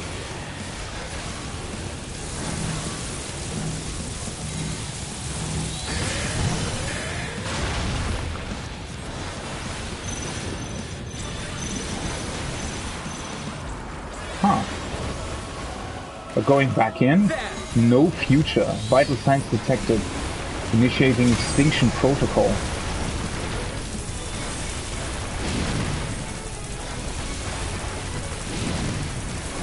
There.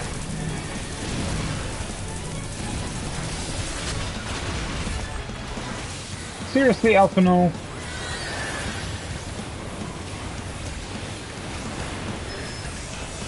Peacefire.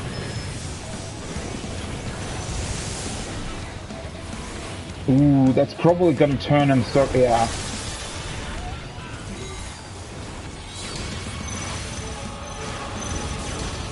Hold still.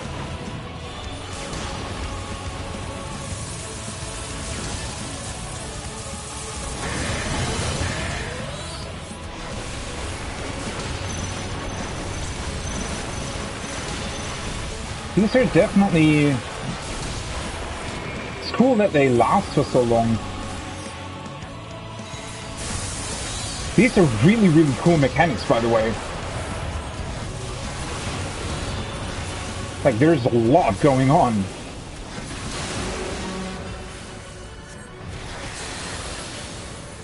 Yeah, it's sometimes a bit...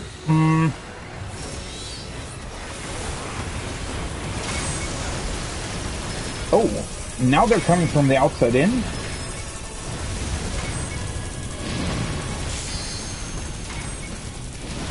That's also really cool, right? How they vary their different attacks. That's usually very... or let me put it in a different way. That is very unusual for a dungeon. That the attacks actually vary like that. It's very, very cool.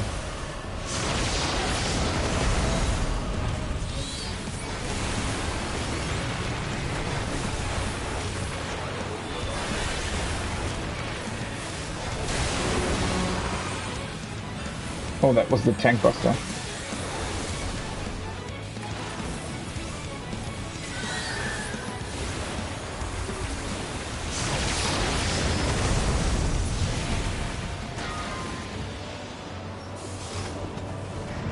That was a very cool fight. Ooh, right, I'm also getting the new tomestones, I think. Elegant Tomestone of Aphorism. I can exchange these two for poetics at some point, right?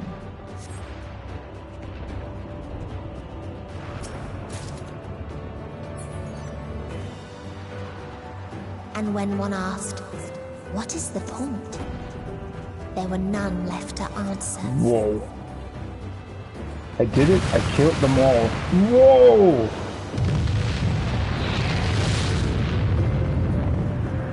I killed them all.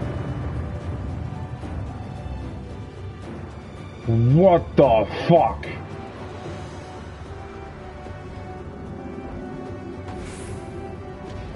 That's such a cool design! Like, these are just some random mobs in a dungeon. They're better designed than most pieces of, like, Destiny 2 or something. Wow. I was wondering why there was so much fog. That's just such an incredible scene, right? Oh. They've definitely outdone Amarot. The Plenty. Oh. What is this? What the fuck is this?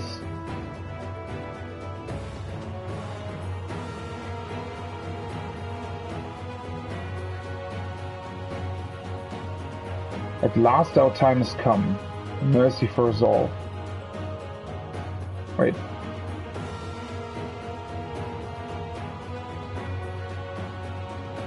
This is such a cool...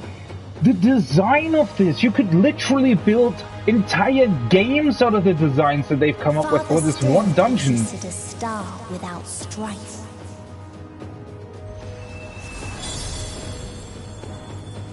Where none remembered life's trials or its joys.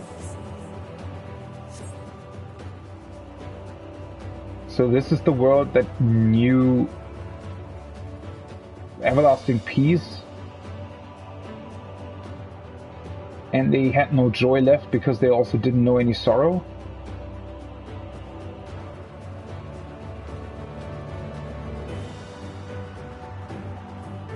Like, seriously, I mean, wow.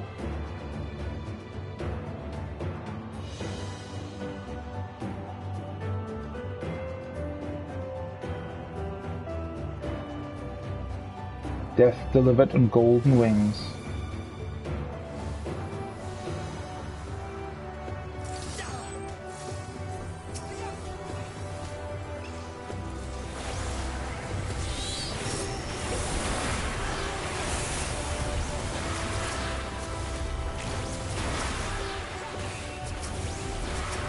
You cannot stop us!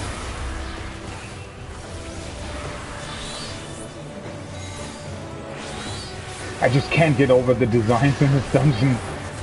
This is really, like, there is so much potential here, so many stories, so many lives.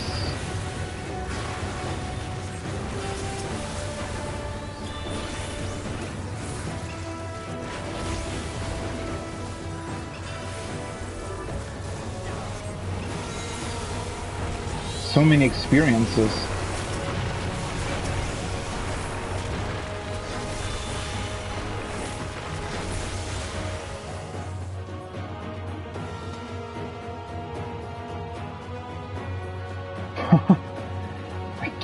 I just can't believe it. Long forgotten essence. A curious traveler visited our star, the bird, which proffered these questions.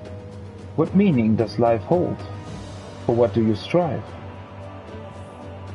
I could find no satisfactory answers, only bittersweet memories of an age long past. Oh. I didn't even realize that, right? That's also what Emmett meant when he said that the question was posed wrong.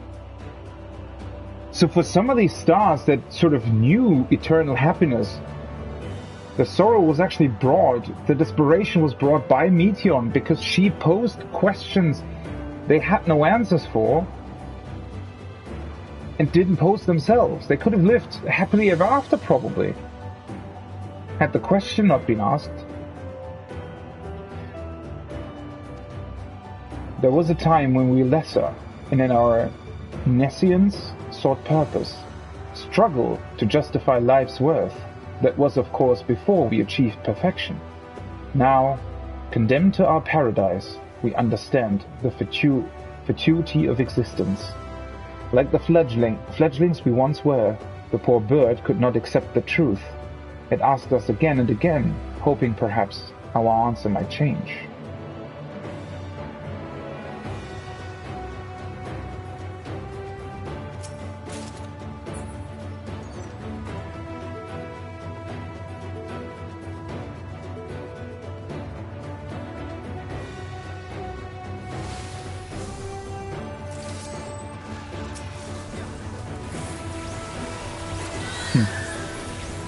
I also love the imagery of butterflies being everywhere. In Alpes as well, right?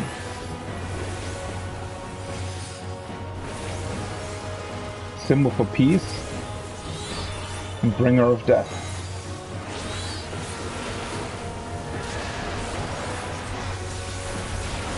I have you now.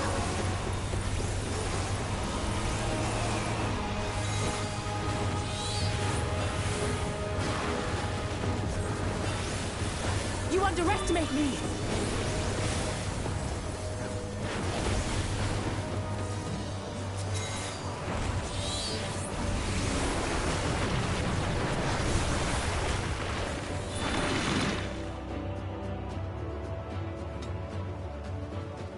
Got a tree in the background as well.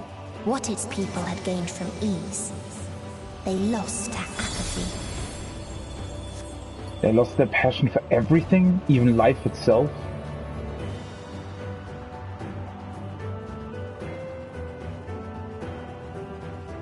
seems so.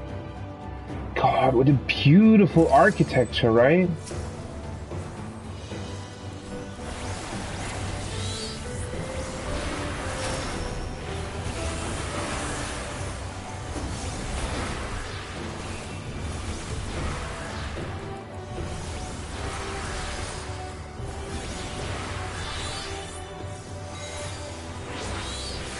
I probably should have casted that on something else, because now it's in the middle of that big mob.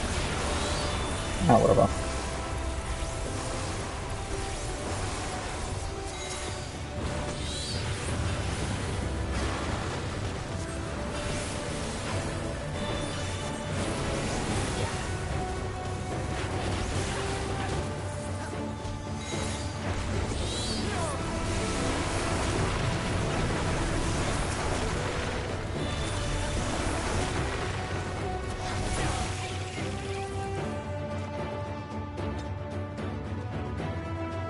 And also the heaven thing.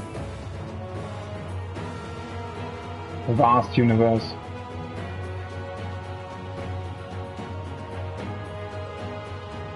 There's quite a few mobs here. Was that where they were living before? Did they leave that place behind in order to live here? Strive ever higher?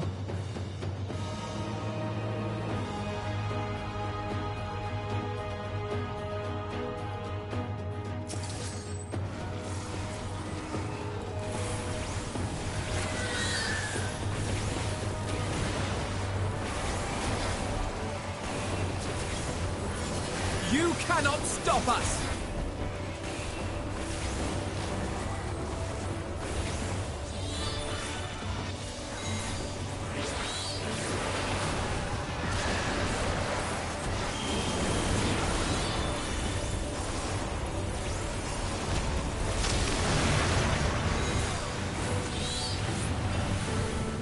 Hold still.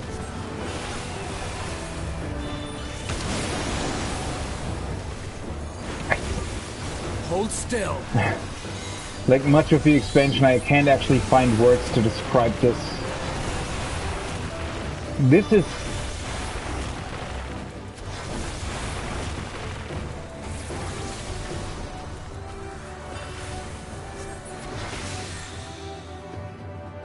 And look at this.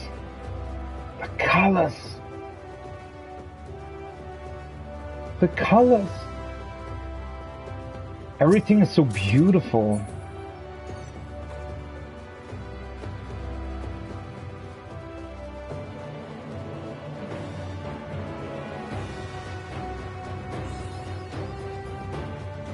The dead ends. Wow. Just look at this.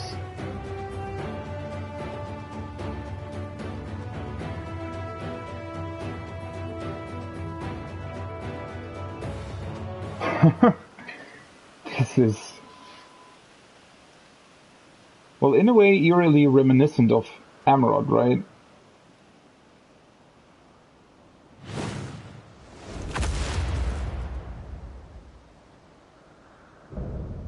The Last Mercy, Rala.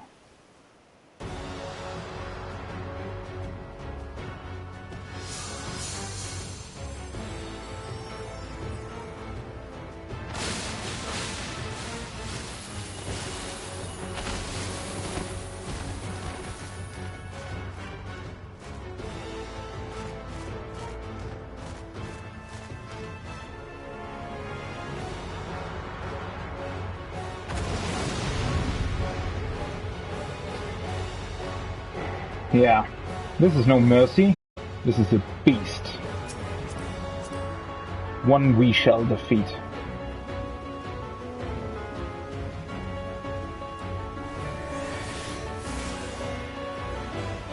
So they created the kindest, most gentle of beasts.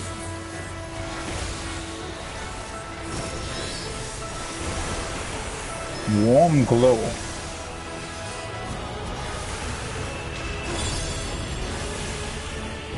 The World Tree. Oh, this arena is literally called the World Tree. Pity. God, with these names even, right?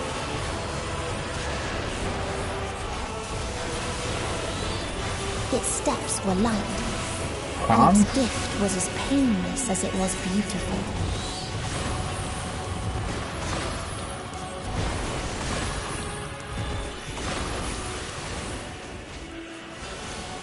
Oh.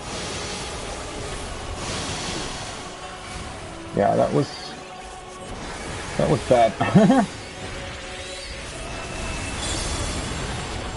Just have to find where the first one is and then go there immediately.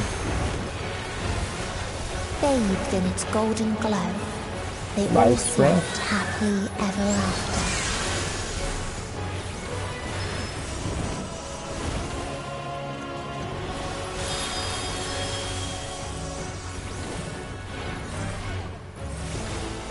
Something special for you.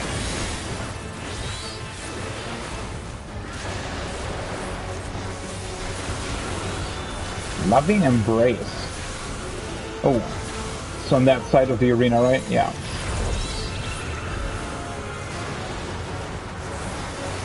God, with the music as well, right? This is just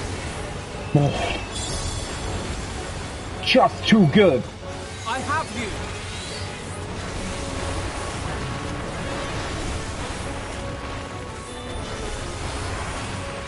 Alright, so I'll run to the first one.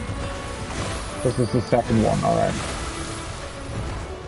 So from here to that one.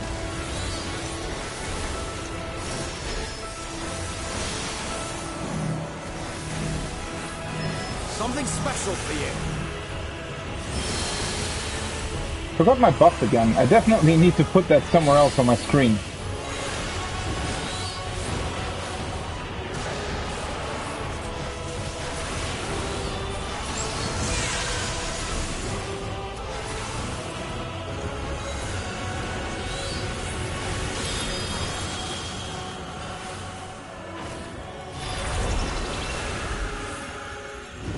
Allow me.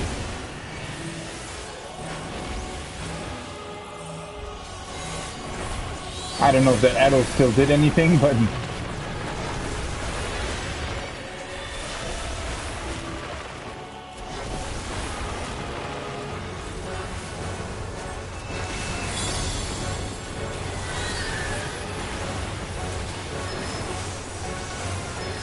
God, I could listen to this music all day, right? So good.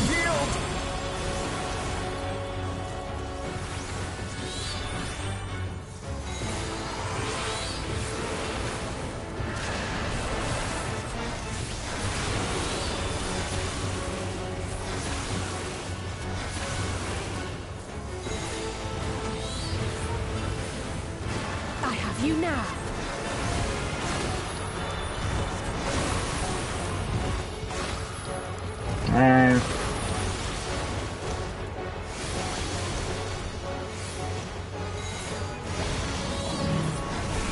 It's a bit unfortunate if the boss moves around and you've just done your charge. You just need to ruin 4 then or something. You can just do the other things in between, right? Wow, this was a dungeon. Holy shit.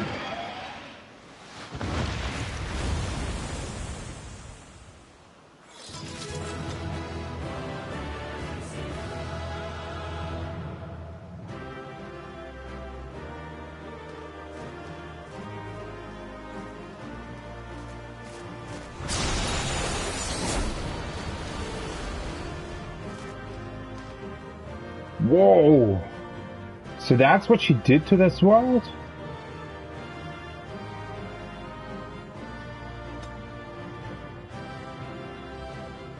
Wow!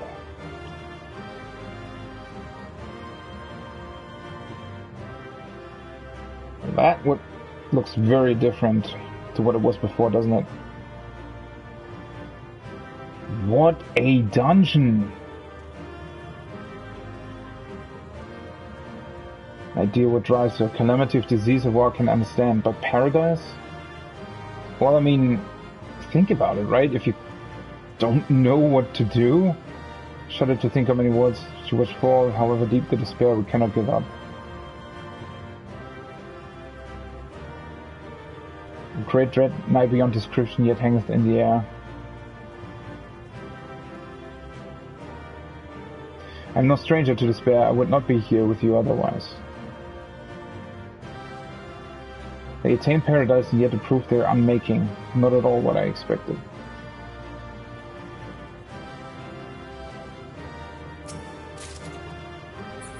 The last necklace of healing. The last ring of casting and the last necklace of healing. Oh, never mind. This is the only thing that I got.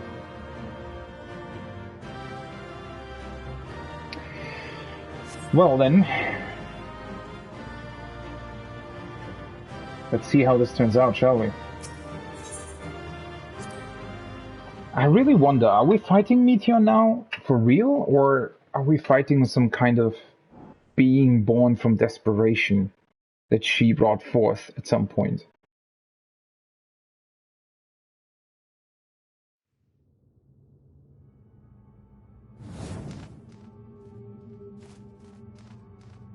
That you still stand. Your determination defies all reason. The souls within me writhe and recoil in your presence. What must I do? What pain must I visit upon you to make you surrender to despair? No one is unbreakable. What pains one may weather may bring another to tears. But therein lies our strength. For when we fall, our brothers and sisters are there to raise us up, again and again, without end. I see.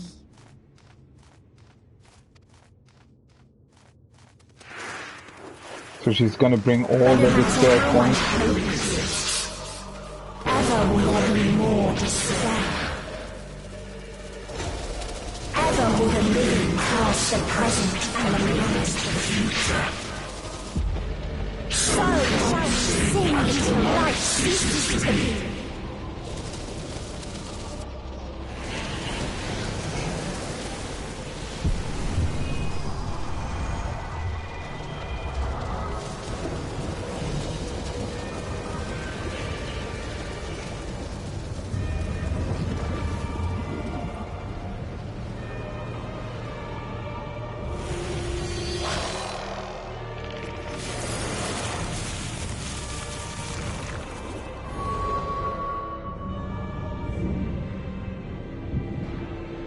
Who are you then?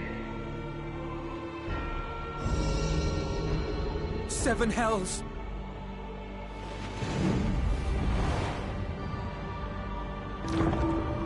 On your guard.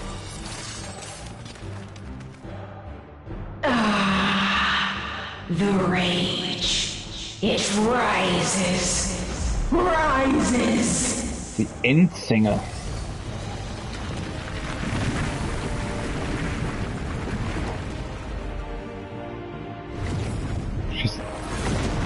She's literally throwing worlds at us?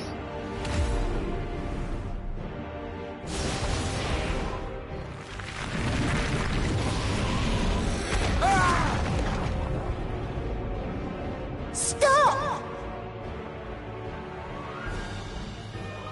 Calm yourself, please.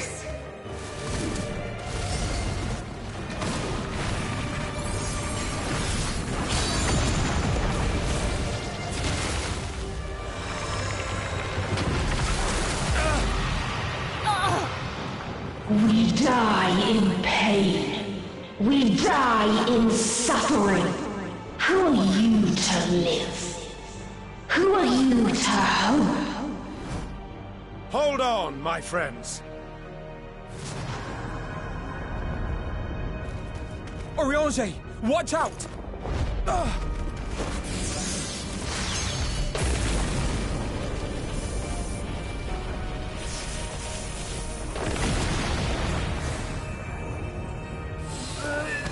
Alphino! We cannot comprehend. We cannot know. We cannot know!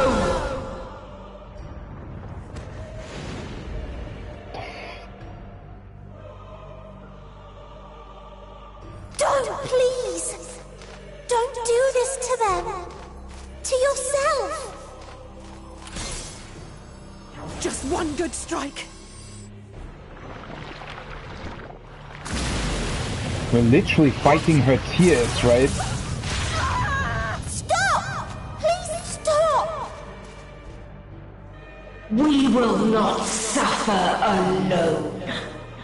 All will know our pain. No, you don't!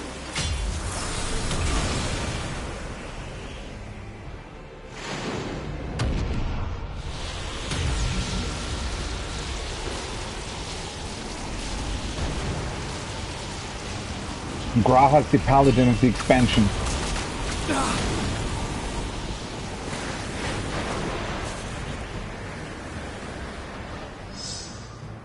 All are washed in ice, a frozen waste, forever silent.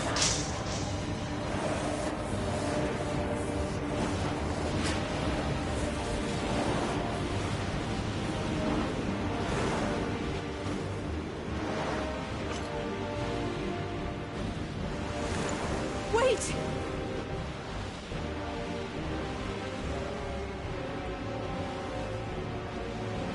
Don't!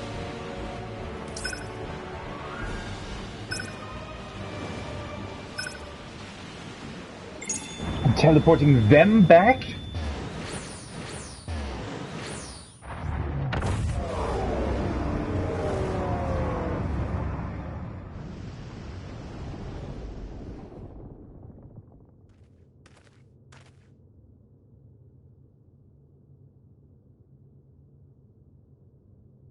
You gifted them escape. And rendered yourself powerless. Did I now? Bereft of the synergy you claim is your strength. Unless you need to call upon the dead once more.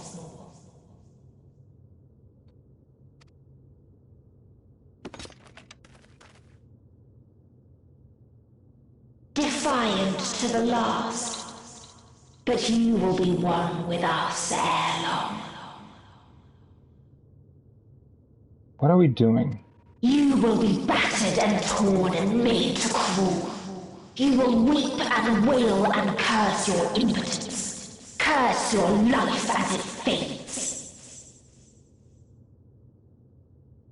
Where's this going? As we did. As we died. Such pain and sorrow we felt. Such anguish and rage. We tried. We tried. But it was no use. Only when we surrendered did we find release. Only when we embraced death. So join us in despair and embrace yours.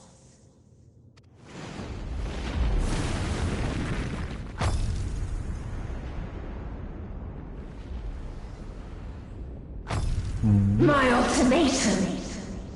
What is happening? What indeed?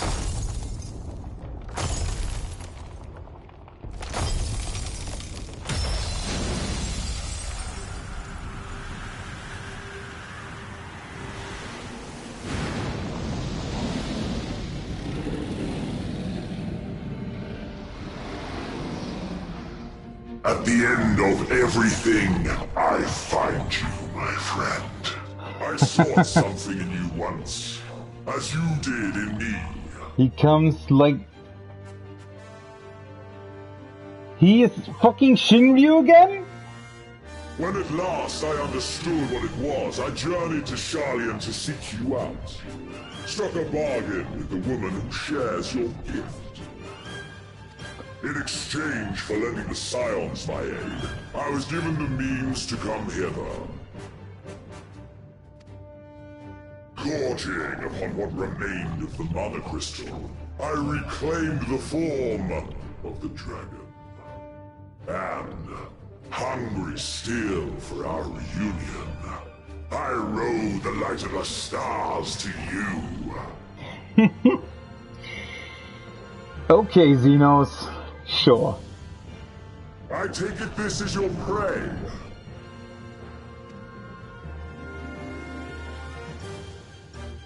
But why does it still live? Surely it is no match for you. Well, you see,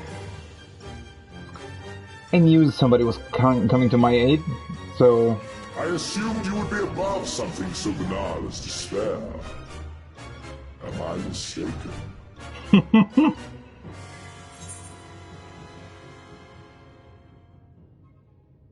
If it comes to it, I won't save you.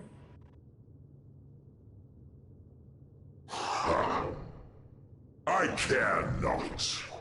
What I desire of you isn't succor, it is satisfaction. So come! Let us dispense with this distraction, you and I!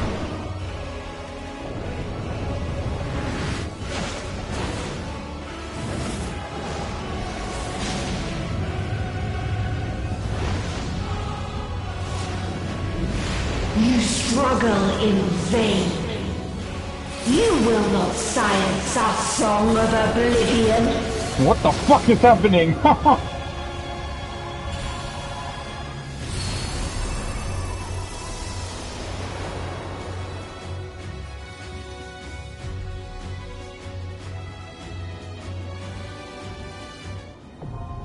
The final day.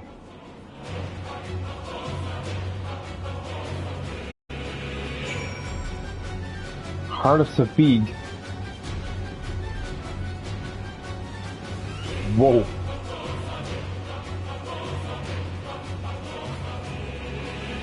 I wouldn't have never thought that we'd actually, you know, once again, and the worlds are flying by.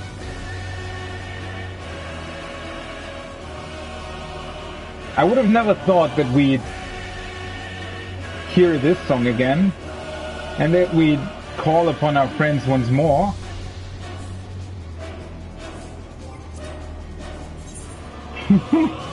This is crazy. Alright, I can just... I mean, I knew that Xeno's part was still to come, but that it would be at that precise moment as Shinryu? What the hell?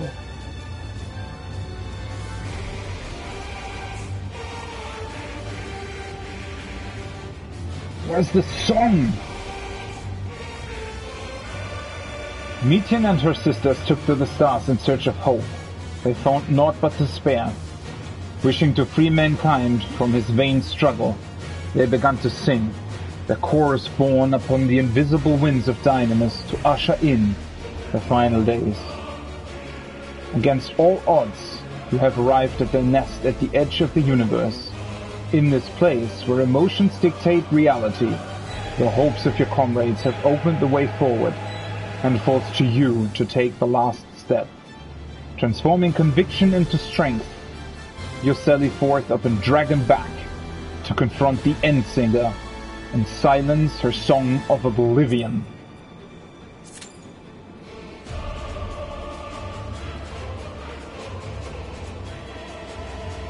This is literally all songs combined, isn't it?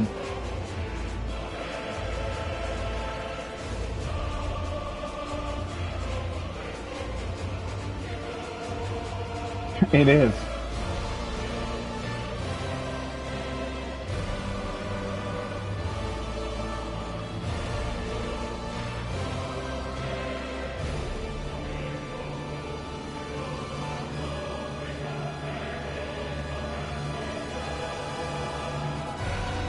Wonder what this trial is going to be. So the arena is literally on Shinryu's back.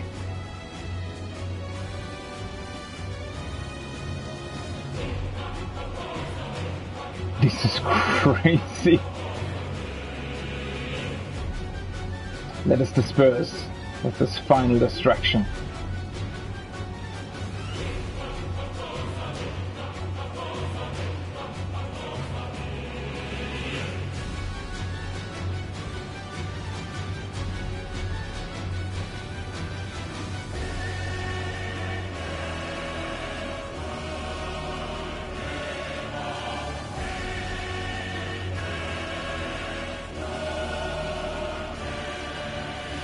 God, the music's good.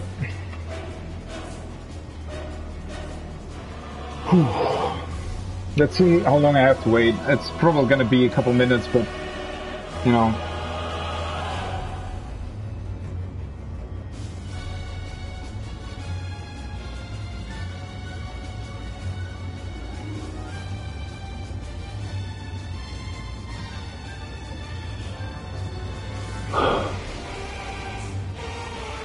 I for sure would have thought that they used the trust system again, but it's such a cool thing that it's specifically for the Heidelin fight, right? And then the final fight you have to do with your comrades, the friends of Azem, the spirits from other worlds.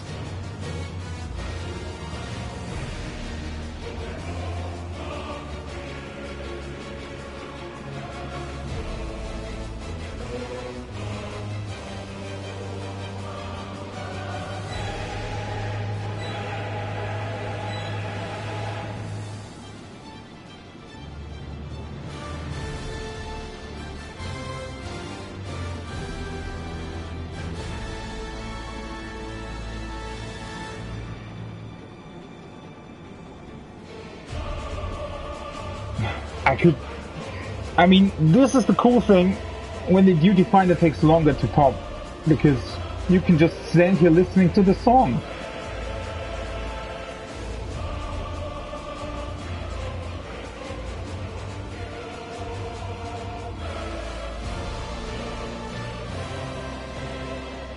Wow.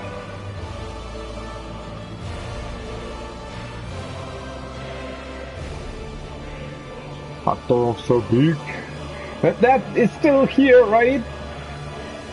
Still listening to the heart of Sabik.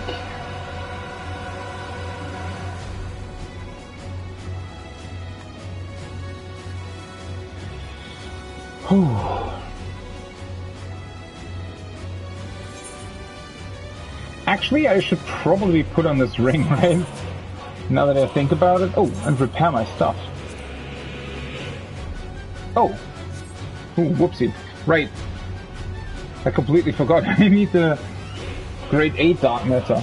Well, I mean, it's still got good condition. I won't die that often, I hope. Let's put that in the armory chest, and this got spell speed. Not that it matters all that much. 550. I mean, that's a cool level, right?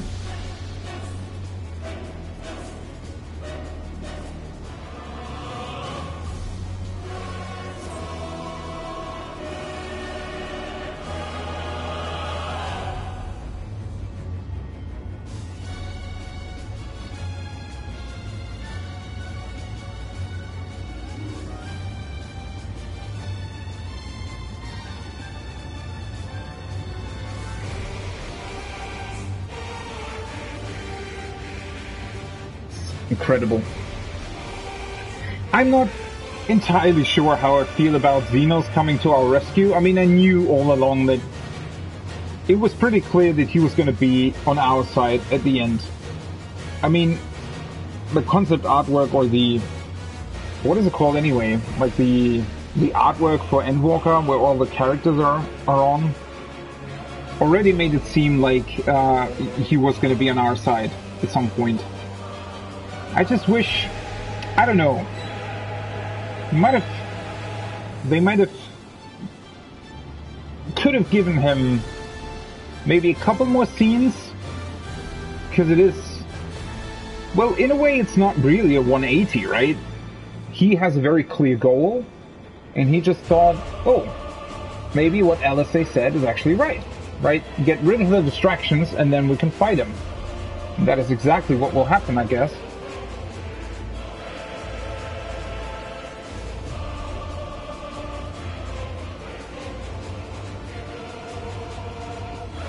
But yeah, I mean, there could have been maybe just one more scene with him to sort of establish this train of thought a little bit better. But then again, maybe they didn't want to distract from all the great scenes that we had in the last zone. And before that, obviously. I mean, since it is this grand culmination of everything, right? There are so many, like, really, really beautiful moments in between. And then obviously, you know, a lot of things already got wrapped up before you even go to the final zone, right? A lot of questions get answered. Let's truly see this through to the end. Oh, right, I should probably change my chat tab back to general. So that I can see what the others are writing.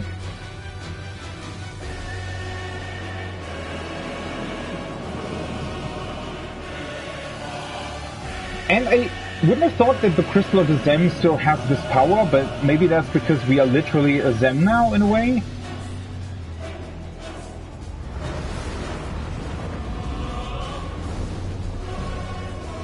The End Singer. You will never reach it. Will never reach the deliverance you seek.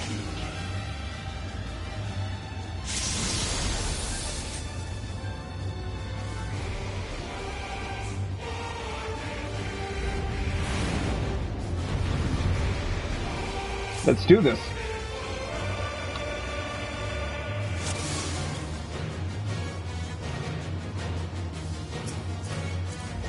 Ooh, this is gonna be something, huh?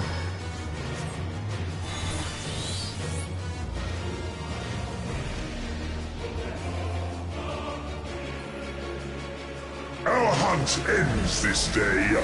There is nowhere you can flee that we cannot follow. Even stars must die. Elegea? I wonder what she's gonna do. She's probably gonna, like, summon different powers from different stars, right? Oh.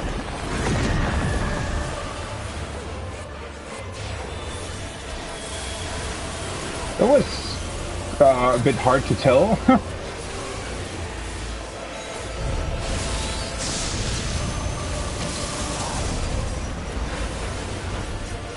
So they rotate.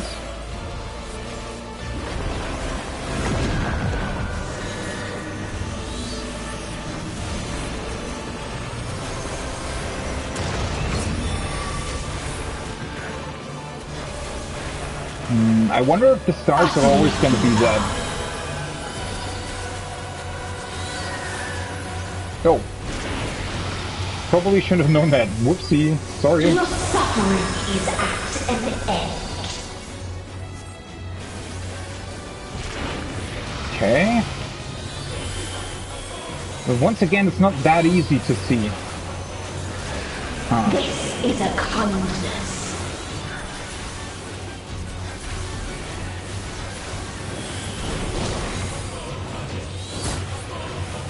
No.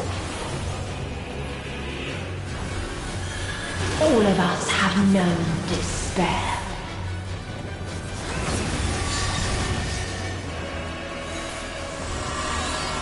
Wait, what?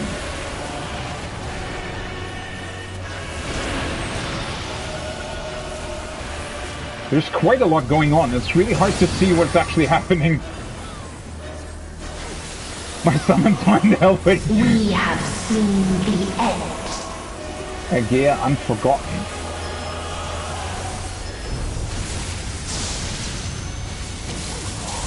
Holy shit, that does a lot of damage. Alright, now this is turning again.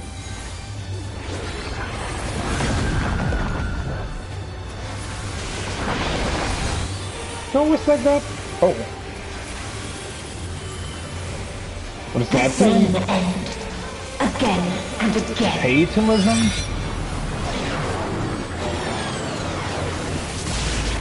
The hell is she doing?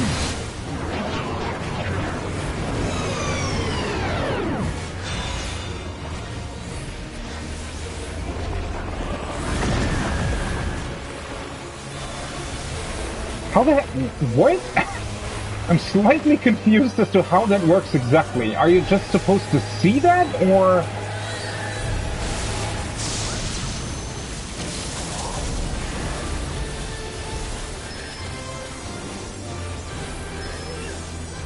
One of them is faster than the other.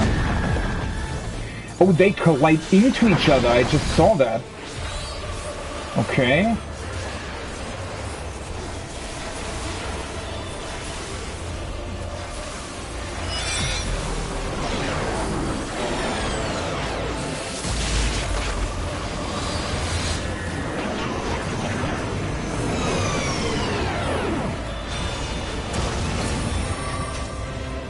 Good.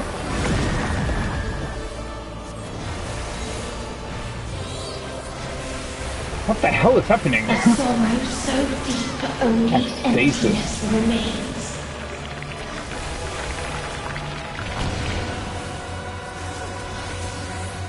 Okay.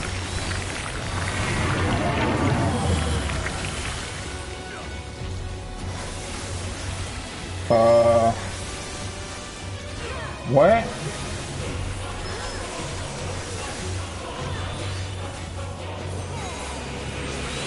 Tis so lonely between the stars.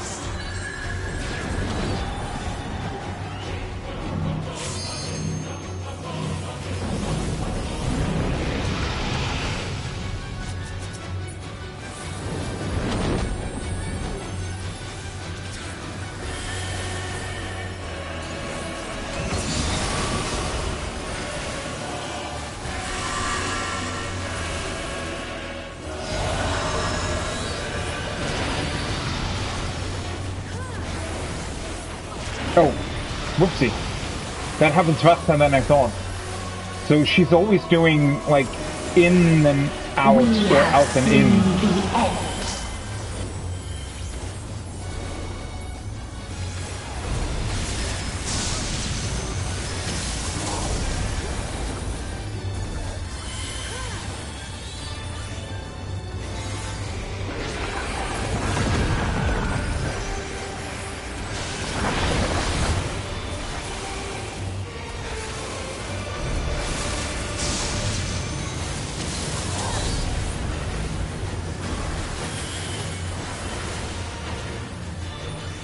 Oh.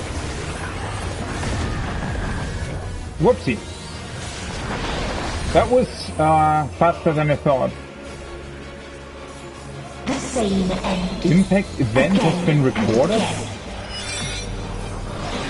So this was like in the race series, maybe?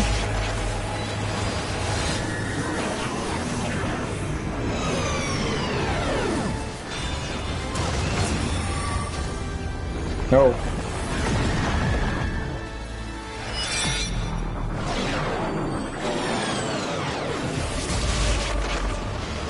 What the hell is happening? Wait, she's returning, like, she's reversing the time of these two planets?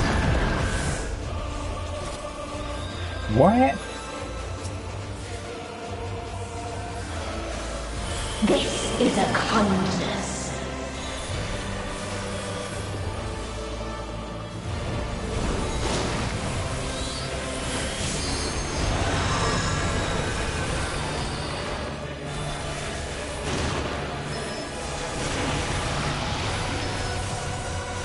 If there is no happiness in life... Wait, this time she didn't do the out and in thing.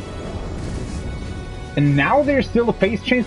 There is only one place it may be found. This whole thing with the planets constantly crashing into each other. it looks incredible, but you know, when you're doing it for the first time, you really have to kind of find your way through that, to be honest. Meteor Radium.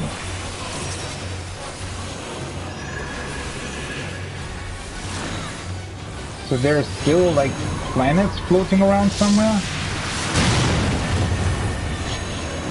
What?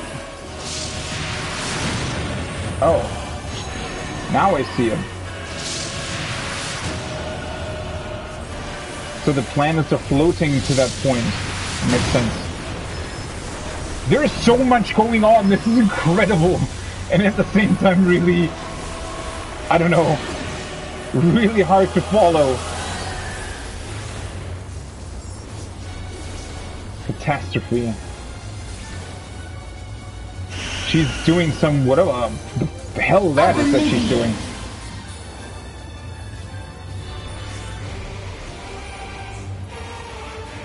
Do we need LB3? Like tank LB3? Yeah. Or literally said in the chat.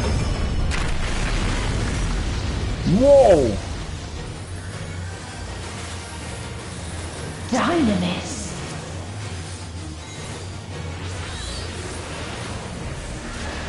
No matter. You only delay the inevitable. This is fate.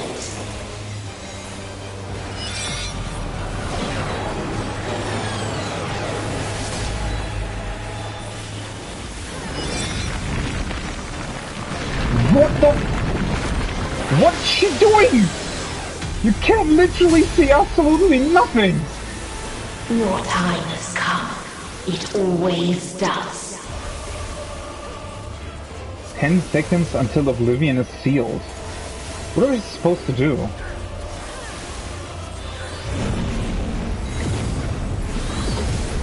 Or is that the face change? Yeah, it is. What the fuck? There is so much going on screen all the time, and nothing of it is actually really, you know, lethal or anything. It's just figuring out what on screen is actually a threat to you and what isn't. Oh, are the others back? Yes, they are. Oh, are they doing the...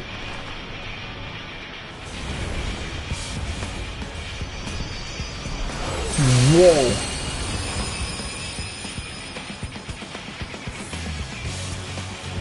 What is this defiance? They're still there. No. The hatred. The pain. The music. The loss. We cannot suffer it again.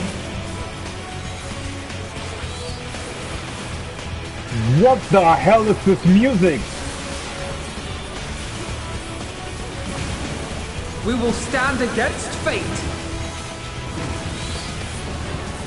No matter the cost. We've been here before. Many a time. Thus do we know. To never What is happening? Oh, they are giving us buffs.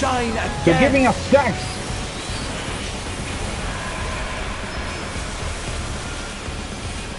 What the fuck is this? What we saw. What I saw. There it is. The song. This can only end in misery and desolation. This fight is incredibly crazy. No life. Like far crazier than everything that came before. What the hell is going on?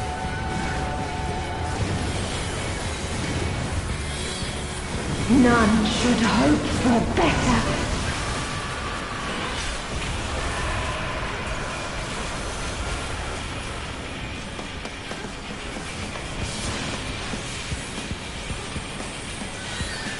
This is crazy.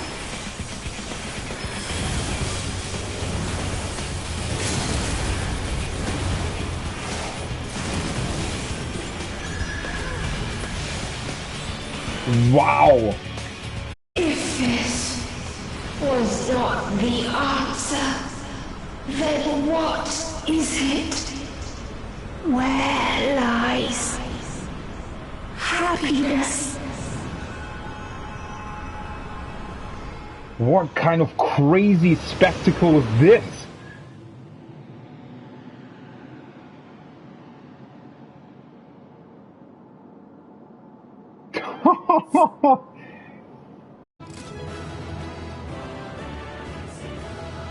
You literally couldn't see what the hell was going on half of the time.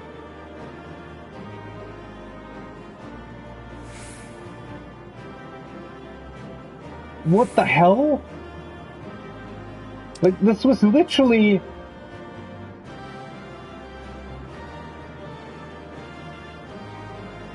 What was going on? Oh, or invocation of the seal, a Zem thing, is literally on the arena. What was this fight? What the hell was happening? I was just... Like, everything was exploding. And you know, I mean, usually fights have spectacle, but not like this. I think they literally went all out with this, right? I'm slightly annoyed that I died twice. But holy... What was going on there? Were there even mechanics, or was it literally just, you know, run away from her AoE thingies? What the hell?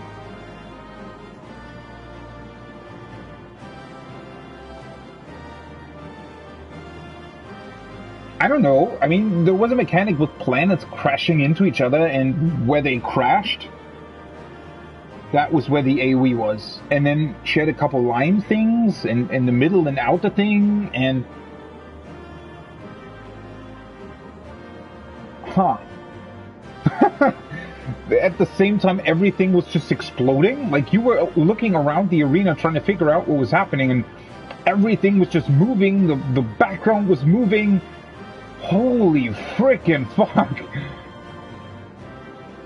I mean, I don't have anything against visual spectacle. Like, really, especially in a normal mode fight, right? Wow. I wonder what's gonna happen now.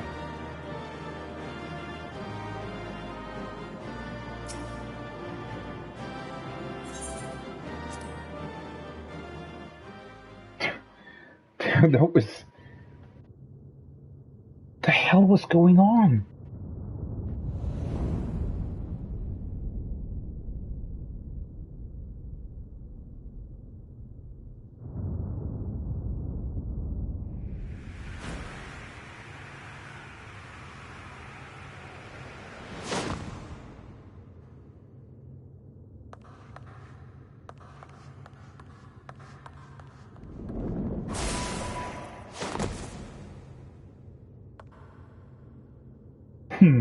What now?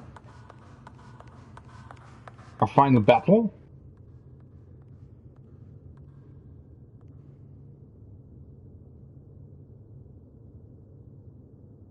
Where are we, even?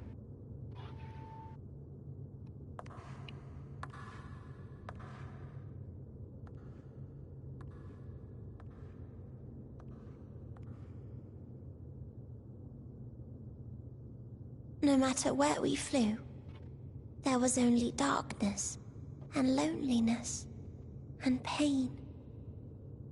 We couldn't find the answers Hermes yearned for. The answers he deserved.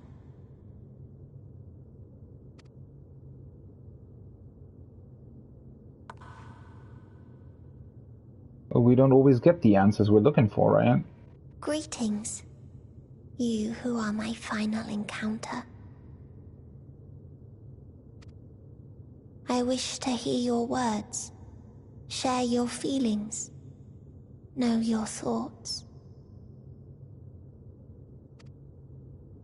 May we please be friends?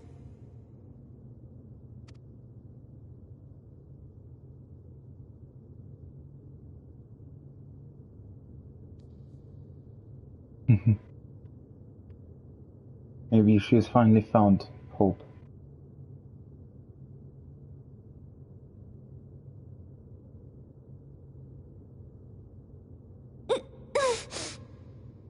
Yes, I can see them. The memories of a long, long journey. So many people.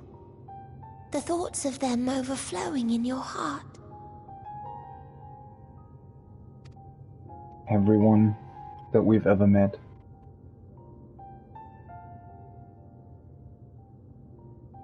What they live for. What gives their lives meaning. There was never a single answer.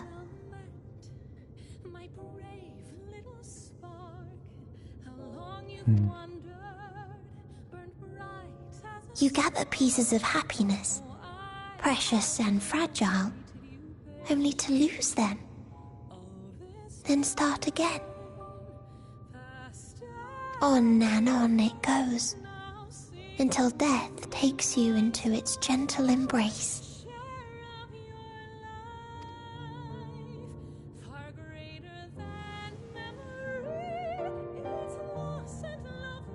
That which Hermes sent us to find was there all this time.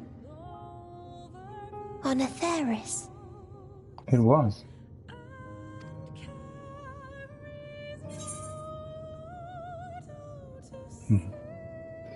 We created it together.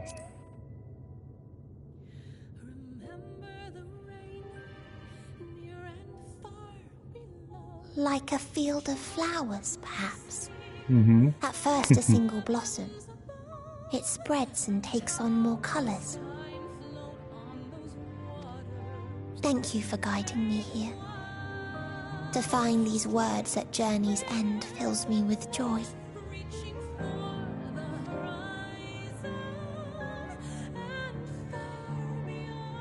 And so, before I fall forever silent, there is one thing I must do.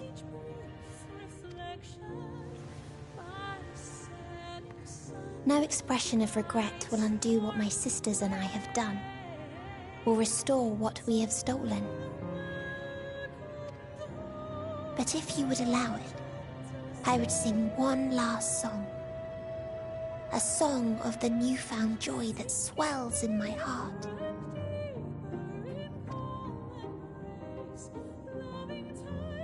Of the beauty of light when it shines across a dark and starless sea.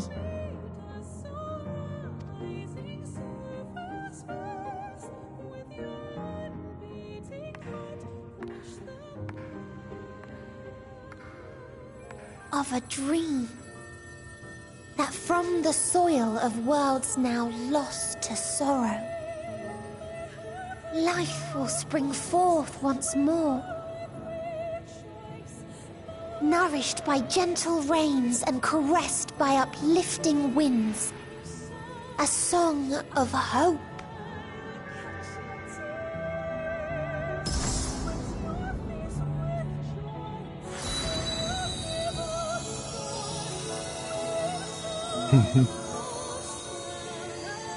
Looks beautiful.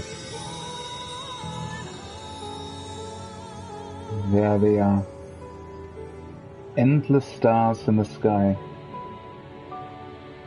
filled with new life, new hope, new possibilities, a new future.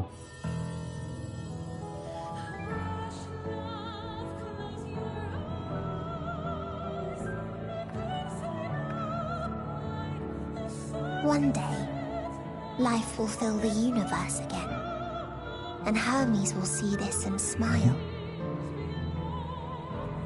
Yes, he will. How, I do not know. But I do know that where there is a will, there is a way. Life always finds a way. After all, miracles happen every day, do they not? Yes. Small, big ones. Everywhere. All the time. I will create a path back to your ship, where your dear friends await. Hold in your heart your desire to return to them, then follow my lead and walk forth. That hope will surely guide you true.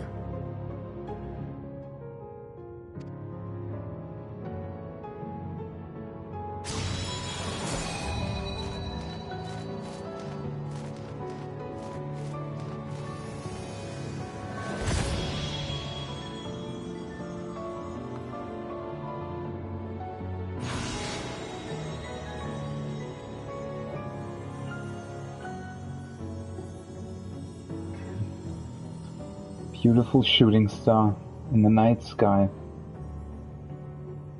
filling the universe with hope.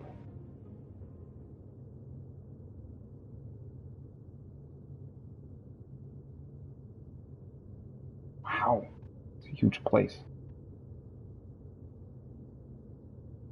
A new sunrise, a You new mean beginning. to return to the world where you are hailed as a hero.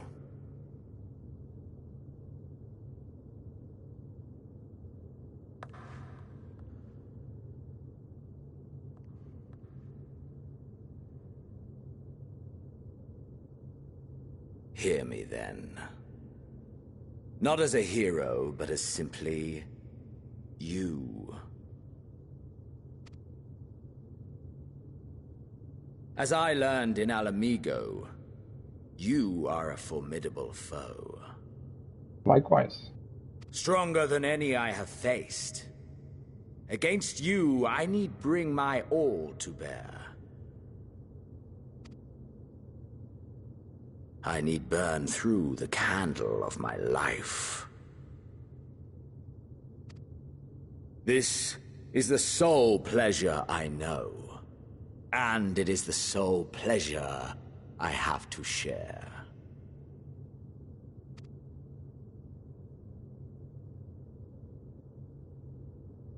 And so I come before you, to issue challenge and offer singular bliss. If you wish to walk away, I will not stop you. You value life. You do not burn yours save for reasons you deem worthy. Reasons such as those which brought you here. The salvation of a world and its people. The motives of a hero true.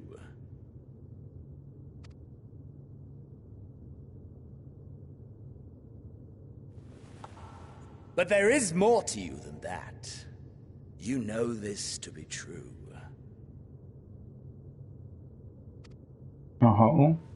As surely as you know the thrill of pushing your body and soul to their limits.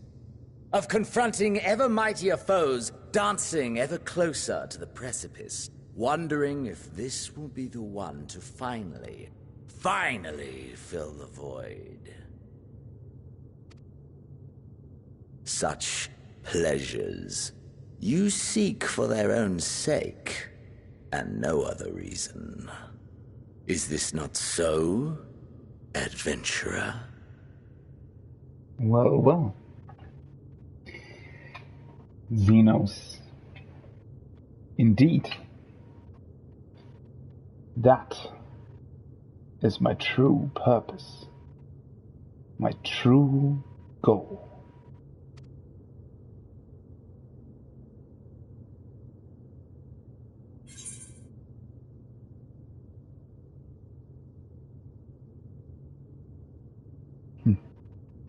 That I can't deny.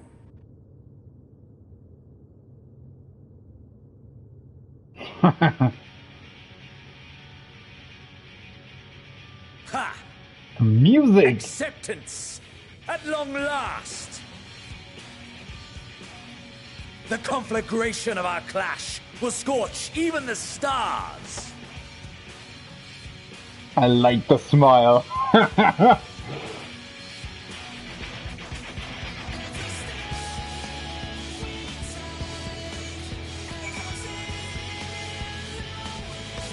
Defeat Xenos, what the hell? To forge and finally, there's the song. Xenos. Yeah. You saw through me all the way. I'm doing this for my own adventure, my own pleasure, my own goals, as much as anything else.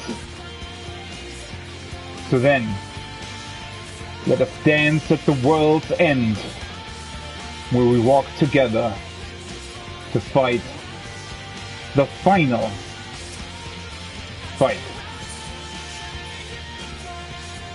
Commence battle for Endwalker.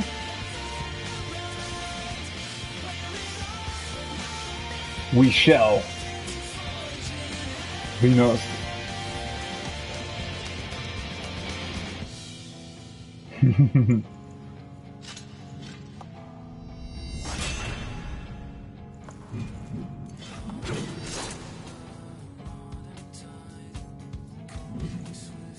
Come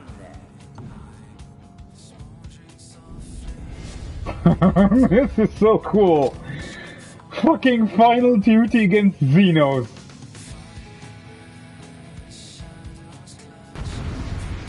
Show me what you're made of. What you've learned on your journey. I won't hold back.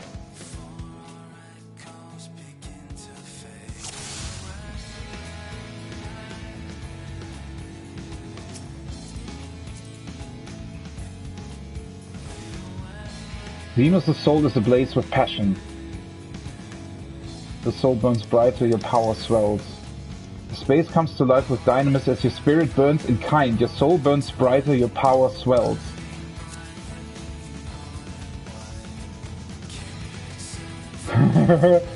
What the fuck? This is an actual fitting end to all of this, isn't it? Xenos! Move nothing back! Push yourself to your limit and me to mine! Tidal wave. Well, that I know.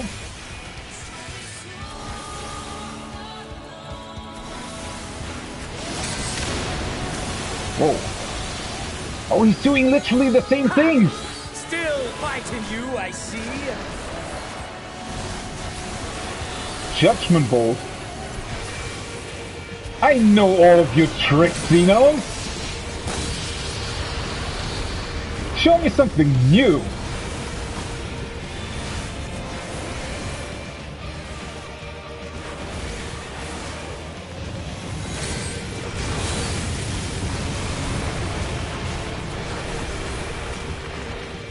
Show me your vaunted fortitude. Archmon. Guess it's just a tank buster? Oh. Well, yeah, it follows me. Alright. Oh, what's Soon you will know the full extent of my power. Come hither? I do? Star beyond stars. Finally something new.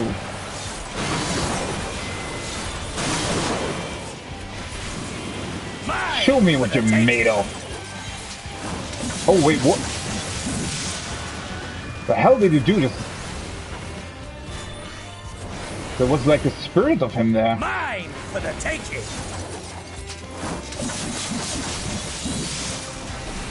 That looks cool. I expected more of you, Xenos. Where's your true power? Oh.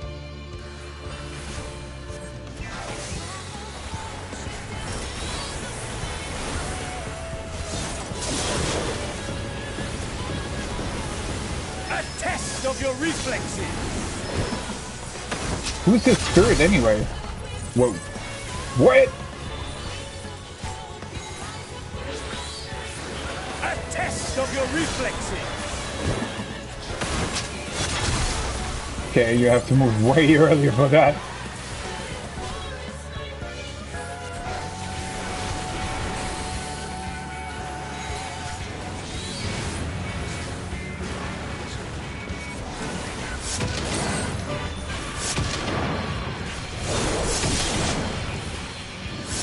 Mine for the taking!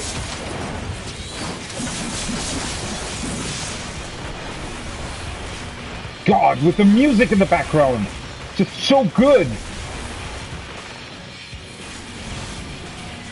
Diamond dust.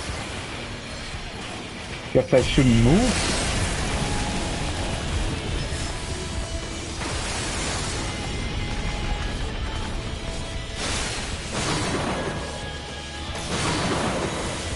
A test of your reflexes! Oh.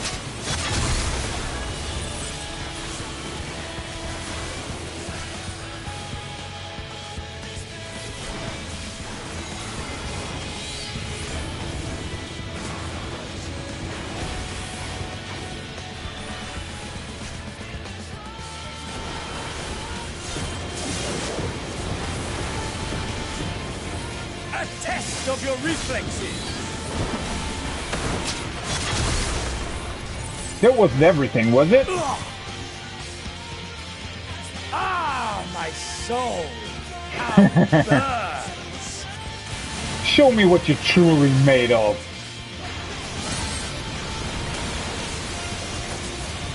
Come on. I want to see it.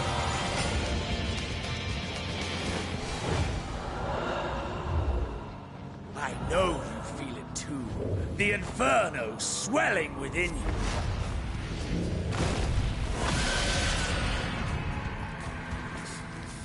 Whoa. Come, let all creation be consumed by our ravenous fervor. What the hell?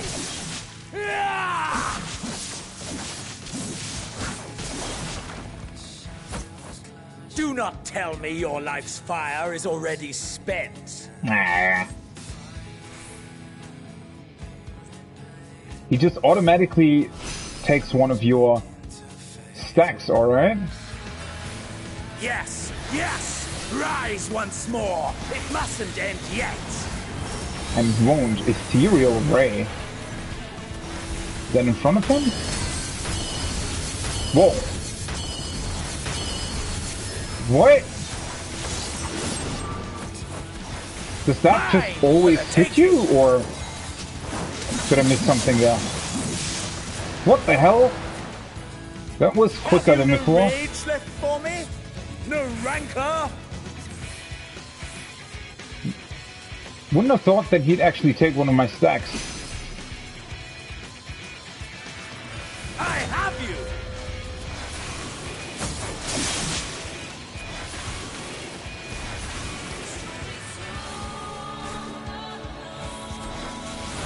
Can we?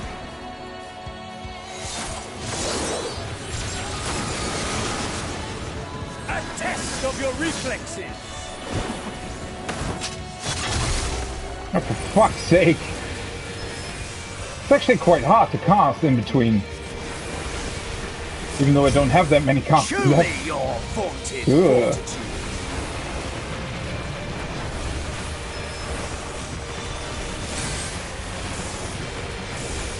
I mean, that hits me anyway, right?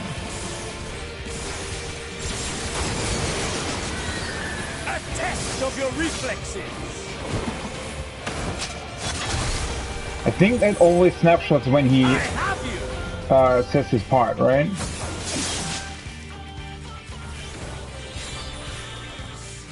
Whew, this is harder than I would have thought.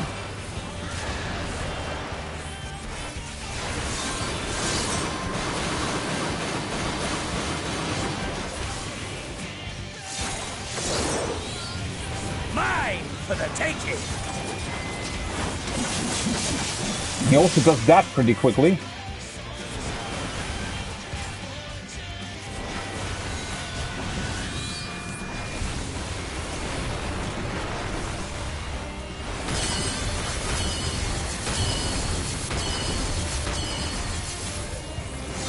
I think that just does a lot of damage, right? Mine for the taking!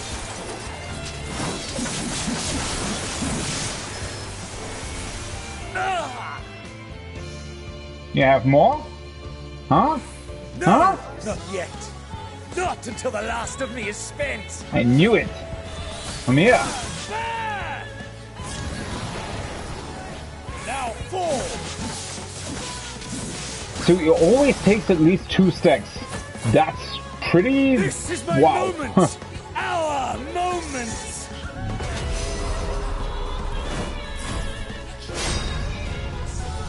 Whoa. That's his Reaper LB3.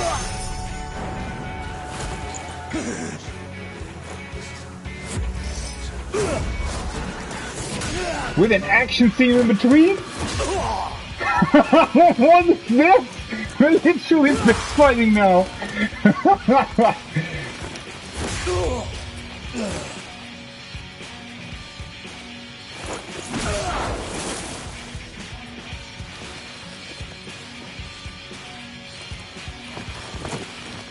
You know, they couldn't have done this any better than this. Suddenly, I really like Xenos.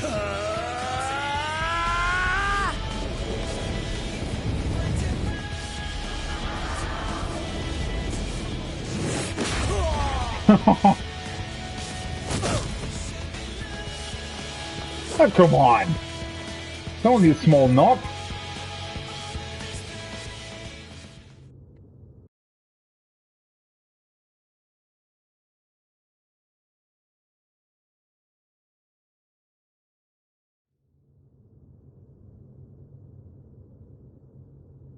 That was really, really cool, especially with the song in the background.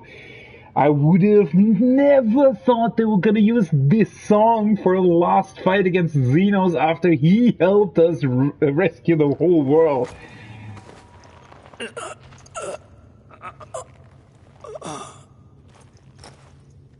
What is he even? Like...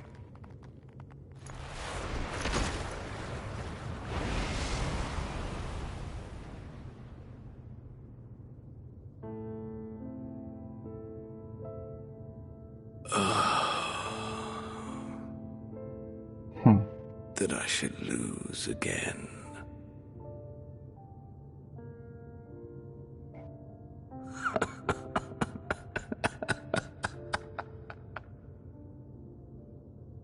How disappointing.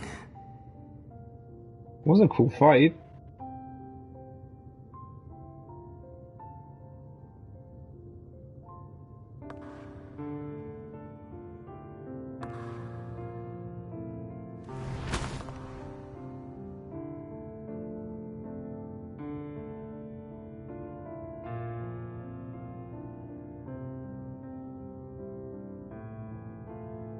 Never have I understood those around me.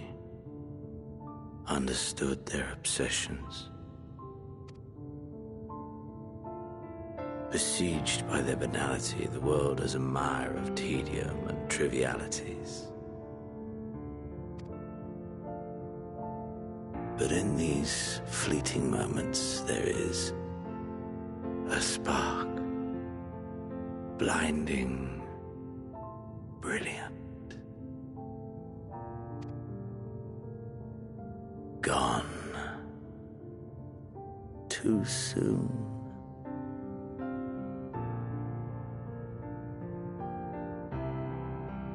What of you, my